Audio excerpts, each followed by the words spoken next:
This is Audible. Brilliance Audio. Woman Down by Colleen Hoover. Performed by Sarah Naughton. For Lauren Levine. Without you, there would be no there. Dear readers, some of you might remember the short story Saint from the One More Step anthology years ago. For those of you who don't, you're about to meet it in a much bigger way. That anthology has since been unpublished, but some of you guys never stopped asking for more of the story. You have somehow managed to keep a little story alive in your hearts, even when it wasn't officially available. There's nothing more inspiring for me as a writer than when a reader tells me they want more from characters I created. I wanted to give these characters the space they deserved and truly build out the world I'd only briefly touched upon when this short story was called Saint. I took the short story some of you read and poured my heart and soul into expanding it. It has taken me 3 years to release a book since It Starts With Us. Not because I've been rewriting Saint for those 3 years, but because I've been trying out new things outside writing. And frankly, I needed some space from a career I was beginning to find more stressful than normal. But that changed when I dove back into this story. Working on this book gave me back that same joy I felt while writing the original short story.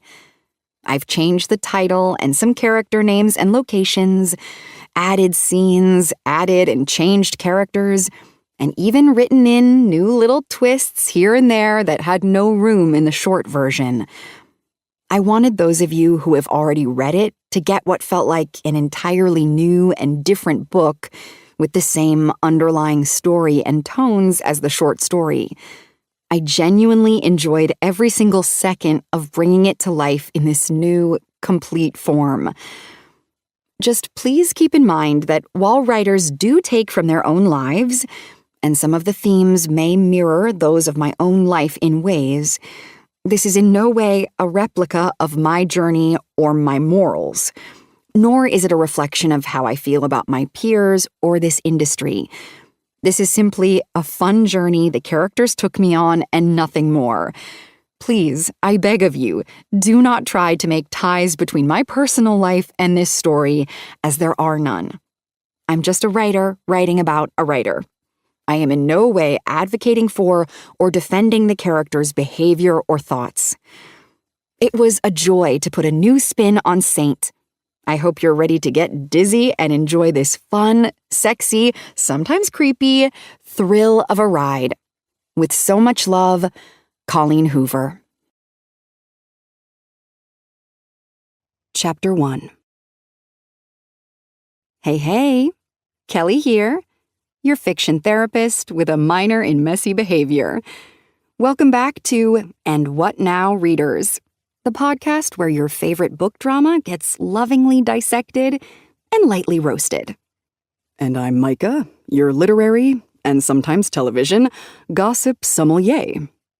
Sommelier? Kelly laughs. You don't even drink wine. Who needs alcohol when you can get drunk on shit like we have for you today? Ugh, I love how spicy this is, Kelly adds. It's more than spicy.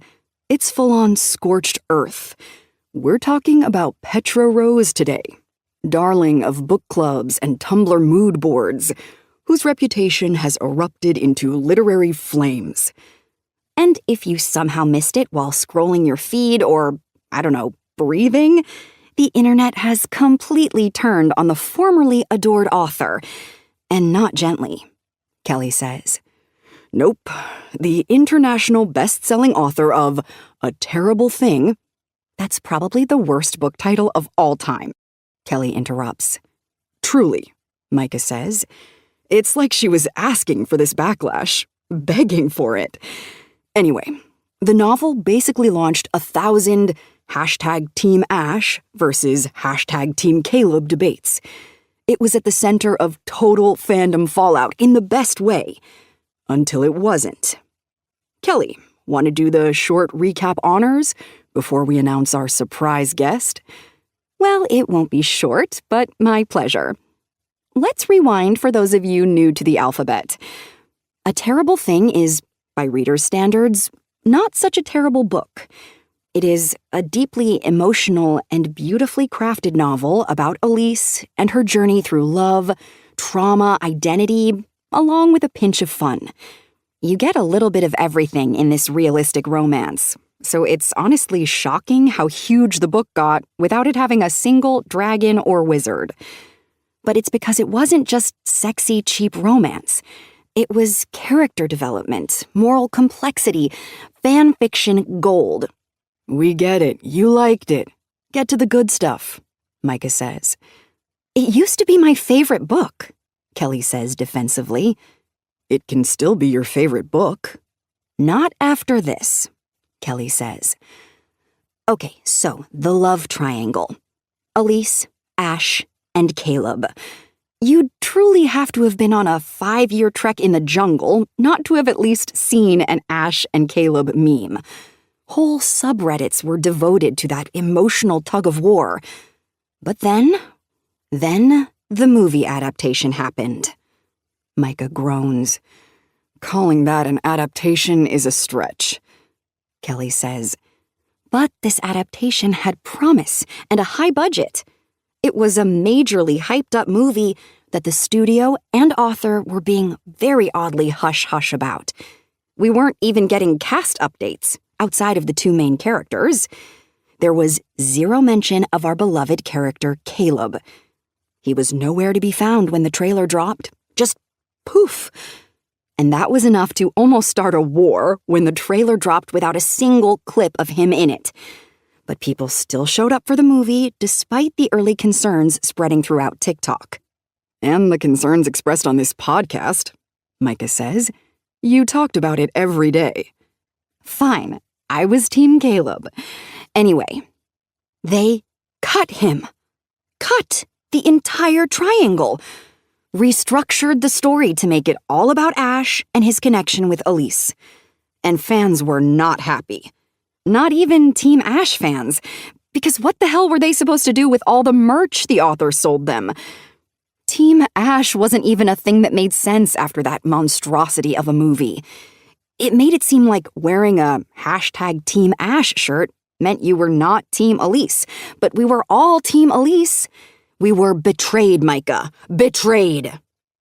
Yes, like screaming in the rain while covered in red wine stains levels of betrayed, he says. Let's not discuss that night. I was upset. They both laugh. Okay, Kelly says. We all know how Hollywood works and how most authors don't get a say in how their adaptations turn out. There are a lucky few who do, but for the majority, it's not up to them. And Petra initially took that classic don't blame me route. She posted to Insta with something like, hey besties, I had no creative control. I was just as shocked as you all were. And honestly, we were so ready to believe her, Micah says, for about 5 seconds. Until, cue dramatic music, an old text exchange leaked between Petra and one of the producers. Not only did she know about the change, she liked it. Yes, what was it she said in that conversation? Kelly asks. I have it here. I shall read it, Micah says. You're right. There's a lot out there about him being unrealistic. I'm fine with that character being cut. Might make it a stronger film with Caleb and the love triangle out. That stronger film with Caleb outline sent people into orbit, Kelly says. Like, stronger? Stronger? You don't just erase half an entire fandom and call it a decluttering session. The backlash was immediate, Micah says. TikTok, Reddit, X, formerly Twitter, but let's be real, still just Twitter, all blew up with hashtags like Hashtag cancel Petra and hashtag a terrible adaptation and hashtag a terrible author. Which is why I stand behind A Terrible Thing being the worst novel title ever. Too easy to roast. So easy, Kelly says. And now there are fans literally burning their copies of A Terrible Thing. We are in a full literary rebellion. They feel personally betrayed, as do I. She lied to us. She chose the industry over the intimacy that made her book matter, and the fandom that made her a star. She erased everything that made us love this book in the first place, and then blamed it on a few critiques she received, despite hundreds of thousands of readers who praised it. Oof, that hit like a Caleb monologue in chapter 28. Don't talk about that monologue, Micah. I'll cry literal tears. My bad, but it was such a good monologue. Would have been great to see on the big screen, Hollywood people who are listening to this. There aren't any Hollywood people listening to us, Micah. We have 2,000 subscribers. 2,000 loyal listeners who we would never betray like Petra did her readers. And look at how it turned out for her. She focused on the few who didn't matter, and now has even the most loyal supporters turning their backs. She flipped on us all. It makes me wonder if Petra Rose even believes in her characters, or if she's embarrassed by her own writing. Well, she has been quiet, Micah says. Not a single social media post in almost a year, outside her own fan club. Which I hear is dwindling. I wouldn't know. I left that fan club 6 months ago, Kelly says. Hopefully the silence is a sign that she's studying how to write a storyline that she actually believes in, which is wild, considering this is the same author whose lines people literally tattooed onto their bodies. Speaking of, I've seen a few videos of people having her quotes removed, Kelly says. Sad. We used to quote her, and now we just hate her. Hate is a strong word, Kelly says. This is an honest podcast. True, we hate her. So much so, we've pulled a million strings and rescheduled 3 other bookings to bring you this special guest today. Not sure why he agreed to our little podcast, but we couldn't be more appreciative.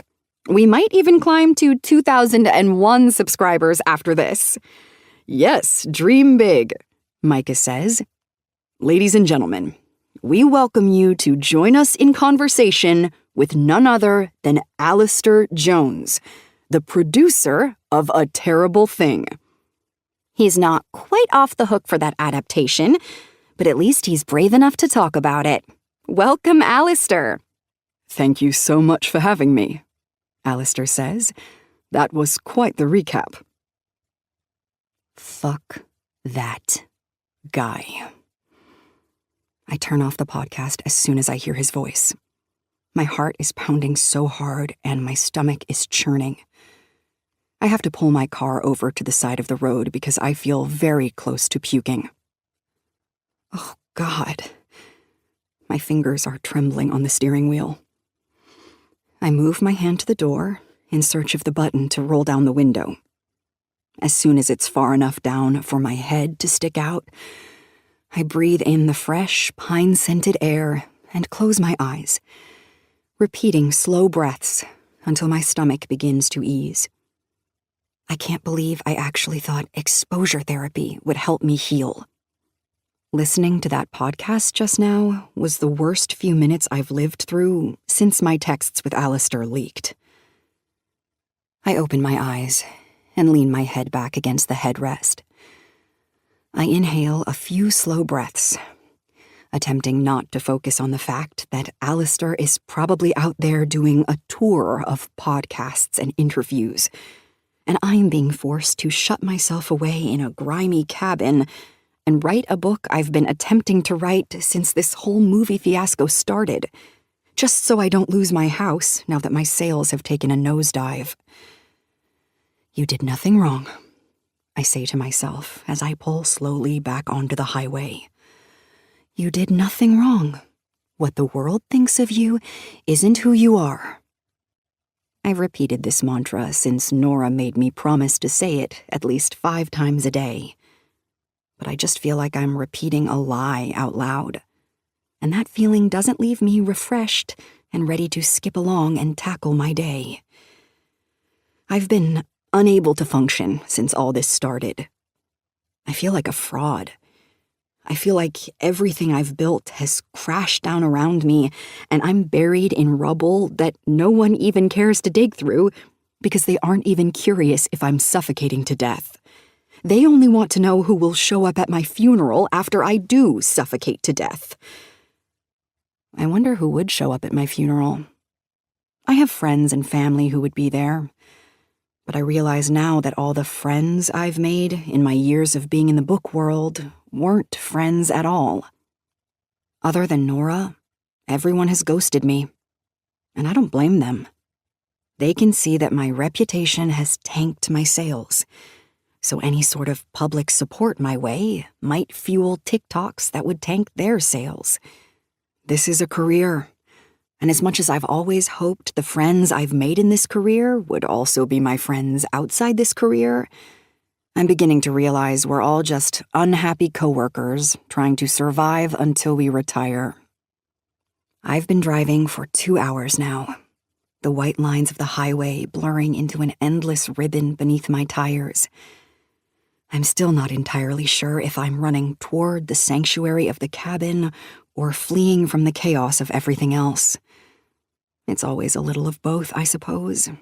A blend of aspiration and desperation. But I've never felt such an urgent need to escape my real life, to shed its skin and step into something new as I do right now. My deepest desire is to dive headfirst into writing this book, to immerse myself so completely that not a single person or event from the outside world can penetrate the walls of my fictional creation. My anxiety is at an all-time high, and writing is truly the only thing that eases it. I just hope it works this time.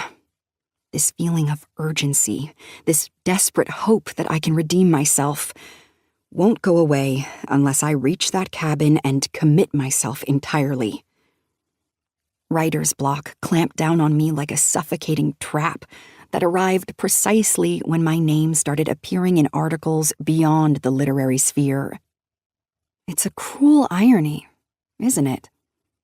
One person's dream of widespread recognition can so easily become another's nightmare. My phone vibrates in the cup holder, its screen flashing with yet another notification that induces my anxiety. I turned off notifications for social media after the vitriol began. The digital world, once a platform for connection, has become a relentless antagonist, and the only way to silence it is to cut myself off from it. At least it means when I do get a notification, it's actually from someone who wants to talk to me and not about me.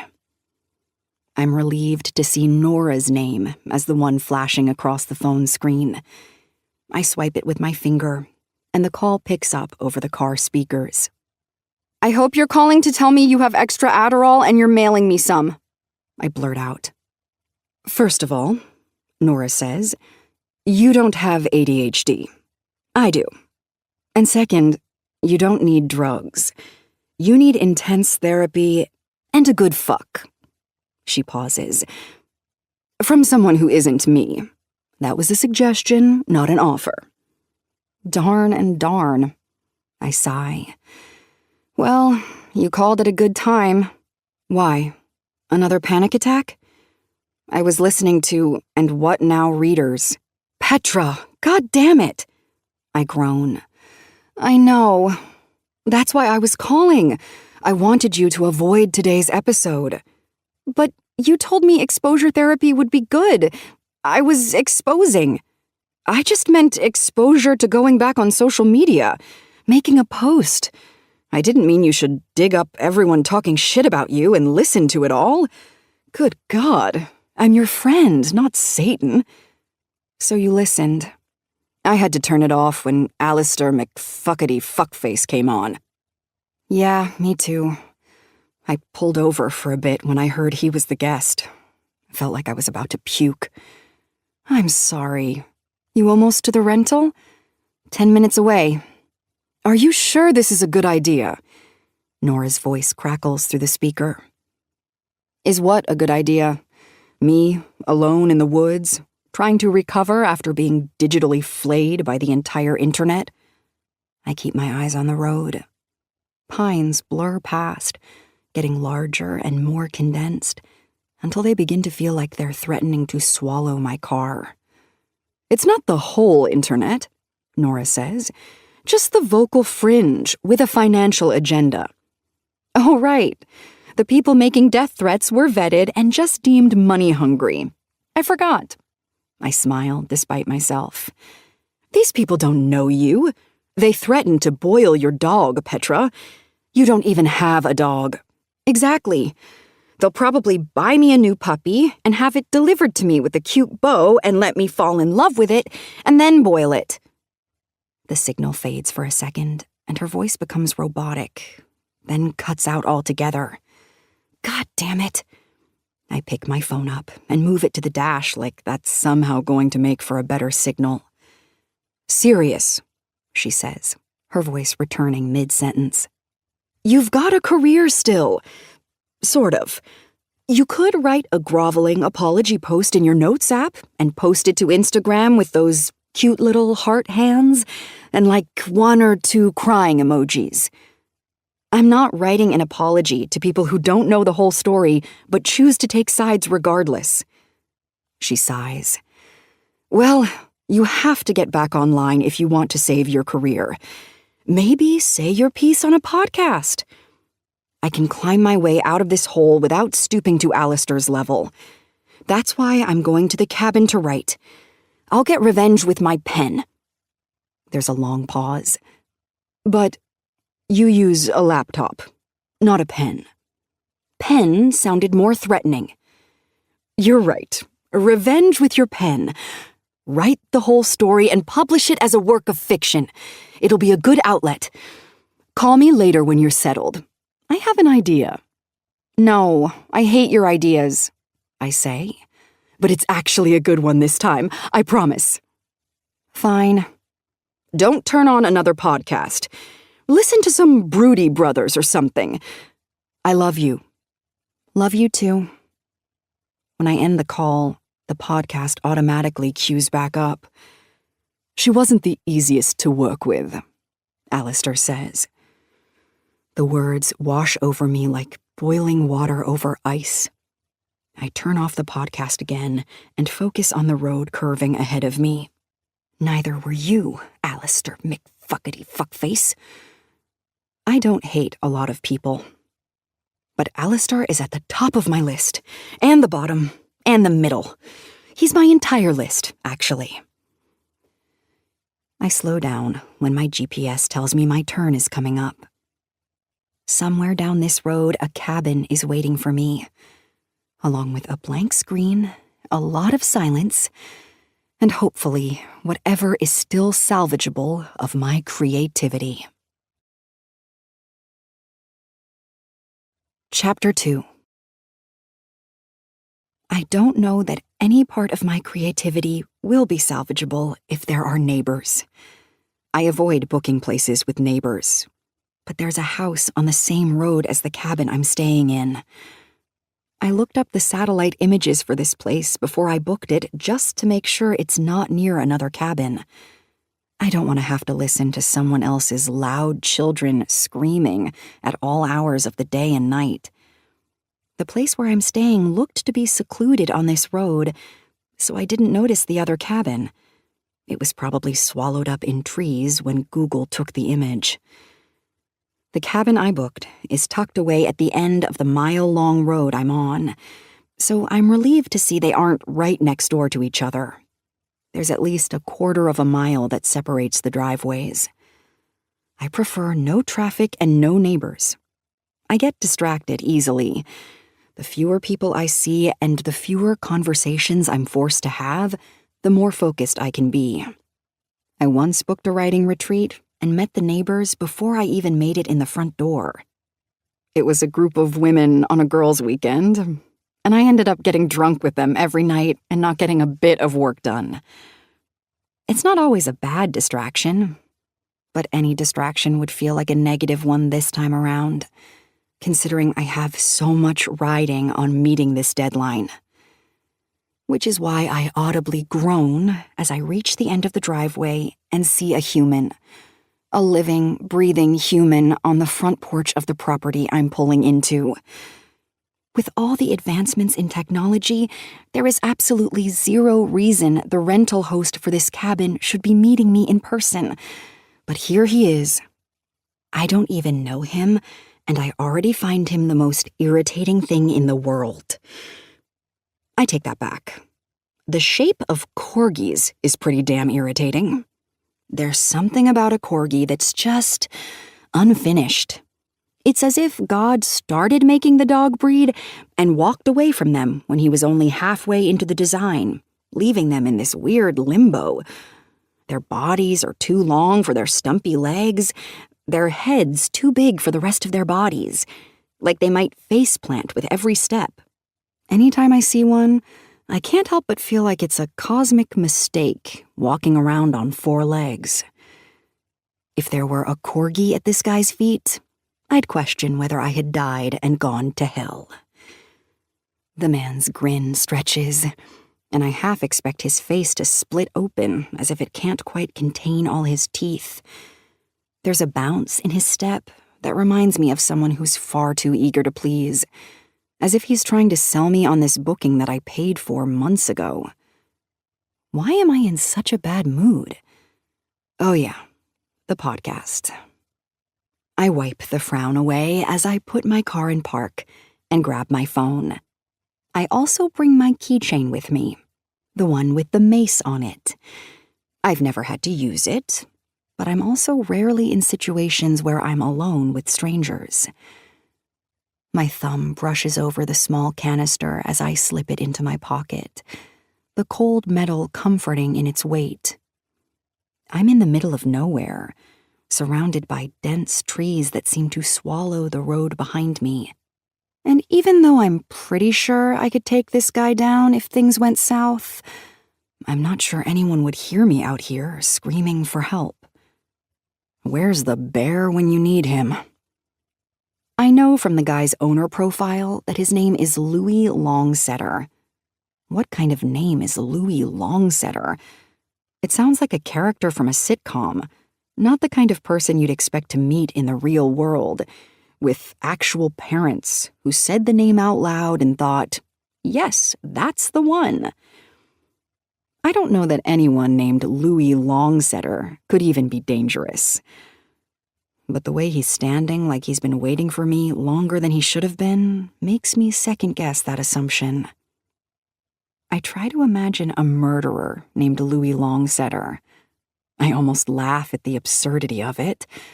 But as a woman about to embark on weeks of isolation, the thought that he could be a threat sticks in my mind. Unwanted and uncomfortable, like a burr I can't shake off. "Right on time," he calls out, his voice too bright, too cheerful, as if I'm a guest of honor instead of just another renter. He jogs down the steps with an odd kind of buoyancy, heading toward me in a way that's both eager and unsettling. I hate that I find cheerful people immediately unlikable. I'm aware that's a flaw within myself, but I have too many flaws to worry about polishing that one. Beauty of GPS, I mutter, popping the trunk with a little too much urgency. Louis Longsetter may not seem like the name of a murderer, but I'm pretty sure there was a serial killer named Pichushkin. Anything's possible.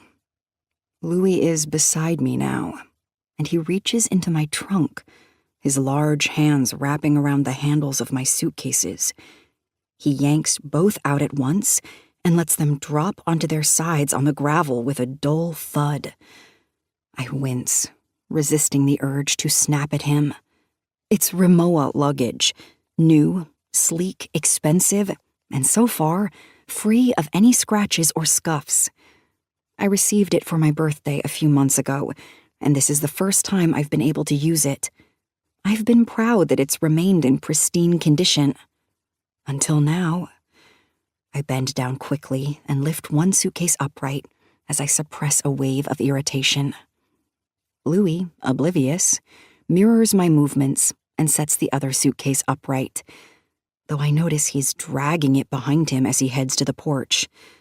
The wheels scrape against the gravel like nails on a chalkboard, and I flinch inwardly, lifting mine off the ground to carry it. "You're the Petra Rose, right? The writer lady?" he asks, peering over his shoulder at me.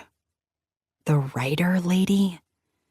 I nod as I follow close behind, trying to plaster on a polite smile.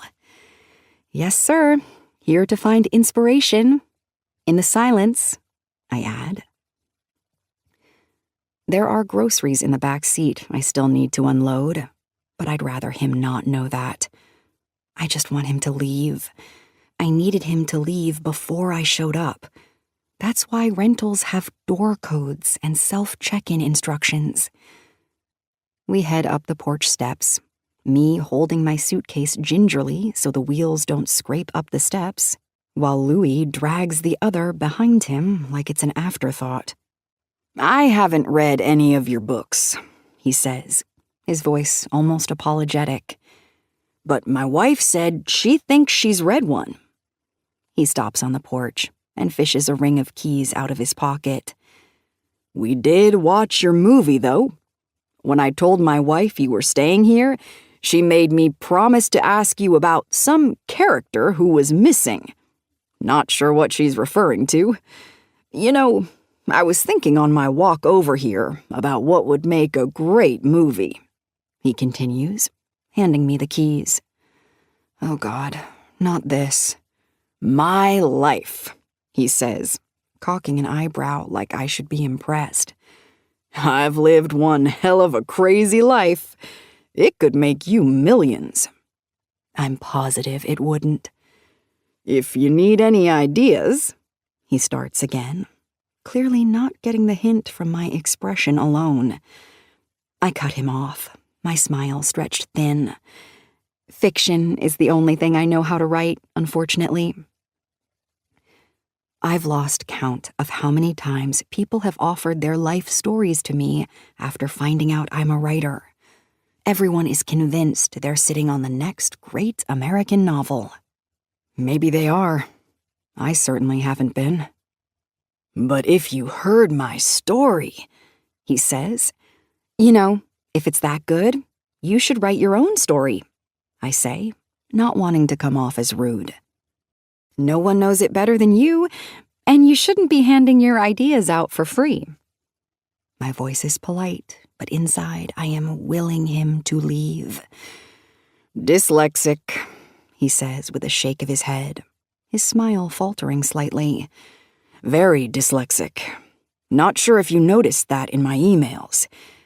Gotta be honest, when I recognized your name and saw you were the writer, I was kind of nervous to email you back.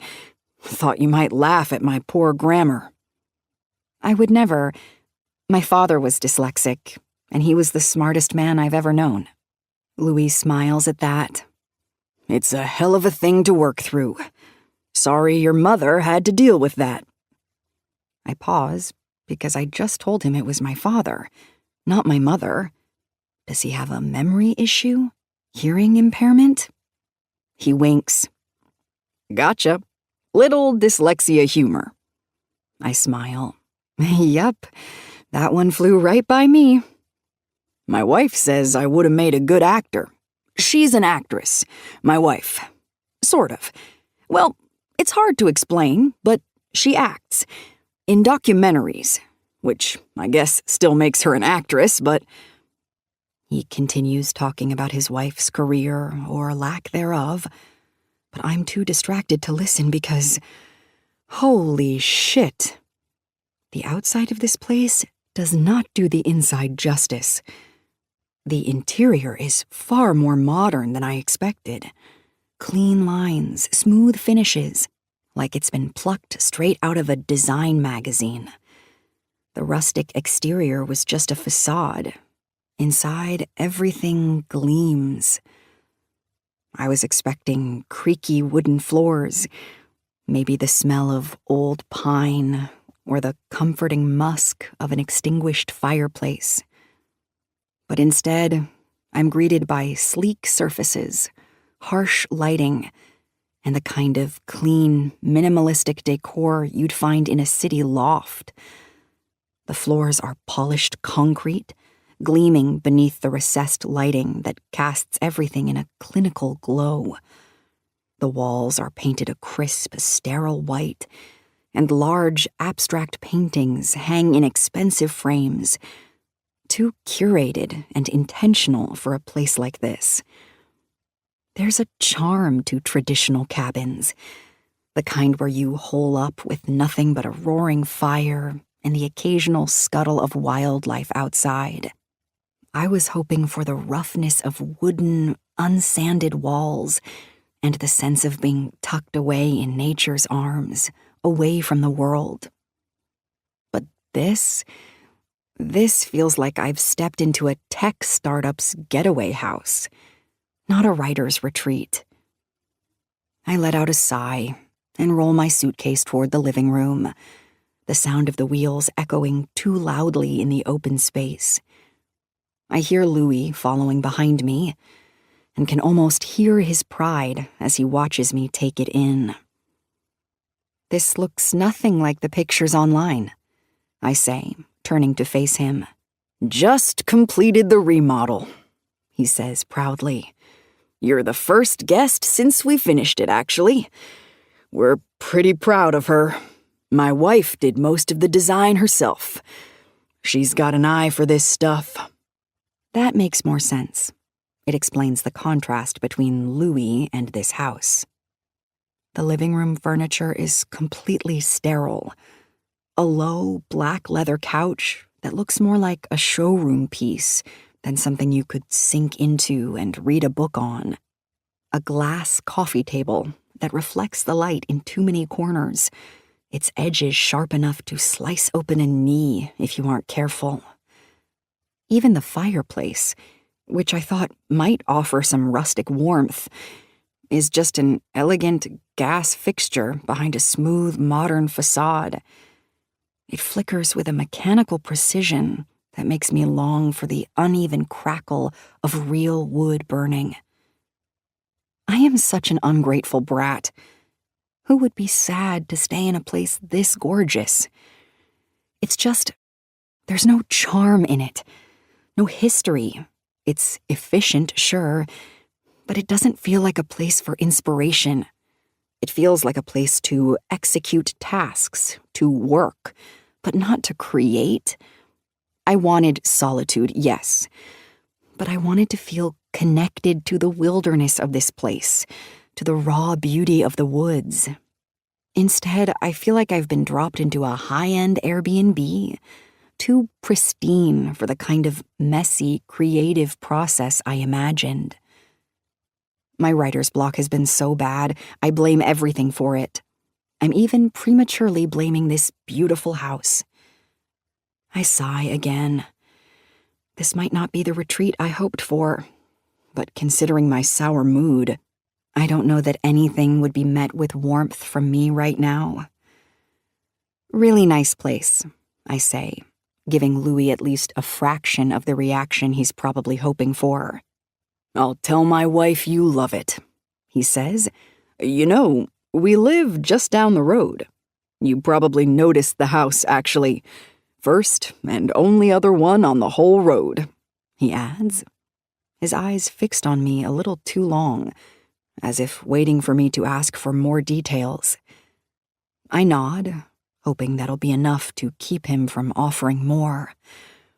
I know you're here to work, Louis continues, but if you're not too busy, you could come over for dinner sometime this week. The wife would love to meet you.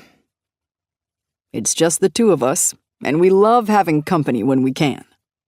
His grin widens, and there's that gleam again in his eyes that makes him come off way too eager and forward.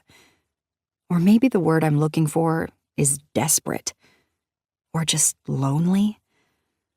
My mouth twists at the dinner invite, but I try to suppress it with a smile.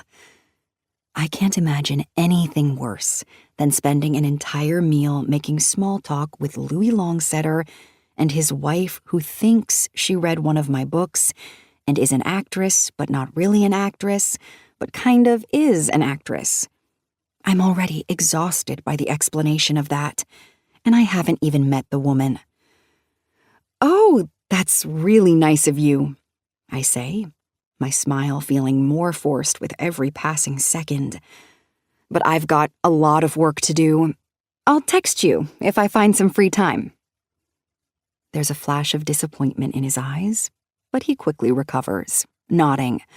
Of course. You're here to write, after all. I just thought, if you needed a break or anything." His voice trails off, and he gives a little wave. "Well, I'm just down the road if you need me." I nod again, tighter this time. "Thanks. I'll keep that in mind." With another awkward wave, he turns and heads out the door toward the road. I close the door, lean against it for a moment, and stare back into the unnervingly modern space. The backyard overlooking the lake isn't west-facing. I always get a west-facing house for this part of the process. There's something about watching the sunset that lights a creative fire in me like nothing else. The way the sky burns with hues of orange, pink, and violet pushes me to write with a kind of urgency that feels both exhilarating and necessary. That's how it's supposed to work, anyway. But I booked so late this time around, I had to settle for an east-facing backyard view. And I feel the difference in every fiber of my insecure, untalented being. Sunrises just feel harsh and demanding, almost as if they expect too much from me too soon. And that's how I'm going to start each day here with these massive east-facing windows. Maybe I could write in the primary bedroom, which is the next room I peek into. There's a window that faces west behind the bed, but it wouldn't offer views of the sunset through the dense trees. Almost forgot. Shit. I spin around at the sound of his voice, a yelp stuck in my throat. I bring my hand up to my chest, startled, but try to keep my anger at bay when I see Louis is standing in the doorway to my bedroom. He waves a sheet of paper in the air. Wi-Fi password and such. Forgot to leave the rules. He sets it on the credenza next to the bedroom door. Like I said, first guest since the remodel, so I'm sure there's a thing or two I'm forgetting. Let me know if you have any trouble, or if any of the appliances don't work, or... Thank you, I say sharply. I can take it from here. Louis nods, but half his teeth disappear in what would still be considered a smile on most people, though for him it's basically a frown. Break a leg, he says, or whatever they say to writers. He heads back toward the front door. Break a pen? Break a keyboard? He's still muttering alternative phrases as he closes the door behind him. I hate that he knows who I am and what I'm here for. I shouldn't have booked under my business email, but I've been using it for so long, it would be too much trouble to change it to something that isn't my author name. I can't get away from myself, or my recognizable name, even to a guy who is older than my father and lives in the middle of nowhere. No matter how much I try to hide from being Petra Rose, I'm here, I'm there, I'm every fucking where. On the cover of People, on the home pages of E! News and TMZ, on podcasts with only 2,000 followers. Whatever pays the bills, I guess. I'm sure I'd be doing the exact same thing if the writing didn't work out when it did. Hell, I have the following. I should monetize my own platform and start shit-talking myself too. I'd probably make more money by trashing me than being me. I always feared this would happen, the loss of anonymity, but I don't think I ever imagined it happening on this level. When I first began writing, I did it purely for fun. It was a need, something I could escape to when my real life got hectic. It was exciting, and readers were excited. I'd write about anything I felt like writing about. Hot MMA fighters, aliens attacking Earth, farmers falling in love with city girls. 17 books later, my name was out there and bills were getting paid and life was good. I felt like I was on top of the world. Unfortunately, gravity pulls everyone back down again. And boy, did I fall hard. It was like someone sliced a hole in my parachute and threw my descent on live television for the entire world to see. Which is why I'm in the predicament I am in. Way too far behind on a deadline, and a house with a past-due mortgage. And the icing on the cake? Writer's block. Chapter 3. Writer's block can suck a dick. It's too dark outside, and I am depressed, and I have made zero progress. And I am so very hangry. I've harumphed my way through the last 8 hours I've been in this cabin, frustrated by anything and everything. I become such a bitch when I'm not able to be productive. It's why I have to be alone when I write. I'm saving everyone I love from the wrath of me with writer's block. I already miss the sunsets from my usual cabin, the slow descent of day, the way dusk allowed for reflection and peaceful contemplation there. But here, without the sunset, it's as if my inspiration is slipping away with the light, and I'm left grasping at shadows that refuse to form into coherent thoughts. Yes, I am blaming the sun and lack thereof for my inability to write. Just like I've blamed the weather, my digestive health, Mercury in retrograde, caffeine, men. I adjust my posture and lie to myself as I tap away at the keyboard, trying to convince my brain that I deserve every award I've ever been given, every positive review I've ever received, every book I've ever sold.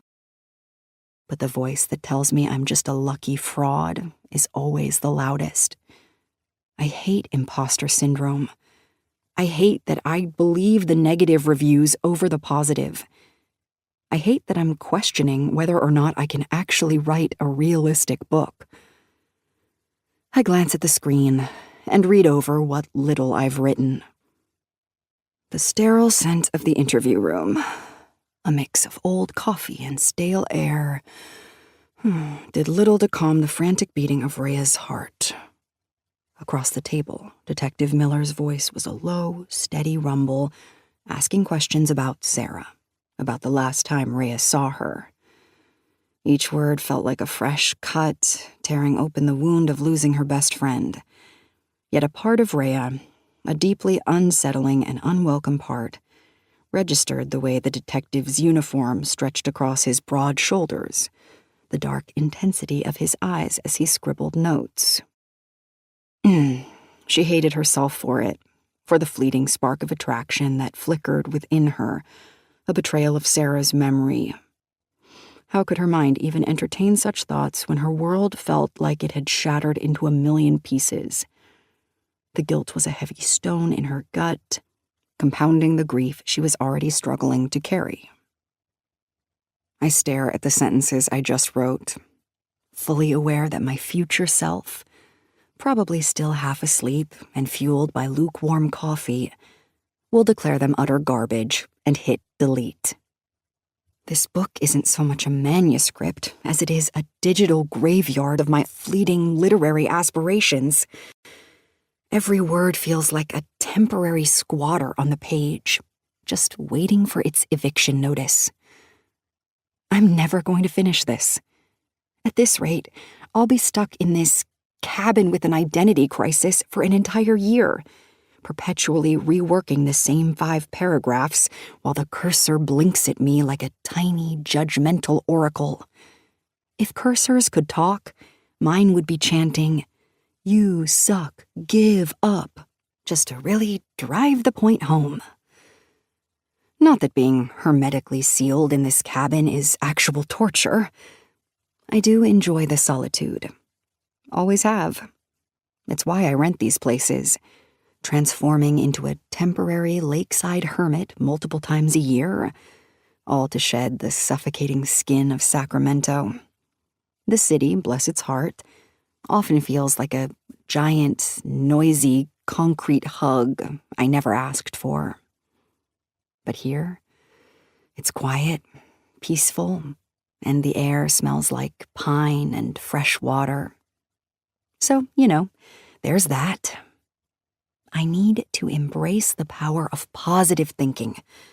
Focus on the fact that these little escapes aren't just getaways. They're my mental therapy. I push away from the desk, the cursor still blinking its silent judgment, and wander into the kitchen. The scent of stale coffee remains in the air, a testament to my earlier, more optimistic writing session when I was convinced caffeine could cure me. But then I was reminded how much I hate the taste of coffee. I cross to the front door and open it to breathe in a rush of fresh air. Outside, the world is a kaleidoscope of greens and browns, but all I can see are shadows in the dark. I see something move in the distance, so I squint, trying to pull it into focus. I freeze when it moves again. A shadow. A figure. My heart leaps into my throat, a cold, sharp terror seizing me. I press myself against the door, my breath catching. This cabin is supposed to be my sanctuary, my escape, not a stage for some backwoods slasher film. But as the figure steps into a patch of moonlight, my terror deflates into a puff of embarrassed relief. It's just Louis Longsetter. He spots me standing in the doorway from his position by the lake, and then gives me a friendly wave. "Caught a raccoon in the trap," he yells across the backyard. He holds up what looks like a floppy dead animal, and my sympathy for the poor creature seeps in. "Sorry if I scared you." I manage a weak, wobbly smile and a small wave back, my heart still trying to settle from its impromptu sprint. The lake is public, anyone can be out there, but I find it odd he would choose to be out there when he has a renter in this house. I hit the button to lower all the shades, and just as I'm about to turn away from the window, my phone buzzes, startling me again. I glance at the screen. Nora. Shit. I forgot I was supposed to call her once I got settled. "Hey," I say, my voice still a little shaky.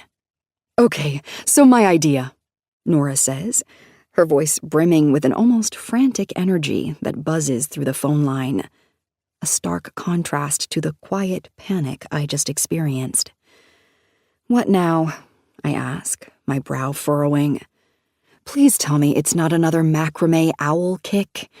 My office can't handle any more of your craft projects." Nora laughs, a bright, unburdened sound. "Not a macrame owl, though that's not a bad idea. I was getting really good at those. No, I mean, I have an idea to help your situation, but I need you to trust me." I sigh, a long, weary sound. I know that tone.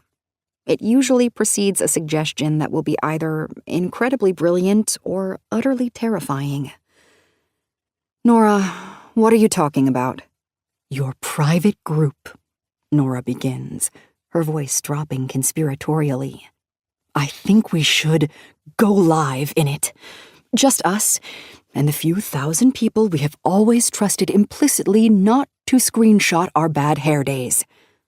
My breath hitches. "Go live? Nora, are you insane?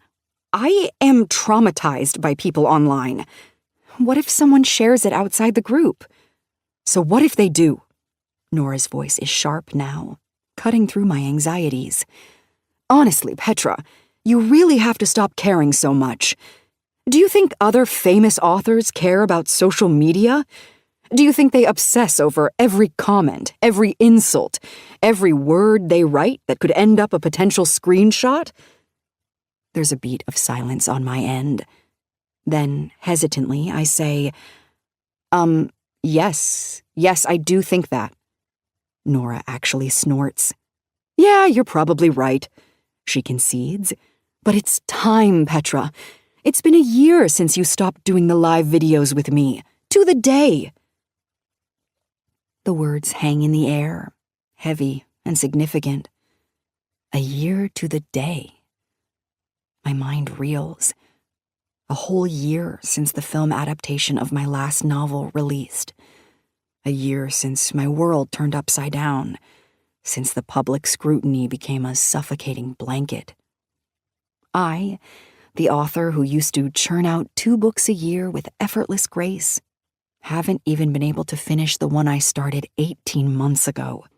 Nor have I been able to face live questions since the last live video I did ended so badly. Why my publishers thought it would be a good idea to do a live stream with the biggest bookstore in New York City the day after the movie released is beyond me. Well, it's not beyond me, actually. That's what publishers do. That's what authors do. It's standard publicity. Live streams just don't usually end in disaster, with the author crying and running to the bathroom. God, I'm still embarrassed.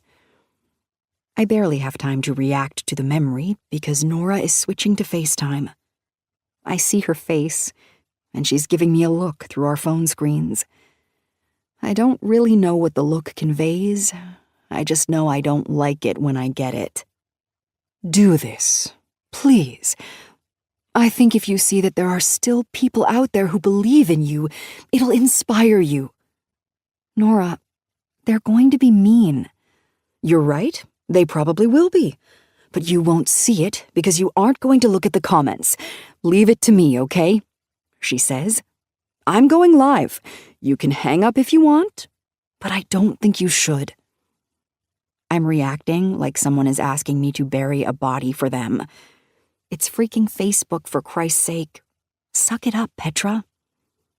I quickly run my fingers under my eyes, hoping to wipe away any leftover mascara smudges from the day. Our readers were used to seeing us like this, though. Unpolished and real, usually in the middle of the night when inspiration, or in my case, frustration, struck. Nora and I used to go live on a whim all the time, mostly because we had smaller fan bases that were much more positive. But the bigger I started getting, the meaner the questions became. And that was before the latest drama with my leaked text exchange. For a while, our lives were a regular thing. So much so that we started monetizing them and counting on the paycheck to cover a few bills. Our late-night live videos were surprisingly popular on TikTok, gaining us more readers than any marketing strategy ever had. Writers tuned in because we were honest about the creative process, how hard it can be, how frustrating it is to write a sentence that feels right one minute and wrong the next. We talked about the days when we wanted to quit, and it seemed to resonate. I believe our transparency gave people comfort, made them feel like they weren't alone in their struggles. And it wasn't just writers. Readers loved it too. They got an inside look at the making of our books long before they hit the shelves. Nora and I shared just enough to keep them interested. A line here, a plot point there, dropping hints that left them buzzing with anticipation. I guess, in a way, it was like giving them insider access, a peek behind the curtain that they wouldn't get anywhere else. They didn't even mind the spoilers. They just wanted to be part of the process. But then, a year ago, I stopped. Nora still goes live, but it's just her now. No TikTok, I promise, Nora says. Just your Facebook group, and your group is private, so unless they're in the group, no one will see this. I can hear her hope building, though mine is laced with pure dread as I pull my laptop in front of me. Nora, I say in a pleading voice, I don't think I can just focus on me. Nora's voice cuts through my thoughts, calm and reassuring. And on the camera, I'll vet every single question, Petra. You'll see how easy and familiar this is, and it'll make you feel so much better. You know better than anyone that nothing motivates us more than the readers. And you've cut yourself off from them for way too long. This is going to help you write, I promise. I take a deep breath, try to smooth my hair a little, and open my group. I wait as Nora cues up the live video and invites me to join. After getting a glimpse of my shadowy face on the screen, I jump up and flip on the kitchen light so my screen won't be so dark. The harsh overhead light flickers for a second before illuminating the room, casting long shadows against the walls. It's not flattering, but it'll do. Just as I sit back down, we're live. There's no countdown, no time to second-guess my appearance or what I'm going to say. When Nora and I first started doing these live sessions, it felt a little awkward, like we were performing for an invisible audience. The pressure to be entertaining, insightful, or even just coherent was always there, however mild it was. But now, after a year of only Nora being on screen, and my long absence, that pressure feels like it's going to make me combust. And we're live, Nora says. You guys, I was finally able to nail Petra down with her busy schedule. She's here. I wave and love that she makes it seem like I've been too busy for these, when all I've been is too terrified. Petra, I have missed you so much. You have no idea. How's life? Anything interesting to share? We both laugh, knowing the questions were rhetorical. Everyone knows how my life has been. But I answer with, oh, you know, same old, same old. I know you're having a writer's getaway, Nora says. The place looks new. Did they remodel the one you usually stay in?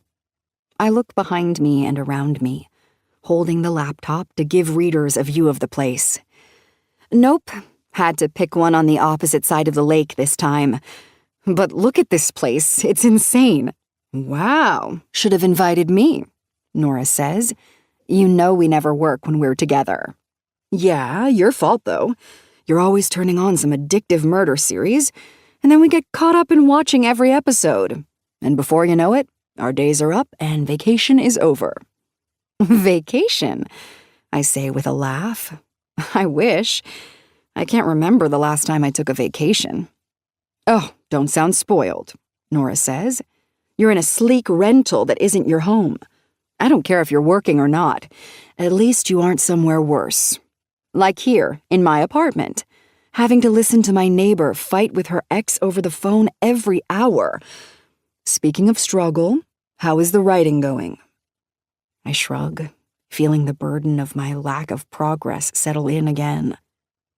I haven't even been here for a whole day yet, but I can just feel my stagnation on the horizon. 18 months, and I barely have 20 pages. Her brow furrows, and she tilts her head, her voice dropping into a more serious tone. You need to talk through it? I was about to go to bed when you called, I admit, already shut off my brain for the night. Nora groans dramatically, throwing her head back. Oh, I was hoping for a chapter or two. I smile, despite myself. You and me both. Nora waves off my concerns with a dismissive hand. You're way too hard on yourself. I sigh, the familiar self-criticism rising to the surface. I'm my own worst critic, or at least I used to be. She rolls her eyes at me, something she's done 100 times when I get like this.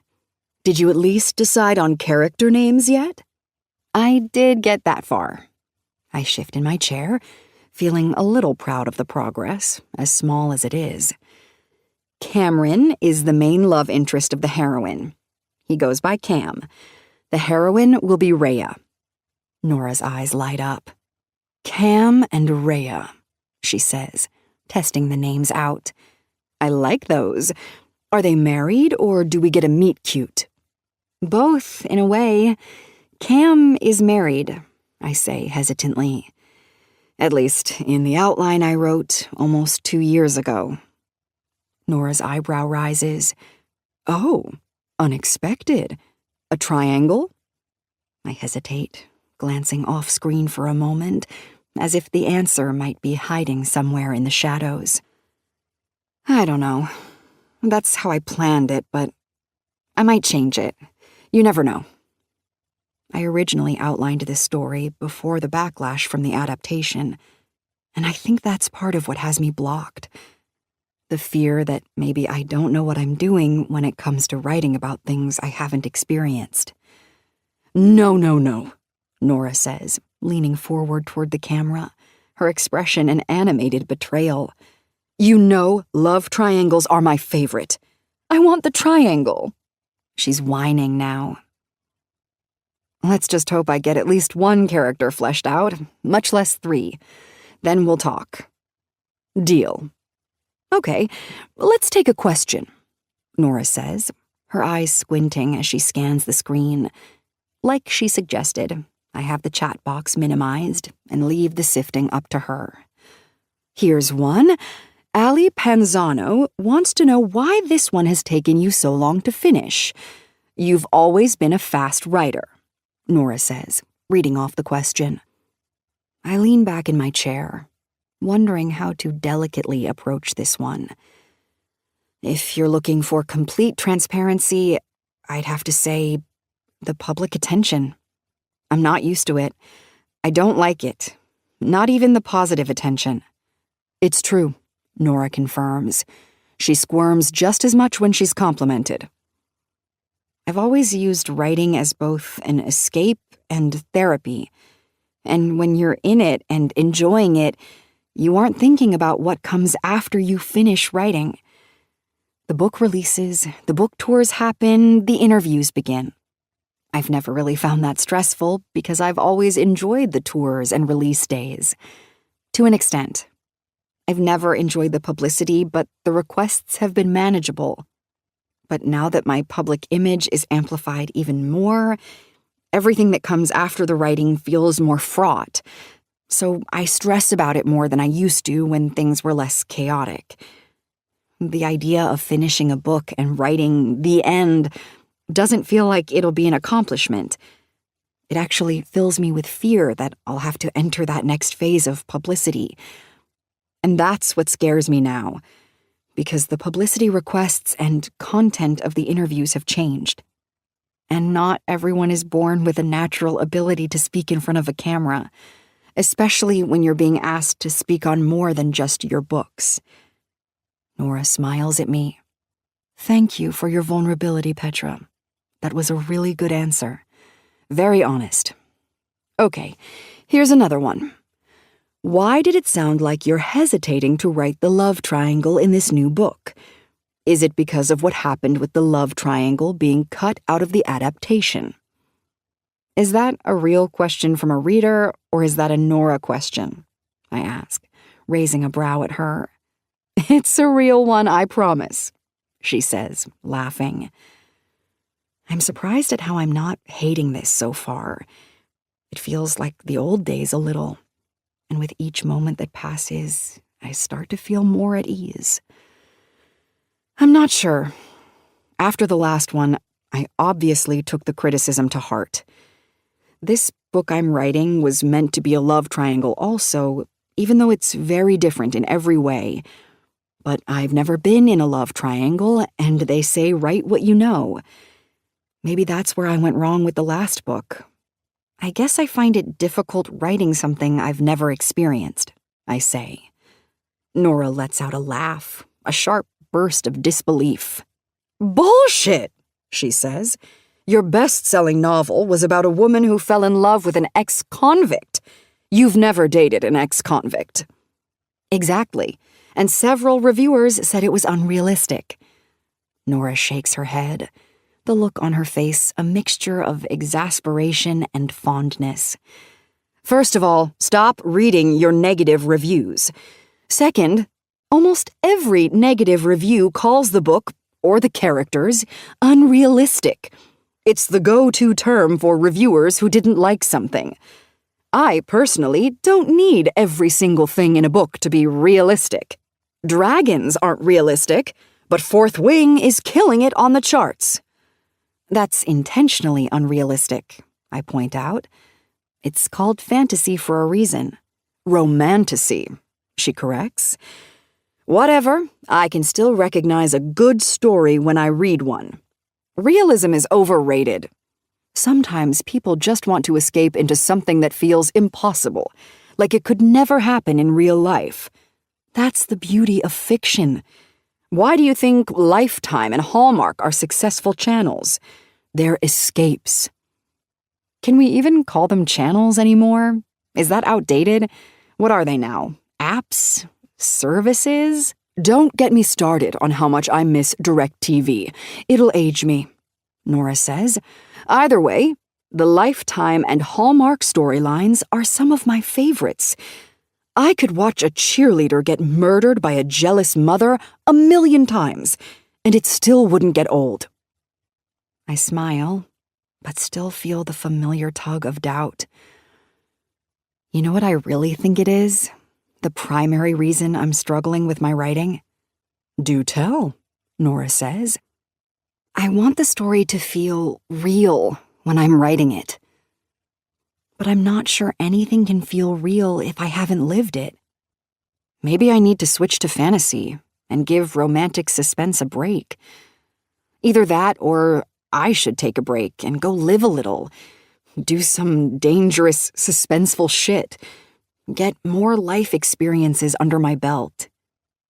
The feeling people get while reading is what matters, Nora insists, her tone more serious now. Real doesn't always mean it's something you've lived. It just has to make people feel like it's possible. That's what you do, Petra. You make people believe in the impossible. I nod, letting her words sink in, even though I'm not quite convinced. But that's the thing about Nora. She always believes in me, even when I don't believe in myself. And maybe that's enough to keep me going for another day. What do you know about realistic versus unrealistic? You've never dated an ex-con either, I tease. Nora laughs. That's what you think. I smile, but inside I'm battling the usual frustration. I wish I could believe the numerous 5-star reviews over the negative ones.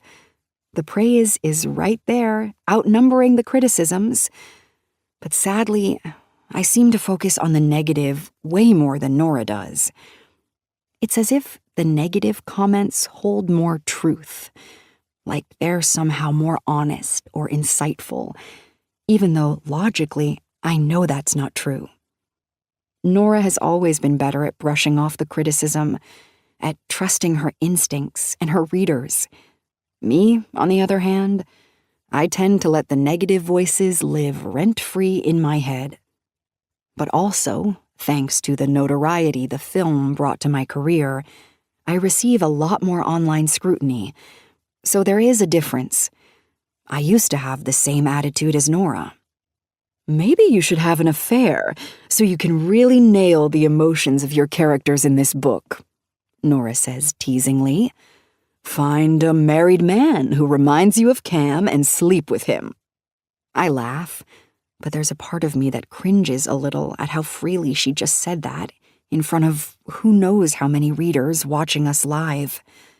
My heart flinches, a familiar tremor of fear in relation to how one casual comment could be misinterpreted, taken out of context and used against us for clickbait. I can see it now. The headlines tomorrow will say something like, "Petra Rose wants to fuck a married man." Nora never seems to filter herself, and it's one of the reasons I love her, but it also keeps me on my toes, especially now. Where am I going to find a hot cop while I'm secluded in the middle of nowhere? He's a cop? Wow, spoiler alert. Nora grins like she's got the perfect solution. Maybe you should go somewhere a little less secluded. Start writing at Starbucks. Cops love coffee. Maybe you should go to sleep, I suggest. It's late in New York. There are 200 people firing off questions at us. Let's answer a few first, she says, glancing at the numbers ticking up on the live feed. Her fingers scroll through the flood of comments and questions popping up on her screen. I fix my gaze on her face, avoiding even looking at the number of viewers. I hold my breath, waiting for the inevitable harsh word, the cutting remark that will prove my fears right. But Nora's expression remains bright, unbothered. She's a pro at this, even if it's just our private group.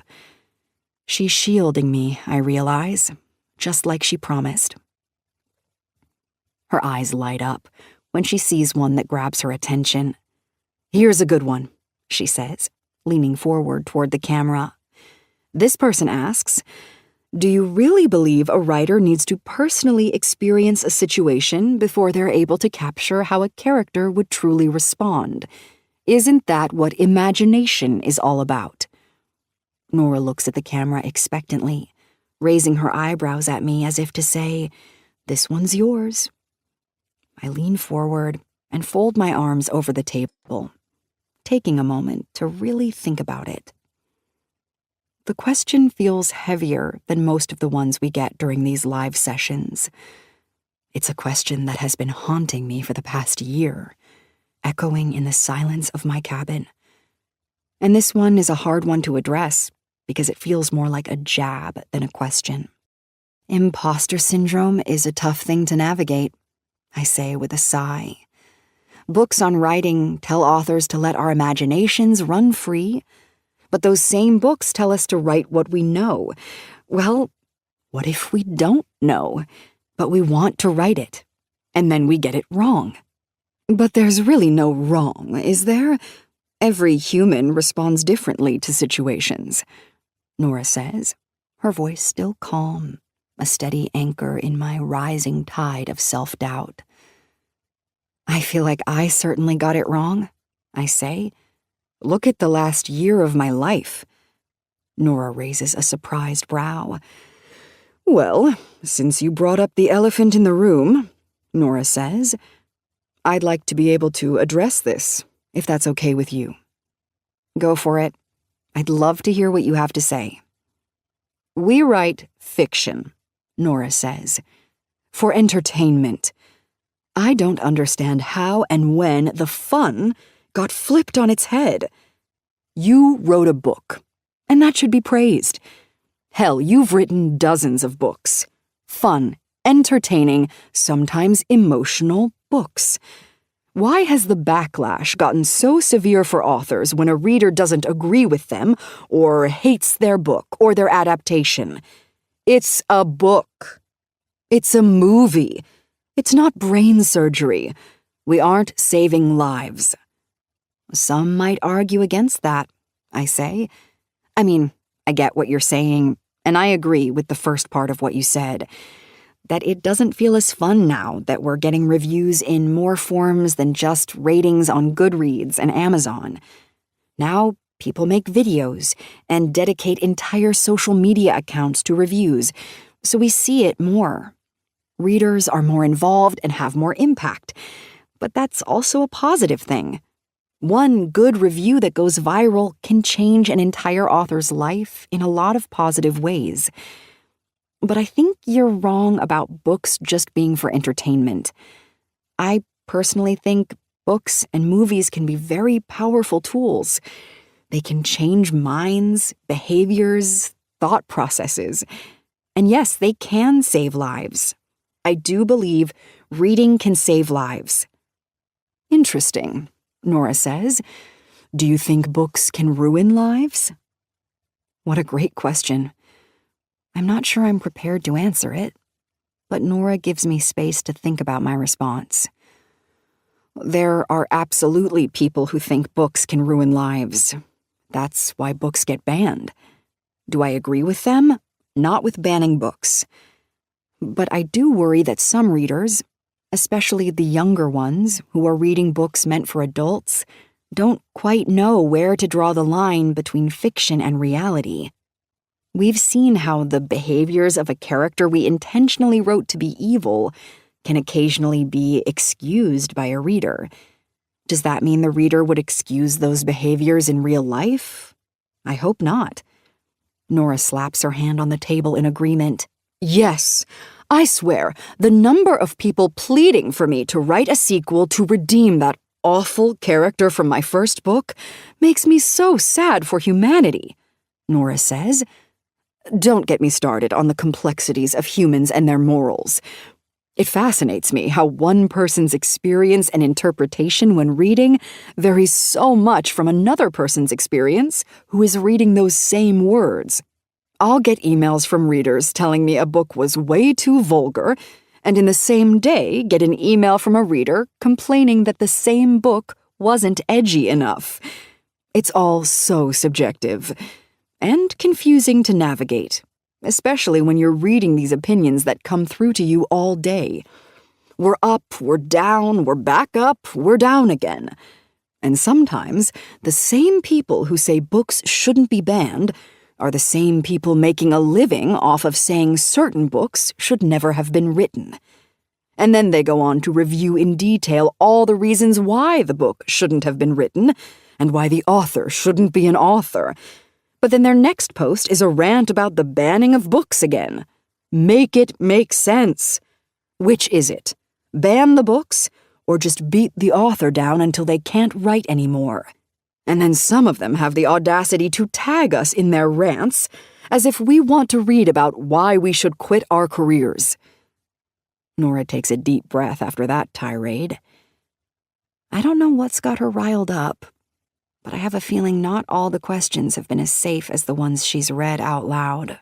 Thanks for letting me get that out, she says with a laugh. You're welcome. Maybe we should go back to another reader question before we lose all our readers, I tease. Nora looks into the camera. You know that wasn't directed at any of you guys, she says. We love and appreciate our readers. We just don't necessarily want to be tagged in the hate. Now, back to the question at hand. I forgot the question at hand, she says. Should we write what we know, basically? I summarize. Oh, yeah, I had a good answer for this before the rant. But yeah, sure, we could describe emotions and reactions better if we lived through each situation we ever write about. But how boring would books be if all authors did was write the things they've experienced and felt? It would be so limiting. I'm not here to write a biography. I do this to use my imagination. It's as much of an escape for us as it is for you guys. Agree, I say. But I think every writer questions this themselves, right? Nora waves off my comment like it doesn't apply to her. I don't question it, she says confidently. We're storytellers. Our job is to imagine lives beyond our own. If we had to live everything we write about, we'd be too busy having affairs with hot cops and chasing down murderous mothers of cheerleaders to actually sit down and write the books. I chuckle at her candor, the tension in my shoulders easing just a fraction. Nora's eyes skim the screen again, and she reads off another question, clearly enjoying this back and forth. Here's a fun one. If given the chance, would either of you willingly experience all the things your characters have ever gone through? Like the tornado that killed... Nora stops reading the question and says, spoiler alert, not finishing the rest of that sentence, but hell yes, she says adamantly. I think a tornado would be exciting. And I just finished writing a book about a hockey player falling in love with his agent. Sign me up.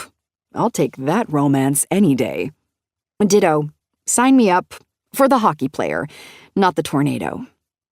What about Carrie's life? Nora asks, referencing her favorite character of mine. Would you live that one? I put that poor character through hell. But I can't say I wouldn't have liked to experience it before writing it. It does make me wonder whether that book could have been even better if I truly knew the misery she was feeling. You know what? Yes. I would do anything if it meant I would be a more confident writer, a better writer. I'd live through all my stories if it meant you guys would enjoy them more. Believe them. 5-star them. There's a playfulness in my voice about the 5-star part, but I'm being very serious. If living through these dramatic, heart-wrenching moments could make me a better writer, why wouldn't I? Sometimes I wonder if I'd get closer to the real emotions I'm trying to capture if I let myself live a little more recklessly. My current life is boring, predictable, and not at all worth writing about. Well, Nora says, next time you're in New York, we'll go cop hunting and see what happens. We both laugh. But the question persists in the back of my mind long after that section of the conversation moves on. A writer asks Nora if she'll continue a series she says she stretched out 2 books too long. A reader asks us when we're going to write a collaboration. Never, we both say immediately. We have too many solo deadlines as it is, Nora says. Also, that's the kiss of death for authors. It's rare to find 2 authors whose friendship survives it. Yes, we like our friendship too much to risk it. We answer 4 or 5 more questions, with Nora still expertly filtering. I watch her face, her eyes scanning the comments, and occasionally she'll give a tiny, almost imperceptible shake of her head before moving on to the next question.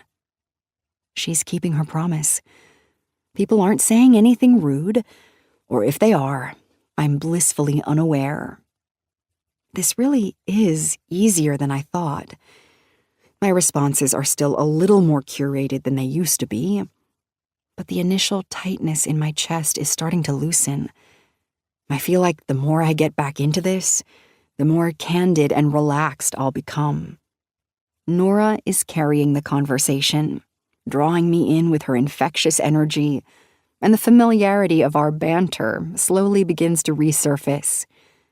The ease of our old live sessions, the feeling of just talking to Nora, starts to overshadow the awareness of the thousands of eyes watching. I find myself relaxing into the rhythm, focusing on Nora's questions, on the friendly tone of the comments she reads aloud. It's like a tiny, safe bubble, a controlled exposure to the world I've been hiding from. Maybe this is the answer. Maybe doing things like this, gradually easing back into the public eye on my own terms, in a space that feels safe and familiar, will actually help. It's not the public forum I dread anyway. It's the lack of control, the vulnerability to untamed negativity. But here, with Nora as my shield, I'm almost enjoying it. The conversation about realism, about the importance of imagination versus experience, even the playful jabs about dating cops. It all feels like stepping stones back to the comfortable routine I once had. Okay, I have to ask this one, Nora says. Alex Brown wants to know if you'll ever do another movie adaptation, since this last one seemed to be stressful. I hope so, I say with honesty. I did enjoy that the book was being adapted. I just didn't enjoy the process, and how many people I had to work with and speak to. Writing a book is a solo mission until the editing phase. But working on a film is like welcoming 100 people into your office with you every day. I bowed out of that as fast as I could. It was not for me. I do sometimes wonder if the result had been different and there was no fallout, would I have felt differently about the process? I guess I'll never know, and neither will readers, because I'm never giving that adaptation a platform again. Not even to explain my side of things, or why I texted Alistair what I texted him. Because yes, Caleb was cut from the film, and yes, I did send that text. But it was the reasoning behind me sending that text that I still grapple with. Caleb was integral to the original story. I fought for him at first when they mentioned cutting his character. I argued his necessity, but not with the fire I usually have. The truth is, I didn't trust myself enough. I thought the people in Hollywood who have made countless movies knew better than I did.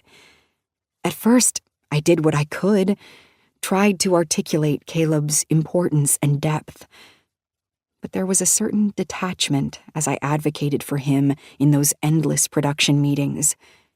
I presented my case, explained his arc, but deep down, a part of me felt like a fraud, fighting for a character with words born from feelings of inadequacy and incompetence. In one of the meetings, Alistair brought up several of the negative comments regarding Caleb's character, reading them out loud to the entire table of creatives. He said, and I quote, "The character was written poorly in the book. He can't hold up to the brevity of the script. It could be detrimental to this film." I didn't hear much after that. I was so mortified after that meeting. I went home and started contemplating the character more in hopes I could come up with reasons to fight for him harder in the next meeting. Some reviews hinted at a lack of emotional depth in his character, or that he felt less vital than the others. There were murmurs on forums, questions about why his storyline felt underdeveloped compared to the rest.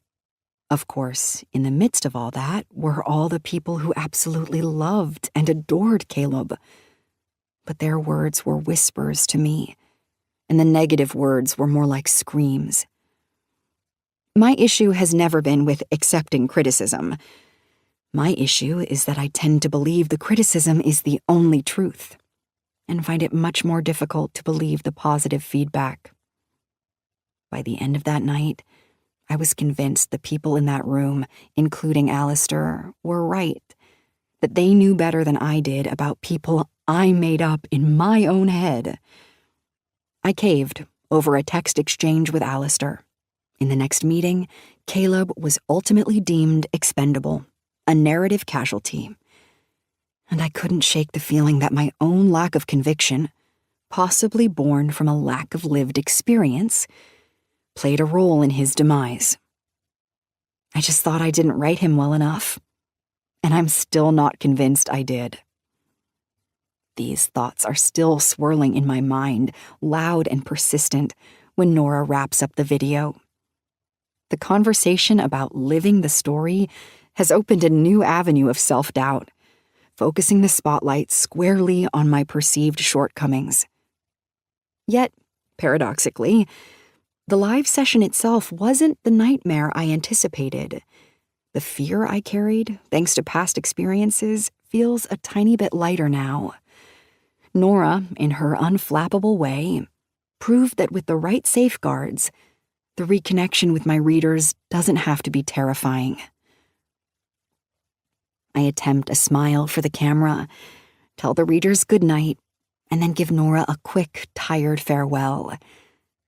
But the moment I close my laptop, a wave of relief washes over me. So intense, it almost feels like physical release.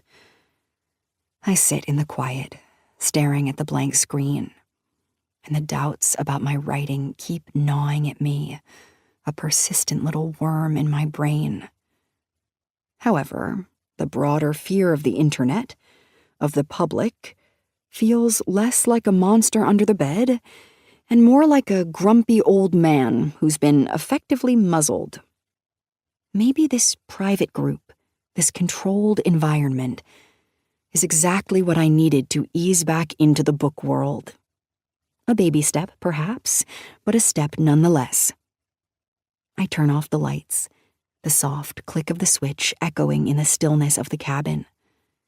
I double-check the locks on the doors, the habit of someone who's spent enough time alone to know it's better to be safe than sorry. The cabin is silent, save for the distant sound of the lake lapping against the shore. But I know that this is usually the time when the noise in my head is the loudest. It's like my inner critic decides to take up permanent residence, reminding me of every flaw, every scathing review, every scene I've questioned, and now, every time I didn't fight hard enough for a fictional character. But for the first time in a long time, there's a faint whisper of hope, a tiny voice suggesting that maybe, just maybe, I can find my way back to the words. The possibility that a little controlled exposure to my readers, combined with the solitude, could be a good thing. It feels like a revolution, albeit a pocket-sized one. As I head to my bedroom, I think about tomorrow. I hope it'll be a more productive day, that I'll wake up with a clearer mind and a fresh perspective on this love triangle. And perhaps I'll be a tiny bit less afraid of the online world, thanks to Nora and a carefully vetted live stream that didn't spontaneously combust. It will be okay. Chapter 4. It will be okay, I repeat to myself as I tear the plastic off my second 5-hour energy shot of the day. It's my writing ritual. Well, it's not so much a ritual as it is a really, really bad habit. I avoid any type of soda or other carbonated beverage because it upsets my stomach. But for some reason, I can shoot a 5-hour energy shot first thing every morning, and it doesn't have a single negative effect on me. It just puts the pep in my step that coffee otherwise would. What makes it worse, though, is that by lunch, I convince myself I need 5 more hours of energy, so I'm up to 2 a day now. I'm not sure it works that way, that 2 of them will give me 10 hours of energy, but I've conditioned my brain to think it does, and now I can never be fully convinced I'm at my best until I've consumed both, and I can't be productive until I have them. Sometimes I drink them at the same time, which means soon I'll start adding a 3rd one later in the day, which, by all definitions, is an addiction. I'm just waiting to give them up until either my heart gives out on me or I retire. But as long as I'm here and forced to still work, 5-hour it is. I prefer the strawberry banana flavor. They're all pretty terrible, but it's just a shot, so I hold my breath and down my 2nd shot of the day. I toss the empty bottle into the trash can just as someone knocks at the front door. My first instinct is to duck for cover, but my second instinct is that of a more mature adult. I head to see who's at the door, hoping it's just Louie and not someone new, but when I glance through the peephole, I'm not met with Louie's face. Instead, I come eye to eye with lots of bright orange stuff.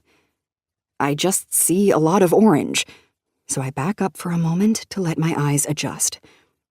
I look out the peephole again, and whoever was standing so close to the door has backed up now, and I can make out a head. It's a woman with a lot of curls, bright orange curls hanging down to her shoulders. She's older than me, probably a little older than my mother.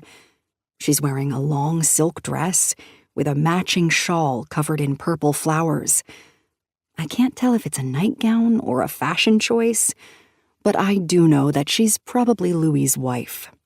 Just a wild guess based on her age, the fact that she's here, and the pan of food she's holding. If I hadn't had 10 hours of energy shots already today, I'm not sure I could find it in me to open the door, because the way she's dressed, combined with her hair, makes me think she is not a quiet introvert.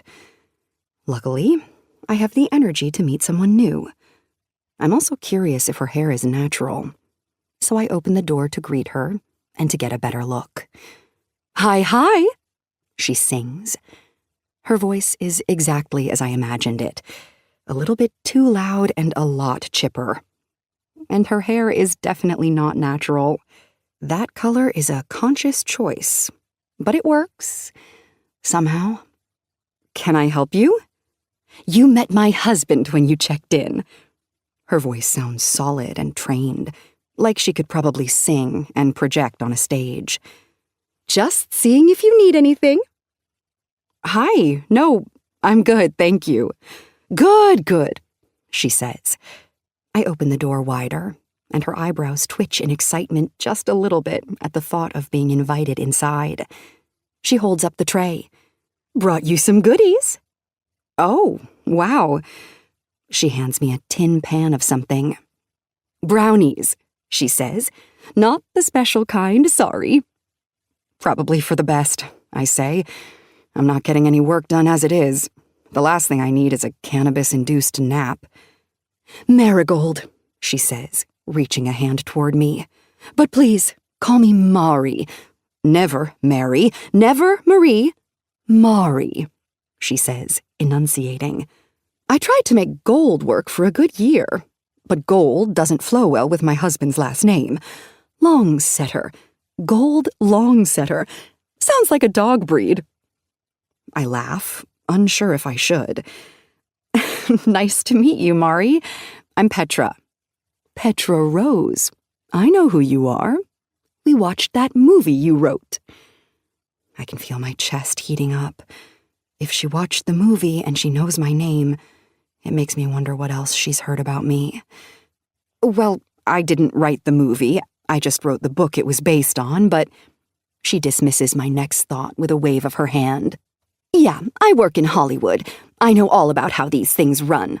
Your idea, your book, your movie. That's how I see it, anyway." She motions with her head. "Can I come in? Won't stay long, I promise." Sure." I open the door wider and she makes her way in, her heels clacking on the concrete floor. She sighs as she makes a circle, taking in the kitchen. "I just love it in here. I tried to get Louis to let us move in after the remodel, but he said it makes for the better rental." She pauses her circle and looks straight at me, her dress coming to a stop a few seconds after she does. "Guess he was right, because it attracted a big-time celebrity." "Oh, I wouldn't say I'm a..." "Not you. Not to say you aren't a big-time celebrity, but I wouldn't gush over you that way. It would be improper. I was talking about Michael Showalter. He stayed here a few years back. Before the remodel, but still. I'll give Louis the credit anyway because I'm a good wife. But Michael stayed here 2 whole weeks and even left a 5-star review with his actual name on it. It's the review we highlight on our website now." She can see on my face I have no idea who Michael Showalter is, and I can tell she can tell because she rolls her eyes, waving a hand. "I forget. You're a writer, not an actress. He's a director. Big time. Well, medium time. Either way, he wrote the review right there in our guest log," she says, pointing to a guest log sitting on the credenza beneath the television. "Said it was the best vacation he's ever had. It's on page 30 if you want to read it." Mari motions toward a bar stool for permission to sit, so I nod. She slides it out and takes a seat. "Did Louis tell you I'm an actress?" He started to talk about it, but I think the conversation got derailed. I walk into the kitchen. "Would you like something to drink?" She doesn't seem like she's keen to leave immediately, so the least I can do is be hospitable to this woman, who would be the most unrealistic character if I wrote her straight into a book. "Got any wine?" she asks. "I do. Red, is that okay?" She nods. "Me and Louis lived in Los Angeles most of our lives. We met there. He was a gripper, and I was an actress. I still act, but mostly just stuff for the ID channel. You know those murder-type shows? The short documentaries? I do, I say, pouring her a glass. I slide it to her. They're my favorite pastime. She picks up the wine glass with the elegance of an old Hollywood actress. I do the reenactments. You know how in the documentaries they'll be talking about a woman who gets murdered by her grandkids, and they have those silent reenactments with people who pretend to be the murderer or the murdered or a detective? That's me. I've played dozens of different characters. I've done so many of them, I'd probably get recognized if I still lived in Los Angeles. When I don't respond or laugh, she pegs me with a pointed stare. You are in your head, girl. That was a joke, she says, taking another sip of wine. Shockingly, and contrary to what it may seem, I'm not that self-absorbed to think I'd be recognizable, although most people in the industry do think that about themselves. Boy, do I have stories I could tell you about some of these people you see on your television every day. I won't, because I've signed too many NDAs throughout my career, but if you get me drunk enough... She says the last line like a tease, a dare to pour her more wine. Have you ever done any movies or shows I'd know? I ask. Or do you mostly stick to reenactments? I'm just trying to keep up with her at this point so I don't seem so quiet. Still waiting for my big break, she says. You never know. Lots of actresses have their big breaks late in life. Although, some people in the industry think once an actress starts to take the smaller roles, your chances of a big-time career are over. But I'll do anything for money. Any kind of proper acting job, anyway. I won't do the other stuff. You know, the improper stuff they give away for free on the internet now. But I'll do just about any other role to not have to work a 9-to-5. I've gone my whole life being able to pay bills with my art. A lot of actresses, they don't get their big break or become a household name, but they refuse to take on the roles that pay the bills in fear it'll crush their dreams. So they just die with all that rejection in their hearts and absolutely zero pride. Not me. Give me a prop, a wig, and a paycheck, and you've got yourself a happy actress. You ever seen that show called I Survived? The one about the people who don't die, but they reenact how they almost died? Yeah, I say, surprised I'm still following along. Were you on it? That's how I got started doing these kinds of roles. They use the actual people who survive in their episodes, along with actors, but lucky for me, one of the ladies who survived a car wreck and then spent 6 days hanging upside down in a creek looked a lot like me. So I got her part and had to hang suspended in a car for 8 hours every day while we filmed the episode. With breaks, of course. No one could actually safely hang upside down that long. Well, except for the lady who survived it. I guess she did. Anyway, it was the hardest part I've ever had to do. But I got paid the most for it. And because I was so professional, those producers have used me quite a lot since then, on a lot of their different shows. She takes a sip of her wine, and as she's sipping it, she starts to flap her other hand so fast, her bangles jingle. I'm so sorry, she says, setting the glass on the bar, waving her hand in apology. I never shut up. Just tell me to leave when you want me to leave. Otherwise, I'll be here all night. Oh, God, please, no. I smile, despite the dread I'm feeling inside. You're fine, I say, lying. It's as if she can sense it, because she swigs the rest of her glass of wine and stands up. Petra, if you knew how to hide your expressions better, I might have believed you wanted the company and stayed. Don't be polite to spare my feelings, or anyone's for that matter. If you don't speak your feelings don't exist. I'll get out of your hair. I'm sorry, it's just, I have so much work to do. Honey, she walks straight up to me and grips my shoulders. If there's anyone who understands, it's me. I know how it is to be an artist. You are at the mercy of your muse. She pats my cheek with a cold hand. You are so pretty, successful and attractive. It is everything I dreamed of being. I kind of hate you. She skirts around me and walks to the door. It was lovely to meet you. Loved your wine. Please text me a picture of the brand. I'll send you my number. Holler if you need me. And if you want to watch any of the stuff I've been in, I can send you my info. You never know when you might need an orange-haired 60-year-old murderer in one of your movies. Sounds good, I say, laughing and bewildered. She swings open the door, leaving it for me to grab as she walks out onto the porch. I know, I'm a lot to take in, but you'll miss me once I'm no longer here. I'm the type of person who seems overwhelming up front, but once you get to know me, I'm, well, still overwhelming, but at least you'll know me. She begins to descend the steps. Mari, I call after her. Yes, hun, she says, spinning back around to face me. I think you totally could have gone by the nickname Gold. It fits you.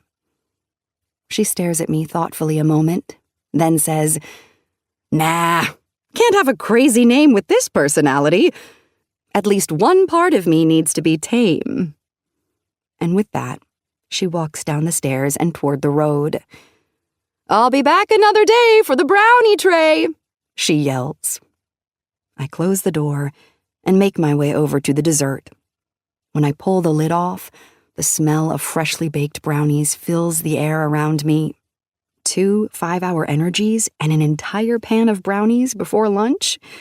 Yes, please. Chapter 5.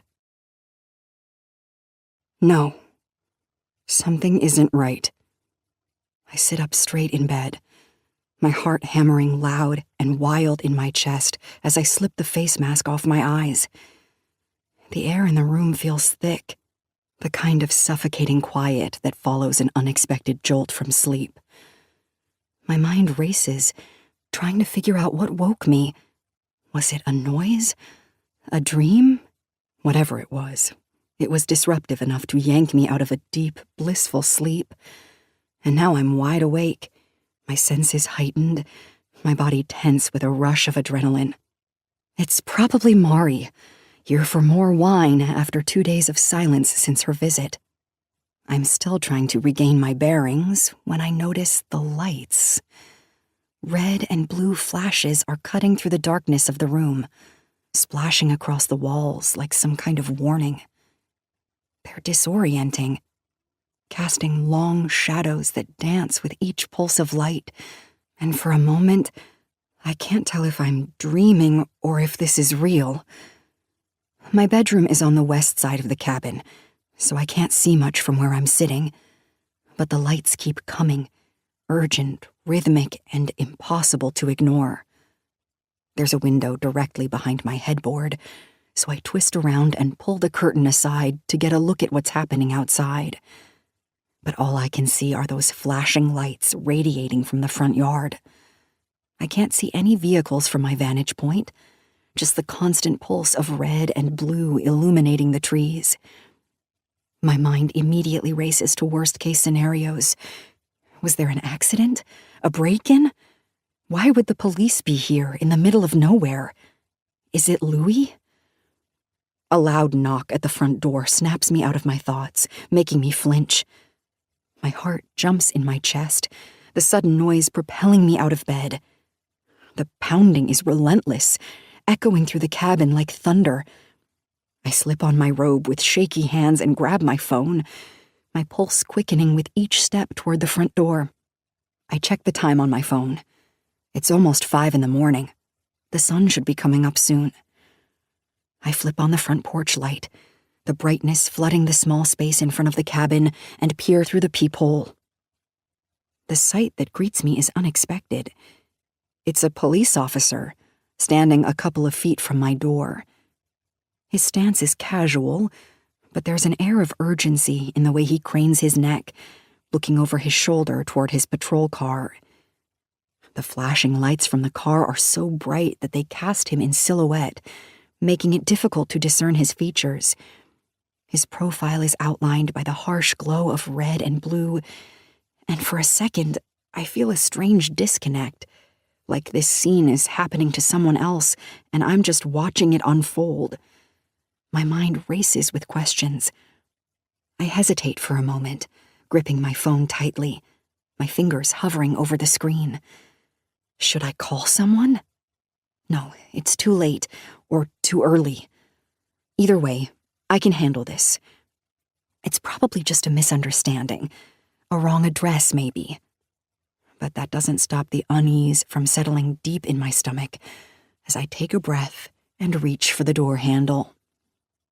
With one last glance through the peephole, I unlock the bottom lock first, wondering what on earth could have brought a police officer to my quiet, secluded cabin in the dead of night. My thoughts spin out of control as I stand here, hand on the deadbolt, hesitating for a moment longer before I finally release it. Even though I unlock the door, I leave the chain latched, opening it only a few inches. A small sliver of space, just enough to see out, but not enough to let anything or anyone inside.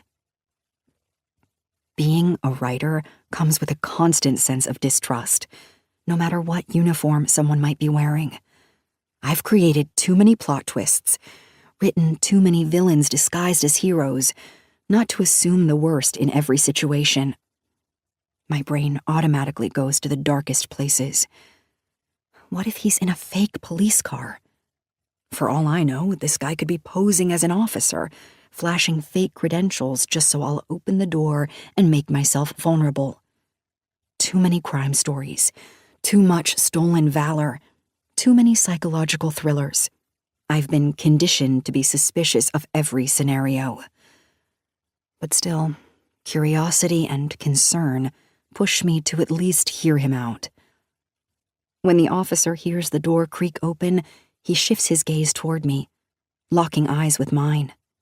The flashing lights from his patrol car are still making it difficult to see his features clearly, distorting his face in alternating washes of red and blue and shadows. My eyes are still heavy with sleep, making the whole situation feel surreal, like I'm caught between a dream and reality. But even with the disorienting lights, there's one thing I can tell for sure.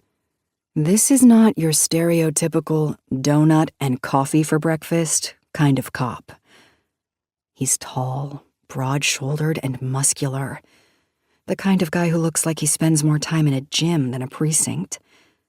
The sight of him standing here, so authoritative and composed, makes me suddenly hyper-aware of my own appearance. I'm still in my robe, underdressed and vulnerable, a detail that makes me pull the robe tighter around my body. I have no idea why he's here, but part of me, maybe the writer in me, can't help but appreciate the timing. If I had to imagine what hot cop Cam from my book would look like, this guy would be it. My brain catalogs the moment, storing away the image of him for later use. This is the face you need to put on Cam, I think. A small smile tugging at the corner of my lips, despite the odd circumstances. The officer holds up his badge, the metal catching the porch light for a moment. I squint, my eyes landing on his name, and then on the glint of a wedding ring on his left hand. Of course, he's married. Not that it matters, but it's another detail my overactive mind clings to as I add to the list another similarity between this guy and my character.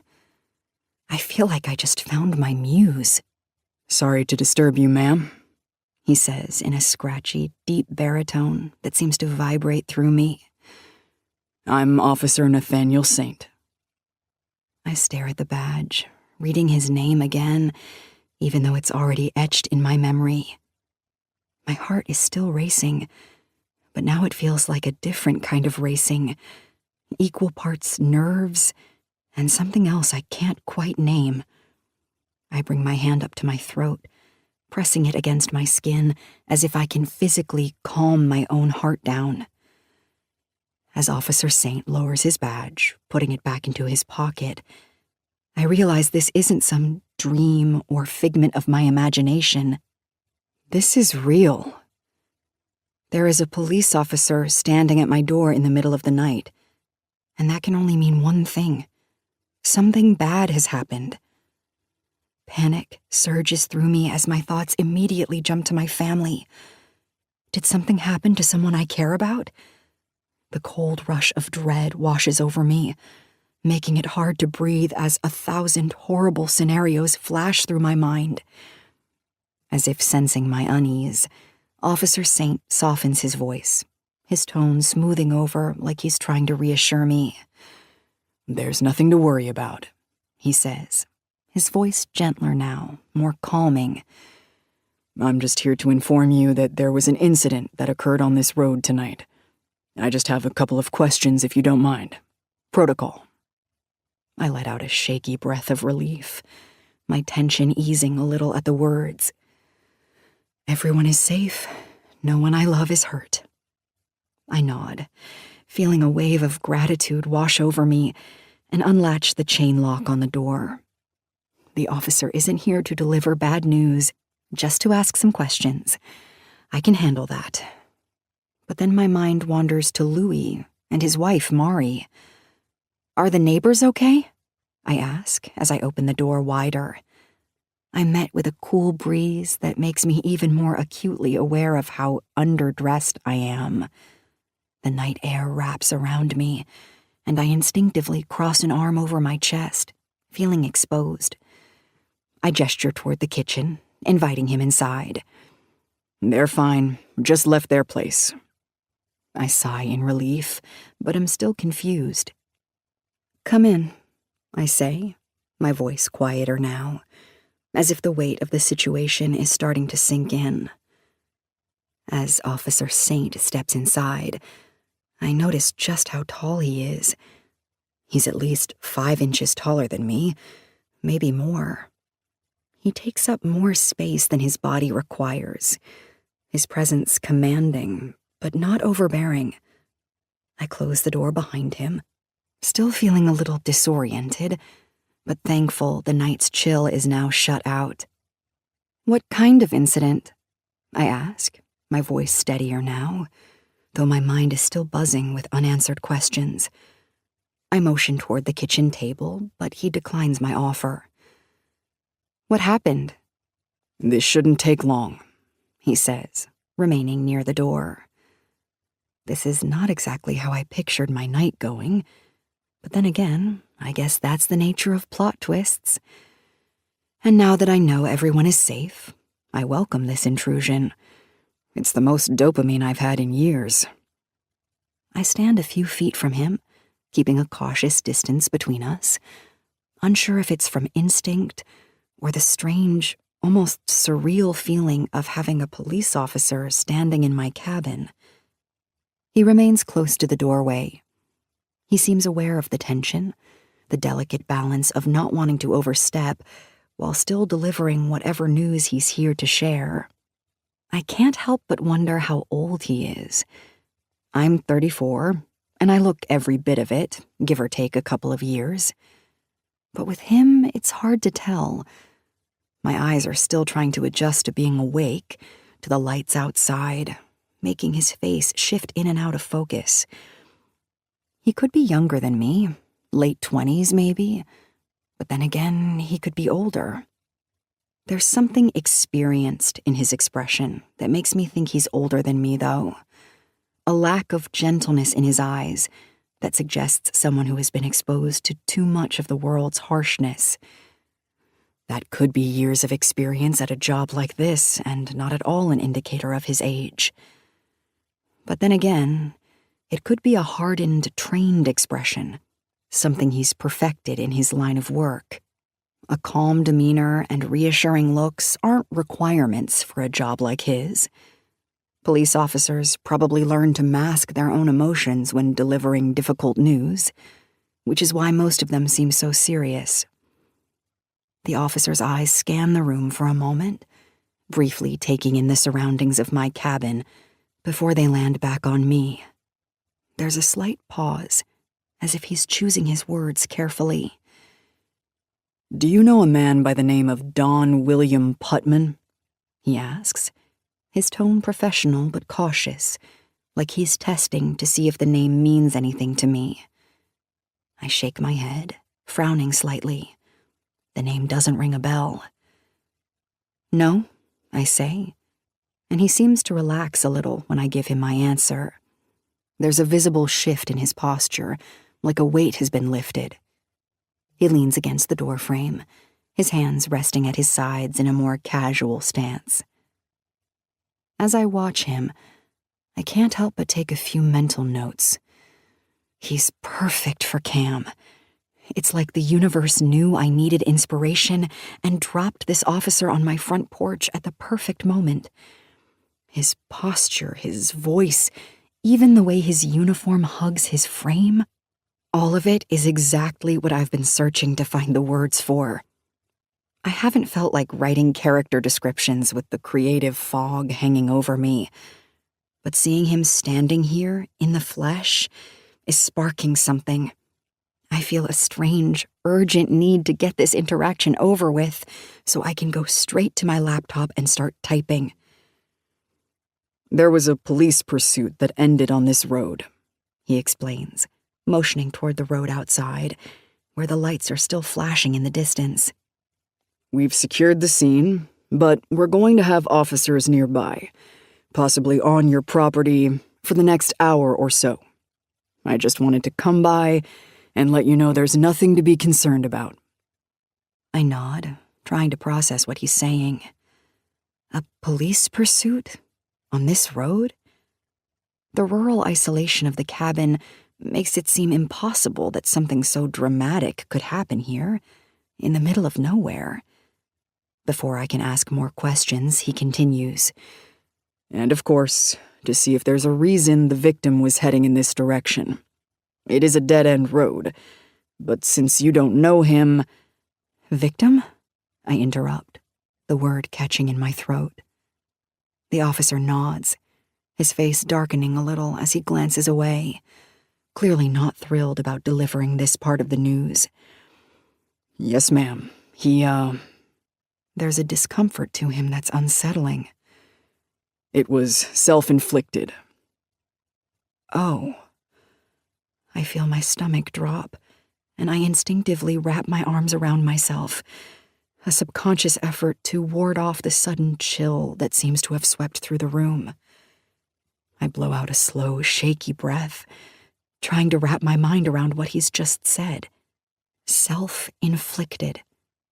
Someone came this close to my cabin, this close to me, and ended their life. Someone just killed themselves? Near here? I whisper, the words sounding hollow as they leave my lips. I don't know why I repeat them out loud. Maybe saying them helps me believe it, or maybe I'm hoping there's some mistake, that he'll correct me and assure me it's not as bad as it sounds. But the look on his face tells me otherwise. He nods again, his expression softening with sympathy. He'd been to prison before and recently broke parole. I'm sure he knew he had warrants, and if he got caught, he'd have to go back, so I put up a hand and nod to cut him off. He doesn't need to finish the sentence. I know how it ends. I swallow hard, my mind still struggling to catch up with this new reality. The quiet of the cabin, the stillness of the night, it feels wrong now. Tainted somehow. I've always searched for solitude, for peace. But tonight it feels like a place where something dark has taken root, something I won't be able to shake. The officer, sensing my distress, gives me a moment to process. "We'll be out of your way soon," he says gently. "Just wanted to make sure you were aware of what was going on, and to see if you had any information that could help us. Any ties to the victim that we should be aware of before we notify next of kin." I shake my head again, feeling numb. No, I didn't know him. Okay, he says, his voice calm and steady. If you need anything, just let one of us know. We'll be close by. I nod, barely registering the words. Tomorrow, I'll write about this. I'll try to make sense of it through my characters, through their emotions. But tonight, all I can do is stand here, trying to comprehend the fact that someone came so close to me, so close to this quiet, safe place, and made the decision to end their life. I may need a statement, he says, his voice steady, professional, but with an underlying gentleness that doesn't quite match the somber situation he just explained. But we don't have to get that tonight. I can send an officer by tomorrow if you don't mind. It's protocol. We're asking both homeowners on this road for information. Yeah, I say, nodding. That's fine. I'll be here all day. I'm just here for a visit. I don't own this place. I have no idea why I'm explaining that I'm not the homeowner, like it's going to help me get out of a murder I didn't commit. Well, enjoy your stay, despite this. He dips his head in a slight nod, preparing to turn and leave, but then he pauses. He hesitates for just a second, and I see something flicker in his eyes before he turns fully back to me. Are you here alone? I hate that question. It's such an innocent inquiry on the surface, but there could be more to it. There's no good way to answer it. Sure, he's a cop, and maybe I should feel safe answering him honestly, but he's also a man, a complete stranger, standing at my door in the middle of the night. My thoughts tumble over each other as I attempt to figure out how to respond. A lie about a husband in the bedroom seems smart in theory, but with a police investigation happening just feet from my cabin, lying to a cop doesn't seem like the brightest idea. Yet admitting that I'm alone feels like inviting vulnerability, like putting a target on my back. I must look torn, because the sudden understanding in his expression becomes evident. Before I can answer, he speaks up again, his tone softening, as if he senses my unease. Not that I'm assuming you can't take care of yourself, he adds quickly, but just be cautious. If you have conversations with people in town, make sure to give the impression you aren't out here alone. Wear a wedding ring when you're out and about if you can. As he's opening the door, his words hit me in a way I didn't expect. This town, this quiet little place where I've repeatedly come for solitude and peace, has always felt like a sanctuary, a place where I could escape, recharge, and write without interruption or fear. But the way he's talking now makes it seem like there's more beneath the surface. It's unsettling, like I've been missing something all this time. Should I be worried? I ask, my voice quieter than before. Is this a bad area? He's now standing in the open doorway. He glances out into the yard, his gaze momentarily drawn to the flashing lights still illuminating the trees. Then he looks back at me, his eyes steady but unreadable. No area is perfect, he says after a beat, the words careful and diplomatic. He tips his hat again, signaling the conversation is over. You should always be cautious. Sorry to interrupt your night. Someone will be in touch tomorrow. He turns to leave, heading across the porch that leads to the stairs. But something inside me panics. I don't know why, but I feel a sudden urge to stop him, to keep him here just a little longer. Maybe it's the shock of everything, the dead body so close to my home, the strange advice he just gave me about pretending not to be alone. Or maybe it's just the raw fear settling into my bones.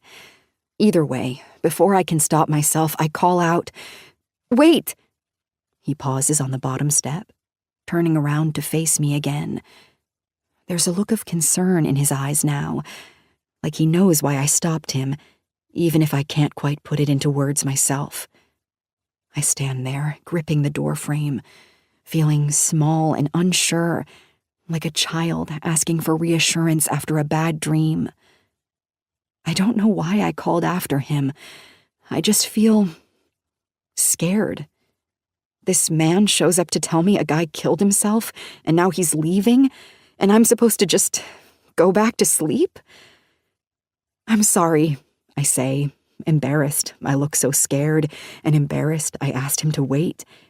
I wave a hand, letting him know I've changed my mind. It's just a lot to take in. He takes a slow step back toward me, his expression softening as he speaks. There's not much else I can do here, he says gently. I'm needed back at the scene, but I'll make sure there are extra eyes on your place tonight. You'll be fine. His words are meant to reassure, but the cold gust of wind that sweeps over me makes it hard to believe. I wrap my arms tighter around myself, trying to hide the chill that has settled deep in my stomach.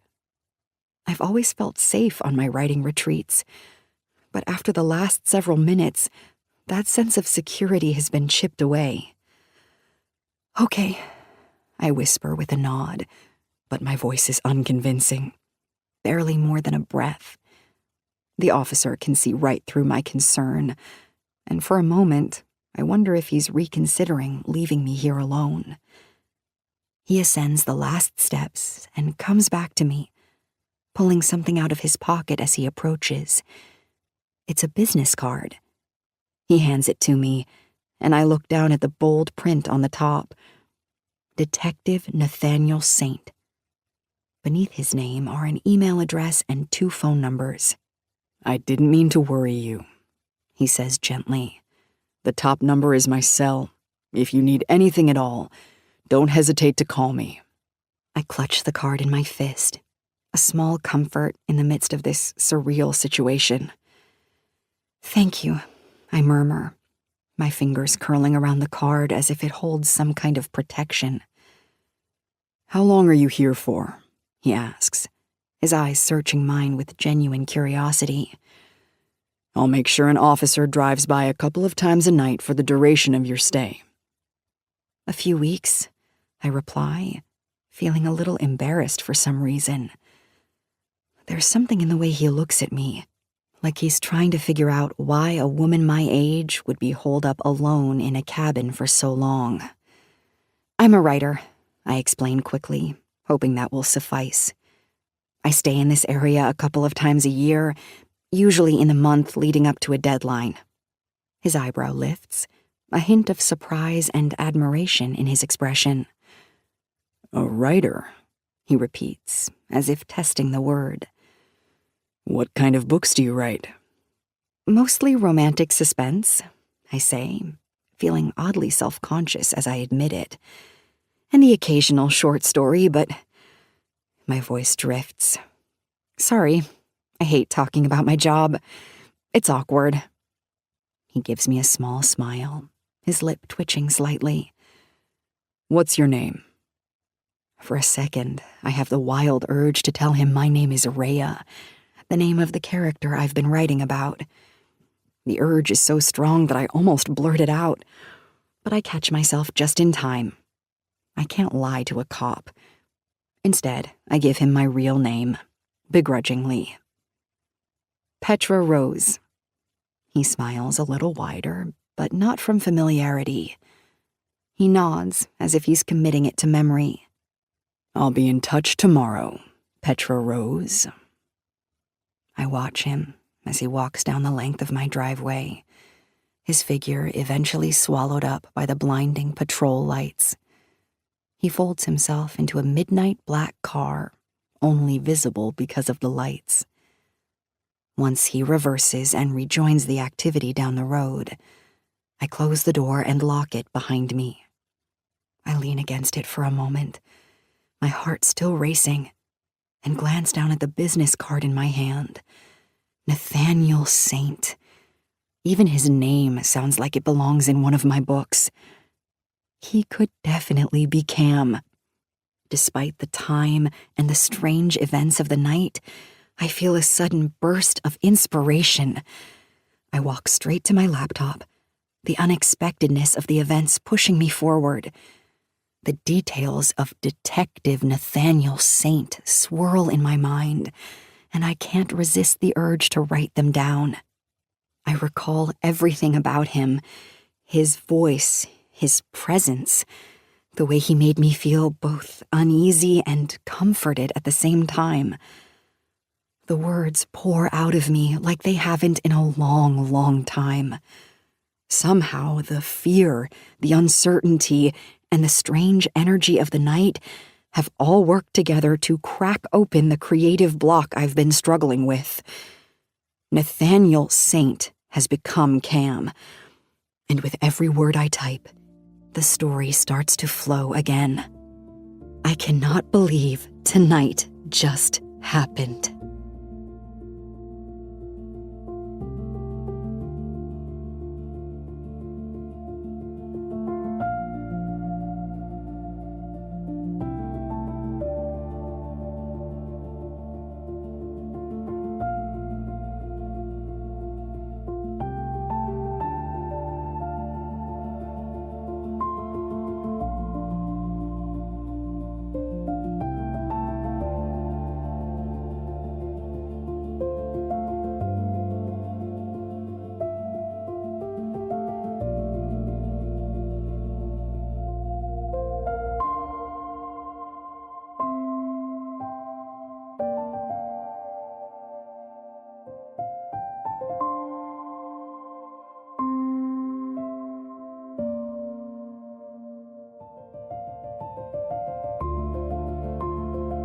Chapter 6. You are not going to believe what happened last night, I say, practically vibrating with a mix of disbelief and exhilaration, the phone pressed tight to my ear. Sunlight streams through the kitchen window, but my mind is still replaying the bizarre, utterly unexpected encounter that somehow, miraculously, jump-started my brain. Oh, good, something dramatic, Nora says, ever the enthusiast for chaos. Tell me everything. Did you finally get to page 21? Something infinitely better. I can practically hear Nora's ears perk up. I had a visitor, a very, very unexpected visitor, and he was a cop. A beat of silence, then a dramatic gasp from Nora. A cop? Petra, what did you do? I swear, if you're writing your next book from jail, I am not sending you care packages. No, nothing like that, I assure her, already picturing her imagining me in an orange jumpsuit. There was a police chase that ended near my rental. Some convict. But he shot himself in the road, and then a cop knocked on my door to see if I knew him. At like 5 a.m. I almost died, I was so scared. But oh my God, you should have seen him. The cop? Nora asks. Or the dead guy? There was actually a real-life dead guy? Jesus, Petra, did you see a body? Well, real-life dead guy makes no sense, but yes, it actually happened. I'm not talking about the dead guy, though. I'm talking about Cam, the cop. His name was Cam? No, it's just what I call him because he's exactly who I'm picturing as Cam now. Nora's voice drops to that conspiratorial whisper she uses when she's truly invested. This is crazy. See? The universe is on your side. Was he hot? Because if it's a cop and it's rural, there's like a 50-50 chance he looks like he either hunts his own dinner in a fitted flannel shirt, or he can't jump a fence. I lean against the counter, a genuine smile spreading across my face. Nora, he was so hot. And his name is even hot. Detective Nathaniel Saint.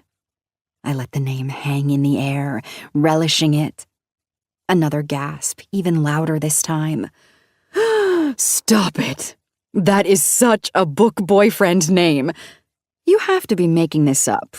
You probably fell asleep at your keyboard and dreamt him. I swear it happened, I insist, pushing off the counter and pacing the kitchen. He was tall and he had these intense eyes. And the way his uniform fit, my brain just immediately went, "Hello, Cam. Meet Rhea's leading man." It was like a sign, Nora. Like the universe decided to send me an actual, living, breathing muse. Your muse, Nora crows, a triumphant note in her voice. I knew it. The universe does love us. So, did you, get his number? Did you flirt? Did you offer him a cup of coffee and accidentally spill it on his very attractive uniform so you could help him take it off? I roll my eyes, though I'm still grinning. No, you lunatic. I was too busy trying not to hyperventilate. But after he left, I couldn't stop thinking about him. And then I just wrote. I wrote pages, Nora. Actual, coherent pages. No way, she says, her tone shifting from playful incredulity to genuine surprise. You're not pulling my leg? You actually wrote something? I'm serious, I say, pulling up the file on my laptop. I'm sending you the pages now. There's a pause on Nora's end, the sound of her typing, then a small, "Oh," of surprise. Petra! This is almost 10,000 words! Her voice is practically giddy now. See, I told you. You just needed a little reconnection to the book world to kick that block to the curb. And now karma's dropped a hot cop in your lap. I think you're getting your mojo back. I guess so, I admit, feeling a warmth spread through me that has nothing to do with the sun. It's the warmth of words flowing again, of a story finally taking shape. Writing just feels so right suddenly, like something has been unlocked. I forgot how exciting it is. You unlocked a payment from your publisher soon. That's what you unlocked, she says. Okay, so here's the crucial question. Is there a ring camera? Do you have any security footage? Because I need a visual. For research purposes, obviously. I sigh dramatically, leaning my forehead against the cool surface of the refrigerator. Believe me, I wish there was a camera, or that I had thought to subtly, discreetly, incognito-ly snap a picture of him. The lingering image of him, framed by my cabin doorway, feels almost like a dream now, a vivid mirage. And while the words on the page are a fantastic start, a small, selfish part of me craves that visual proof, a physical anchor to the man who seemingly broke my curse. I have to go, I say, already feeling the pull back to my laptop. The well of inspiration, so recently dry, is now overflowing. I have to jot more down before he vanishes back into the ethereal realm of hot cop muses. Go, don't let Cam escape. And seriously, if you get any surveillance footage, you know who to call. You'll be the first, I promise, already picturing myself hunched over the keyboard. Just as I'm about to end the call, there's a sudden knock on the door. Could it be? Okay, gotta go, I say. Wait, she says, and my finger pauses on the screen while I head to see who is at my front door. This means you're on for another live stream, right? Readers will go apeshit over this. A tiny flicker of the earlier anxiety returns, a whisper of doubt. But then the image of the detective, tall and compelling, flashes in my mind, and everything in my life feels a little bit more manageable, more salvageable. Fine, I sigh, a smile touching my lips, as long as you vet everything and read all the questions again. Another knock at the door. Wouldn't have it any other way, she says. Good luck. I end the call and look through the peephole, but my hope that it might be the cop is diminished when I see Mari standing at the front door. I sigh, but open the door anyway. "Hey, Mari." I motion for her to come in. She's probably here for her brownie tray, so I head to the counter where I set it after washing and drying it. "You get any sleep with all that ruckus last night?" she asks. I shrug. "Enough." I hand her the tray, but instead of heading toward the door, she walks over to the table and pulls out a chair. I guess I'm having company. She flicks her dress out so that it billows over the chair before she takes a seat. "How about those cops?" she asks. "Wasn't too happy to see them at our door, but they sure were easy on the eyes." "I only met one of them," I say. "I hope it was the hotter one," she says. "Well, they were both good-looking, but the tall one, my goodness. This road hasn't seen that much action since that group of swingers booked the place 3 summers ago." I never know what's going to come out of her mouth, I swear. Mari notices the business card the officer left. It's sitting on the table between us, so she picks it up, tapping it against her finger. "Yes, this one," she says. "The tall one, Nathaniel Saint." "Do you know him?" "Nah, I keep away from authority as much as possible. Never know with those guys. I keep out of most of the city and county stuff, unless some dumbass on the city council is trying to suggest a law to ban rentals on the lake. Twice they've tried that, and twice me and Louie have gone and put a stop to it. This is our income, and I'll be damned if I have to go get a 9 to 5. What a nightmare that would be." She feigns wiping away sweat.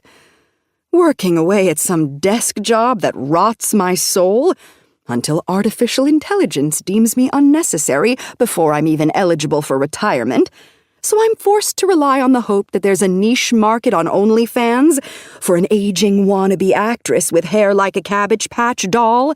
No, thank you." She drops the business card back on the table, but is still staring at it when she says, "If I didn't see the dead body for myself, I'd think I dreamt it. But they talked to both me and Louie for a good half hour." "You saw the body?" "What?" "Heard the commotion. I'm nosy. Don't worry, they got it all cleared out. Only thing left over from last night that I saw on the walk over was some spray paint markings in the road. Happened right in front of this house, you know. I was kind of expecting to see an outline of him on the asphalt, just like they do in the shows I work on, but they didn't do that. Probably because it wasn't a murder, and they got it on dash cam since they were in pursuit, but still, would have been cool to see." Cool is not the word I would use to describe that, but okay. It is so hard to keep up with her. I don't know how Louis does it. Maybe he doesn't. Either way, her reminder of last night makes me tense up, despite her effervescent personality. "Straight out of a crime novel," she continues. "Too bad you don't write suspense, Petra. That could have been some good motivation." I do write suspense. "Mari, what kind of books do you think I write?" She shrugs. "Romance? I don't know. I should probably read one. Which one do you recommend?" "None of them," I say honestly. "They are suspense novels, though, but there are so many other books I'd recommend to you if you like that genre." Mari swats at my arm. "Stop that self-deprecation. It is so unattractive." I didn't even realize I was being self-deprecating. I call it honesty. "Let's try having this conversation again," she says. She straightens up, eyeing me. "Petra, which of your books do you suggest I read?" She's right. I never answer this question with pride, so I commit to at least trying. Maybe it will improve my current attitude toward my career. "Start from the beginning," I say, feigning confidence. "The release order is on my website. If you like the first one, you'll be able to see my writing progress as you work your way through the books." Mari grins. "That's better. I'll visit your website. What is it, thepitifulpetra.com? She laughs at her own joke, but then says, "Kidding." before I have time to find the humor in it. You just act so pitiful when it comes to your career. I'm gonna compliment that pitiful out of you before you leave here, she says as she stands. Let me know if you ever need a shopping break. I'm going estate hunting in the morning if you're interested. Not sure I need the distraction yet, I admit. I'll text you before I leave just in case, she says. She grabs her pan and heads toward the door. Maybe we'll get lucky and Louis will have a heart attack so we have an excuse to call the cops over here again. Jesus, Mari. A mild one, she says dismissively. I don't want him to die. Who would drive me to Los Angeles for all my auditions? She winks at me and then closes the door behind her. I stand up and lock it, then walk back over to the table. I pick up the business card sitting next to my laptop. I scroll my thumb over Detective Saint's name, wondering what people call him. There are so many possibilities, but I imagine I'd call him Saint if I knew him on a more intimate level. Do people call him Nathaniel? It seems too formal, too stiff for someone who carried himself with such confidence and ease. Maybe they call him Nathan, a little more approachable, relaxed. Or maybe he's just Nate to those closest to him. Or is he simply detective to everyone? Whatever people call him, I've been anxiously waiting for him to show back up. I should have asked Mari if they mentioned to her that they might return for a statement. Surely he'd need to take my statement, right? Last night he said he'd be in touch today, or that someone from the precinct would be. And a part of me has been counting down the hours, expecting to hear the knock on my door any minute before the workday ended. But as the afternoon dragged on and the sun started to sink lower in the sky, I realized it was already nearing 6 o'clock and I still hadn't heard from him. Just one knock, and it was Mari instead of the man I was hoping it would be. Maybe they decided against asking the residents for statements after all. Maybe in the light of day, they realized it was a waste of time, that the case was open and shut. Like Mari said, the man who died took his own life. Isn't much more to investigate. The thought feels logical, but it also leaves me with an odd sense of disappointment. I have a million questions about the events of last night, and not just for my own peace of mind. For a writer, this is a rare opportunity, a chance to talk to a real detective, to ask him the kinds of questions that could add a layer of authenticity to my book. How often do I have a muse at my door, straight out of my work in progress? And yet the day is slipping away, and it seems like that opportunity might not come. Still, part of me doesn't want to let it go. What if I text him, just to check in, to see if they still need my statement? I could frame it as a polite inquiry, but it would also be a subtle way to get him to respond, to reestablish that contact. And if nothing else, maybe it would open the door for me to ask some of the research questions that have been building in my mind since last night. My fingers hover over my phone screen for a moment, debating if this is a good idea. Finally, I look at the business card phone number and type out a quick message. Hi, it's Petra Rose. Do you guys still need a statement from me? I hit send before I can second-guess myself.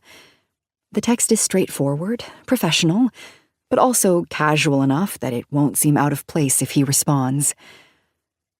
I'm not sure what I'm expecting. Maybe a delayed response, or a formal reply from one of his colleagues from a different phone number. But to my surprise, my phone vibrates almost immediately. His response comes back faster than I anticipated, and there's something about that speed that makes my heart skip a beat. We've been short-handed today. Sorry about that. If it's not too late, I can swing by on my way home. I reread his text, my stomach swirling at the thought of seeing him again. There's something casual yet considerate in his tone, like he's apologizing for being late to an unscheduled appointment while also offering to make it up to me. And though it's all business on the surface, I can't help but feel a surge of excitement roll through me at the thought of him stopping by, even if it's just to take my statement. Sounds good. If you have a few minutes while you're here, I have questions about some scenes I'm writing. I could really benefit from picking the brain of a police officer. I send the message quickly before I can overthink it. It's true. I do need some insight for my book, and having an actual detective to talk to is an opportunity I can't pass up. But if I'm honest with myself, it's more than that. There's a part of me that just wants to see him again, to spend a little more time in his presence, to feel that strange mix of curiosity and attraction that he sparked the first time he showed up at my door. I'm all yours. Be there in an hour. His response comes almost immediately, and it's that first sentence that makes my breath catch. I'm all yours. It's a simple phrase, probably meant as a professional gesture, but it hits me in a way I didn't expect. Excitement rolls through me, warm and electric, as I read it again. I don't even hesitate. I immediately rush to my bedroom to change clothes. I glance at myself in the mirror, realizing with a bit of embarrassment that I've already changed 3 times today, each outfit picked with the possibility in mind that he might come back. It's ridiculous, I know. I don't normally bring many cute clothing items when I hole up in a cabin to write. My usual wardrobe consists of sweatpants, old t-shirts, and a few hoodies I rotate depending on the weather. I'll pack maybe 1 or 2 jeans and shirts that I use in case I get a wild hair and go to the grocery store. The most flattering thing I have with me that doesn't scream trying too hard is a sundress that could easily pass as something I'd lounge around in on a lazy afternoon.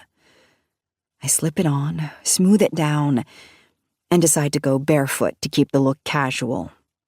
I pull my hair up in a messy bun, just loose enough to look effortless, and put on the slightest touch of makeup, just enough to give my skin a subtle glow, to make it look like I haven't tried at all.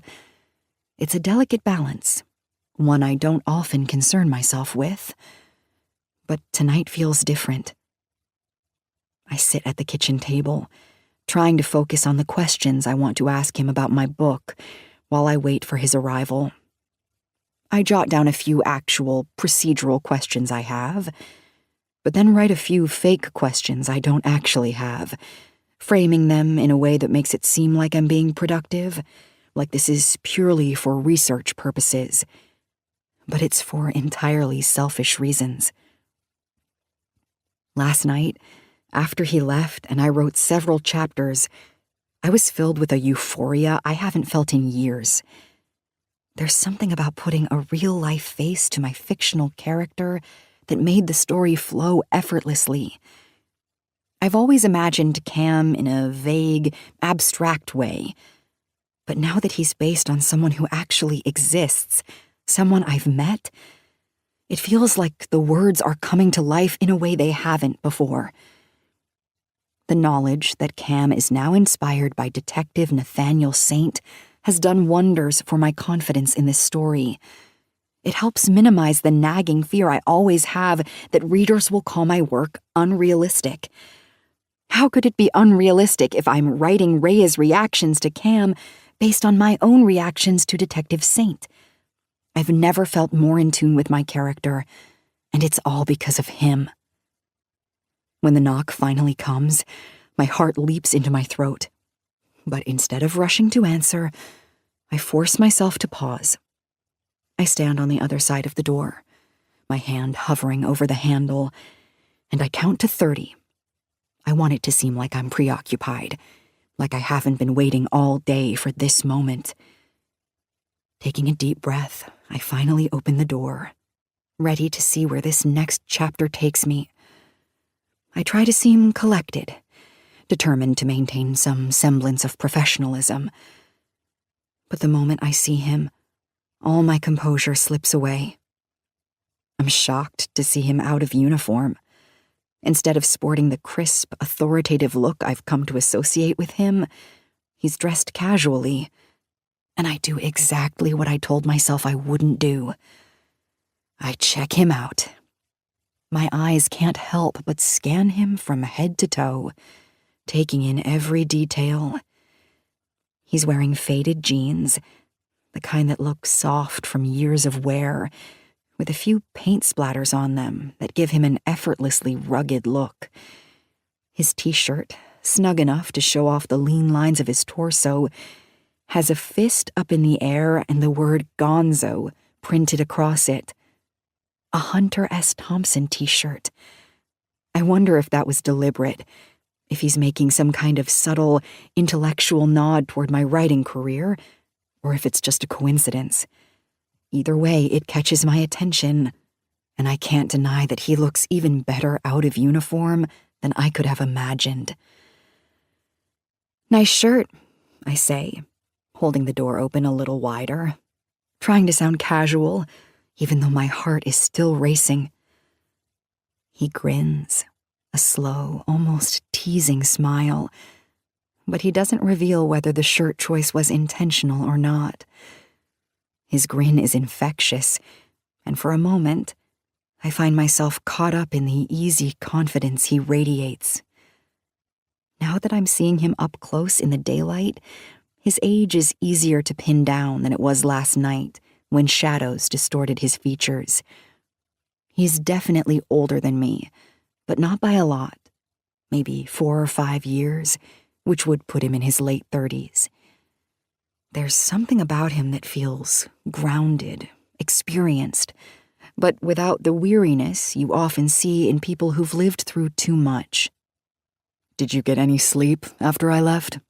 he asks, stepping inside the cabin like he's done it 100 times before, his presence filling the room. "Not much, but I'm okay," I reply, closing the door behind him, my voice a little lighter than I intended. "You?" "Not any, but I'm okay," he says, flashing that same slow smile, the one that feels just a little too knowing, a little too intentional. I don't know if he means for it to come off as seductive, but there's something about the way he holds my gaze that feels different. And I don't know what to do with that. Normally, I can hold my own in moments like this, especially when it comes to flirtation. But the fact that he's wearing a wedding ring keeps me in check. I don't flirt with other women's men. I've always drawn a firm line there. But then again, this isn't about me. Rhea, my character, would flirt with him. That's how her affair with Cam begins in the book, after all. She latches on to every flirtatious smile he throws her way, turning it into a game, letting it pull her deeper into the affair that eventually consumes her. As I stand here, watching Detective Saint move through my kitchen, a part of me wonders how much writing I could get done tonight if I let myself slip into Rhea's skin for a little while. What if I became her, just for a moment? What if I allowed myself to step out of my own reservations, to lean into the flirtation and see where it takes me? It might inspire me, might help me push past this creative block and meet my deadline. There's a strange thrill in the idea of letting go, of becoming my character just long enough to capture her essence on the page. The detective is making a slow spin in the kitchen, his eyes scanning the high ceilings and the deceivingly modern style of the cabin.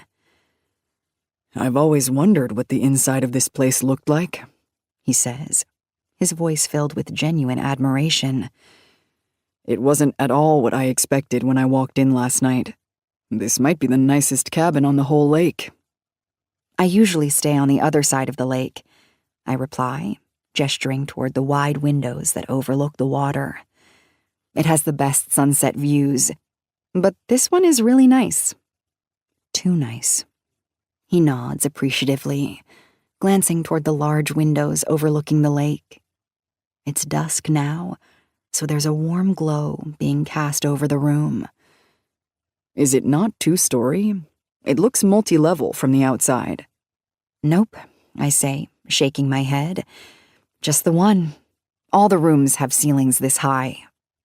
He gives an impressed nod, his eyes still scanning the space, as if he's taking mental notes. And I can't help but watch him, my mind wandering again to Rhea and Cam, and how easily this interaction could slip into something more if I let it. I force myself to stay grounded in the moment, but the line between fiction and reality feels thinner than ever. He brings his eyes back to mine, locking me in his gaze with an intensity that makes my pulse quicken. It's gorgeous, he says, his voice low and casual. I nod in response, trying to keep my cool, but I'm not sure he's talking about the house anymore. There's something in the air that shifts the atmosphere. Neither of us speaks for a moment, and the silence between us becomes thick, almost palpable. I can feel it pressing against my skin, making me more aware of every breath, every movement. My mind clamors for something to say, anything to break the tension. "What name do you go by?" I ask him, desperate to keep the conversation going. "Nathaniel? Nate?" He tilts his head slightly, a faint smile playing on his lips. Saint, actually. Oh, I nailed it. Saint, I repeat softly, more to myself than to him. The name lingers in the air between us, and I can't help but think about how perfect it would be for a character. Saint. It has a certain strength to it, an edge that makes it stand out more than the typical names I've used. It would make a better character name than Cam by a mile, but that would be too weird. Cam is already beginning to look exactly like this guy in my mind. I can't make his name the same, too. It would be too much. So, I say, shifting the conversation back to safer ground. You need a statement from me? Saint doesn't answer right away. He stares at me quietly for a moment, like he's weighing his words before he speaks. Not anymore, he finally says. It's all on dash and body cam. Nothing to dispute.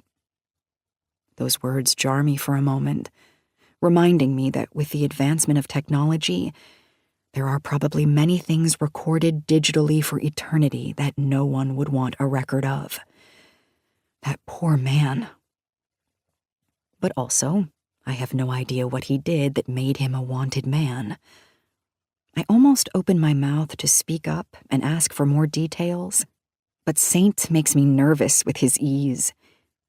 He leans against my kitchen island, crossing his legs at the ankles, looking so effortlessly breathtaking that I suddenly feel completely out of my element. There's a confidence about him that makes me feel like I'm stumbling over my own thoughts. But then I remind myself, would Rhea feel out of her element right now? No, she wouldn't. Rhea would be composed, in control.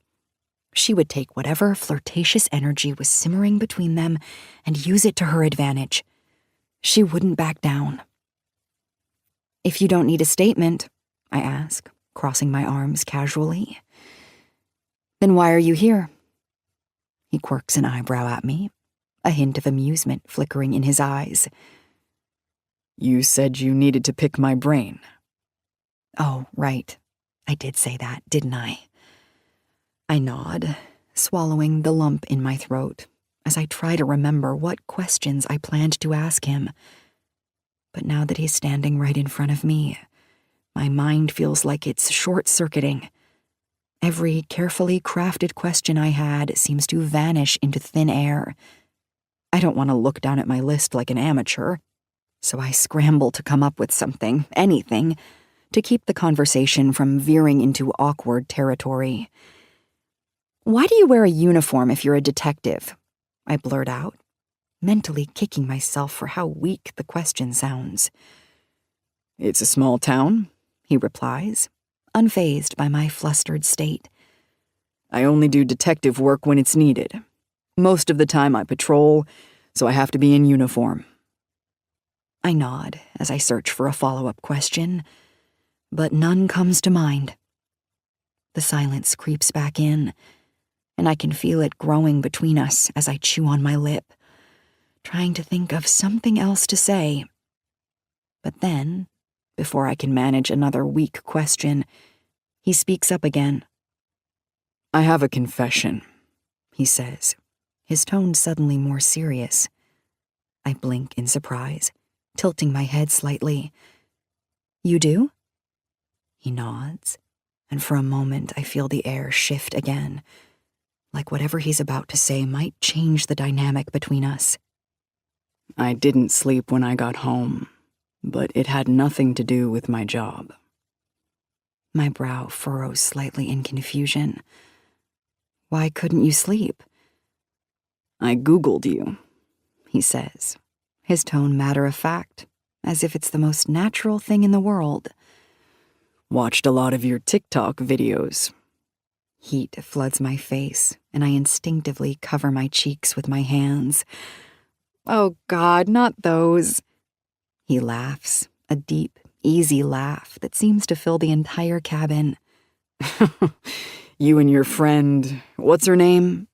"Nora," I mutter from behind my hands, still mortified. "Yeah, very entertaining," he says, clearly enjoying my embarrassment.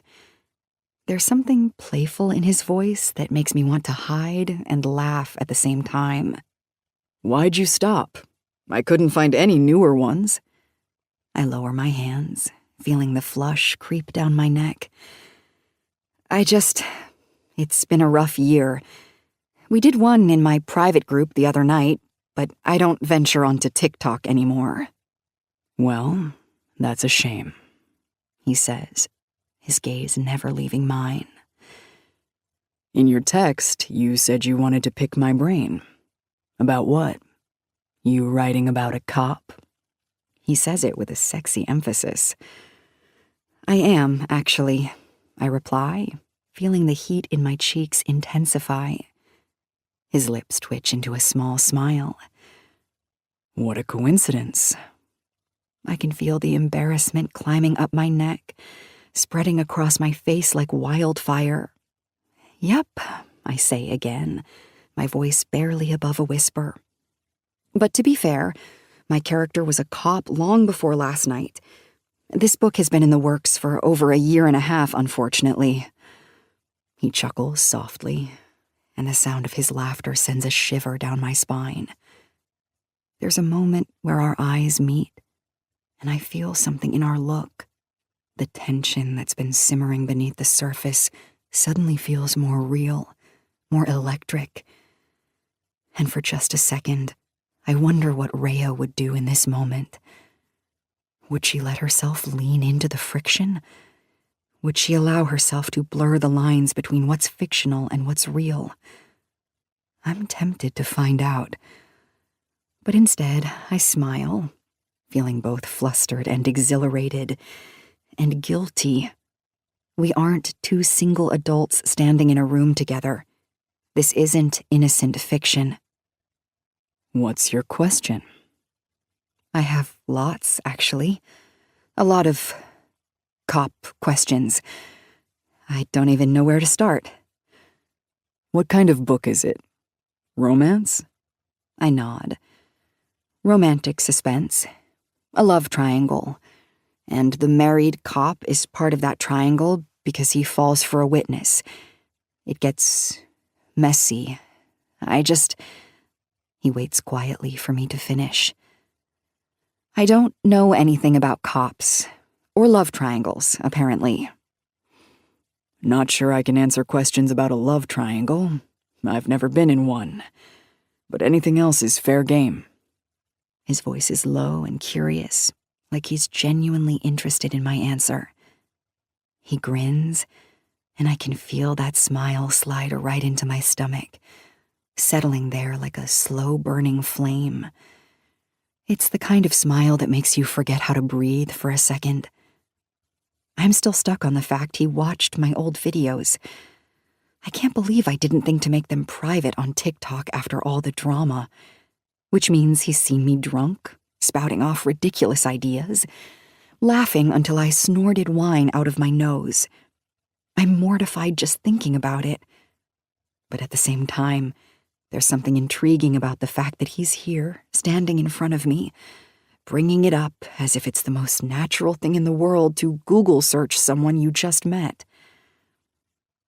Yeah, I've never been in one either, I say, trying to downplay my embarrassment while still engaging in the conversation. I've been second-guessing that whole part of it, but I do have questions that might come up about your job if you wouldn't mind answering them as I go. I'm sure the more experience you have as a cop, the better you get at it over time, right? You learn things on the job that you can't learn in a classroom, things I won't be able to find on Google. True, he says, his smile softening a little as he nods in agreement. Writing is like that, I continue, the words coming easier now. If I lived through something, I could probably make it more realistic when I put it into words on paper. There's only so much you can imagine before your lack of experience starts to show. And I've never been a cop, so... Or in a love triangle, he adds. Saint breaks our eye contact for the first time since we started this conversation, his gaze drifting down to his arms, which are folded across his chest. I follow his line of sight and see that he's staring at his left hand, specifically at the wedding ring on his finger. He starts to twirl the ring absent-mindedly with his thumb, and I can't help but wonder what's going through his mind. That move makes my stomach tighten, not just from embarrassment, but also from the sudden realization that this conversation is skirting perilously close to what might lead into inappropriate territory. Maybe that's why he's here. This book you're working on, he says after a beat, his eyes lifting back to meet mine. What are the main characters and names? Cam is the cop, I reply, feeling a strange thrill at the fact he's asking so many questions. Rhea is the female protagonist. And who is the third? Cam's wife. Cam is the one having the affair, but Rhea feels guilty because she doesn't want to be the other woman, but she's just too intrigued by him. Are there specific things that happen to Rhea in the book that you've never experienced? His voice is steady, but his question dwells, thick and heavy. Or are you still outlining? Holy shit. This conversation is really going there. I can feel the heat creeping up the back of my neck, and suddenly I'm not sure if I'm ready to have this conversation with him.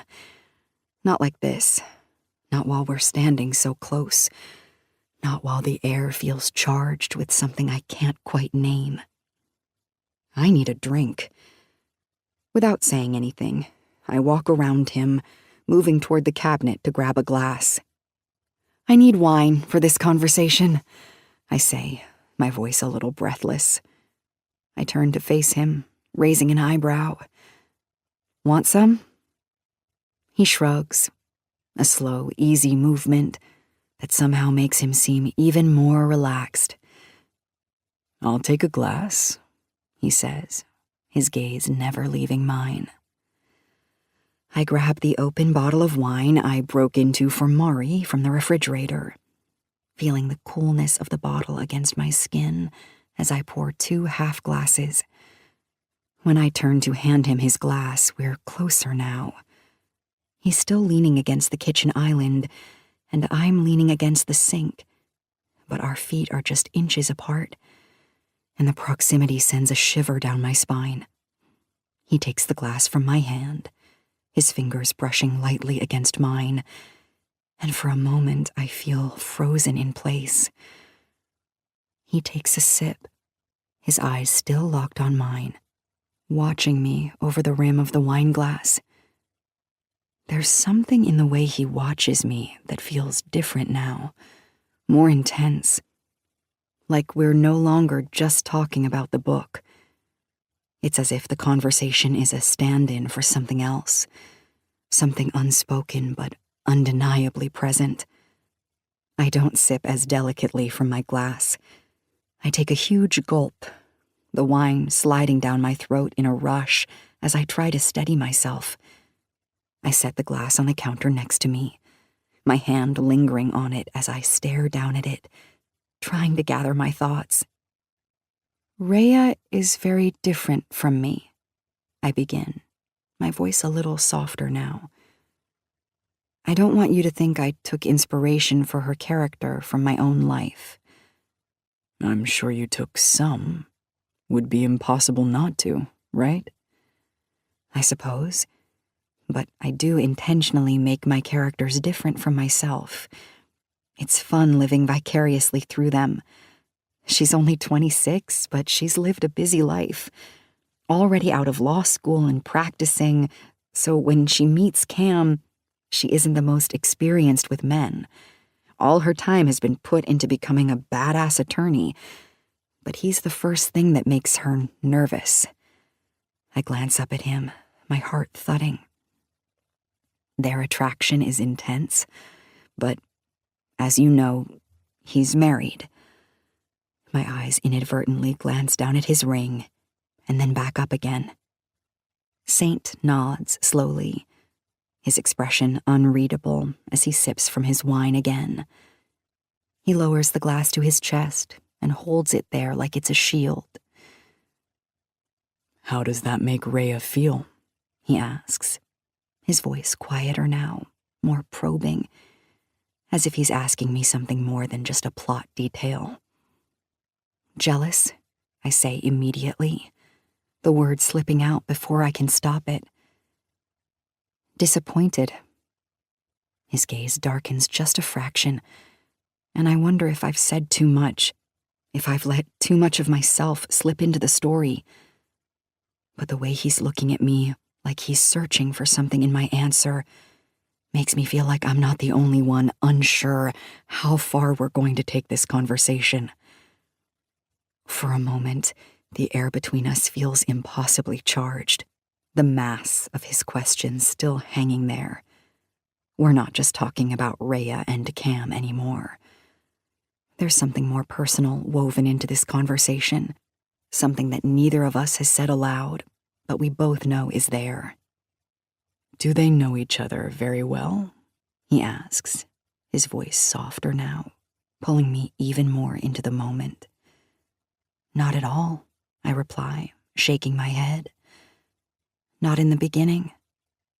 So, this attraction, it's strictly physical?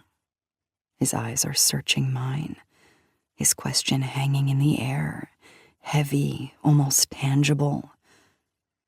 For now, I admit, my voice quiet as I feel the tension between us grow. I have no idea what's happening here. Are we still talking about the book? Or are we talking about us now? It's as though the conversation has taken on a double meaning that neither of us is acknowledging outright. Now that I've been picturing Cam as Saint in my head, it's impossible to separate the two.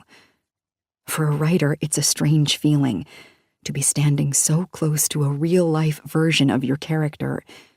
It's like something I created has come to life, and that thought sends a rush of adrenaline through me. I take another drink of wine, feeling my heart pounding so loud I'm sure Saint can hear it. I'm trying to keep my breathing steady, but it's difficult. How does their affair begin? He asks, his tone calm but curious, like he's genuinely interested. I swallow hard, knowing that the answer to this question will take us even deeper into a hazardous place. A kiss, I say, my voice barely above a whisper. Cam loves his wife, but he's never felt such a strong physical attraction to anyone like he does to Rhea. So, one night, when he's at Rhea's house on business, he lets his weakness take over, and he kisses her. But in the middle of the kiss, he feels guilty, so he pulls away from her and storms out of the house. Without apologizing? Saint's eyebrow rises, and I can tell he's intrigued by the emotional conflict. I nod, feeling my pulse race even faster. Cam is a tortured soul, I explain. Saint nods slowly, thinking it over. His eyes stay locked on mine, and then he asks, "And that's never happened to you? You've never been kissed by a man who is married to another woman?" I shake my head, my voice quiet now. "No," I say softly. And now I feel stuck when I try to write Rhea's reaction. I take another sip of my wine and then continue. How would Rhea react after that? Would she get angry at Cam for kissing her, even though she wanted it? Would she cry because he stormed out without a word? Or would she feel triumphant, like she won? Saint tilts his head slightly, his eyes narrowing as he considers my question. "That does sound like something you would have to experience before you could really nail the emotions." "Exactly," I say, feeling a surge of validation, even as my heart races. We stare at each other for a long, quiet moment, and my heart might be pounding louder than when I was woken up by police lights in the middle of the night. Then, he does something I'm not expecting. He pulls his bottom lip in and chews on it for a moment, a classic move straight out of the novels I write.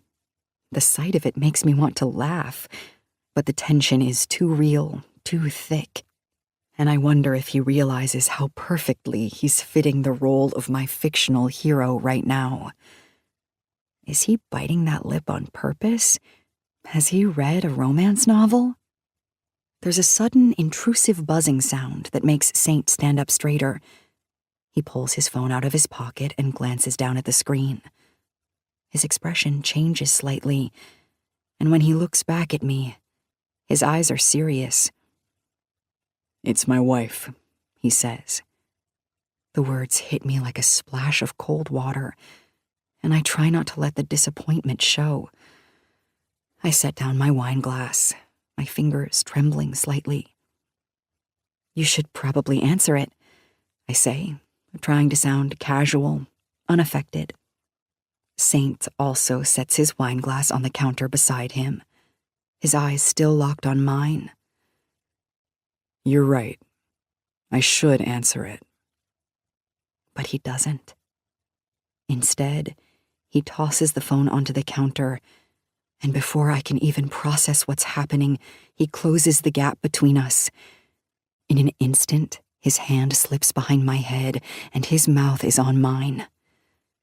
The kiss happens so suddenly, so unexpectedly that I gasp. His lips are warm, soft, and when his tongue slides into my mouth, it sends chills rolling down my spine. I press myself against him instinctively, my hands moving up to the sides of his neck as his lips close over mine. He tastes like mint and Merlot, a combination that sends my senses reeling. I know immediately that this is how I'll describe Cam's kiss in the book. This taste, this feeling, this moment. His phone is still buzzing away on the counter, but all I can think about is the way he chose this kiss over answering her call. I was right, at least about that feeling. Rhea would feel triumphant, like she'd won something she didn't even know she was fighting for. But the triumph comes with a heavy side of guilt. and that feeling starts to creep in almost as quickly. I can't ignore the fact that his phone is buzzing because his wife is calling. His literal wife. And I won't even allow my mind to start dissecting all the things I should feel guilty for. The phone finally stops vibrating, and in the silence that follows, the only sounds are the soft, intoxicating hum of his mouth moving against mine and the quiet moan that escapes from me without warning. His hand slides down to the small of my back, pulling me closer, and I press myself into him, lost in the heat of the moment. But then, just as quickly as it began, the phone starts buzzing again, jerking us both back to reality. Saint pulls away from me, his breath heavy as he presses his forehead to mine. I gasp for air, my chest rising and falling as I try to catch my breath. No kiss has ever left me this breathless, this affected. When I open my eyes, I see that his are still closed, as if he's trying to hold on to the moment for just a little longer. Did I really just allow that to happen? I'm awful. The phone keeps buzzing, an insistent reminder of the reality we're trying to ignore. And then Saint releases me and grabs his phone, his expression unreadable, and without another word, he walks to the door. The door slams behind him, and I stand here, feeling the weight of the silence in the cabin. He filled me with so many emotions in that brief moment, only to rip them away just as quickly. Now, all I'm left with is this aching feeling in my chest, an emptiness I wasn't expecting.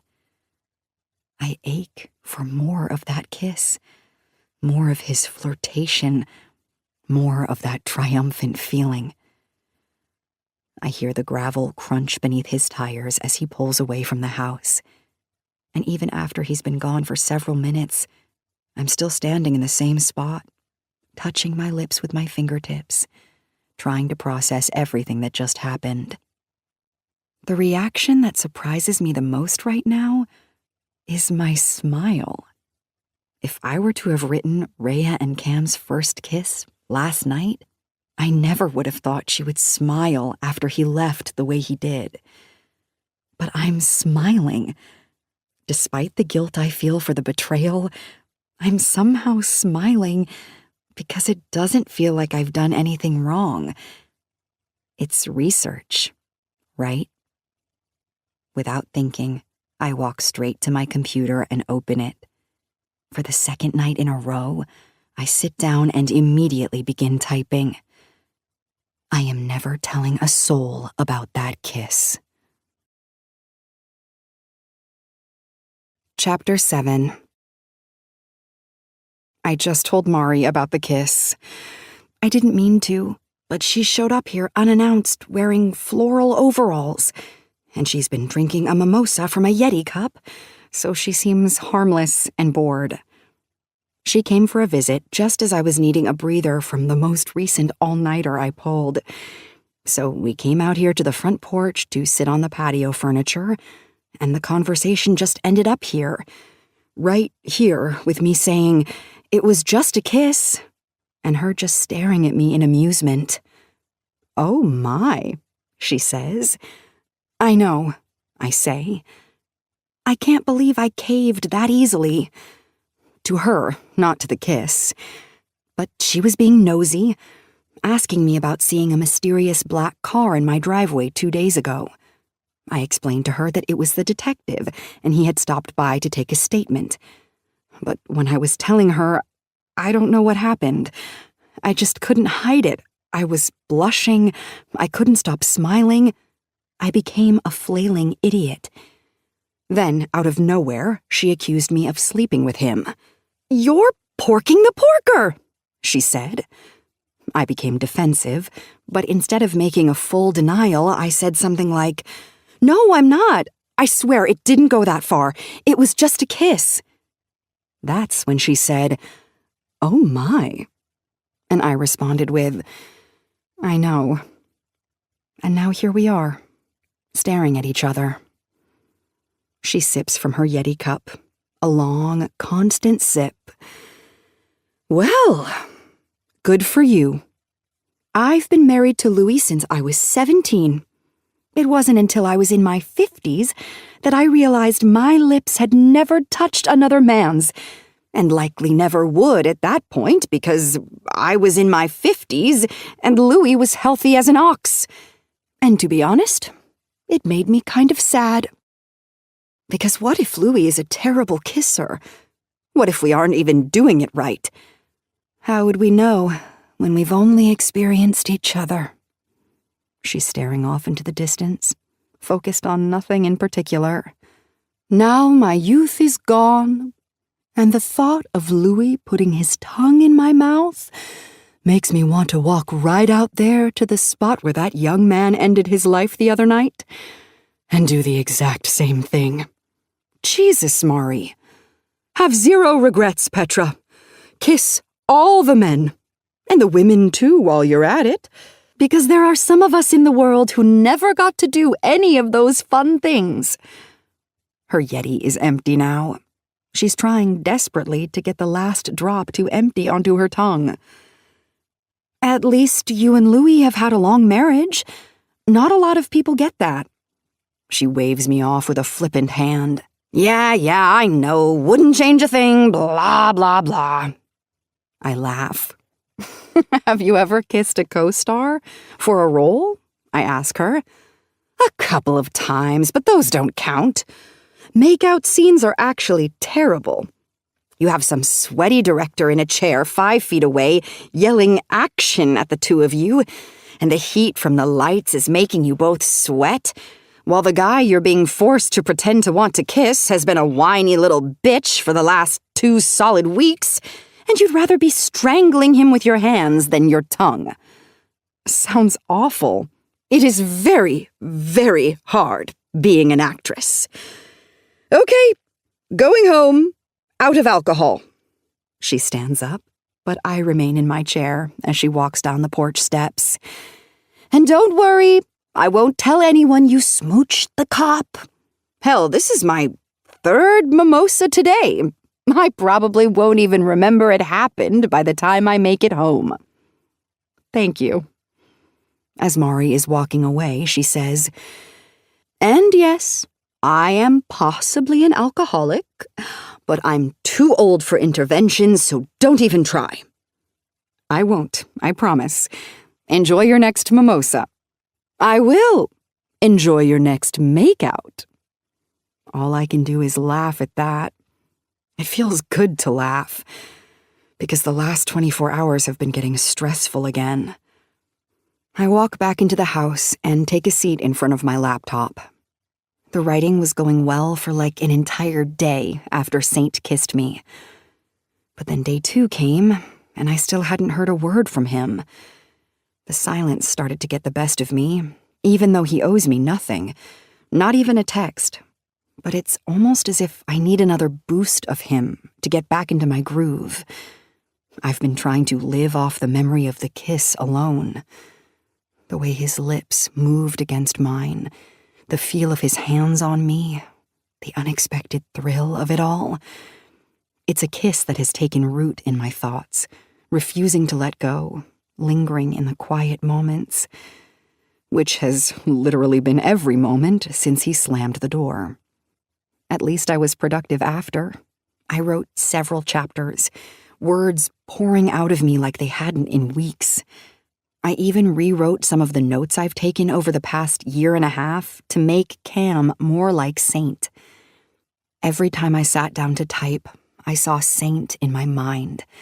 His face, his voice, his presence. Cam took on new dimensions, becoming a character that felt more real, more tangible, because I had someone to model him after. It felt exhilarating, watching the pages fill with a story that was suddenly alive in a way it hadn't been before. But before Mari came over, I had been staring at this blinking cursor taunting me again as I struggled to find the words. I know what needs to happen in the story, but the energy from the kiss has faded, leaving me with the familiar frustration of writer's block. It's as if the high from that moment has worn off, and now I'm left wondering if I can even recapture it again without him. I talked to Nora last night, but I didn't tell her about the kiss. Other than Mari, who knows next to nothing about me or my life, I'm never telling anyone. That is definitely something I want to keep private. I've always been a private person, and this feels too personal, too complicated to share, even with my best friend. I write under my real name, but just my first and middle name. My last name is Andrews, but readers don't know that. I've never worried too much about my personal life being revealed to them. They know very little about me. I have the version of myself I portray to the readers, but none of them know if I'm dating or married or single or a mother or a lonely cat lady. I don't put anything out there beyond my writing, and I want to keep it that way. It's always been a kind of shield, keeping my real life separate from the persona I present to the world. My readers get the stories, but they don't get me. And that's how I like it. Which is why, as much as I trust Nora, I would never tell her about my kiss with Saint. I feel too guilty. And she's one of the only true friends in all areas of my life. I'd hate to taint her version of me, whatever that may be. I'm more worried about how other people would feel about my actions than how I feel. Is this really any different from two actors kissing for the camera? It's art. Obviously, a spouse would never be forgiven for kissing someone else based on the excuse that it's research for a book, but it sure as hell makes it easier to forgive myself that way. I feel very little guilt compared to the moment it happened, thanks to all the clever ways I've excused it. And I don't know what that says about me, whether it means I'm cold and detached, or is it simply that I've compartmentalized what happened as a part of my process, something separate from real life. In fact, I feel so little guilt, I'm starting to wonder how far I can take this thing with Saint. I've picked up my phone several times to text him again, but each time I chicken out.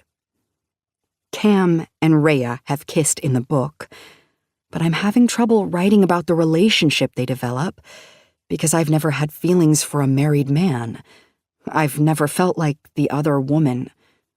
There are so many ways a relationship with a married man would differ from a more traditional relationship. Not only would you not be able to go public with it, even to your closest friends, but you would also have to go to great lengths to keep it private. What would that feel like? To love a man who can only love you part-time? To be the one left behind, always waiting for stolen moments, knowing that someone else gets the best of him while you only get the leftovers. It's a feeling I can't quite grasp, but I know it's something Rhea would be wrestling with in the story. It's a layer of complexity I haven't fully explored yet, and I know it's the key to making the relationship between Cam and Rhea feel real. I've been at war with myself over whether or not to call him. On one hand, it feels reckless, like I'm stepping into dangerous territory. On the other hand, it's work. I settle on a compromise with myself. I'll text him. I keep in mind that his wife might see this message, so I stay professional. I don't want to raise any red flags, just a simple, innocent request. This is Petra Rose. I have a research question if you have time for it. I stare at my phone after I send the text, half expecting him to respond immediately like he did the last time I texted him. But this time, the dots don't appear. He doesn't text me back right away, and the silence stretches out longer than I expect. I watch the phone for a moment, waiting, But when nothing happens, disappointment creeps in. He's had time to think over what he did, and he's starting to regret it. I stare at my computer for several minutes, wondering if I shouldn't have sent the text. I know I shouldn't have sent the text. But I feel more disappointment that he didn't answer right away than I do guilt from sending it. I know I'm walking a fine line here, but the pull of curiosity is stronger than my sense of caution. I need to busy myself, so I go to the kitchen to cook dinner and leave my phone on the table. I make a salad and grill a chicken breast, trying to focus on the task at hand rather than the gnawing sense of anticipation building in my chest. I eat my entire meal while staring pathetically at my phone. Each bite feels like it's dragging time out even longer. I guess he really does regret that kiss. Maybe he's trying to distance himself, to draw a line in the sand that I've already crossed. The thought stings more than I expected it to. I take my plate to the sink and begin rinsing it, but I almost drop it when I hear my phone buzz. I turn off the water and rush to my phone, my heart racing with a mixture of excitement and anxiety. I can feel a swirl of excitement roll through my entire body when I see it's a response from Saint. Saint. Are you having writer's block again? More than happy to help. Winky face. Holy shit. He even added a wink. I wasn't expecting that. I wasn't even really expecting him to respond. But that reply proves that we're both on the same page after that kiss a couple of days ago. Me. Yeah, I guess you could say that. After you left the other night, I wrote several chapters, but today I'm stuck. Saint. What's tripping you up? Me. I'm not sure I know how it feels to be the other woman. I have no idea how to describe things between Cam and Rhea, because I have no idea how often she would be thinking about his wife, or the future of their relationship when they're together. Saint. Are Cam and Rhea in love? Me. Yes, very much in love. Saint. So, you're wondering how two people who are in love would navigate a normal night together when one of those characters is married? Me. Yes, exactly that.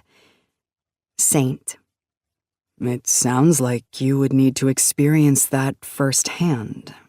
Research can only go so far, I'm assuming. Me. Experience has definitely proven helpful in the recent past.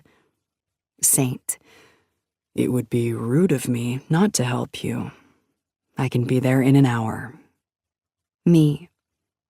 I would appreciate that.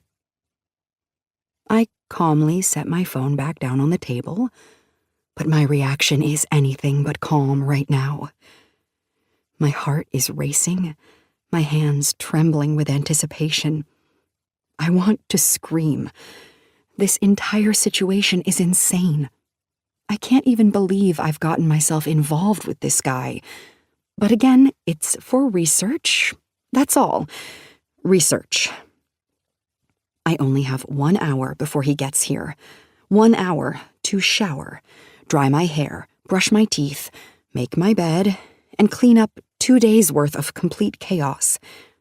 I move through my routine in a blur, my mind spinning with 1,000 different thoughts, each one louder than the last.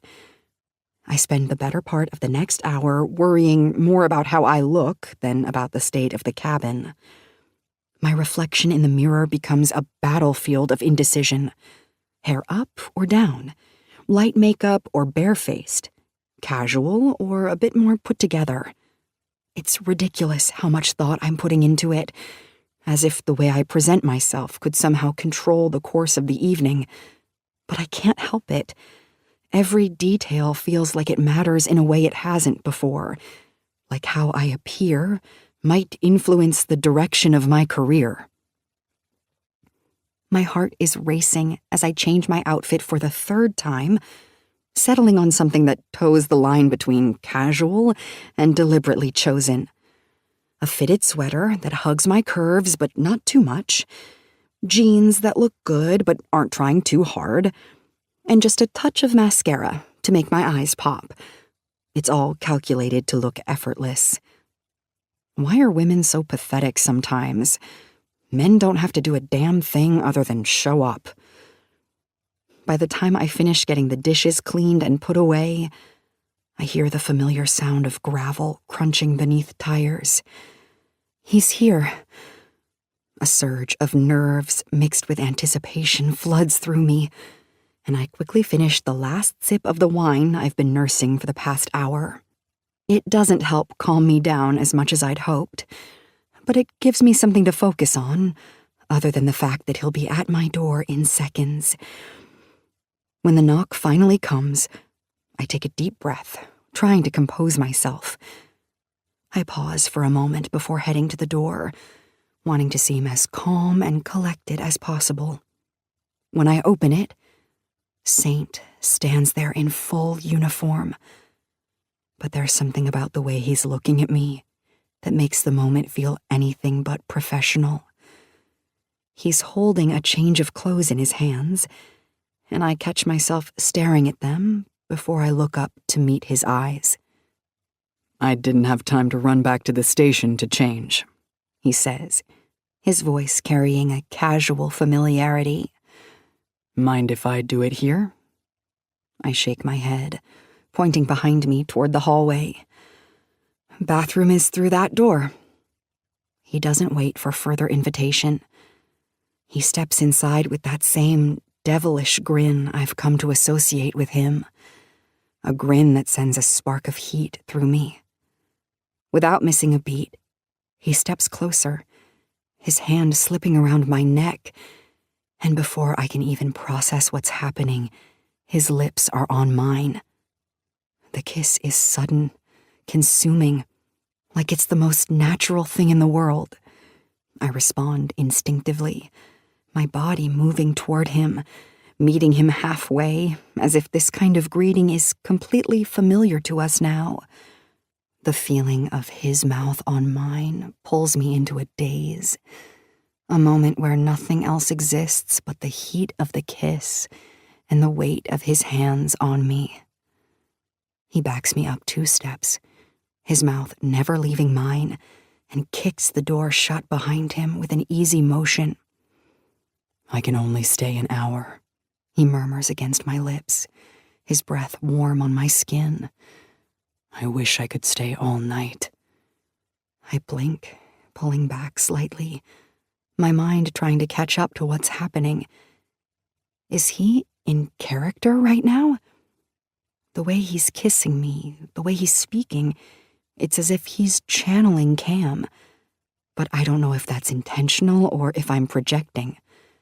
The line between Saint and Cam is becoming increasingly muddled, and I'm starting to wonder if he's doing it on purpose. This kiss, this greeting, feels like something Cam would do at this point in the story. But would Saint? Under normal circumstances, I doubt it. But in this moment, nothing feels normal. Saint sets his clothes on the counter and heads straight for the refrigerator, pulling out a bottle of wine with an ease that suggests he's done this before. He grabs the glass I was drinking from earlier, refills it, and slides it across the island toward me.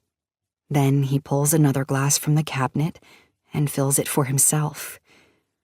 The whole scene feels surreal, like we've slipped into an alternate reality where this is just what we do. Share wine, exchange kisses, play out a story that might not even be ours. How was your day, Rhea? He asks, the name of my character slipping from his lips as if it's always belonged there.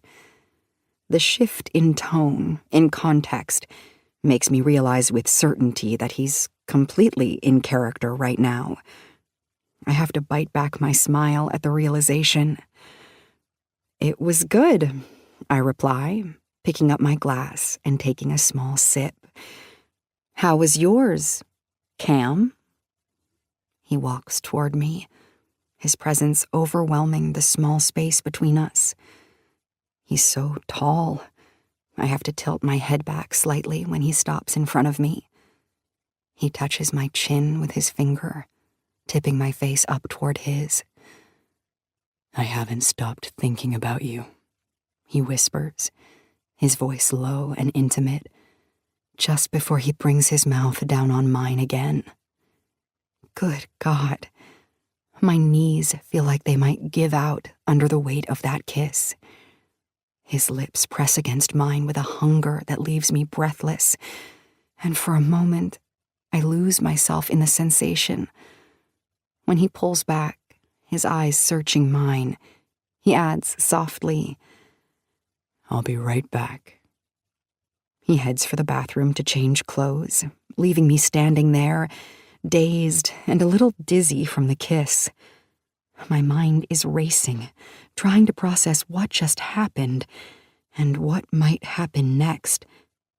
Does he expect me to pretend I'm in love with him? Is this all part of some role play he's initiated? Or is there something more happening here? The uncertainty is exhilarating and terrifying all at once. I don't know how this will play out, but the anticipation is coursing through me. When Saint emerges from the bathroom, he's no longer in his uniform. He's opted for a simple navy t-shirt and jeans. He walks over to the table and casually lays his police uniform and gun on top of it, and the sight of them sends a shiver down my spine.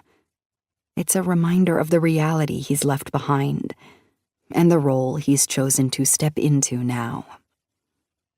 He moves toward me with purpose, his hands finding their way around my waist, before effortlessly lifting me onto the island in front of him. The ease with which he moves, the way his body fits so perfectly against mine, it's straight out of a book. His lips find my neck, and I close my eyes, letting the sensation of his mouth on my skin wash over me. He's making me dizzy. I lean my head to the side, allowing him more access to my neck, my skin tingling under the slow, deliberate slide of his tongue. I can feel his left hand tracing a path down my thigh, pulling my leg up around his waist as he moves closer, pressing himself against me. It's a strange mix of control and tenderness, and I can't help but wonder if this is how he is with his wife. Is this the way he kisses her? The way he touches her? I push the thought away, refusing to let it take root. Right now he's here. Right now his mouth is on my neck, and I need to focus on that. Tell me something, he whispers against my skin, his voice sending shivers down my spine. I mutter, barely able to form a coherent response. What kind of guy is Cam? His question is laced with curiosity, but his lips never stop moving against my skin. I open my eyes, the reality of the moment sinking in. If he's asking about Cam, does that mean he's kissing me as Saint right now? Is this real? Or is this part of the game we've been playing? God, I hope it's real. I pause, trying to gather my thoughts as his tongue slides precariously close to my ear. It's hard to focus with the way he's making me feel, but I manage to speak. He's good, but rough around the edges.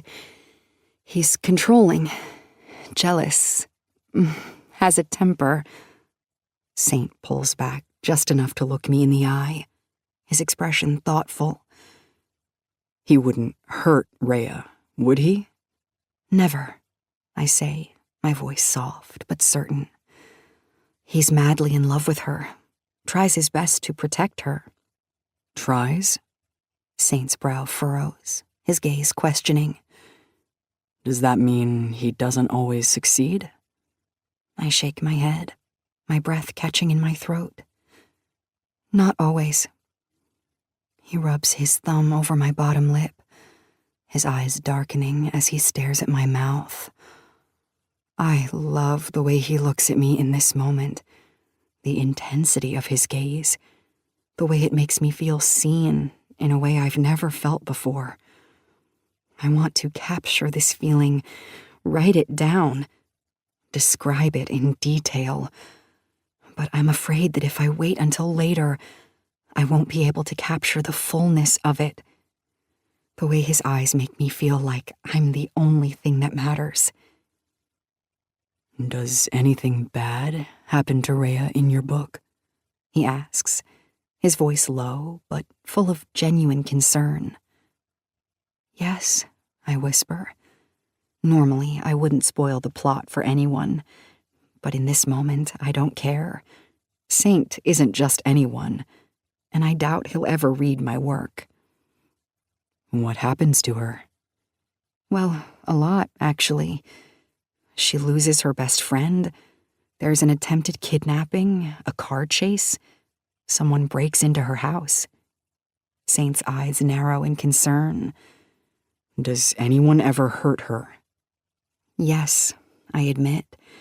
She gets hurt toward the end of the book. The person who breaks into her house, after he ties her up, she realizes her arm is broken.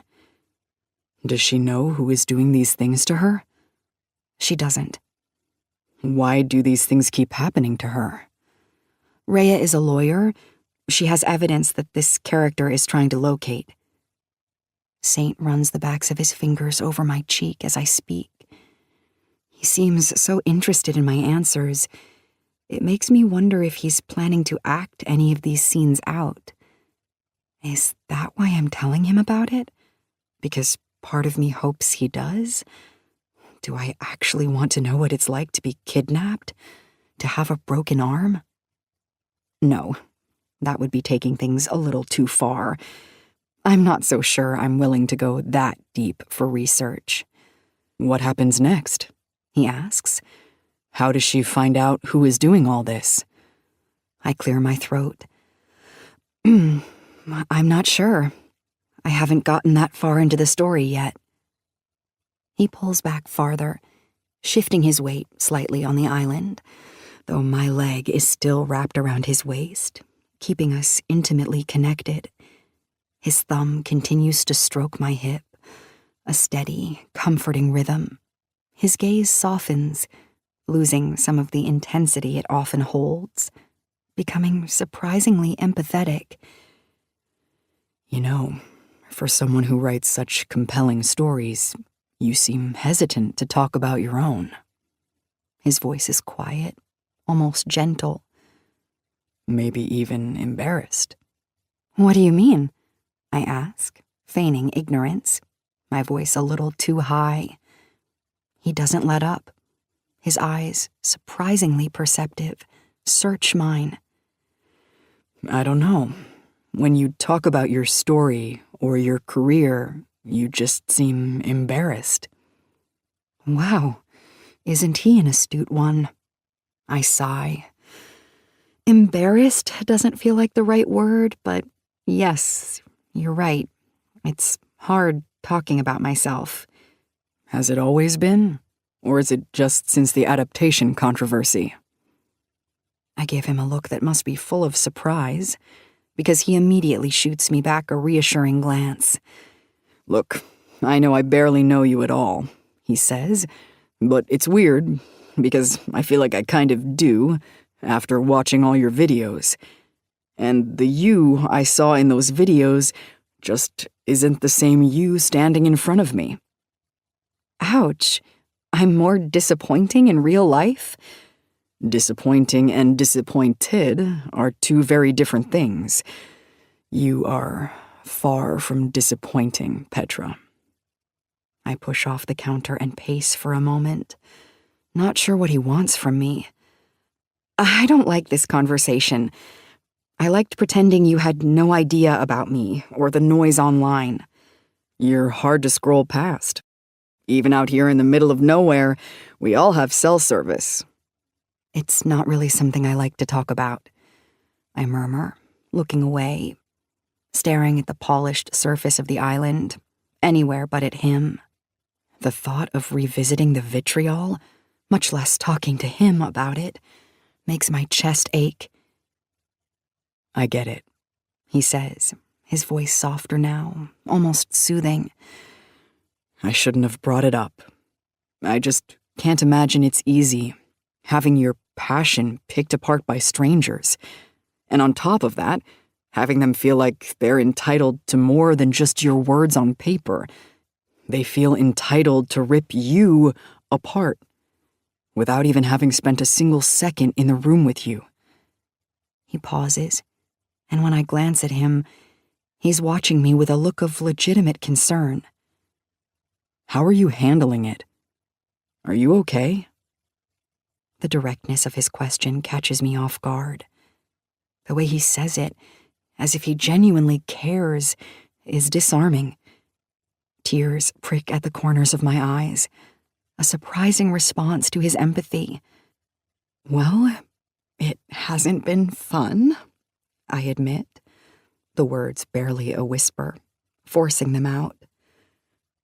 I feel like the whole past year broke something inside me. I haven't been able to write anything meaningful. I look up at him, my eyes pleading. Until you kissed me. A slow smile spreads across his mouth. It helped? I nod. A lot. With that, he kisses me again, soft and quick, then wraps his arms around me. He gently caresses my shoulder with his thumb. What did you used to love about writing? He asks. Everything. I've just always gotten a thrill out of putting words to paper. So it's the act of writing, not necessarily the act of being read? I mean, it's nice when people want to read what I write, but it's not why I write. I write for my own enjoyment.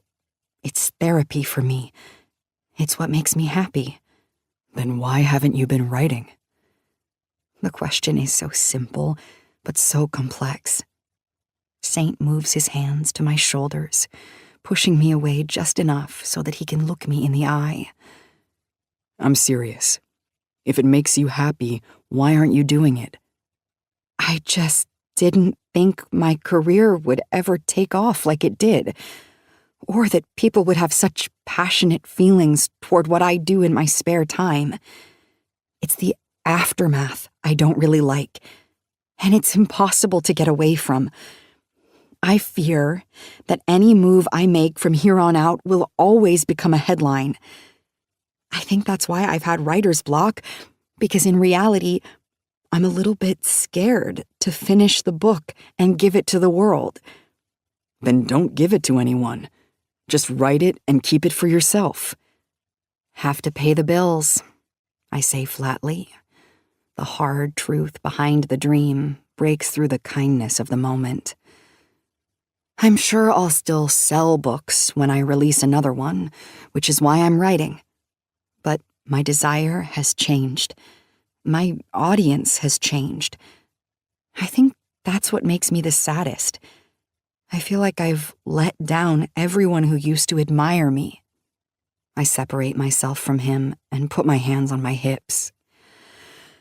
But I'm just not the type to try and change people's minds. If me defending myself will require me to speak ill of someone else, I'd rather just take the loss. Saint is staring at me with what looks like admiration. There you are, he whispers, gently tucking my hair behind my ears. His words, simple yet profound, land with an unexpected weight, cutting through years of self-doubt and poisoned thoughts. I want you to write, he says, and I want you to publish. I know I'm just one person, but I want to read everything you've written and everything you haven't written.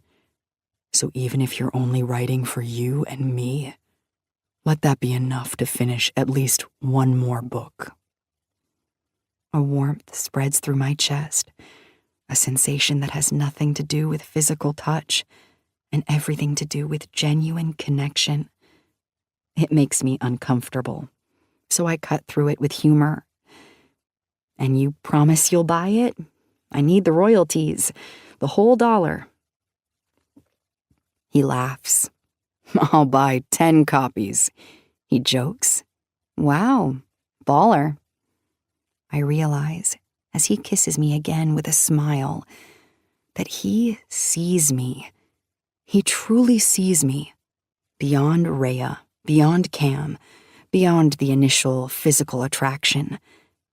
He sees Petra, the struggling author, and he's offered me a listening ear instead of just another nosy inquisition. A different kind of attraction sparks within me, a deeper, more personal fascination. I wrap my arms around his waist. Thank you, I whisper. This conversation has been liberating in so many ways. He smiles, a soft, genuine smile that reaches his eyes, making them crinkle at the corners.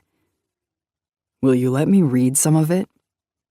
The question takes me completely by surprise. No one but Nora reads my first drafts. They're my messiest, most vulnerable thoughts. You want to read my book? I ask, incredulous. I mean, I am helping you research. And if it helps your process to know that someone else is invested in the story, I'd be honored. My heart gives a surprising lurch. The idea of him, Saint, reading my words, seeing the raw, unpolished beginnings of Rhea's story, the parts of her that are so clearly me, and the parts of Cam that are so clearly him. It's terrifying, but it's also exhilarating. It's a bridge between our fantasy and my reality, a sign of a deeper engagement. He's not just playing a character. He's investing in my art, in me. Maybe, I say, a shy smile finally breaking through. Okay. The thought of his eyes on my words, of his mind engaging with the world I'm building, suddenly feels like the most powerful inspiration of all. This is more than just research now. This is a collaboration. He grins and then kisses me. And just like during our first kiss, his phone begins to vibrate. He doesn't even flinch. He just kisses me even deeper, ignoring the incoming call. With every vibration of his phone, he pulls me tighter against him, as if he's trying to drown out the noise with my touch. You should get that, I whisper, pulling away. We both know it's his wife. He reluctantly steps away from me and pulls his phone out of his pocket. He carries it to the front door and takes the call outside. I watch him through the window. He's gripping the back of his neck as he speaks to whoever is on the other end of that call.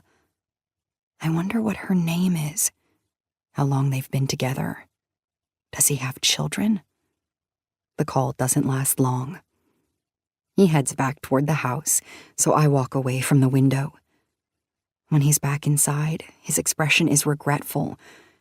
He walks past me and scoops up his uniform and gun. He doesn't say a word. He just grips my face with one hand and kisses me, almost possessively. Then he leaves. I'm left speechless, standing alone in the kitchen. I don't know what just happened. It occurred so fast. Was that part of his act? I'm getting reality and fiction confused. Was he doing what he thought Cam would do in that situation? Or did Saint really feel guilty enough after that phone call that he just left without a word? I have no idea what was going through his head, so all I can do is focus on what's going through mine. I take my computer to the bedroom with me, full of new ideas and new feelings and new thoughts. I write until I fall asleep. Chapter 8. I've been writing since the moment I woke up. Saint is very good for my productivity. That is a proven fact. My phone vibrates on the table beside me. I'm so deep into my story, I'm afraid to pause and look at it. Sometimes, when I'm in this kind of writing frenzy, the world outside my writing fades into the background, and it's too risky to jump back into it. I ignore the text for half an hour until I finish the chapter. When I finally glance at my screen, I see it's from Saint. What are you doing tonight? I blink at the words, my pulse skipping. The casualness of the text doesn't match the density of the thrill it sends through me. Is he offering to come over again? To go out? Even a simple phone call from him would make this bored heart of mine flutter in a way it shouldn't. There's an alarming allure to his attention. I stare at the screen, hesitating for a moment. My fingers hover over it before I finally type back a response. Writing, unless you have an idea for research. It's a playful reply, one that keeps things ambiguous enough, but the tension beneath it is unmistakable. I press send and wait, chewing my bottom lip. The silence feels long, even though it only lasts seconds. His response buzzes through my phone almost immediately. Do your characters ever make risky moves and go out in public? The words seem innocent enough, but I know better. Is this a dare? An invitation? The thought sends a rush of adrenaline through me, mingling with the slow, creeping guilt that always accompanies thoughts of him. If Saint is planning on following through with whatever I say next, I'll make it work to my advantage. I use an actual scene I've written in the book. I respond with a text that reads, Cam works up the courage to take Rhea out on a date, but he's nervous someone may recognize him, so they end up eating in his car. The thrill of the idea pulses through me. I know this is a step into something potentially more lethal than what we've done before. We've flirted and crossed lines, but a date? It feels different, bolder. We're treading into territory neither of us should be exploring. But that's also the pull, isn't it? My pulse is pounding as I consider the implications. Before I can overthink it, another text from Saint lights up my screen. There's a restaurant I'd like you to try, he texts. It's in the next town over. You in the mood? The thought of going out in public with him, even in another town, feels like too much of a risk. But his words prove he's playing this game with me, and the logic of us going to the next town over makes sense for both Cam in the book and Saint, who has a wife and probably friends and coworkers who would recognize him here. He's taking a risk for me. I like it, so I text him back. When and where? As soon as I send the message, the nerves kick in. My stomach flips in that heady mix of excitement and guilt. I'm not just thinking about crossing a line. I'm planning it. And I want to. More than anything, I want to. The reply is quick and decisive. Meet me at the Blue Lantern, 7 p.m. I'll be at the bar. I know the place.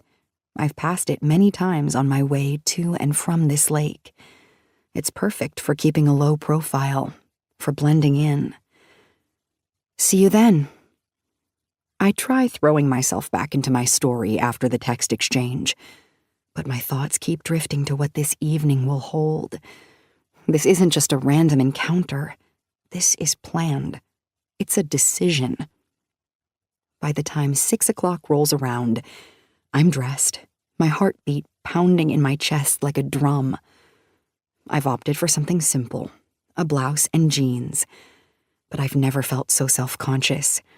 It's as though every piece of fabric clinging to my skin is a reminder of what I'm doing, of the secrets I'm keeping. Once I'm in my car and backing out of the driveway, an unsettling fear slips over me. There isn't a single person in the world who knows where I'm heading right now. I don't usually put myself in these positions, so I'm not sure what to do, who to text. I'm almost to the end of the long asphalt road when an idea comes to me. Mari. I pull into their driveway, but before I even get out of the car, Louis is walking outside. Everything okay, Petra? I nod. Everything's great. Just wanted to speak to Mari real quick. Louis seems a little disappointed that I'm not here to ask him a question about the house. He nods, then yells, Mari, writer, renter lady is here for you. I can hear Mari make a noise from outside my car, and then she billows out onto the patio and into the yard like a ghost gliding across the pavement. Petra, she says. Louis is still standing within earshot, so I eye him in a way that lets Mari know I don't want him to overhear me. Get lost, she yells over her shoulder. Louis disappears into the house. What is it? Her hands are clasped giddily beneath her chin, her fingers wriggling. Nothing salacious, calm down. I'm just going to a work meeting and wanted someone to know where I am. A work meeting? Okay. Where will you be? Who will you be with? What time should I expect you home? Him, I say in a whisper. The Blue Lantern. Start to worry if I'm not home by 11. Oh, that place is really good. Get the burger. Sounds basic, but trust me. Thank you. Anytime, she sings, twirling her silk dress with her as she heads back toward her house. She waves over her shoulder as I'm climbing into my car.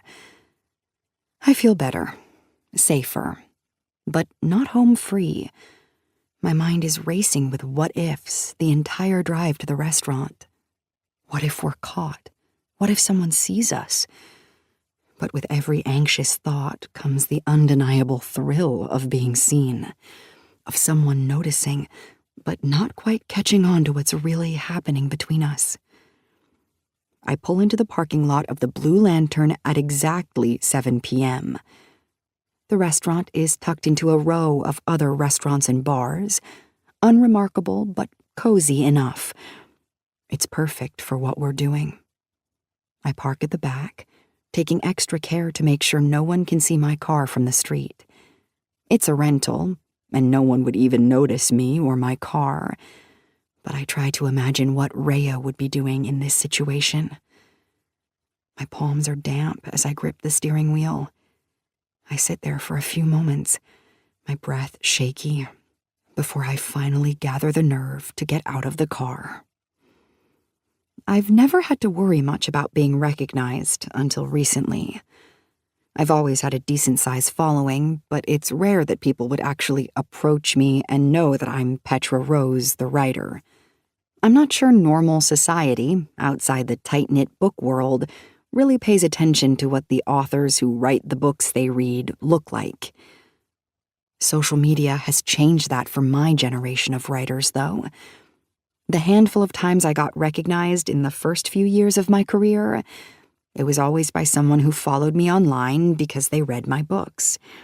It would happen more if I was in a bookstore or in a town where readers and authors were there for a book convention and happened to see me in passing.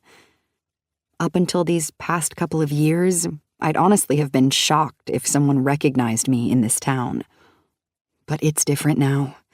I'm not just an author. I'm a whatever they call people like me. People who have reached such a level of either success or infamy, or both, that they get recognized even by people who aren't readers. I'm glad I keep my personal life offline, at least. I could be in public with any man or woman in the world, and no one would think twice, since I never post about whether or not I'm married or whether or not I have children. The risks are high for Saint tonight, though. I keep that in mind as I walk toward the entrance and push open the door. The restaurant is understated. Low lighting, quiet booths, and a long bar that stretches along the back wall.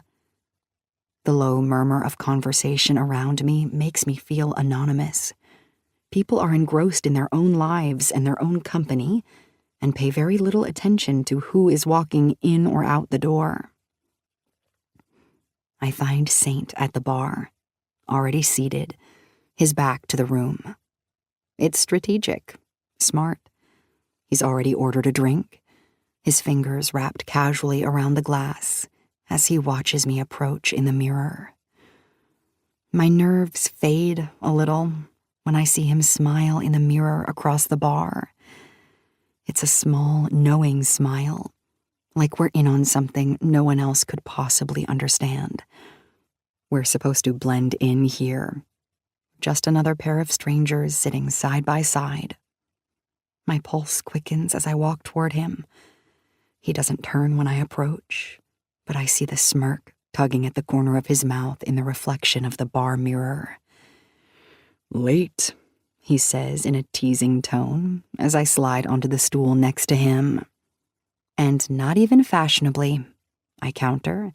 He gives me a quick, direct once-over, his eyes dark with amusement. "I beg to differ."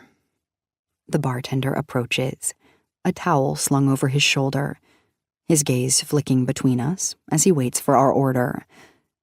Saint leans forward slightly, his forearms resting on the bar, and with a low, confident voice, he orders another old-fashioned. The word comes out smooth, probably like the drink he's just finished. It's simple, but there's an intensity behind the choice that matches him perfectly. The bartender nods, acknowledging the order, and then turns to me. I take a moment, swallowing down the nerves that seem to be sitting heavy in my throat. "I'll have a glass of Sauvignon Blanc," I say, opting for something light and crisp. Understated, like I'm trying to make this feel as normal as possible, even though my insides are twisting with a mix of excitement and anxiety. As the bartender turns away to prepare our drinks, I feel Saint's gaze on me. I glance over, and his eyes are already on mine, a subtle smirk playing on his lips. It's casual on the surface, the kind of scene that wouldn't raise suspicion if anyone were watching. But the air between us is thick with the kind of tension that can't be easily ignored. "You look..." His eyes sweep over me. "Incredible." His compliment warms me up, more than the wine could even accomplish. "Thank you," I say.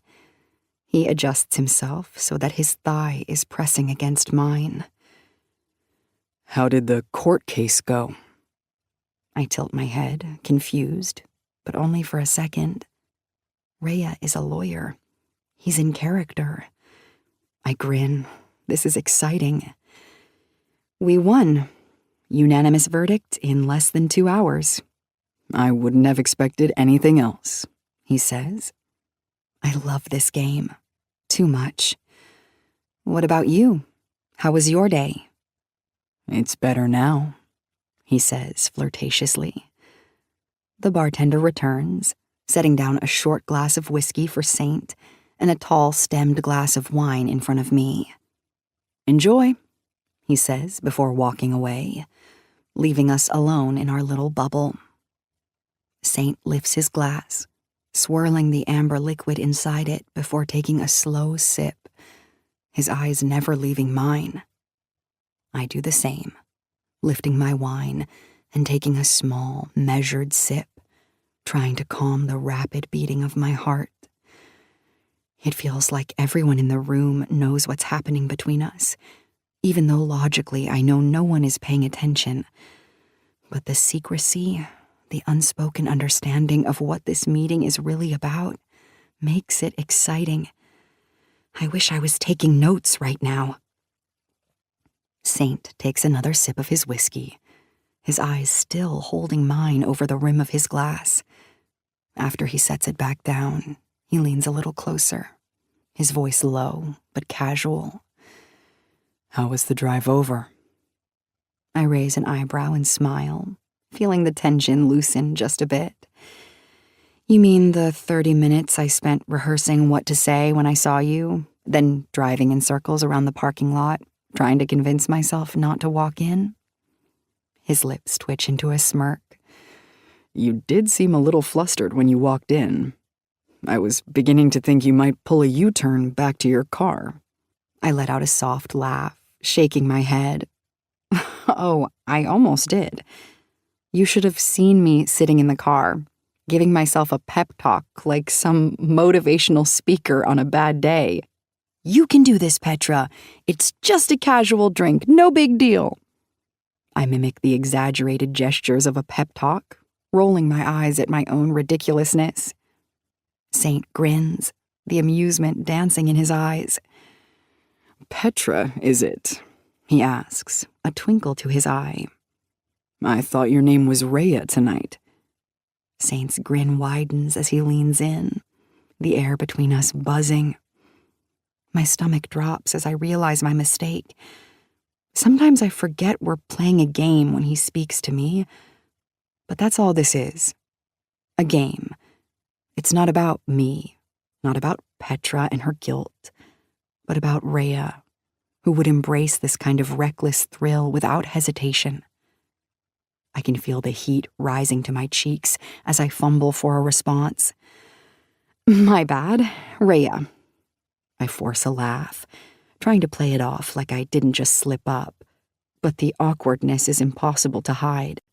Saint raises an eyebrow, clearly enjoying my discomfort. Are you forgetting who you're supposed to be right now? He teases, his voice low and laced with amusement. Rhea wouldn't be apologizing. Rhea is a badass. Remember? I look down at my glass, suddenly feeling like he's way better at this than I am, and I'm the one who is supposed to have the imagination. You're right, I pause, swallowing the embarrassment. He chuckles softly, the sound rumbling in his chest. You're overthinking it. He glances at me, seeing the hesitation on my face. He offers up a gentle smile as he leans in slightly. And if it's guilt making you feel this way, don't let it. Your actions aren't a factor in my marriage. I made the choice to be here. That's on me. His words are surprisingly reassuring. You don't... I struggle to find my question. You don't feel bad? His eyes narrow as he thinks about my question. I do, but my marriage is... He takes a sip of his drink and then gingerly sets his glass on the bar. Complicated, he says dryly. But that's for me to figure out. When I'm with you, I just convince myself I'm doing a good deed, helping you with research. Every good writer needs to research. He washes away any trace of guilt on his face with a slow grin. Who am I to deny you your muse? I literally do not know if I'm speaking to Cam or Saint right now. I don't know how he does it, pretends so well. And if he isn't pretending, he's convincing, because I am so much more at ease than I was 5 minutes ago. Every brush of his knee against mine sends another jolt of awareness through my body. We may be sitting at a bar, trying to keep this casual, but nothing about this feels casual at all. I don't know that I've ever felt more thrilled on a date before. My pulse races. His proximity is intoxicating, and I know I'm playing with fire, but the danger of it only fuels my attraction. I'm acutely aware of how easy it would be for someone to recognize him. Or me. But it's also rousing, knowing we're on the edge of something forbidden. That's actually not a bad book title, Contender. The Edge of Forbidden. I grab my phone and type it into my notes before I forget it. When I look up from my phone, I notice Saint's posture shift. He's suddenly more rigid now, as his eyes flicker toward the entrance. At a couple who just walked through the door. I saw them out of the corner of my eye, but didn't want to turn around. "What's wrong?" I ask, lowering my voice. "It's nothing," Saint says, gripping the back of his neck. "False alarm." He eases up, but only a little. Then he turns to me. "I have a dilemma." "What's the dilemma?" I ask him. "I'm hungry," he says, scanning the restaurant discreetly. "But the bartender told me before you got here that they only serve food at the tables, not at the bar. However, I'm not sure sitting at a table with a gorgeous woman who is not my wife will look very good if I actually do see someone I know." His gaze moves from scanning the restaurant and comes back to me. "I was wondering if you wouldn't mind if we got food to go and ate in the car. Not the ideal date, but..." I want to smile because he's playing out the scene in my book with pure perfection. I nod in understanding because Rhea does understand. She understands it so much. I think she would almost rather cancel the date altogether because in no way, shape, or form is what we're doing okay. But instead of objecting to what we're doing, I say, "Let's do it." "Maybe you should wait outside," he says, standing up. "I can get our food and meet you at your car." I stand up with him, grabbing my purse. "I want a cheeseburger, no tomatoes, French fries." I down the rest of my wine. I parked in the back. "Perfect," he says.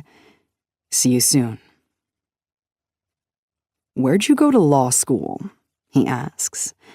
The question makes me laugh because I'm a writer, not a lawyer. But that's why we're here. To pretend. I have fun with it. "Harvard. I'm super smart," I say. "Genius level. Scientists want to study my brain." Saint laughs. We're sitting in my car, and while I'm doing my best to eat in a civilized way, eating from to-go containers in a small car and trying to keep the mood alive is anything but easy. Turns out we both like salty ketchup, so Saint opened several packets and poured salt directly onto the ketchup, and we're taking turns dipping fries into it, making small talk as Cam and Rhea. It has actually been fun. I've never seen him so at ease. "Where'd you go to cop school, Cam?" "Oh, you know," he says. The academy. The cop academy." I laugh way too hard at that.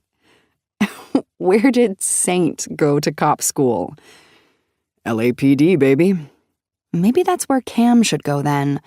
I don't think I've written much of his history yet. Right before I take a bite of another French fry, I say, "Tell me something interesting." "Interesting?" he asks. "Have I been boring you so far?" "Of course not," I say, laughing. "Just tell me something real and unique." Saint takes a sip of his water. He insisted we both order waters to go so we'd be sobered up before heading back to our respective places for the night. He clears his throat and sets his drink back in the cup holder. "I have a brother," he starts, his voice slipping into something lighter, almost playful. "He's got one arm." I raise an eyebrow, intrigued but cautious. "Oh?" "Yep," he continues. "Lost it in the army 5 years ago. He was standing guard next to an armored car and boom, gone." I blink, unsure whether to laugh or gasp. He watches me, a smirk tugging at his lips, like he knows exactly the effect this story is having. "It's true," he says. "It was awful at the time, but he's got a great sense of humor about it now," he says, his eyes glinting with mischief. He likes to tell people that his lack of armor cost him an arm in the army. I can't help it. I laugh, the absurdity of it washing over me. But then doubt creeps in. Is he messing with me? Is this an actual thing that happened to Saint's brother, or is he making this up? I squint at him, trying to read his expression. Wait, is that even true? Saint's face remains perfectly neutral. It's absolutely true.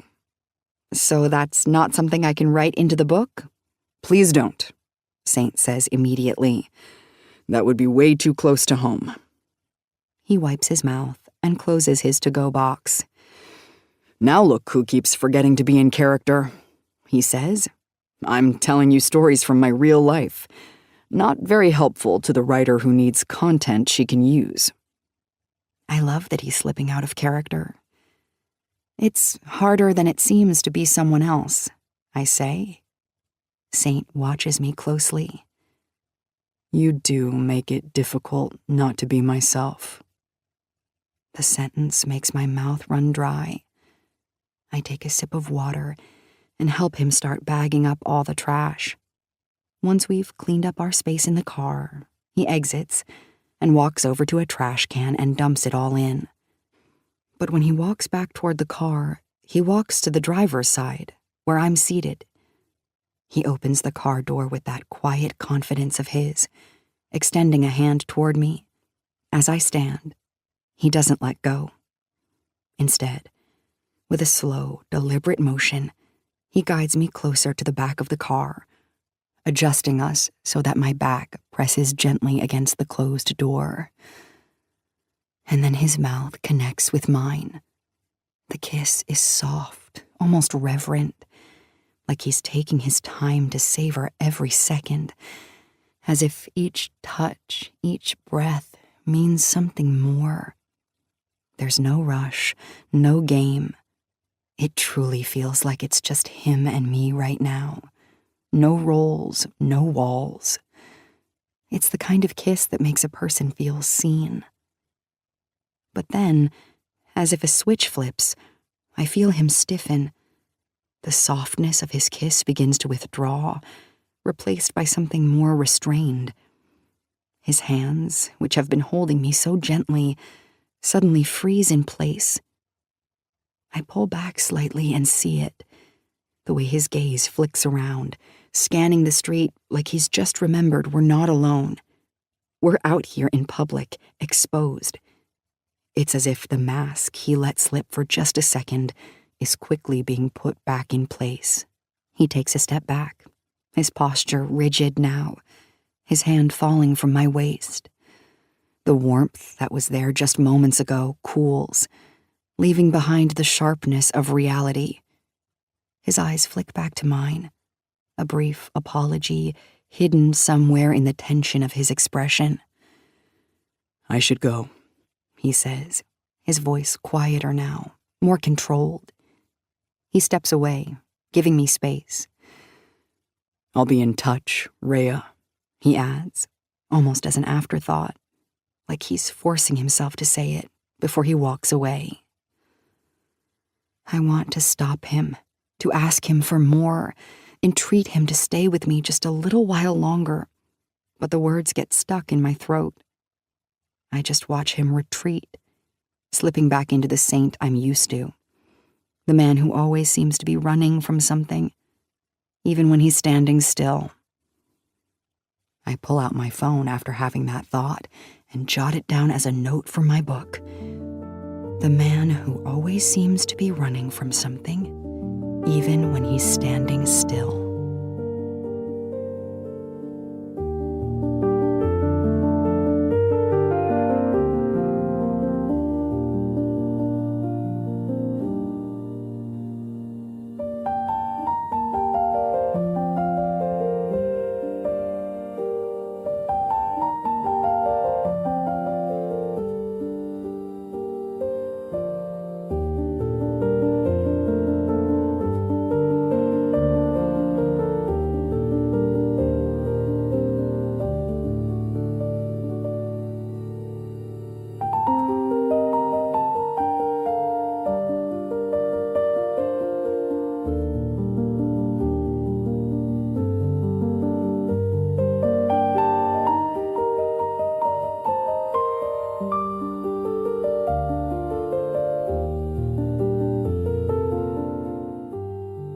Chapter 9.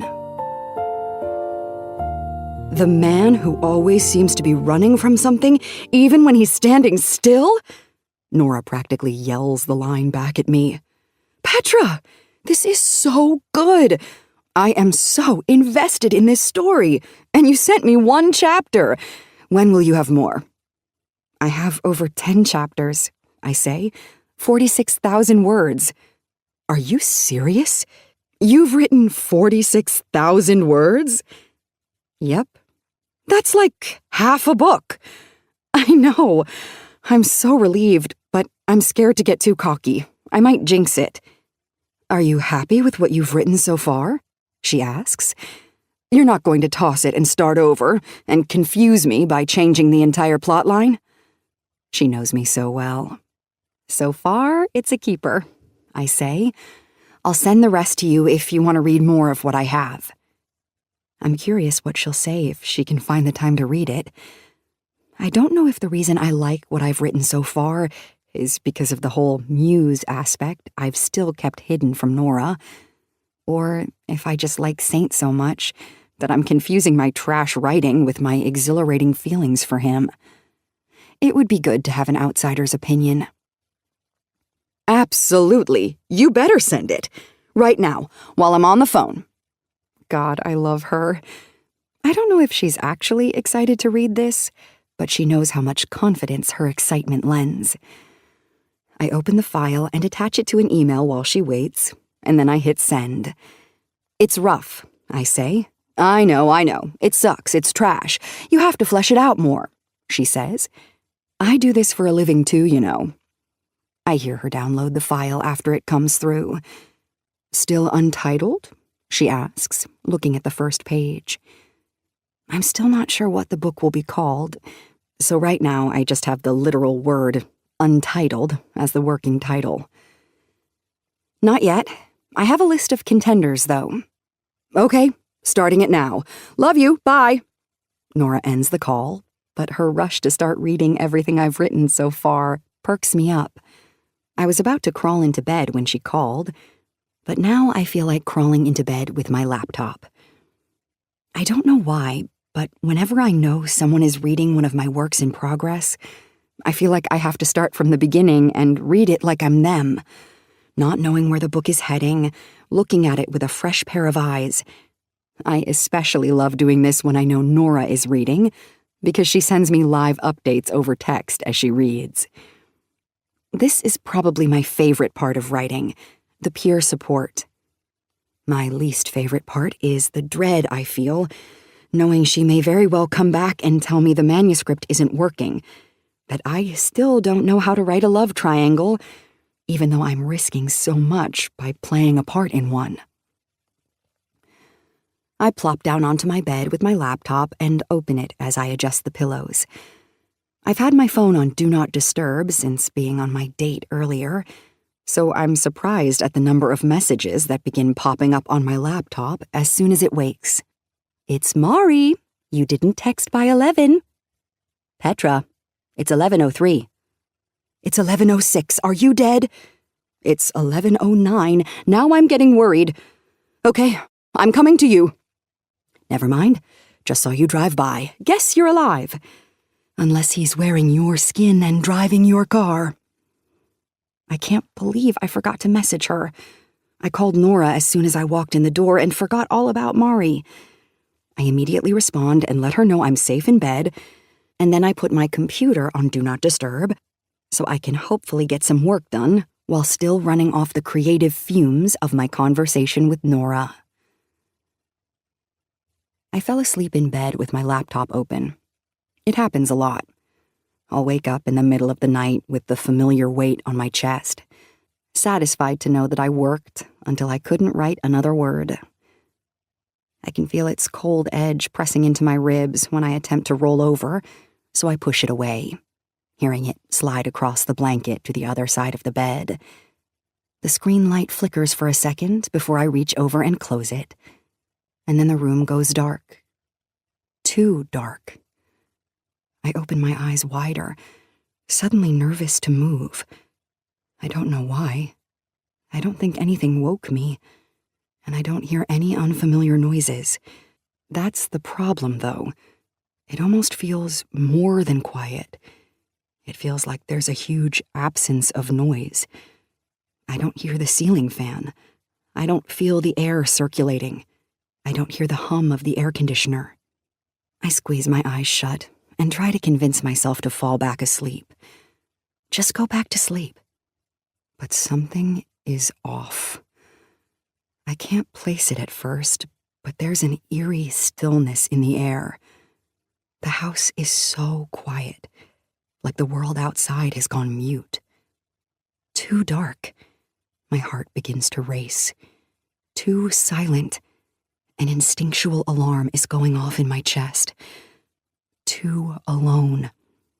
I blink a few times, trying to shake off the drowsiness, but the unease only intensifies. I open my eyes fully, and my gaze is immediately drawn to the bedroom door. I don't know why. Maybe it's the feeling that I'm not alone, that something is waiting. And then I see it. A shadow. It's filling the doorway, dark and unmoving, blending into the blackness of the room, but still distinguishable in its shape. The silhouette of a person. I can't make out any details, but it's there, and it's watching me. A cold wave of terror crashes over me, weighing down on my chest like a vice grip. This can't be real. For a moment, I'm paralyzed, unable to move, barely able to breathe. My body freezes in fear, my muscles locked tight as I stare at the figure in the doorway. I want to scream, but it's like one of those nightmares where you try to call for help, but no sound comes out. My throat feels tight, my voice trapped somewhere deep inside me. I reach for my phone instinctively, my fingers fumbling on the bedspread, desperate to find it in the darkness. My heart is pounding so hard, it feels like it's going to explode out of my chest. I can't think. I can't focus on anything except the shadow, which is now moving. The figure lunges forward, and in that split second, my body finally reacts. A jagged scream rips from my throat as I scramble to the other side of the bed. My legs tangle in the sheets as I try to pull away, to escape. But I'm not quick enough. A hand, large, strong, wraps around my ankle with a brutal grip, yanking me backward with such force that I lose all sense of balance. My hands claw at the blankets, trying to find something to hold on to, but it's useless. I slide across the bed, my body dragged toward the figure. My phone slips from my fingers, tumbling off the mattress with a dull thud as it hits the floor. I'm crying now as my chest heaves with panic. The hand around my ankle tightens, cold and unrelenting, pulling me closer to the edge of the bed. I kick out with my other leg, desperate to break free, but it's no use. I'm trapped, helpless. In the back of my mind, a thought flashes. Is this Saint? But no, this feels worse. This feels like a nightmare I can't wake up from. My body is racked with adrenaline like I've never felt before. Stop! I scream. I plead with whoever this is. Could it be the owner of the cabin? No, Louis wouldn't be this strong. It can't be him. Terror surges through me, sharp and electric, every nerve on high alert. My heart pounds so violently in my chest, I'm sure it's about to burst. My breaths are coming out in quick, ragged gasps, each one more desperate than the last. Saint, if this is you, please stop! Please! My pleas fall on deaf ears. I try to recall everything I learned in self-defense class, the techniques, the moves, the strategies to fight back, but there's no time to think, no time to react. Everything I learned feels distant, like a memory I can't fully access. Move, Petra, do something. Before I can even try, I'm being yanked off the bed with such force that I can barely process what's happening. My feet flail wildly, searching for something, anything, to anchor myself to, but there's nothing. The ground seems to slip out from under me as I'm dragged across the floor, the rough fabric of the carpet burning against my skin. I let out a scream full of terror, but it's cut short as a hand clamps over my mouth, silencing me in an instant. Please be Saint. Please be Saint. The thought shoots through my mind like a lightning bolt, and I hate myself for it. Why am I hoping it's Saint? Why? Even if he's taken our little game too far and he's here, breaking into my house in the dead of night just to scare me, his actions are still horrifying. They're still inexcusable. But deep down, I know why I'm hoping it's him. Because if it's Saint, then at least I know who it is. I know what this is about. I can reason with him, maybe. I can remind him of the boundaries, the unspoken rules we've created in this twisted thing between us. But if it's not him, the alternative is much, much worse. I kick my feet against the floor, struggling to get any kind of leverage. My body twists, fighting to find an escape, but he's moving too fast, too strong. Every time I think I'm gaining some ground, his grip tightens and I'm dragged farther, helpless against the force pulling me across the room. My fingers claw at the carpet, searching for anything to grab onto, but it's useless. I can't stop him. Please, I cry, my words useless. Saint wouldn't be this rough with me. Even if he were here, playing out a Cam and Rhea scene, he'd be mindful of my fear, mindful of his grip. Whoever this is isn't thinking about me and my comfort at all. The house is so dark, darker than normal, the kind of darkness that presses in on you, suffocating and all-encompassing. I can barely see 2 feet in front of me. But as I'm dragged through the hallway and into the kitchen, I notice something that sends a chill down my spine. The faint glow of the appliances is gone. All the little lights, normally blinking from the microwave, the stove, the fridge, are out, completely dead.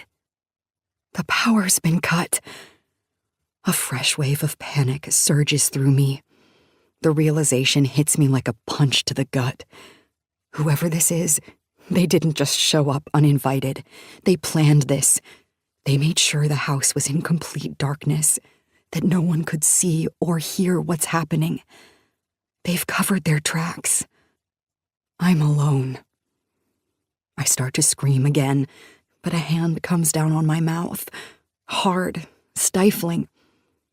All the shades are drawn, blocking any light from the outside. There's no one to see, no one to help. My stomach twists painfully as I fight against the arm wrapped tightly around me. He's got both of my arms pinned now with just one of his, locking me in place, making it impossible to move. I'm trapped, completely at his mercy. Suddenly, the hand over my mouth is removed, and for a split second, I gasp for air, choking on my fear. This is my chance. I have to figure out what's happening, who this is. I need to know. Saint?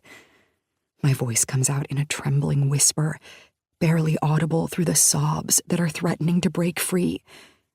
The sound of my own desperation sends a shock of humiliation through me, but I can't stop it. Saint, please.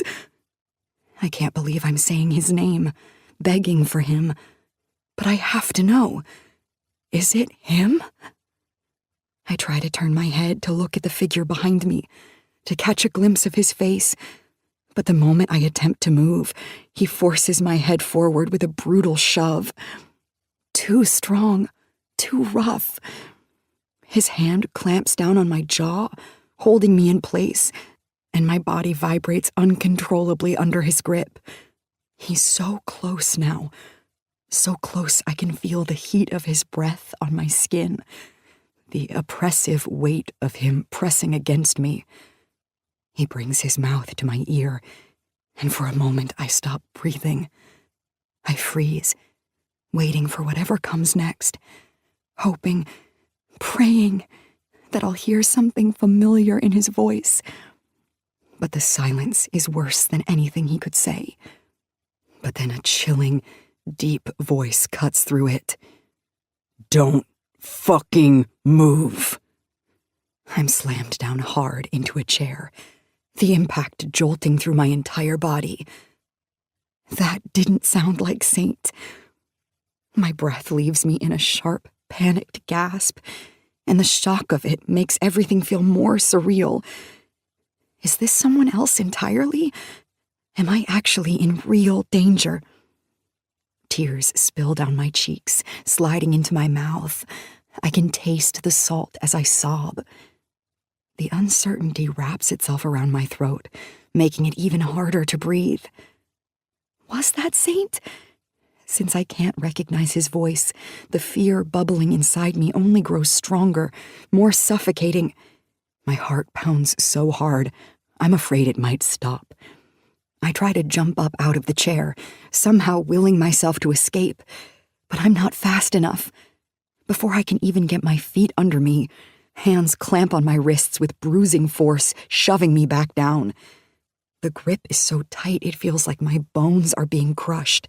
I wince in pain, but my mouth is quickly covered with a strip of tape. The adhesive sticks instantly, pressing tightly against my lips, sealing off any chance of screaming for help. I can feel the tape pulling at my skin, trapping me in silence. Please, let this be Saint. I don't know why I'm still hoping it's him, because at this point it doesn't matter. Even if it's Saint, I'm in pain, and I'm scared, and I'm crying. But the thought of it being someone else, someone with worse intentions, makes my blood run cold. My arms are yanked behind me with such force that a sharp, stabbing pain shoots through my shoulder, up my arm, and straight to my spine. I cry out, but the sound barely escapes my throat before it's swallowed by the tape. The muffled noise is all I can manage as my hands are tightly bound together behind the chair. The rough texture of the rope digs into my skin, burning with every movement. I wince, gritting my teeth behind the tape, trying to ignore the searing pain radiating from my wrists. The rope bites into my skin so hard it feels like it's cutting through, like I'll start bleeding at any moment. How did this happen? How did I get here? The panic is overwhelming, but I try to focus, try to think of something, anything that will help me get out of this. I manage to get in a few desperate kicks, my legs flailing out in a last-ditch effort to break free. My feet connect with something solid, a body, maybe his legs, but it doesn't slow him down. He grunts, and for a split second, I feel a surge of triumph, but it's short-lived. His hands clamp down on my ankles with brutal force, pinning them to the floor long enough to secure them with more rope. I fight, I thrash, but it's no use. My feet are tied to the legs of the chair so tightly that I can't even wiggle my toes without feeling the strain. Tears spill from my eyes, unbidden and uncontrollable. The more time that passes, the less control I have over my body and mind. My vision blurs as the tears mix with panic, making everything seem distorted, more chaotic. This is real. This is actually happening. There's no way Saint would let this game go this far, I tell myself, trying to cling to some shred of hope. He wouldn't let this happen. He wouldn't let me be in this much pain. For the first time since I woke up just minutes ago, the cold realization sinks in. I might not make it out of this. For the first time, I truly feel like my life is in danger. My body goes still. The adrenaline that had me thrashing and fighting just moments ago begins to drain away, leaving me numb and paralyzed by fear. I try to stop the tears, knowing they won't help me now. I need to calm down. I have to think. My breath comes in shaky bursts as I force myself to focus. Think, Petra. Think. I can't move my hands, can't even flex my fingers without the rope digging into my wrists. My legs are equally trapped, every slight movement sending sharp pain up my calves. I'm completely bound to the chair, every inch of me immobilized. What do I do?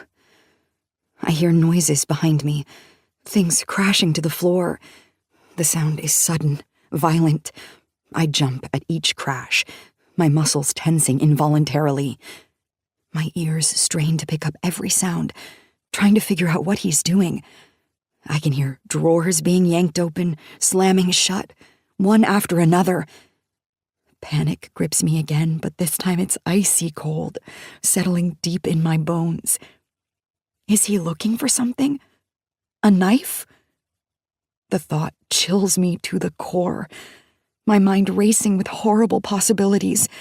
I can barely breathe as the minutes stretch on, filled with the chaotic noises of his search. What is he planning? The longer the noise continues, the more my heart sinks. I'm stuck, powerless, with no way to defend myself or even see what's happening behind me. Every crash feels like a countdown, like the seconds ticking away before he makes his next move. I pray he's not finding whatever he's looking for. I pray he's not preparing for something far worse. Just when I think I can't bear the tension any longer, a new sound cuts through the air. The front door opens. It doesn't close. I can hear footsteps fading away. The door is still open, though. I can feel the cold, the outside breeze creeping into the house. I don't know if he's coming back. I listen quietly. The cool air brushes against the back of my neck, sending shivers down my spine. Each gust feels like an intrusion, a reminder that I'm still vulnerable, still at the mercy of whatever comes next. The silence in the house is suffocating. I hear nothing but the faint whistle of wind filtering through the door and the quiet sound of my own ragged breaths mixed with muffled sobs.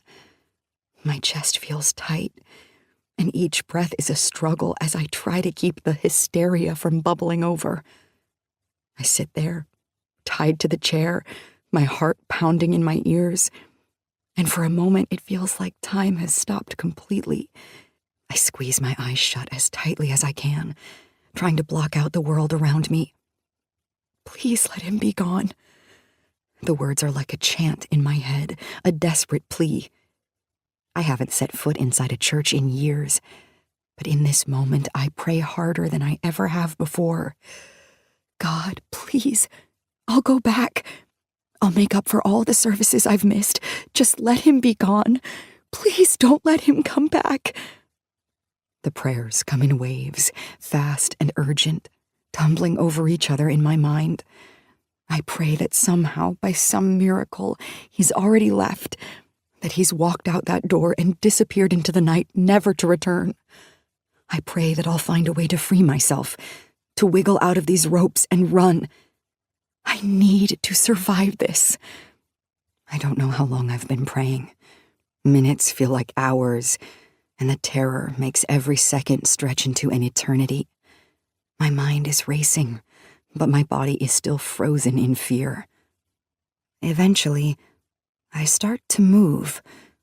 It's a small, tentative movement, just a slight wiggle of my wrists to see if there's any give in my bonds. The sharp burn of the rope against my skin is immediate, but I push through it, hoping that maybe, just maybe, I can find a way to slip free. My hands are sore, my wrists raw from the tightness of the knots, but I keep trying. I have to try. I spend what feels like an entire hour rubbing my wrists against each other, loosening the rope little by little. Eventually, I can feel it starting to give. I can also feel the painful scratches formed on my skin as I work my right hand out of the rope. As soon as it's free, I start to sob. I untie the rope from my other hand, and then I pull the tape from my mouth with a loud gasp. I work on my legs next. It doesn't take as long now that both my hands are free. As soon as I can stand, I try, but I collapse to my hands and knees. There's still so much fear and shock running through me. I can't even walk to the bedroom. I crawl, crying, until I reach my phone. Just as I feel a sliver of hope, just as my fingers begin to dial the number 9, I hear it. Footsteps. Oh, God. My heart, which had just begun to slow down, leaps into my throat, and the panic rushes back, stronger than ever. Every muscle in my body tenses, and I freeze in place, holding my phone against my chest as the footsteps grow louder. He's coming back. I feel my entire body is vibrating with fear. I can't do this. I can't face him again. I start to crawl my way toward the closet, holding my breath so that he won't hear me in the bedroom. But then, through the pounding of my heartbeat in my ears, I hear a familiar voice coming from outside. Petra? I freeze in place, and for a moment, I'm not sure if I heard right. But then I hear it again, clearer this time. Petra? Saint! The sound of his voice cuts through the fear, and my heart feels as if it plummets to the floor. There's concern laced in the way he says my name, an urgency that fits the situation but still doesn't match the terror I'm feeling. The front door swings open farther, and I hear it slam against the wall. And before I can even process what's happening, Saint is suddenly here, across the room, kneeling right beside me. His presence overwhelms me. I don't know whether to feel relieved or even more afraid. He looks at me, and his eyes widen when he sees the state I'm in. I'm shaking. My eyes are wild. There are tears streaming down my face, and I am absolutely terrified. His face hardens, but there's something else in his expression now. Anger? No. Concern. Without a word, he rushes back into the kitchen, and I can hear him pulling open drawers in a frantic search for something. I listen to him, my mind racing, trying to piece together what's happening. He walks into my bedroom, but it's still too dark to see. I catch a glimpse of the glint from the knife. He's back by my side in an instant, kneeling down as he begins to cut through the rope still tied to my left ankle. The rope falls away, and the sudden release of tension makes me gasp, my arms and legs still throbbing as blood rushes back to my limbs. But I'm not relieved. Not yet.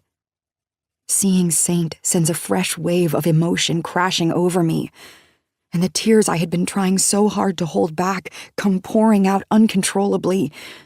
They aren't just tears of fear anymore. They're tears of everything.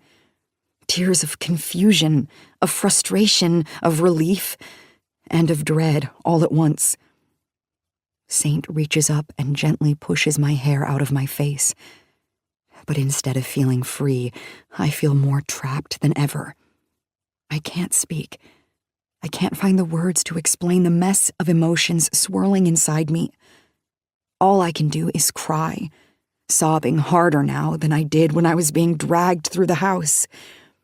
Saint places the knife on the floor beside him, and his hands hover near me, as if he wants to comfort me but isn't sure how. Petra, he says softly, his voice calmer now, but I can't respond. I don't even know if I want to. My mind is spinning. I have so many questions, but none of them make sense right now. All I know is that he's here, that he came back, and that somehow I'm still not safe. There's no reason he would show up here at this time of night. None at all. Please, Tell me what happened, he says. He did this. I know he did. There's no other explanation. No one else would know where I am. No one else would know how to get in, how to cut the power. Only someone like a cop would know these things. My body trembles as I try to push the thought away, but it clings to me, suffocating in its certainty. Saint pulls me to my feet, but I fall limply against him, too weak to do anything but shake, too upset to beat him against the chest, which I so feel like doing. The burning sensation in my wrists from the tightness of the rope is overwhelming. I instinctively rub my wrists, but the pain is too much, so I stop. Saint wraps his arms around me and says my name with such worry. Petra, it's okay. I'm here. I'm reeling from the realization that he is the one who caused this. He is the one who put me through this nightmare. Stop pretending! I scream. I push against him, my hands slapping him in the chest. The sting is sharp, but it's nothing compared to the emotional pain flooding through me. He tries to grab my wrists, to stop me from hitting him, so I take a wide step back, and then I cover my mouth with my hands, trying to hold back the sobs that are bubbling up uncontrollably. My chest feels tight, my breathing shallow. The tears come harder now, and I can't stop them. I don't even try. Petra, it's me, Saint, he says, his voice gentle, soothing, as if he can fix everything with those 2 words. I'm here. You're safe. Safe. The word feels hollow, empty. There's nothing safe about this, about him. I feel the rope still touching my ankle, so I immediately start kicking at it, desperate to get it away from me, to rid myself of any reminder of what just happened. My feet shake as I kick, my body still trembling uncontrollably. The sensation of freedom should bring relief, but it doesn't. I feel trapped in my own skin, trapped in this moment that I can't escape.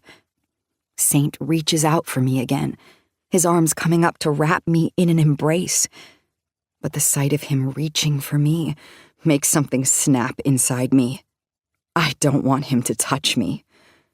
Without thinking, I shove him away, hard, and I do it again and again. He starts to take steps backward, but I move with him, pushing him over and over toward the door. It's an instinctive reaction, fueled by anger, confusion, and sheer terror. I push him with all the strength I can muster, wanting nothing more than to get him away from me. My hands shake as I do it, my breath coming out in ragged gasps, but I don't care. I can't believe he thought I'd be okay with any of this. How could he think this was what I wanted? I don't give him time to react. I don't even look at him once I have him out of my bedroom. I just turn and slam my bedroom door with him on the other side of it, and I run toward my bathroom, my feet moving faster than my mind can keep up with. I slam the bathroom door shut as soon as I'm inside, my fingers fumbling for the light switch on the wall. I flip it on, desperate for the comfort of light, but nothing happens. The room stays pitch black. The realization that he actually turned off power to the house sends another wave of panic crashing through me. My fingers tremble as I reach for the shower faucet and turn the handle to as hot as it will go. The sound of the water splashing against the tiles is the only thing I can focus on now, the only thing keeping me from falling apart completely. I strip off my clothes with shaky hands and step into the shower, my breath coming in shallow, panicked bursts as the hot water hits my skin. The water is close to scalding, but I don't care. I let it beat down on me, hoping, praying, that it will somehow wash away the fear, the confusion, the overwhelming sense of betrayal that's consuming me from the inside out. I close my eyes and lean against the wall, trying to steady my breathing, but nothing is helping. I'm gasping for air, each breath more frantic than the last. This isn't happening. This can't be happening. It's too dark. Chapter 10. It's too bright. I squeeze my eyes shut, but the entire bathroom is suddenly flooded in bright white light. Rather than calm me, it only makes things worse. The fact that the power is back on, just like that, proves one thing. Saint was the one who turned it off in the first place. He was in control the entire time. He is the reason I was left in the dark, terrified, alone. And then I hear it. The soft knock on the bathroom door. "Petra?" Saint's voice is muffled through the door, but I can hear the gentleness in his tone, the concern. It's the same voice he's always used with me. The voice that once made me feel safe. Now, it only makes me feel more trapped. "Get out!" I manage to choke out between sobs. I try to sound angry, but my voice betrays me. It's thin and weak, filled with fear instead of fury. I should be angry. I am angry. But right now, all I can feel is scared. The door creaks open, and I feel my stomach drop. My legs are shaking so hard I can barely stand. My heart is pounding so loudly in my chest, I'm sure he can hear it. "Petra?" he says softly, stepping into the room. His voice is calm, soothing, but it does nothing to calm the storm raging inside me. "Petra, I'm sorry. I thought—" "You thought I wanted you to attack me?" I scream, my voice cracking with emotion. I shove the shower curtain aside, using part of it to hide myself, but I need to look him in the eye. Tears continue streaming down my face as I glare at him through the haze of water and steam. "Are you out of your fucking mind?" He sighs heavily, his shoulders slumping, as if my words have physically hurt him. But I don't care. I don't care if he's sorry. I don't care if he regrets what he did. He crossed a line I never thought he would cross, and there's no coming back from that. I yank the shower curtain shut, and then I close my eyes, trying to block out the confusion, the whirlwind of conflicting emotions. Did I think he'd never cross this line?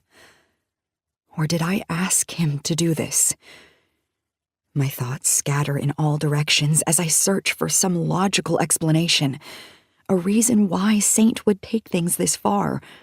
I replay every conversation, every look, every word exchanged between us, desperately trying to make sense of the situation. But no matter how hard I try, I can't find anything that justifies this. No, I didn't. I didn't ask for this. I didn't ask him to break into my cabin in the middle of the night, to terrify me, to tie me to a chair. All I did was tell him about the book, share the inner workings of my writing process. It wasn't an invitation to scare the living shit out of me. It wasn't supposed to be an open door for him to step into my life and confuse me so badly that I thought I was about to fucking die. But here we are, and I can't help but wonder, did he assume I wanted this? Did he think I was asking for this? For him to take over my life, my space, my thoughts? Did I confuse him? I don't even know what to think anymore. I'm so wrapped up in the emotions of everything since he walked into my life, in the intensity of what's been happening, that I don't trust myself to make sense of any of it. Do I even have the right to be angry at him for doing this? The thought stabs at me, sharp and cruel. I hate that I'm questioning myself, hate that I'm doubting my own feelings. But the truth is, I don't know if I have the right to be angry. Somewhere deep inside, a small, Shameful part of me wonders if this is what I hoped for, if on some subconscious level I craved this chaotic, dark thrill. Did I subconsciously want this to happen? The question burns through me, leaving a trail of guilt and confusion in its wake. I don't want to believe that I did. I don't want to think that I somehow invited this madness into my life. But the doubt is there, clinging in the corners of my mind, whispering that maybe, just maybe, I'm responsible for all this. I lean against the shower wall, letting the water cascade over me, mingling with the tears that won't stop falling. I feel so small, so lost in this moment, trapped between wanting to lash out and wanting to curl up and disappear. My sobs are quieter now, more resigned. Did I even lock the front door last night? The thought hits me like a punch to the gut. No, I didn't. I know I didn't. After Saint and I parted ways, I was so consumed by the rush of inspiration, so eager to get everything out of my head and onto the page, that I took my laptop to the bedroom as soon as I got home, and I wrote until I couldn't keep my eyes open anymore. I've been going on writing retreats for years, and in all those nights, I've never forgotten to lock my doors. But last night, I did. I left myself exposed, vulnerable. And now, standing in this shower, I'm paying the price for that mistake. My hands are covering my face, my fingers trembling as I try to pull myself together. But then I hear it, the sound of the shower curtain being pulled back. My heart leaps into my throat and I freeze, too terrified to even look. I don't want to see him. I don't want to face him, not like this, but I can feel him standing here. I'm angry. God, I'm so angry. I'm embarrassed, humiliated by the way things have spiraled out of control. But beneath it all, I'm still scared, terrified even. I feel so powerless, and the last thing I want is to confront the man responsible for all this. God, Petra. Saint's voice breaks through the sound of the water, soft and full of remorse. I am so sorry.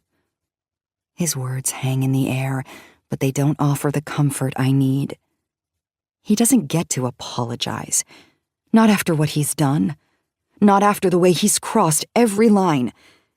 But even as my mind screams at him, as I tell myself that I should hate him for this, my body betrays me. I can't stop crying. I can't stop shaking. I keep my hands over my face, not wanting him to see me like this, but I can feel his presence getting closer. I'm shocked when I feel the water shift, and then his arms wrap around me, gently pulling me against him. I can feel the wet fabric of his clothes pressing against my bare skin. And for a moment, I'm too stunned to react. He's stepped into the shower with me, fully dressed, his clothes now soaking wet, but his arms are holding me tightly, as if he's afraid to let go. I don't understand why I'm allowing him to do this. I don't understand anything anymore. I should push him away. I should scream at him, yell, do something to make him understand how wrong this all is. But instead, I stand here, leaning against his chest, my body trembling, my sobs muffled by the fabric of his shirt. As much as I hate myself for it, as much as I want to punch him, to make him feel even a fraction of the fear and confusion I've felt, I can't deny that in this moment, I need him. I need him to hold me. I need to feel like someone is here, like someone cares. I think this might have been a terrible miscommunication. The thought offers a small sense of solace, something to hold on to in the midst of this emotional storm. When you told me about your book, Saint begins, his voice softer than I've ever heard it. I thought you were asking me to. I shake my head quickly, interrupting him before he can finish. I know, I whisper, my voice hoarse from crying. I'm too exhausted, too emotionally drained to rehash every detail of what happened. I know, I say again, because in a way I do know. I did ask for something. I just didn't know it would unfold like this. I lower my hands from my face, letting them fall naturally around him. My arms wrap around his waist, pulling him closer, and I press my cheek against the wet fabric of his shirt. The heat from his body seeps into mine, and for a moment, I let myself feel comforted by his presence. I can't tell if that makes me weak, or if it's just what I need right now, but I don't let go. I hold on tighter. I don't know if that's what I was asking you, I admit, my voice barely above a whisper. What we've been doing, it's confusing. I barely know you, and then this. My words trail off as the load of everything settles on my shoulders. The whirlwind of emotions, the passion, the fear. It's all too much. I barely recognize my own feelings anymore, let alone understand what I've been asking of him. Saint presses a soft kiss to the top of my head, and then he just holds me, quietly, steadily, no words, just the warmth of his arms around me, the steady rhythm of his breathing against my hair, the feeling of being anchored after having been adrift for too long. We stay like this for several minutes, the sound of the shower cascading around us, washing away the tension in small, soothing waves. My tears finally begin to subside, and I take a deep breath, pulling away slightly to look up at him. His eyes are filled with remorse, and I can see how much he regrets what happened, how much he wishes he could take it back. There's a tenderness there that tugs at something deep inside me. He lifts a hand to my face and gently brushes his thumb under my eye, wiping away the smudges of mascara that have streaked down my cheeks from all the crying. His touch is so soft, so careful, and it's in this moment that I realize he wasn't trying to hurt me. He never wanted to scare me. He just misunderstood, like I did. He was just trying to help me, to push me into a feeling I've never experienced before. I'm sorry, he says, his voice thick with sincerity. Truly, that night, I thought you were going into detail about what happens to Rhea because it was your way of, I don't know, giving me instructions. For the first time since I met him, I feel embarrassment coming from him. I nod slowly, feeling the stiffness between us start to loosen, the fear dissolving into something softer. Okay, I say, my voice fragile but certain. Just make sure I'm actually asking you to do something before you do it from now on. Don't assume. There's a slight tremor in my voice, a residual trace of the panic I felt earlier. But I mean what I say. His expression softens even more. I promise. His hand remains on my cheek, his thumb gently stroking the skin there, as if he's trying to reassure me, to ground me in this moment. He searches my eyes, and then he asks, Do you want me to leave? The question hangs in the air, and for a split second, I consider it. Part of me thinks I should tell him to go, that I need space to process what just happened, to get a handle on my emotions. But I can't bring myself to say the words. As much as I was terrified of him a few minutes ago, it wasn't him I was scared of.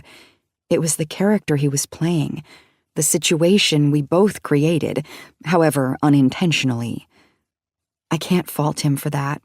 Not entirely. I shake my head quickly, instinctively. No, I say, my voice soft but firm. But can we just... I don't want to pretend tonight. I'm too tired to keep up the charade. I don't have the energy to slip into the roles we've been playing. Tonight, I just want things to be simple and real.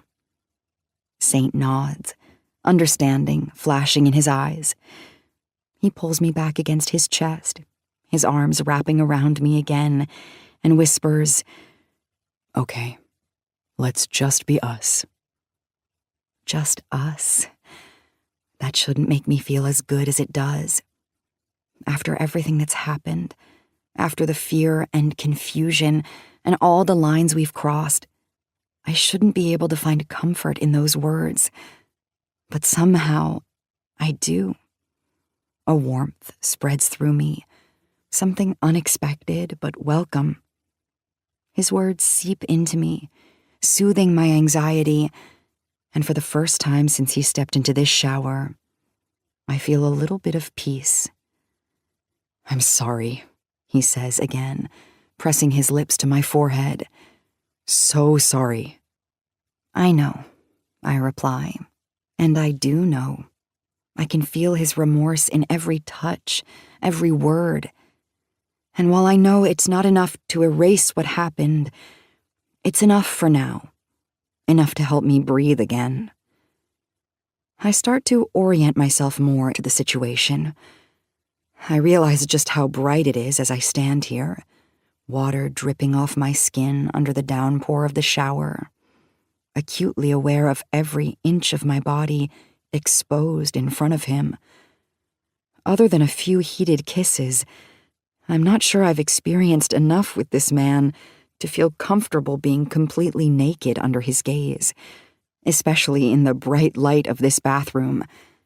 It's an odd vulnerability that I can't shake. How am I supposed to get out of the shower without his eyes being fully on me? As if he can sense the shift in my mood, Saint lifts his gaze away from me with surprising gentleness, like he's attuned to my every thought. Without saying a word, he reaches out of the shower for a towel hanging on a nearby hook. The movement is fluid, practiced, as though he's done this 1,000 times before in 1,000 different situations, always knowing exactly what to do to ease whoever he's with. He turns off the water, and his touch is careful when he wraps the towel around me. It's not just the towel that feels like a protective layer, but also the way he handles me. Soft, non-invasive, respectful. Such a huge contrast to mere minutes ago.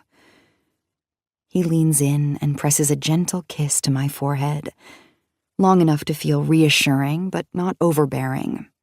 Then, just as quietly as he wrapped me in the towel, he steps out of the shower, leaving me with the privacy I need. The moment he's out of the shower, he pulls his soaking wet shirt off and glances down at it, his brow furrowing as if he's suddenly at a loss for what to do next. It's a small, humanizing moment, one that makes me realize he's not as infallible as I sometimes imagine him to be. Even Saint, with all his control and confidence, doesn't know what to do with a wet shirt.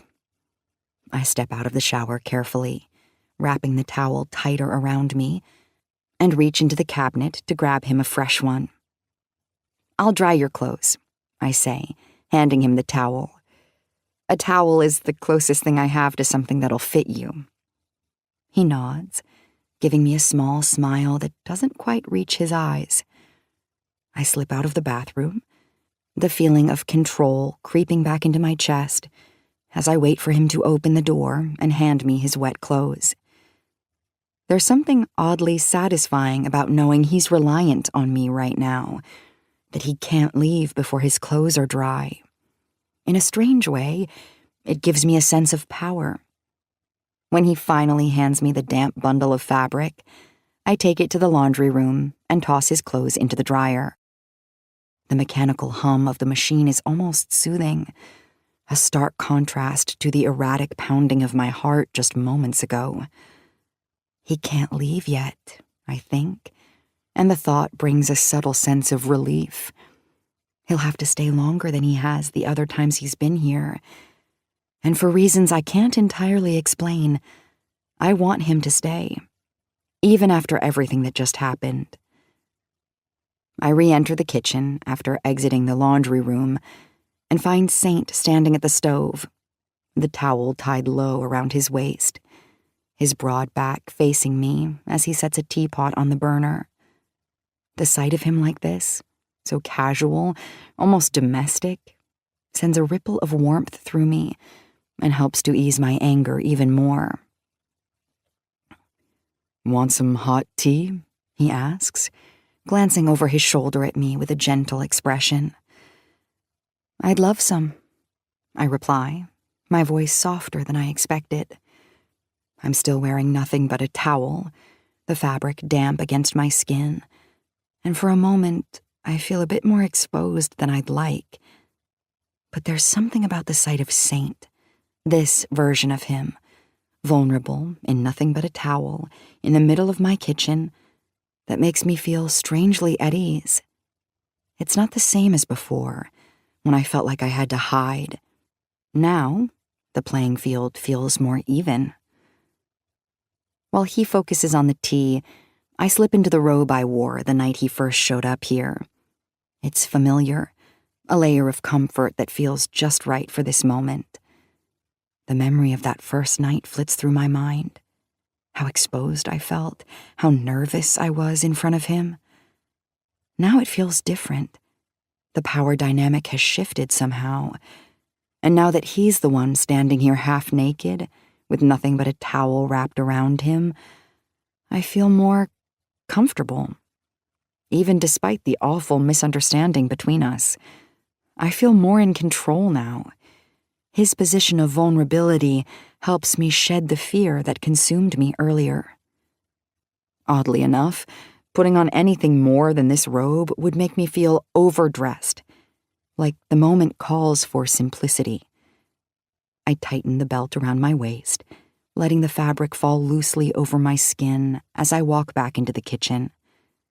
The scent of the tea begins to fill the room, warm and inviting, and I lean against the counter, watching as Saint finishes preparing it. I catch his eye, and for the first time since that terrifying moment in the shower, I feel a sense of calm settling between us. Maybe it's the quiet intimacy of the kitchen, the low hum of the kettle, or the fact that, for once, there are no pretenses, no games. It's just us, Saint and Petra. I use the time it takes him to prepare the tea to regroup. I head back to the bathroom and look in the mirror, and my hair is a frightening wet mess. I blow dry it and then pull it up into a knot on top of my head. When I go to put the blow dryer back in the drawer, I see my bottle of Xanax. I sigh with relief and open the bottle and swallow one. When I walk out of the bedroom to rejoin Saint in the kitchen, he's pouring 2 cups of tea. Saint without a shirt is exactly how I described Cam in the book. Rippled muscles across his back, a narrow waist, tanned, smooth skin. I'm going to need to go back and rewrite how I described his arms, though. Now that I know the astounding strength in them, I'm aware what I have written does not do them justice. I fought with everything I had earlier, and he reacted like I wasn't even trying. Knowing he would use that strength to protect me feels comforting. Saint slides my cup of tea toward me. "Here you go," he says, handing me the mug. Our fingers brush as I take it from him, and for a split second I feel that familiar spark, the one that's always there between us. "Thanks," I say, lifting the mug to my lips and taking a sip. The tea is hot, almost too hot, but the warmth spreads through me, steadying the frayed edges of my nerves. We stand here in the kitchen, sipping our tea, both of us wrapped in towels, and for a moment, it feels like the most normal thing in the world. The Xanax is kicking in, and it's exactly what I needed after what happened. Saint is watching me while he takes a slow sip of his tea. I want to ask him so many questions, but I also prefer the mystery that surrounds him. I know very little about him other than his name and his occupation. But if I ask too many questions, the answers might contradict all the ways I've built his character up in my mind. Saint sets his tea on the counter and then takes my cup from my hands and does the same. He slides his hands down my back until both of his hands are gripping my ass. Then he lifts me and sets me on the counter next to the stove. He takes my hand gently, lifting it toward him as his eyes drop to my wrist. His fingers trace over the red marks left by the rope, and the contrast of his warm, tender touch against the remnants of restraint sends a shiver over me. He lifts my other hand, repeating the same motion, his thumbs running back and forth over the sensitive areas where the rope dug into my skin. There's a softness in his eyes as he studies my wrists, a rare moment of vulnerability from him, and I can feel his concern. "Did I hurt you?" he asks quietly, his voice low, almost cautious, as if he's afraid of my answer. I shake my head, my voice steady. "I'm fine." He doesn't look convinced. He tilts his head slightly, his brow furrowing as his eyes narrow with skepticism. "Be honest," he urges, his gaze penetrating, searching for the truth. "I'm fine," I repeat, firmer this time. I can see he still isn't entirely convinced, so I soften my tone, offering reassurance. "I'll be fine." I offer a reassuring smile, but I'm still somewhat coming to grips with the night, with how easily I've forgiven him. I think it's because I'm just now realizing what he's given me. As both a reader and a writer, I tend to lean more toward the darker side of suspense and romance. The kinks some readers and writers are into can make even me blush. But even the darkest of books have an audience that enjoys them. And even though, as readers, we wouldn't want to live out some of the fantasies we read about, it doesn't mean we don't enjoy reading those things. I did not enjoy what Saint did tonight, but I do appreciate that he was trying to give me the experience he thought I was asking for in a safe way. Aside from being tied up, I was never in any actual danger. He just thought I wanted to feel like I was. What's strange is that it feels as if he did those things in a book and not in my real life. We forgive our characters for much worse than we'd forgive our friends and lovers for. And I feel like I'm lending him the forgiveness I'd lend a character, rather than an actual person in my life. This entire night has been surreal, but I feel his remorse, and I can accept it, and I can take what happened and I can use it. I will definitely be using it. Knowing how Rhea is feeling in that moment has given me a whole new level of respect for her fear, for the actual pain she endures. The red marks are still fresh on my wrists, and I can feel the slight sting when I flex my hands, but it's nothing I can't handle. They'll fade in a day or two. Nothing that would leave lasting harm. I've endured worse in the heat of passion, moments where pleasure and pain blurred together. He wasn't trying to hurt me. He was following the script, playing the role we both fell into. The game I started. At least, I think I started it. A part of me isn't even sure anymore, but I know I want him here. I know I don't want him to stop. Every emotion I just went through is one I want to type into my laptop this very moment. I want to describe Rhea's fear, the strength in the stranger's hands, the way Rhea's voice betrayed her when she needed it the most. I almost want to thank Saint for giving me that. Almost. I think you might be crazy, I whisper. Saint laughs quietly. Yeah, well, I'm still here, so which one of us is crazier? He brushes a strand of wet hair off my cheek. Petra, are you sure you don't need some alone time? I would understand. No, don't go. I want more of him, more of whatever this is between us. More time with him, more attention, more gentleness specifically. But mostly, I want more experiences with him that will make me love writing again. I would never want to repeat what happened earlier. It was far too intense and raw. But the experience itself, it's feeding a curiosity inside me. I can't help but think of other ways he could pull emotions out of me in a way that will help me believe I lived through them. His gaze is more heated now, simmering with something unspoken, but I can tell he's holding back. There's a restraint in the way he looks at me, like he's waiting for me to make the next move, leaving the choice in my hands.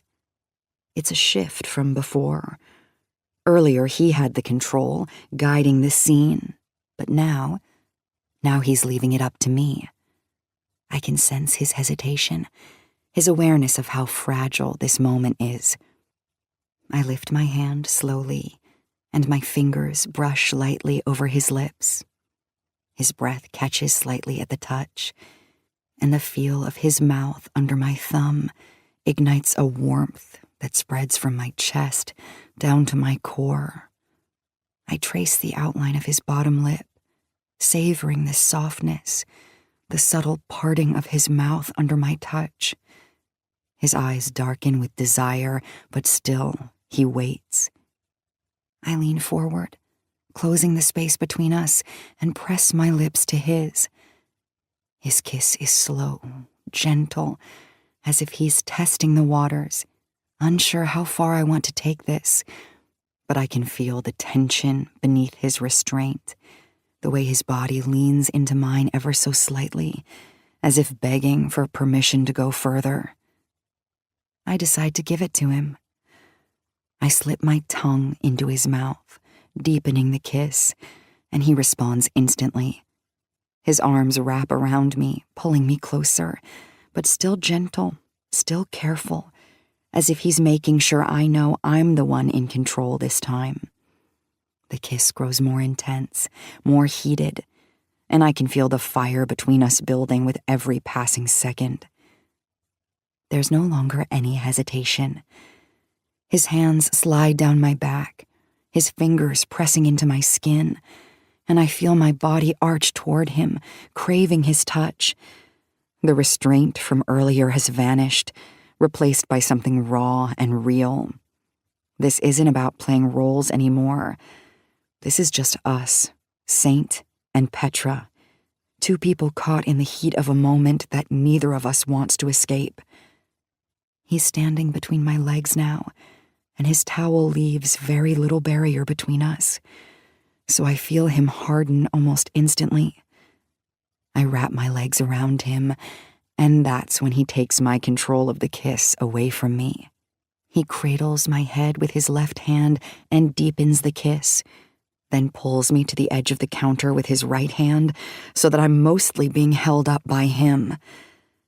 I let my head fall back as he drags his mouth down my throat. I close my eyes, dizzy beneath his touch. I feel his fingers at the knot I've tied on the robe. Can I? He whispers. I lift my head and look at him, then nod quietly. His eyes fall to my chest, and then he unties my robe. I lift up a little as he removes it and pulls it away. He tosses it over his shoulder, sucking in a small gasp of air as he looks at me, then runs his fingers down the center of my chest. I can't help but stare at his wedding ring as his hand moves to cup my breast. Are my breasts prettier than his wife's? Am I prettier than his wife? He takes my nipple in his mouth, and I fist my hand into his hair, pressing his lips against my breast even harder. He sucks and bites without a trace of the gentleness he's been displaying since I got out of the shower. The hungry side of him has taken over, and his mouth is suddenly all over me, moving between both breasts, then to my neck, then back to my mouth. I can barely keep up with the parts of me he's focused so intently on before he moves on to another part of me. He lifts me off the counter and holds me against him, one hand wrapped around my lower back and the other cupping my ass while his tongue is deep in my mouth. I'm glad he's carrying me right now, because I think I'm too dizzy to walk. He drops me on the sofa, pulls his towel away, and then lowers himself on top of me. "Do I need a condom?" he asks. I'm on the pill, and I know I'm good not to use one, but how do I reassure myself that he is? I barely know him, and my decision-making skills have not been great tonight. I'm naked beneath a man who made me cry from fear earlier. My hesitation in answering him gives him what he's looking for. "My wallet. Be right back." He crosses the dark room, and I hear him rifling through the wallet. I even hear him tear the wrapper as he's making his way back to me. And then he's back on top of me, condom in place, his mouth pressed against mine again. He returned so fast, I didn't even get a good enough look at him to determine whether this is going to hurt. I've never had that before, the kind of sex women have in the books I write. Every man I've ever been with has been of average size, so I've always had to imagine what it would be like to be fucked by a man who is so big it actually hurts. As soon as I wrap my legs around him, it's clear that I won't have to imagine it any longer. I can feel the intimidating length of him rubbing against my thigh. When he repositions himself so that he can start to slide into me, I wince. His mouth is feathering mine back and forth. "Just say stop if you want me to stop, okay?" The gentleness in his voice, coupled with the reassuring look in his eyes, makes me putty beneath him. He begins to push the rest of himself into me, and I close my eyes, savoring every second of this. I pay attention to the pain, to the pleasure, to the noises we're both making. I imagine how I'm going to describe this when I write it all down. Painful yet satiating, sensual yet animalistic. We find our rhythm almost instantly, and I stop thinking about how I'll describe this. All I can think about is how good this feels. Those thoughts are occasionally mixed with worry about the current state of my morals, but that worry is easy to pack away when Saint kisses me. I could get used to this. So used to this. That thought terrifies me as my moans echo through the house. Chapter 11. The click of the front door closing is still echoing in the house when I wake. I immediately look around the living room, sitting up on the couch. Saint is gone. I walk to the living room window and watch, hidden behind the curtains, as his dark car pulls out of my driveway and disappears down the street. A strange mix of relief and an unsettling emptiness settles in my chest. He always leaves. I wait. 1 minute, then 2. The urge to know, to see, to understand who he is and where he comes from gnaws at me. It's an intriguing itch, one I know I shouldn't scratch, but I can't help myself. And if I stand here long enough to talk myself out of this, it'll be too late. I hurry to my room and pull on the one sundress I packed, throw on some flip-flops, and then grab my keys, my heart thrumming a frantic rhythm against my ribs. The sun is low as it rises in the east, painting long golden shadows across the street. This is a bad idea, my logical brain screams. He'll see me.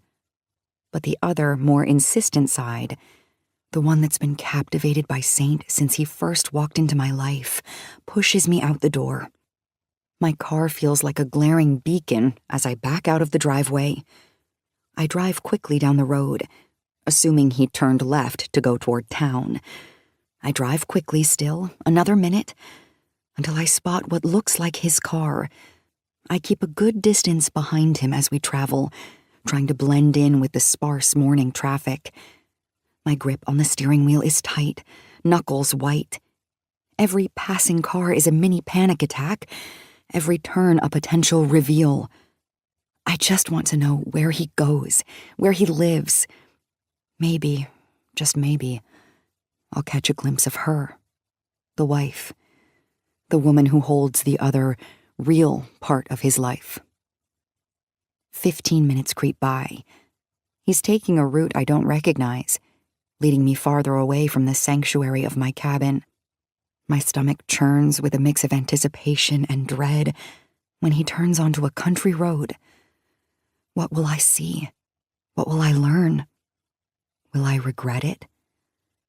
Then, as soon as I make the turn, the brake lights of his car catch my eye, bright red against the green of the trees. He is already pulled over. He's already outside his car. He's waiting for me. My breath hitches. How did he know? How did he even see me? I'm scrambling for a plausible reason for being on this street, in this neighborhood.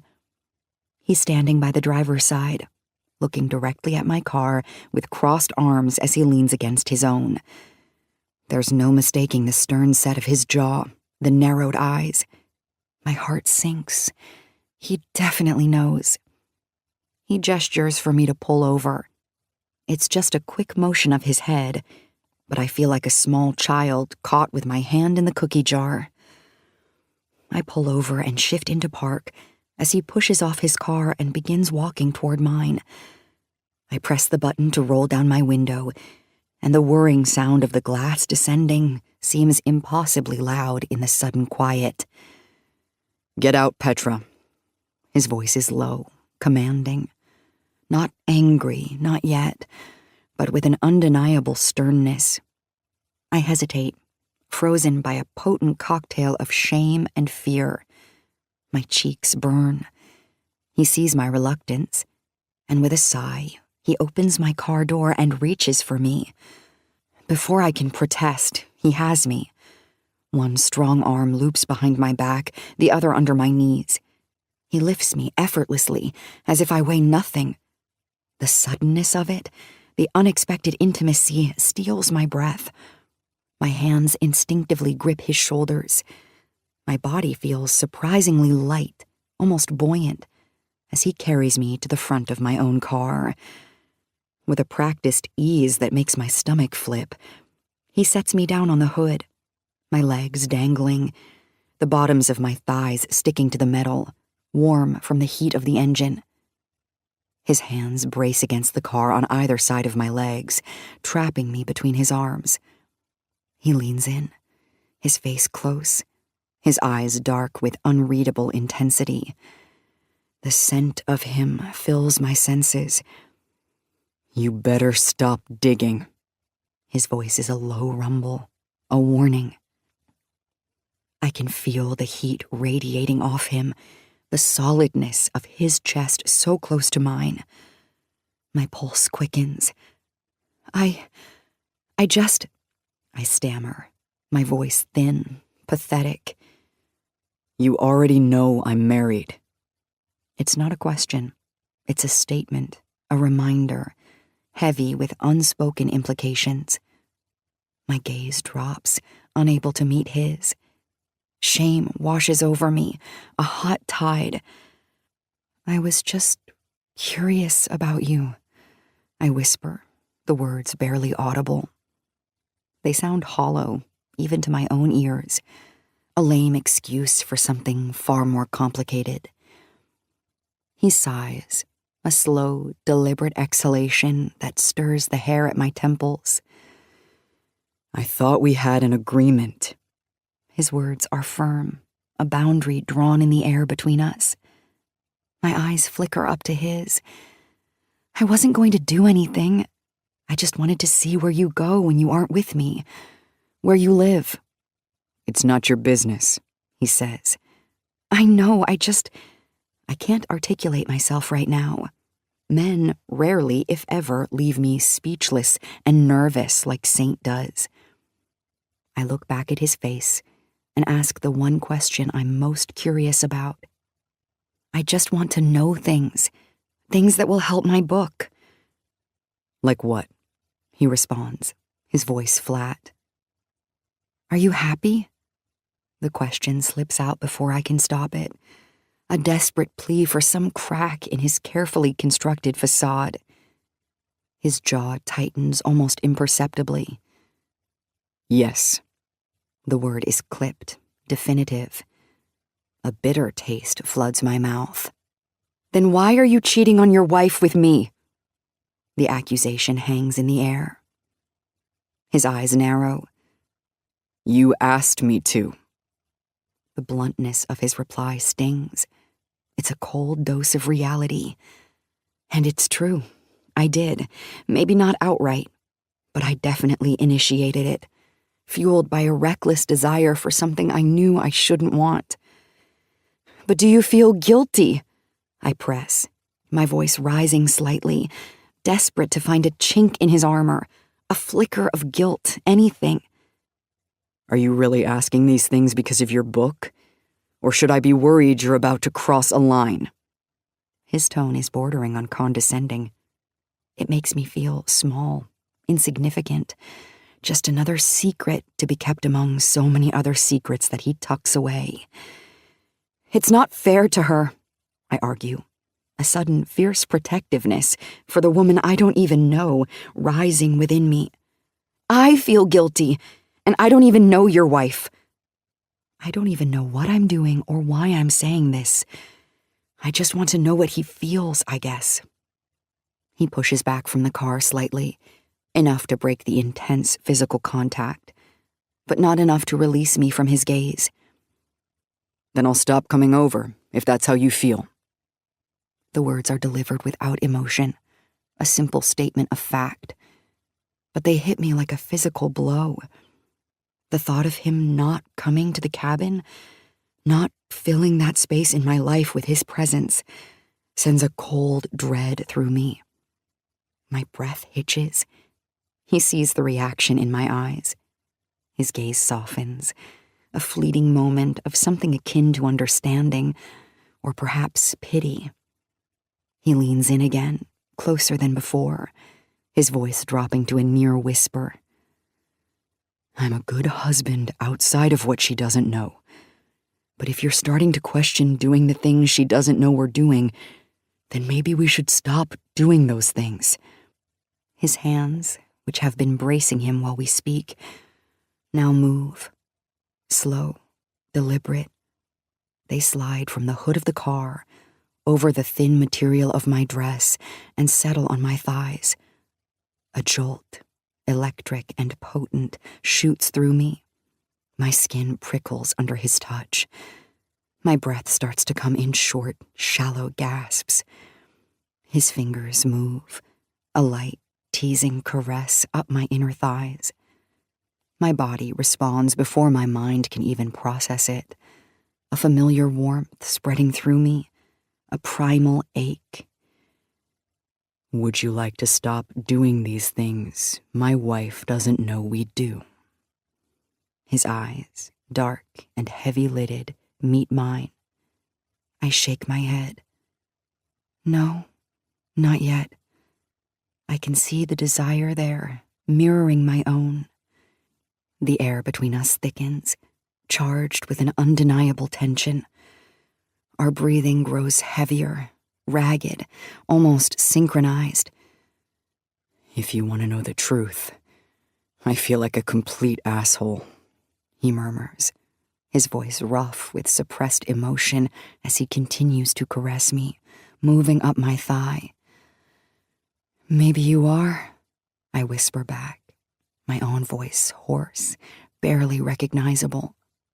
The shame is still there, a dull throb, but it's being eclipsed by a different, more urgent sensation. My wife deserves better, he says, his voice a low thrum against my skin, as his hands continue their slow, intoxicating dance on my thighs, moving higher. Petra deserves better, I counter, the words surprising even me. A flicker of defiance, a quiet reclaiming of my own worth, even in this messy, complicated situation.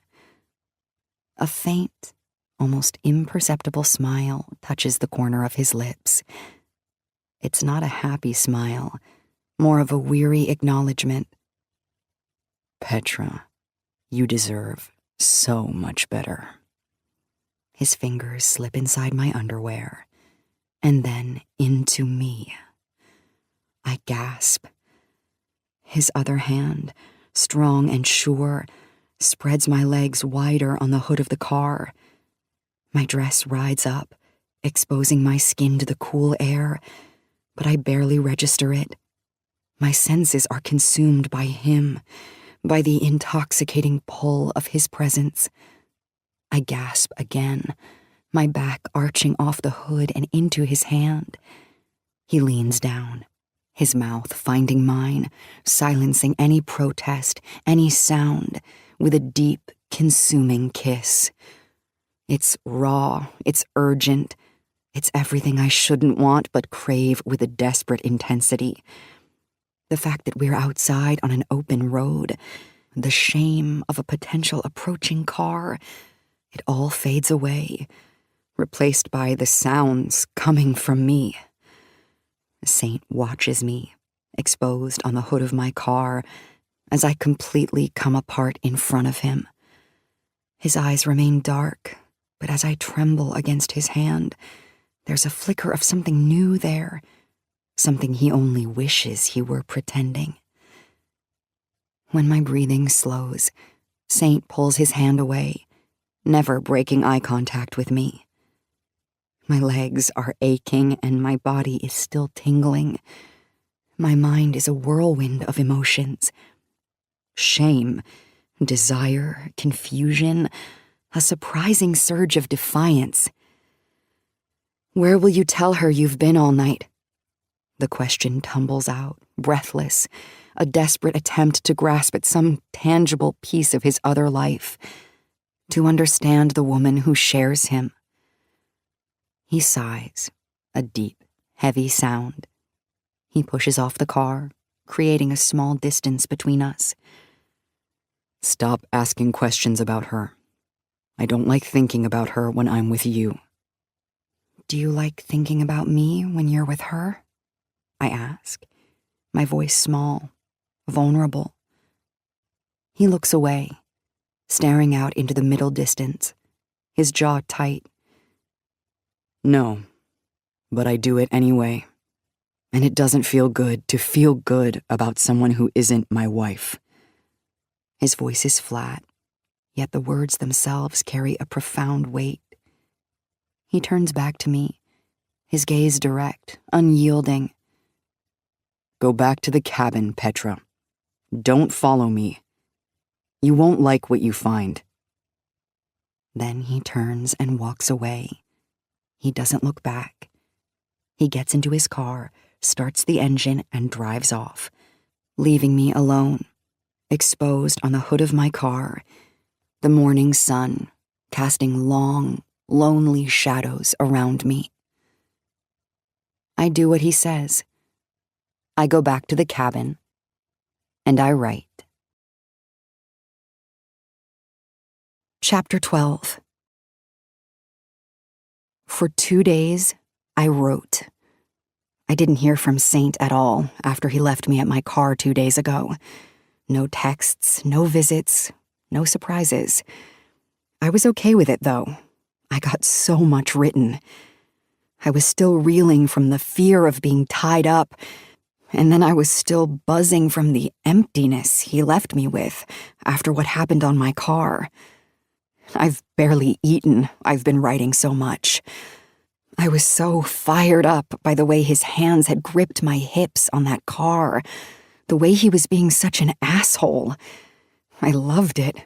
I loved feeling vulnerable. That's new to me, and I'm surprised by how much it turns me on. I channel my energy into the manuscript, typing away on my keyboard at a speed I'm not accustomed to. Every detail replayed in my mind of us on the couch, vivid and undeniable. Before he left, Cam fucked me again, on my bed. It wasn't rushed or frantic like the first time. It was slower, deliberate, as if he knew we wouldn't see each other for a while. His hands moved over my skin like he was memorizing it, like he was committing the feel of me to memory. The room had been bathed in darkness.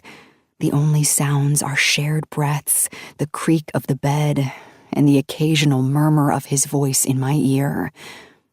Even now, I can feel the imprint of his fingers on my waist, the discrepancy in the temperature of his body against mine. I don't know where he told his wife he was last night, possibly working a night shift, but he said he'd be back again this afternoon.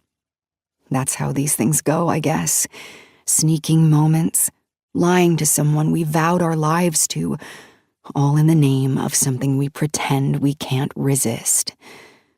I should feel guilt clawing at me, but instead there's this strange mixture of anticipation and dread swirling in my stomach. Part of me counting down the hours until I see him again, while another part of me is terrified of what might happen if this goes on any longer.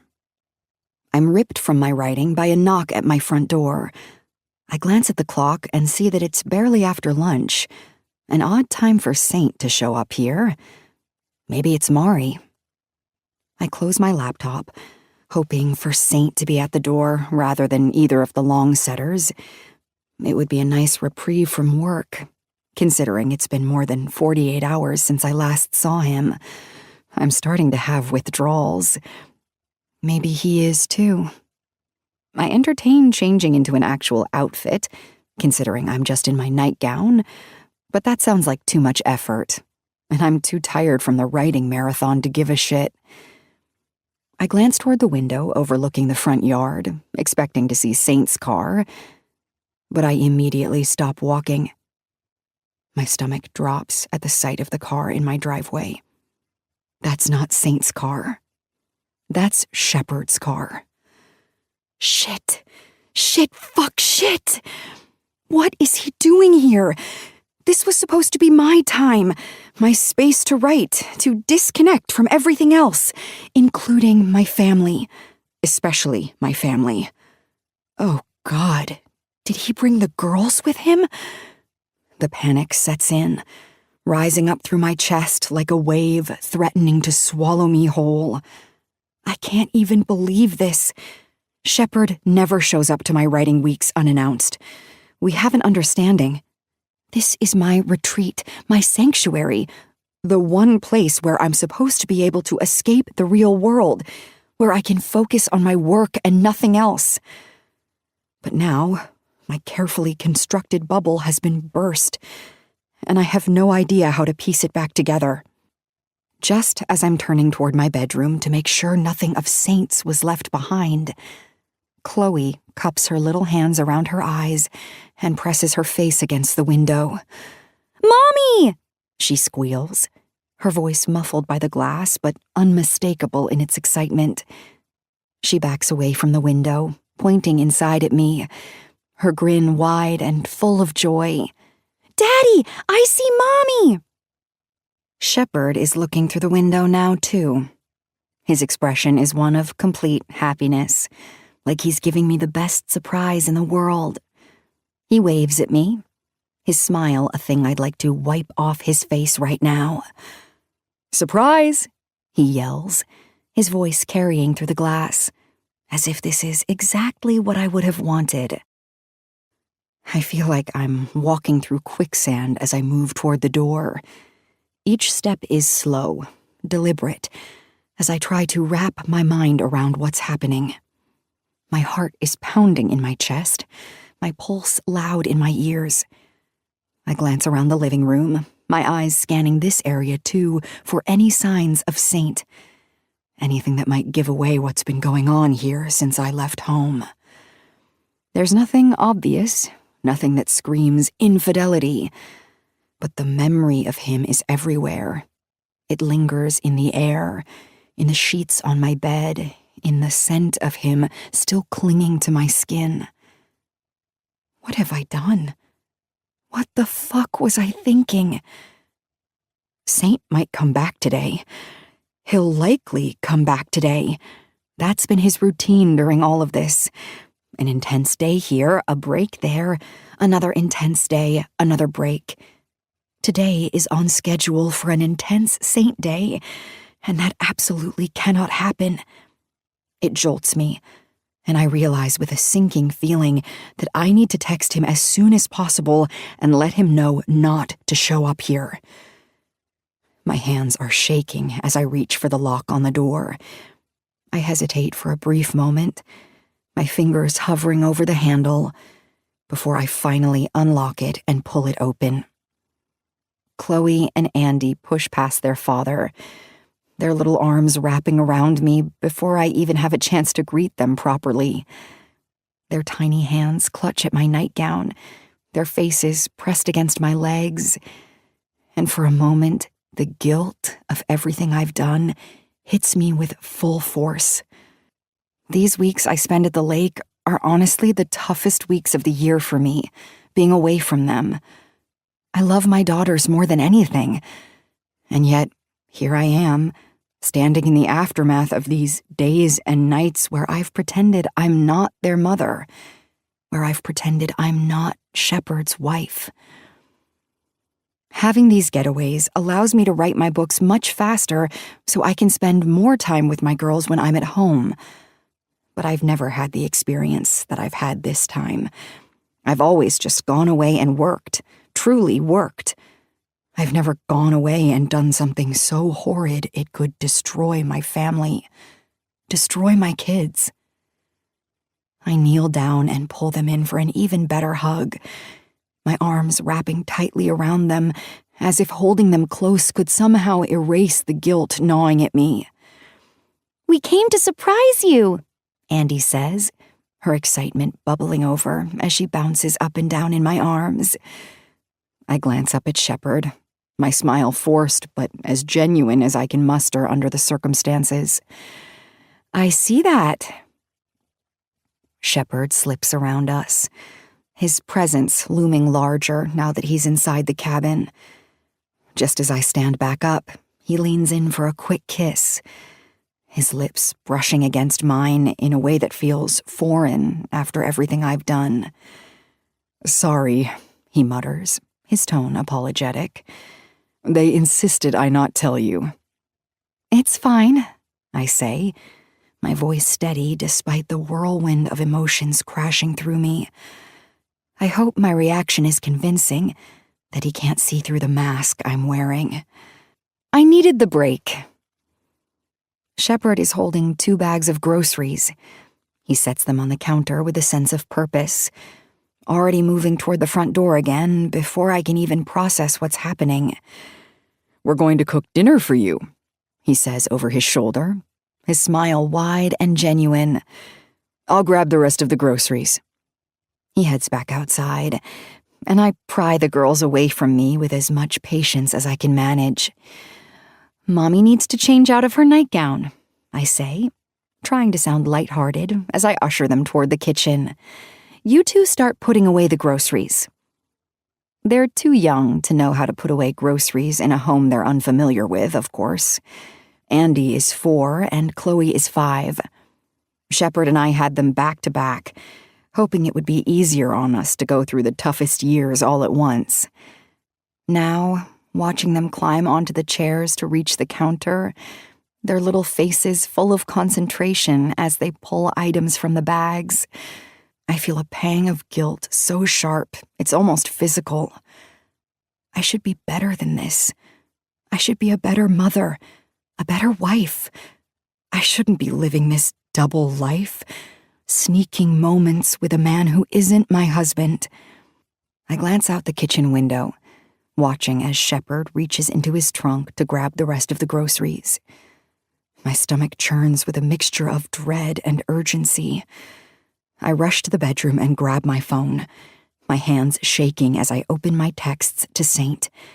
My fingers fly across the screen as I type, each word feeling like it's sealing something inevitable.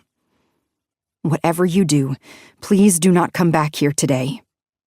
I toss my phone on the bed and strip out of my nightgown, my heart still racing with the fear of what could happen if Saint shows up.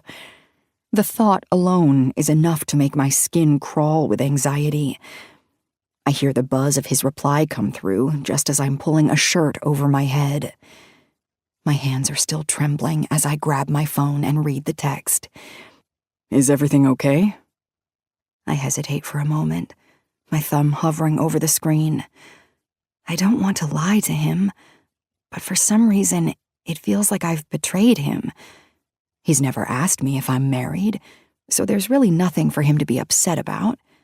Besides, he's married too. He'll understand. He'll probably even be relieved. My husband and kids just showed up.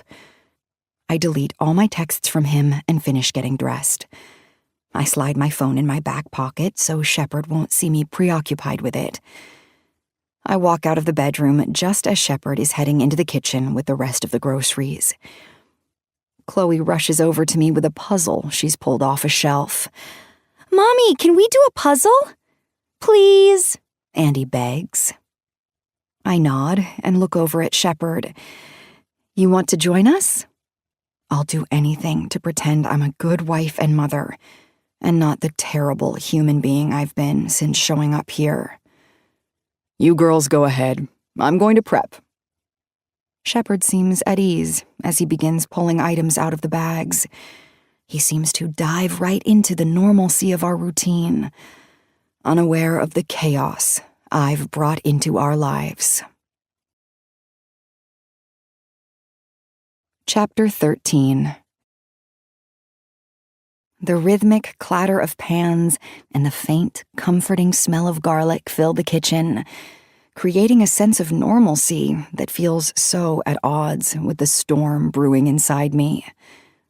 Shepard is at the stove, his back to me, stirring something in a gleaming skillet, humming softly under his breath. It's a tuneless, content sound. He's completely at ease in his role as the devoted husband and father. He's prepping dinner while I sit at the kitchen island, hunched over a brightly colored jigsaw puzzle with the girls. Andy, my youngest, giggles beside me, her sticky fingers carefully placing a piece. Chloe murmurs instructions. "No, Andy, that's a wing, not a tail." He's so absorbed in what he's doing. The meticulous chopping of herbs, the sizzle of oil, that he doesn't seem to notice how distracted I am. My eyes dart from the vibrant puzzle pieces to the clock, to the window, to the back of Shepard's broad shoulders. But then again, why would he notice? I've been playing the part for years, slipping in and out of roles and characters like they were costumes I could change at will. The serene, engaged mother, the supportive, loving wife, the business-minded public speaker. I pretend to be all the things I'm supposed to be when I need to be them, while trying not to live completely in my head. I'm used to it. I've been this way my whole life. I dress the part for every other aspect of my life, but I'm the most me in the silence of my mind. But today, it feels less like I'm wearing a costume and more like I've been shoved into a suffocating straitjacket. The humming falters. It's almost imperceptible, just a slight catch in his breath. A break in the rhythmic stirring of the pan. My gaze, which was fixed on a bright blue puzzle piece, flicks to Shepard. His stirring slows, becomes hesitant. His head cocks slightly, his eyes narrowing as he looks out the window, a subtle shift in his focus. There's a pause, a beat of hesitation that stretches taut in the quiet kitchen, before he turns his attention fully to the driveway, his body stiffening almost imperceptibly. Something about the shift in his body language sets off alarm bells in my head, a frantic jingle behind my ears. My skin prickles, my stomach clenches, a cold fist tightening. But I don't look up right away. I can't. Instead, I keep my eyes glued to the puzzle pieces in front of me, trying to make the disparate pieces fit into a coherent picture, even though my mind is a frantic whirlwind elsewhere. Mommy, found it! Chloe crows, thrusting a yellow piece into my vision. Andy nods approvingly. The girls are giggling beside me, their little hands eagerly helping me assemble the picture of a bustling farm, their joy so innocent. Their laughter, usually a balm, feels like a distant echo in the sudden ringing in my ears. It should be a moment of calm, of simple family bonding, the kind I tell myself I cherish. But I feel anything but calm, knowing that a car just pulled into the driveway, an uninvited, ominous presence. My hands are shaking as I place down a green piece, missing the connection slightly, my vision hazy as my thoughts spiral. I tell myself it's fine, that everything will be fine, that it's just the neighbors, or a delivery, or anyone but him. But deep down, there's a gnawing unease that I can't shake, a cold certainty. It's been gnawing at me since I sent Saint that text telling him my husband and children were here. He never responded. The silence from him was louder than any roar. I've been on edge since I sent the text, jumpy at every shadow, waiting for the other shoe to drop, for the fragile piece I've constructed to shatter. Is this it? Is this the end of my comfortable family life as I know it? Is this where everything unravels? The scent of garlic and simmering sauce, once comforting, now feels cloying, heavy, suffocating. I finally work up the courage to follow Shepard's unblinking gaze. My neck feels stiff, resisting the turn. When my eyes land on it, I stiffen further, every muscle locking into place. A black, unmarked car, its windows tinted, reflecting the bright afternoon like dark mirrors. It's the kind you see in movies, the kind that signals trouble, the kind that belongs to men who operate in shadows. It's the car I followed 2 days ago, the car that pulled over and waited for me. It's the kind of car you never want to see pulling up to your house unannounced, ever. I'm grasping for any way to rationalize this, but deep down I already know. I know, before I even see him step out of the dark vehicle. My intuition, sharp and unwelcome, screams his name. Shepard cuts the fire to the pan and then pushes off the counter. Someone just pulled up. His voice is low, strained, a question and a warning wrapped into one. He sees it too. He knows something is profoundly amiss. The car door closes, a silent swing, almost graceful. The blood feels like it drains from my body, rushing from my head, leaving me lightheaded, dizzy. My vision tunnels. The world seems to tilt on its axis, a sickening lurch, the floorboards swaying beneath me. The air suddenly feels too thick, too heavy to breathe, pressing down on my lungs. My heart lurches in my chest, a violent, painful beat, my stomach dropping like a stone, the sensation of free fall.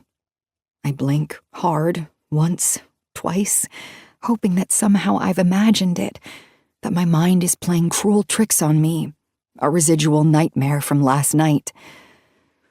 But it's real. He's real. Motherfucker. The sunlight catches on the sharp line of Saint's jaw, the dark gleam of his hair. Saint. He's here. And he's walking toward my house, toward Shepard, toward my girls. My breath hitches, lost in my throat. What is he doing here? The words are a desperate whisper, barely audible, directed at no one, a plea against the impossible. Who is that? The question slams into me like a freight train, sending my thoughts spiraling into a maelstrom of sheer panic. Shepard's quiet query echoes in the sudden, cavernous silence of the kitchen, but it's my own internal scream. Every rational thought evaporates, dissolving like smoke. I'm desperate to find a reason that would explain his impossible presence here and doesn't involve the scorching, undeniable truth of what I've done. I can't think straight. All I can hear is the rushing in my ears, a roaring like a distant ocean, the steady thrum of blood pounding in my veins, deafening me to the innocent giggles of my daughters still playing with their puzzle on the island. My heart is hammering against my ribcage, a frantic bird trying to escape, its wings beating a furious rhythm. "Do you know this person?" Shepard asks. Suddenly it's hard to breathe, each inhale a shallow, desperate gasp. I can feel the walls of the sterile kitchen closing in around me, the familiar comfort suddenly constricting. Every instinct screams at me to stop this, to find a way to stop him before everything unravels, before the fragile facade of my life shatters into a million irreparable pieces. "No idea," I say, my voice steady but my shame buried just beneath it. Shepard starts heading to the door, his steps purposeful. I want to scream at him, to stop him from answering it, to grab him and hold him back, to physically block his path. But my voice is stuck in my throat, a dry, choked whisper. I slide Andy off my lap, almost roughly, as soon as Shepard says, "Why would a cop be here?" His voice is more casual now, a slight note of confusion in it, like he's mildly perplexed by this unexpected visit, not truly alarmed. He has no idea what's really going on. No idea that the officer outside isn't just here for some routine check, isn't just a friendly public servant. But I know with a sickening certainty, and the dread pooling in my stomach, a cold, viscous liquid, is almost unbearable. It tastes like ash. My legs feel like they might give out beneath me, like jelly, but I force myself to walk to the door with Shepard, each step a monumental effort. Every stride feels like I'm walking toward my own execution, toward the scaffold. I glance out the window, my breath catching in my throat when I see Saint walking slowly around Shepard's car, circling it like a predator. His movements are deliberate, measured, a terrifying choreography, like he's taking his sweet time, like he knows the absolute, devastating power he holds in this moment, a puppet master pulling invisible strings. I keep my distance from Shepard, putting a few precious feet between us, trying to maintain some semblance of composure, to project an image of calm.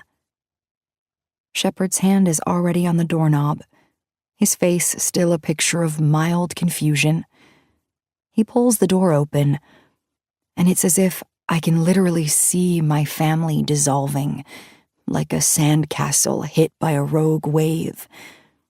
The foundation we've built, the life we've shared, All of it feels impossibly fragile, like it could shatter with just one wrong word, one wrong look, one perfectly delivered lie.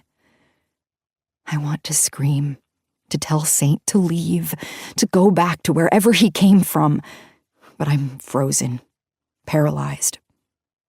Why else would Saint be here? There's no good reason, no benign explanation that doesn't lead straight to the truth spilling out in the most catastrophic, painful way possible. He's here for a reason. A calculated, devastating reason. And whatever that reason is, it's going to end me. Shepard steps out onto the porch, a picture of genial hospitality. And I remain frozen in the doorway, my hand gripping the doorframe for support, my knuckles white. My legs feel weak, like they might give out at any second. But I force myself to stand still, to hold my ground, to remain upright. I can't let either of these men see how terrified I am. I can't let Shepard know I have anything at all to feel guilty for. And I can't let Saint know how much power he holds right now. Saint glances at Shepard, a brief, dismissive flick of his eyes, and his gaze, cold and sharp, cuts to me. The look in his eyes is hard, unreadable, like polished obsidian. But there's something in the set of his jaw, the tightness around his mouth, that makes my heart sink even lower, plummeting into the pit of my stomach. He's in full uniform, crisp and impeccable, a perfect mask of professionalism. The badge gleams, the dark fabric of his shirt accentuating the breadth of his shoulders, the holstered gun a stark, chilling presence. But his eyes, they're locked on me, zeroed in with an intensity like laser beams piercing my very soul. He knows exactly what he's doing, like he's fully aware of the precise chaos he's about to unleash, the emotional fallout he's meticulously planned. His jaw is hard, a rigid line, his expression severe, almost menacing, and I can't breathe. I can't even move. I am a statue of dread. "Sorry to bother you folks," Saint says, his voice perfectly modulated, the picture of professional courtesy. But I can hear the testiness in it, a subtle, almost imperceptible undertone. He slowly brings his gaze to Shepard, his eyes lingering on me for just a second longer than necessary. A deliberate, silent promise of destruction. Saint stops at the bottom step, his presence looming large even from a distance, radiating an unnerving power. "I'm just doing a standard patrol of the area and noticed you don't have a visitor tag." His words are casual, almost too casual, delivered with an ease that is utterly chilling. Shepard tilts his head, confusion flickering across his face, a slight furrow appearing between his brows. "Visitor tag?" His voice is laced with surprise, a genuine bewilderment. I can see him trying to make sense of what's happening, trying to fit this odd interaction into his comfortable, predictable world. He shrugs slightly. "We've been coming here for years." Saint nods, his expression never faltering, a perfect, unwavering mask. "New county ordinance. All vehicles traveling in and out of the area now require a visitor tag. Standard procedure, just implemented this month." Shepard lets out a short, surprised laugh at the absurdity of needing a tag just to be here, on a public lake that isn't even an official park. His chuckle is light and dismissive, as if he's trying to brush off the strange encounter with casual humor. I can't even fake a smile right now. My mouth feels dry like cotton, my hands trembling slightly as I clasp them together in front of me, trying to steady myself, trying to anchor myself in this rapidly destabilizing reality. I know Saint is lying. Every fiber of my being screams it. There's no requirement for a visitor tag in this area, and there never has been. We've been coming to this lake for years, and not once have we ever had to deal with something like this. He's playing a dangerous game.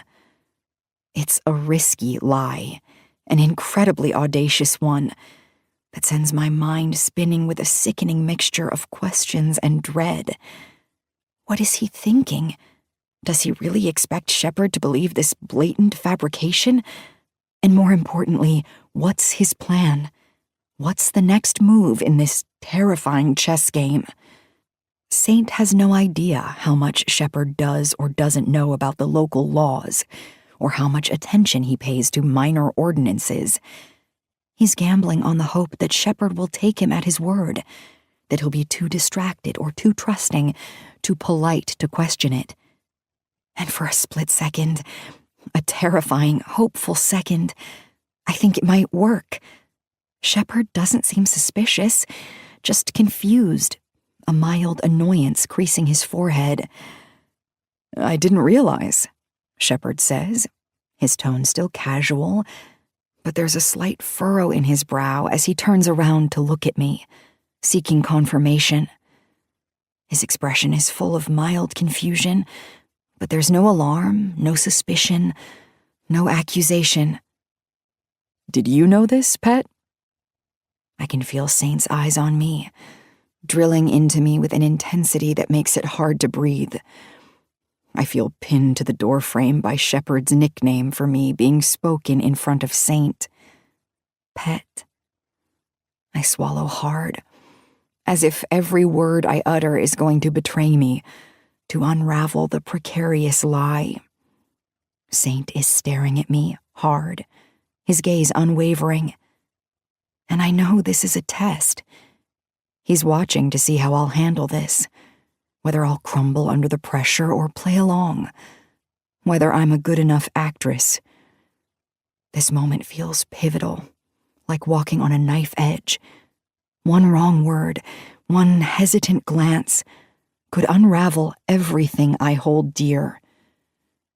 I nod, a stiff, barely perceptible movement, forcing my face into an expression of mild nonchalance, of detached understanding, even though inside I'm falling apart, pieces of me splintering.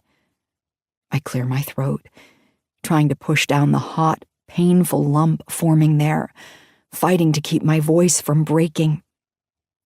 "Yeah," I say, my voice barely steady, a thin thread of sound.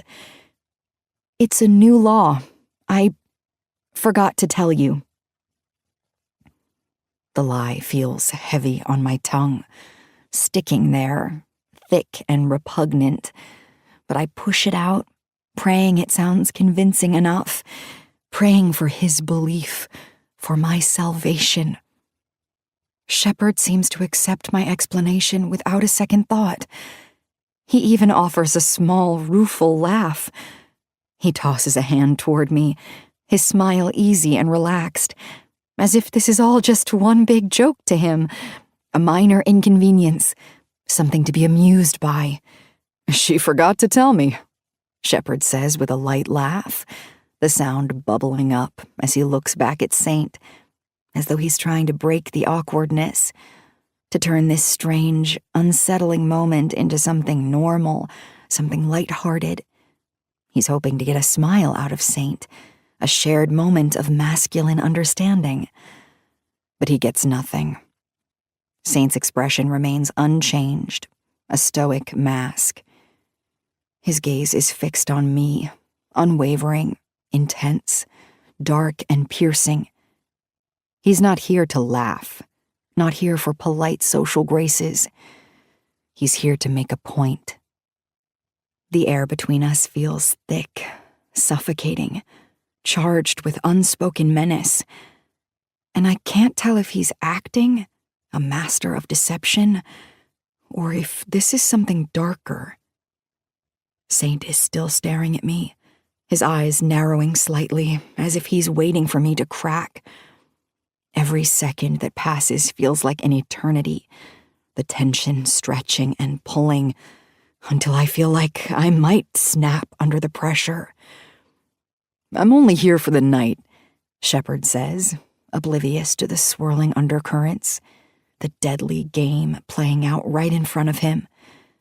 He speaks calmly, still trying to be amiable, completely unaware of the storm brewing right in front of him. "My car will be gone by 8 tomorrow morning. Can we let it slide this time?"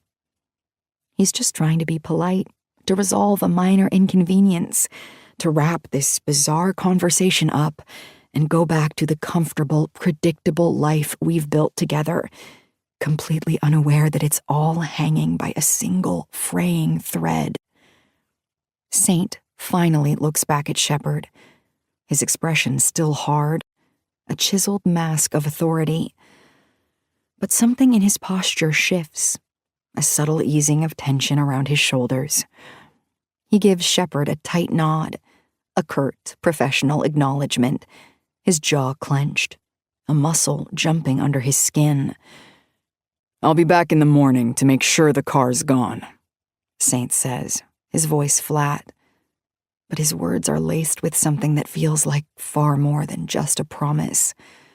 It's almost as if it's a warning, a subtle threat wrapped in the chilling formality of his professional tone. The way he says it sends an icy chill slithering down my spine, burrowing into my bones. And I know, with absolute, terrifying certainty, that he means every single word. This isn't just about Shepard's car. It's about control. It's about letting me know that he's not done, that this isn't over, that I am still firmly within his grasp. Or maybe he just wants me to know he's angry that I failed to mention I have a husband. The thought is a bitter, unwelcome taste in my mouth. Shepard looks at me, raising an eyebrow, his expression a complicated mix of bemusement and disbelief, like he can't quite believe what he's hearing or what he's just witnessed. He doesn't say it, not out loud, but I can see it in his eyes.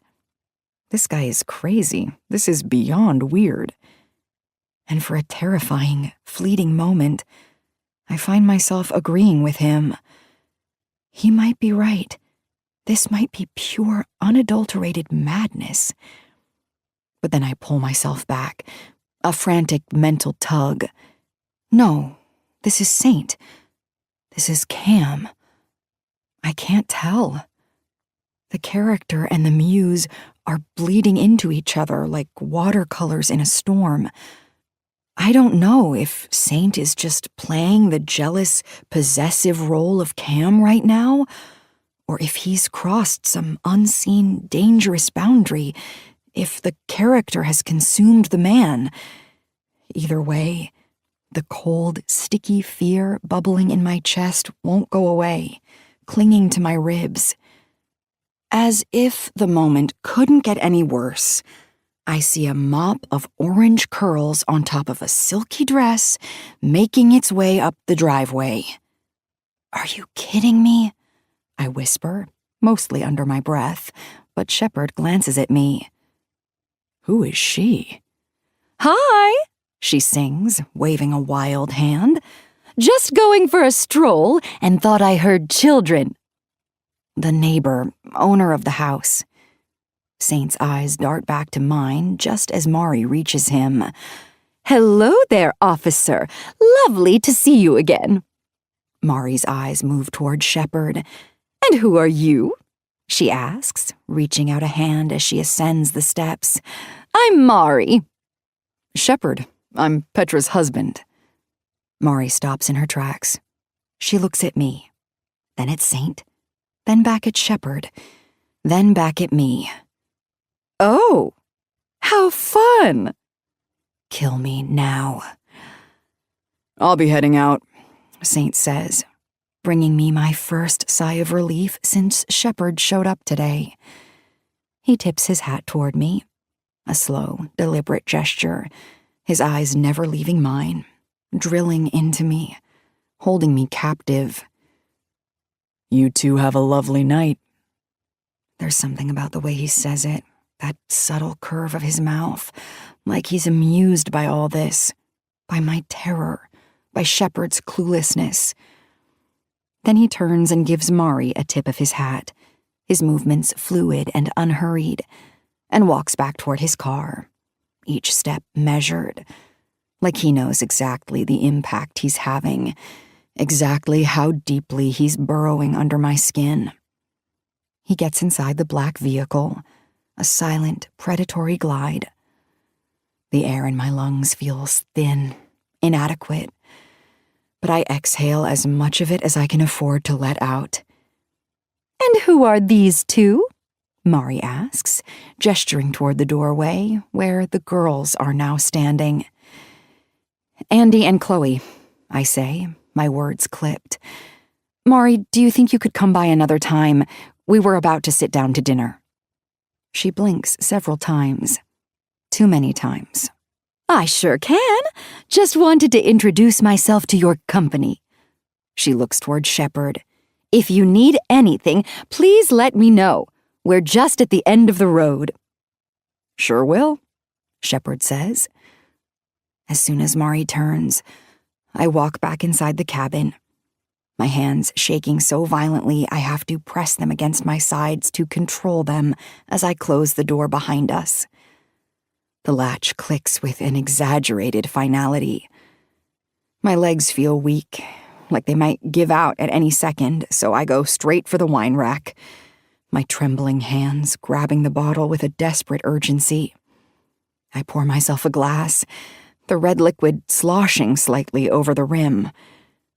My thoughts are a jumbled mess of pure panic, searing regret, and the gnawing, terrifying realization that this situation is spiraling out of control faster than I can possibly manage, faster than I can even comprehend.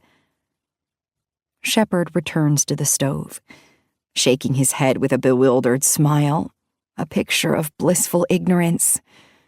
That was weird, he says, his voice light, tinged with amusement, like he's already dismissed the strange encounter, already moved past it and tucked it away into the odd occurrences file of his mind.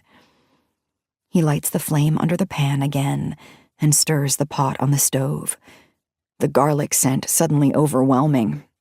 His back to me as he talks, his shoulders relaxed. Wonder why they're getting so strict around here all of a sudden. I don't know, I mutter. My voice is tight, my throat constricted, dry and scratchy, but I force the response out, trying to sound as casual, as unbothered as possible. Shepard walks over to me, and his arms wrap around me in a warm, familiar embrace. He pulls me close, pressing a kiss to the top of my head. The scent of him, clean, comforting, safe, momentarily grounding me, even though my insides are still rattled, a chaotic tempest.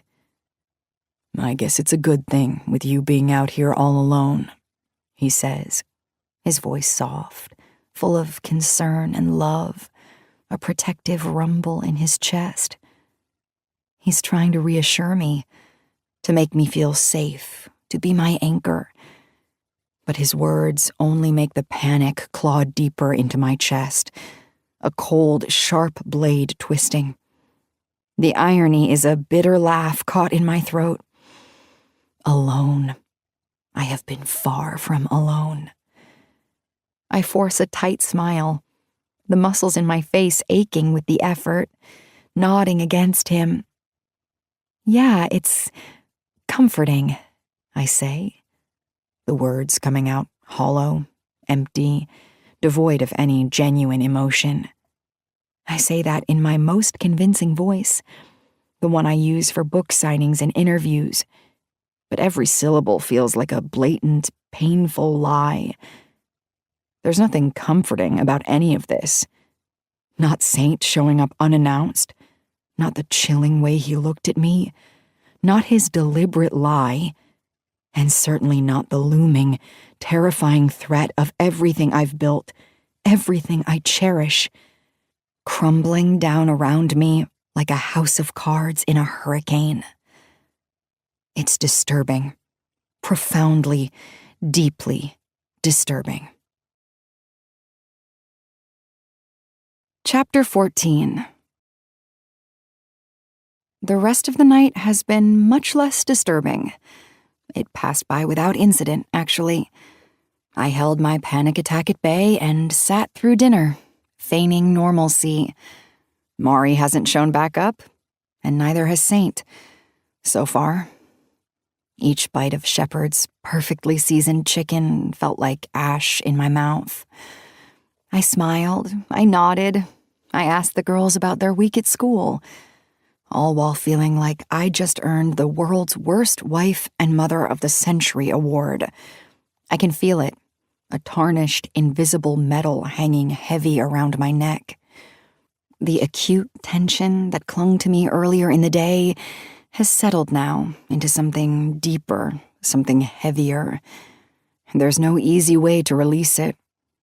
We move through the motions of a normal evening with the clatter of dishes as Shepard cleans up, the familiar shouts of the girls from the guest room.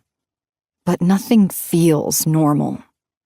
It's all a flimsy stage set, and I'm a terrible actress tonight. I try to lose myself in the routine of bedtime, helping the girls brush their teeth, the minty scent of fleeting comfort, tucking them into their brightly colored duvets, kissing their foreheads as they drift off. The familiar comforts of motherhood should ease my mind, should anchor me. But they don't. They only amplify the piercing guilt. The girls are out by 9, asleep together in the spare bedroom. I stand by their door for a moment, watching their peaceful, unsuspecting faces, my heart heavy with a guilt so profound it threatens to swallow me whole. How can I possibly reconcile myself to the fact that I've so irrevocably betrayed the life I built with Shepard, the life I treasure as their mother, to the dark, illicit secret now pulsing beneath my skin? The guilt gnaws at me, twisting my stomach into tight, painful knots, a persistent physical reminder. But I push it down, deep down, as far as I can, burying it under layers of denial, and head into the living room. I text Nora as I make my way toward the couch. Shepard and the girls just showed up unannounced. I hit send. Immediately she responds with, "No, asshole!" I sit next to Shepard on the couch and chuckle at her response. She knows what it's like, being a writer and in the groove, only to be interrupted countless times by people who don't get it. It's why I have to write somewhere away from home, because home is a constant revolving door. If it's not one kid, it's the other, or Shepard, or my sister, or my mother, or a UPS driver. Although the UPS driver is usually my fault, I tend to online shop when I get emotional about work. I get a lot of packages delivered. Shepard doesn't look up from whatever he's doing when I sink into the couch. We don't feel the discomfort when the girls are in the room, but when it's just the two of us, there's a distance between us that wasn't there before, or perhaps was always there, only now it's become a yawning chasm. Since I stopped being able to write and the money issues began, we argue more than we compliment. He's lived a cush life until now. Now he's just stressed, all the time. When I started making better money, he took a lower-paying position to ease his stress, but he's regretting it now. He hasn't said it, but he implies it with little jabs here and there. I just ignore it. Sure, I wish I had a husband who understood the emotional trauma I've been through, but I guess both spouses end up feeling the fallout of financial burdens, so I understand that he's under stress too. He's beside me physically, the familiar warmth of his leg brushing mine through the denim of his jeans. But mentally, emotionally, we're worlds apart, orbiting different planets. His laptop is propped on his knees, the screen casting a pale glow on his face, his fingers tapping away on the keys as he catches up on work, bills, something mundane and responsible.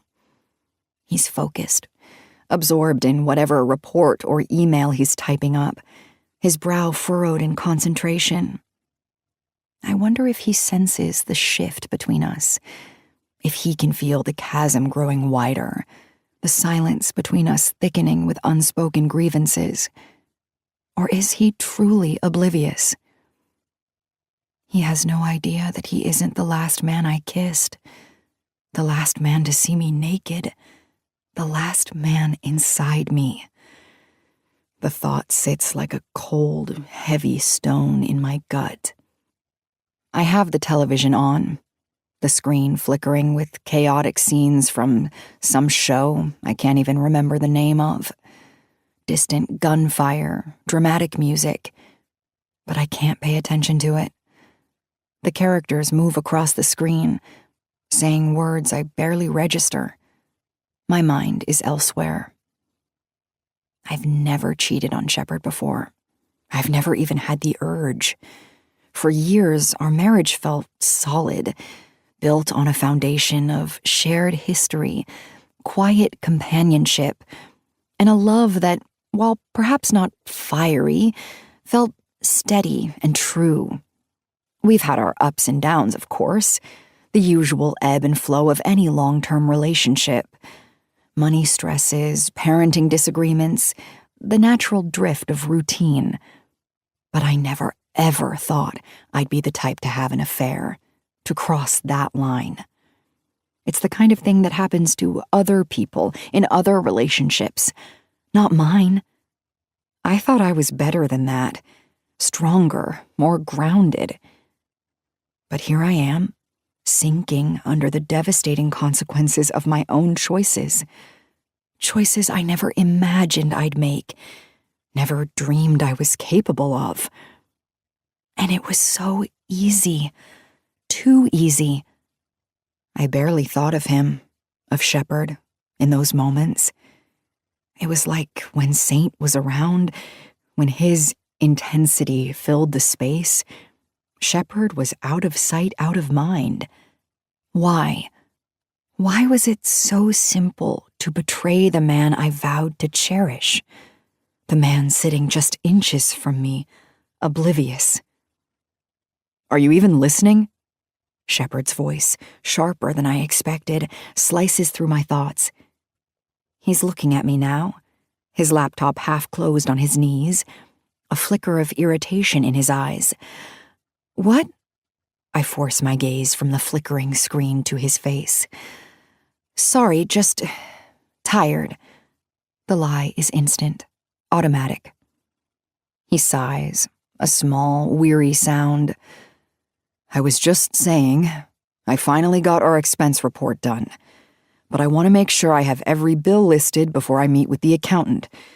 So if you're feeling up to it, maybe you could look over some of it before me and the girls head out in the morning. His tone is carefully neutral, but I catch the subtle dip in his voice on, if you're feeling up to it. A barbed wire wrapped in concern. A familiar resentment prickles. His moods seem to ebb and flow with the fluctuations of my career. When my books were flying off shelves, when the advances were big, he was my biggest cheerleader, and subtly my manager, my financial advisor, taking pride in our success. But now, with the backlash from my last book, with the cancel culture biting hard, with my creative well feeling dry for months, now it's different. The pride has curdled into something else, and he acts like he's some martyr saving us from my bad choices. It's like he wants to own my successes, but when I fail, those are all on me. Money trouble is the last thing I need in my brain, Shepard. I say, my voice tighter than I intend.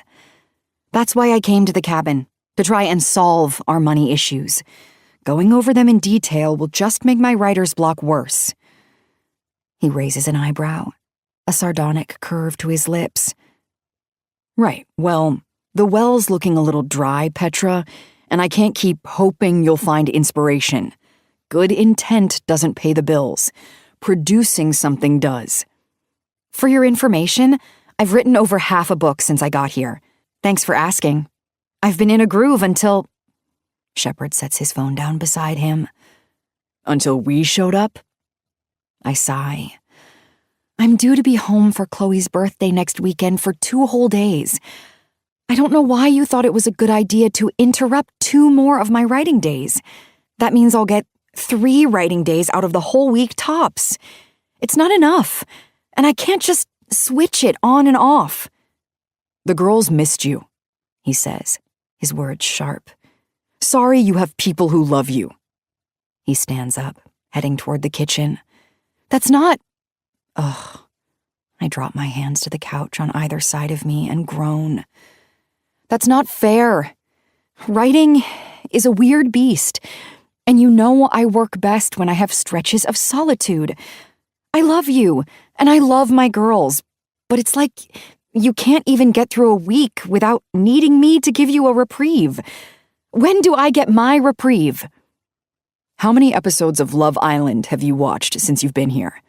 You can't tell me you actually spend all day, every day writing.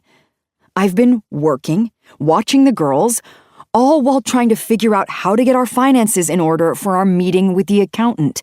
Sorry if I can't understand how a vacation in a... He looks around. You can't even call this a cabin. A vacation in a dream home can in any way be torture. All I asked is for you to look at some numbers. My bad. I'll do it myself. The jab lands, sharp and precise.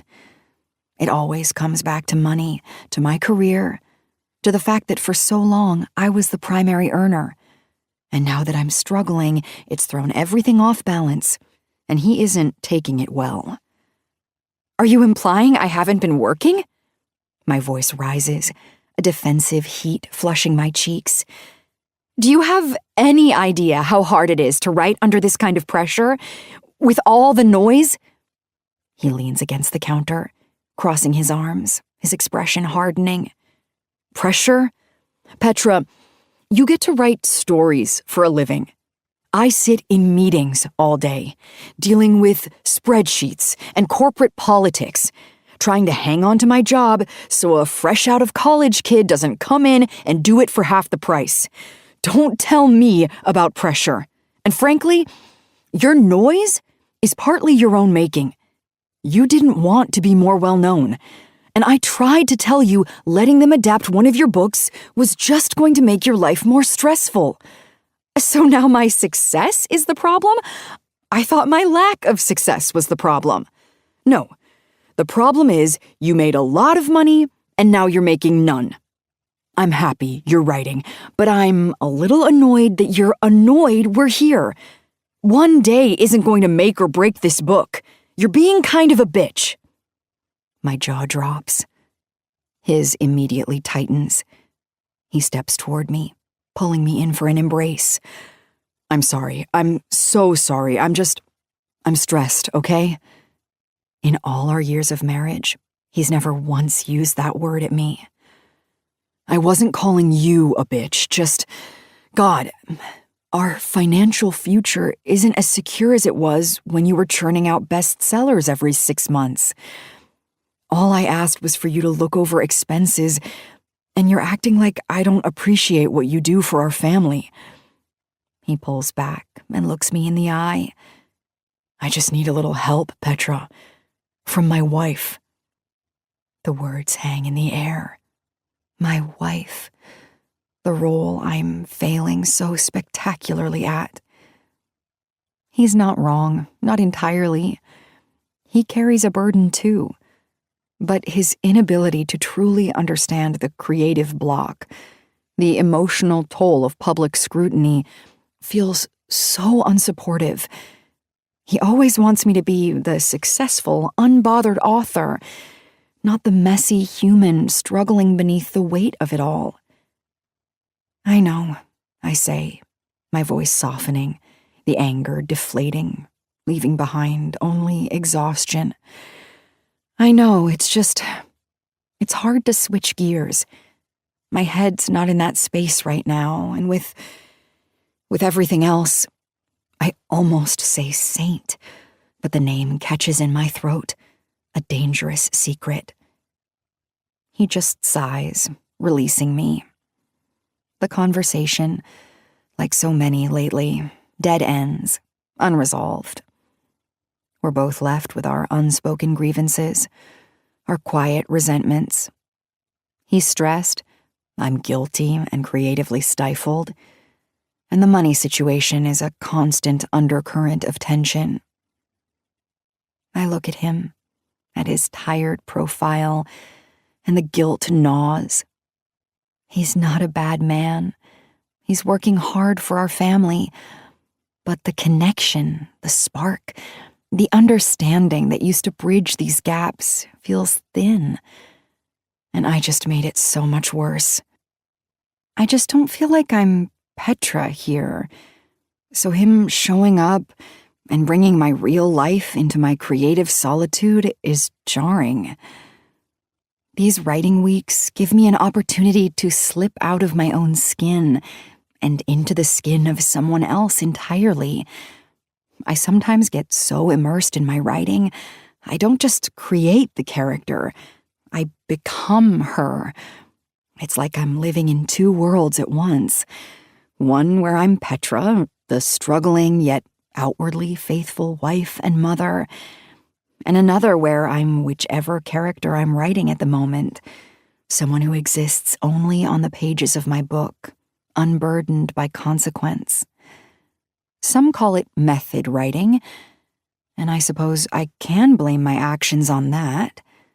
Blame it on the fact that I let myself get too deep into the story this time. I let the characters take over, let the narrative consume me. And for a while, it felt like I wasn't even in control anymore. But it doesn't excuse what I've done. It doesn't change the cold, hard fact that I made a choice, that I crossed a line I can never uncross. I cheated on my husband, the man who just sat down on the couch again to scroll through his spreadsheets. And all I can do is hope to hell he never finds out. Because if he does, the tenuous thread our marriage hangs by will snap. The thought of him knowing, of Shepard looking at me with that raw, wounded hurt and betrayal in his eyes, makes my stomach churn, a sickening, acidic burn. It would destroy him. It would destroy us. The life we've meticulously built, brick by agonizing brick.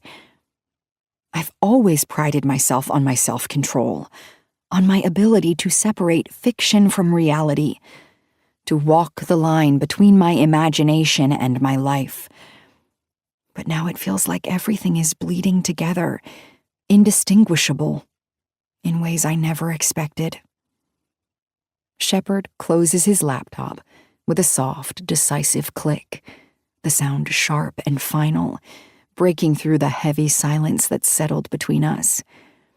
It's been minutes since our terse exchange, minutes filled with the silent hum of the refrigerator and the low volume on the television. He slides the laptop off his lap and onto the couch beside him, his movements slow and deliberate, like he's considering something profound, something weighty. I can feel him looking at me, his gaze lingering, a warm, familiar weight on my skin. But I can't bring myself to meet his eyes.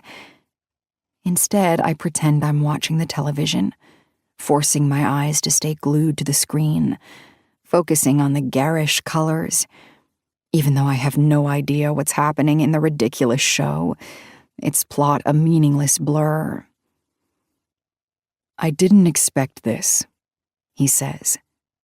Didn't expect what? My stomach lurches, cold and empty. Panic flares in my chest, hot and suffocating. For a split second, a terrifying, absolute certainty crashes over me. He knows. He knows. I think he's figured it out, that somehow, impossibly, he's pieced together the truth. I turn to him immediately, my pulse racing, thrumming a frantic rhythm in my ears. Didn't expect what? I ask, my voice sharper than I intend, betraying my sudden, overwhelming fear. He smiles a soft, almost wistful expression, his eyes kind but searching, piercing through my facade. You not being happy that we're here. He says it simply, not as an accusation, but as an observation. He's watching me closely, waiting for my response. But it's clear he doesn't suspect anything beyond what's on the surface. My creative frustration, my need for solitude. His blindness is both a relief and a new kind of pain. I can't relax, not really. The tightness in my chest remains. What? Of course I am, I say, but even to my own ears, it sounds forced, hollow, a pathetic attempt at conviction. I plaster a smile on my face, twisting my lips into a semblance of ease, but I know it doesn't reach my eyes, which still feel wide and terrified. Shepard's expression is one of understanding, but there's something bittersweet about it, a subtle undertone of melancholy. You were in the groove and we interrupted you. I should have called first. I'm sorry. It's like we sucked you out of a dream, Petra. I let out a short, bitter laugh, unable to help myself, the sound rough and dry. Or a nightmare, I mutter under my breath, the words slipping out before I can stop them. A raw, uncontrolled confession. I glance at him, hoping he didn't catch the tension in my voice, the dark double meaning. But he only laughs again, a light, dismissive chuckle, completely unaware. You've always been way too hard on yourself, he says, shaking his head, a fond exasperation in his tone. But it works out. Every time you come here, you leave with the bones of a brand new book. It's your magic place. I believe in you, and I'm sorry I snapped at you. It's not fair of me to show up and put burdens on you. He's right. But even though the words I need to hear are pouring from his mouth, he doesn't truly realize the blood, sweat, and tears that go into every book I write, the piece of my soul I carve out and leave on the page.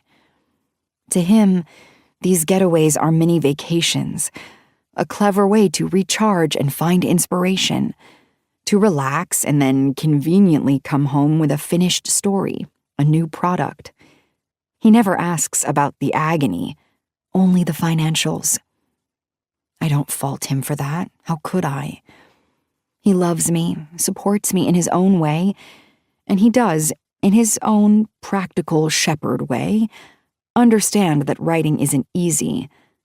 But no one can really understand how emotionally draining it is, how utterly consuming, unless they've written a book themselves, unless they've poured their very essence into something so abstract. It's not just the hours spent typing away at the keyboard. It's the aftermath of all that blood, sweat, and tears, and how so many people pick it apart and tell you all that effort was pointless because you're shit. And I am. I am a shit human. In more ways than one. I'm seated on the couch with my legs tucked beneath me, trying to focus on the steady rhythm of my breathing, trying to calm the frantic beating of my heart as the soft glow of the television casts flickering shadows around the room onto Shepard's face. Shepard, completely unaware of the turmoil inside me, moves with his usual ease, as he reaches over and grabs one of my ankles, his touch warm and familiar, a practiced gesture. He pulls my leg toward him, gently tugging until I'm lying down, my body stretched out beneath him, just as it has been 1,000 times before. But this time, something is different. Something feels profoundly, irrevocably wrong. As he crawls on top of me, his body pressing down in a way that should feel comforting, familiar, an insatiable, overwhelming amount of guilt floods my chest. This couch is tainted by what I've done with Saint, and now Shepard is crawling on top of me in the exact position Saint was in a matter of days ago.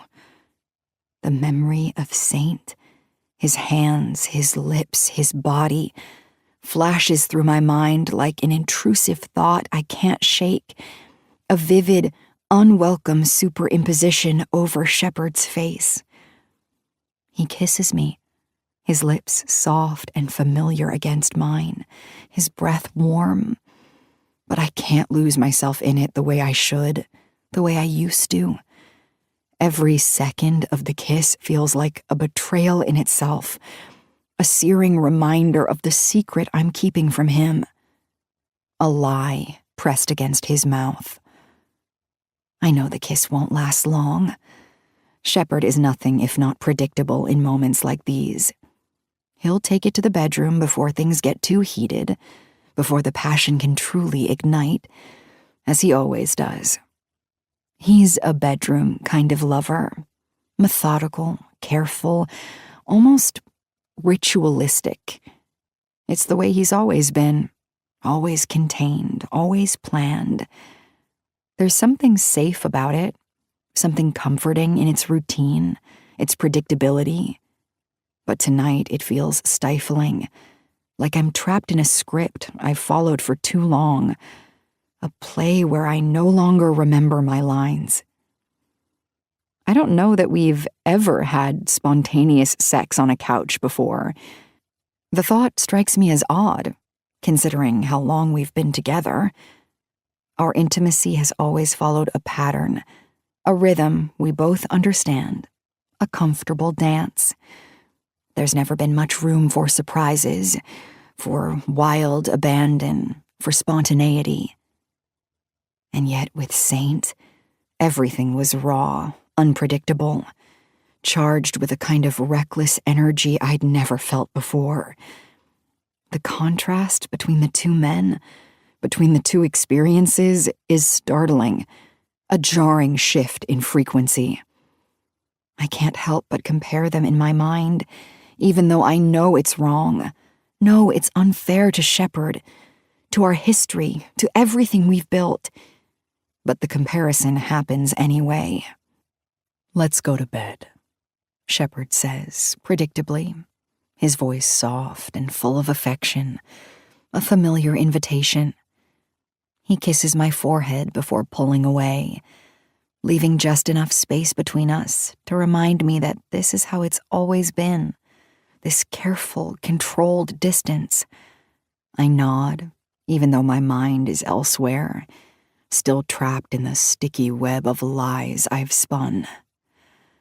Okay, I say, forcing a smile that doesn't reach my eyes.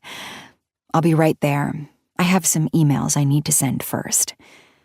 The lie slips out with scary ease. Take your time. I need a shower anyway. Shepard's voice is a warm, even murmur, laced with a familiar, uncomplicated affection that feels like a heavy blanket draped over my shoulders. He stands up from the couch, stretching his arms over his head with a contented sigh, a soft, almost purring sound, as if nothing is wrong in the world, as if the unsettling encounter with Saint earlier was merely a quirky interlude, as if everything is exactly as it should be, perfectly aligned in his predictable, comforting universe. His hand briefly brushes mine as he passes, a faint warmth, before he heads down the hall toward the bedroom. His footsteps are steady, even, his presence radiating an oblivious sense of comfort. But I can't take comfort in him tonight. Not now. Not after what I've done. My skin crawls with the memory of it, the scent of him still clinging to me like a phantom perfume. The bedroom door closes softly, a quiet, almost imperceptible click that echoes like a gunshot in the sudden, cavernous silence of the living room.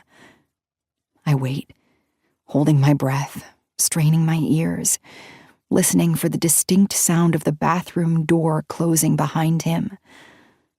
I hear the faintest creak, then the unmistakable whoosh and spray of the shower turning on, a steady, rhythmic rush of water that signals I have time, a precious stolen window, time to do what I shouldn't, time to fall deeper into the trap I've set for myself, a trap of my own design. I bypass the laptop entirely, its purpose forgotten, a flimsy lie. My bare feet glide across the cool hardwood as I make my way to the back door, drawn by an invisible, irresistible pull. I unlatch the lock, the click surprisingly loud in the quiet house. I step outside and pull the screen door shut behind me. The cool night air hits my skin like a slap in the face, sharp and biting, chilling me to the bone, but at the same time waking me up to the raw, treacherous reality of what I'm about to do. My hands are shaking, a nervous tremor that runs through my entire body as I pull out my phone, my fingers fumbling clumsily with the screen, almost dropping the device onto the wooden porch. Without hesitation, almost by instinct, I immediately dial Saint's number, my mind racing, a frantic carousel of emotions, raw anger, piercing guilt, and a flicker of excitement. He answers on the third ring, a deliberate pause that makes my nerves hum with anticipation. I figured I'd hear from you before you went to bed. His voice, when it comes through the line, is maddeningly casual, an easy, almost lazy drawl, as if he's just woken up from a pleasant nap. "What the fuck was that?" I snap. The words come out filled with the crushing weight of everything I'm feeling. "You're married," he snaps back, his voice losing its playfulness instantly, turning cold and hard like tempered steel.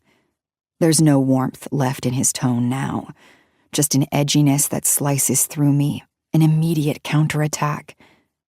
His words are heavy with accusation, laced with judgment, as if he has any right to condemn me, as if he's not the primary instigator of this entire devastating mess, the architect of my current torment.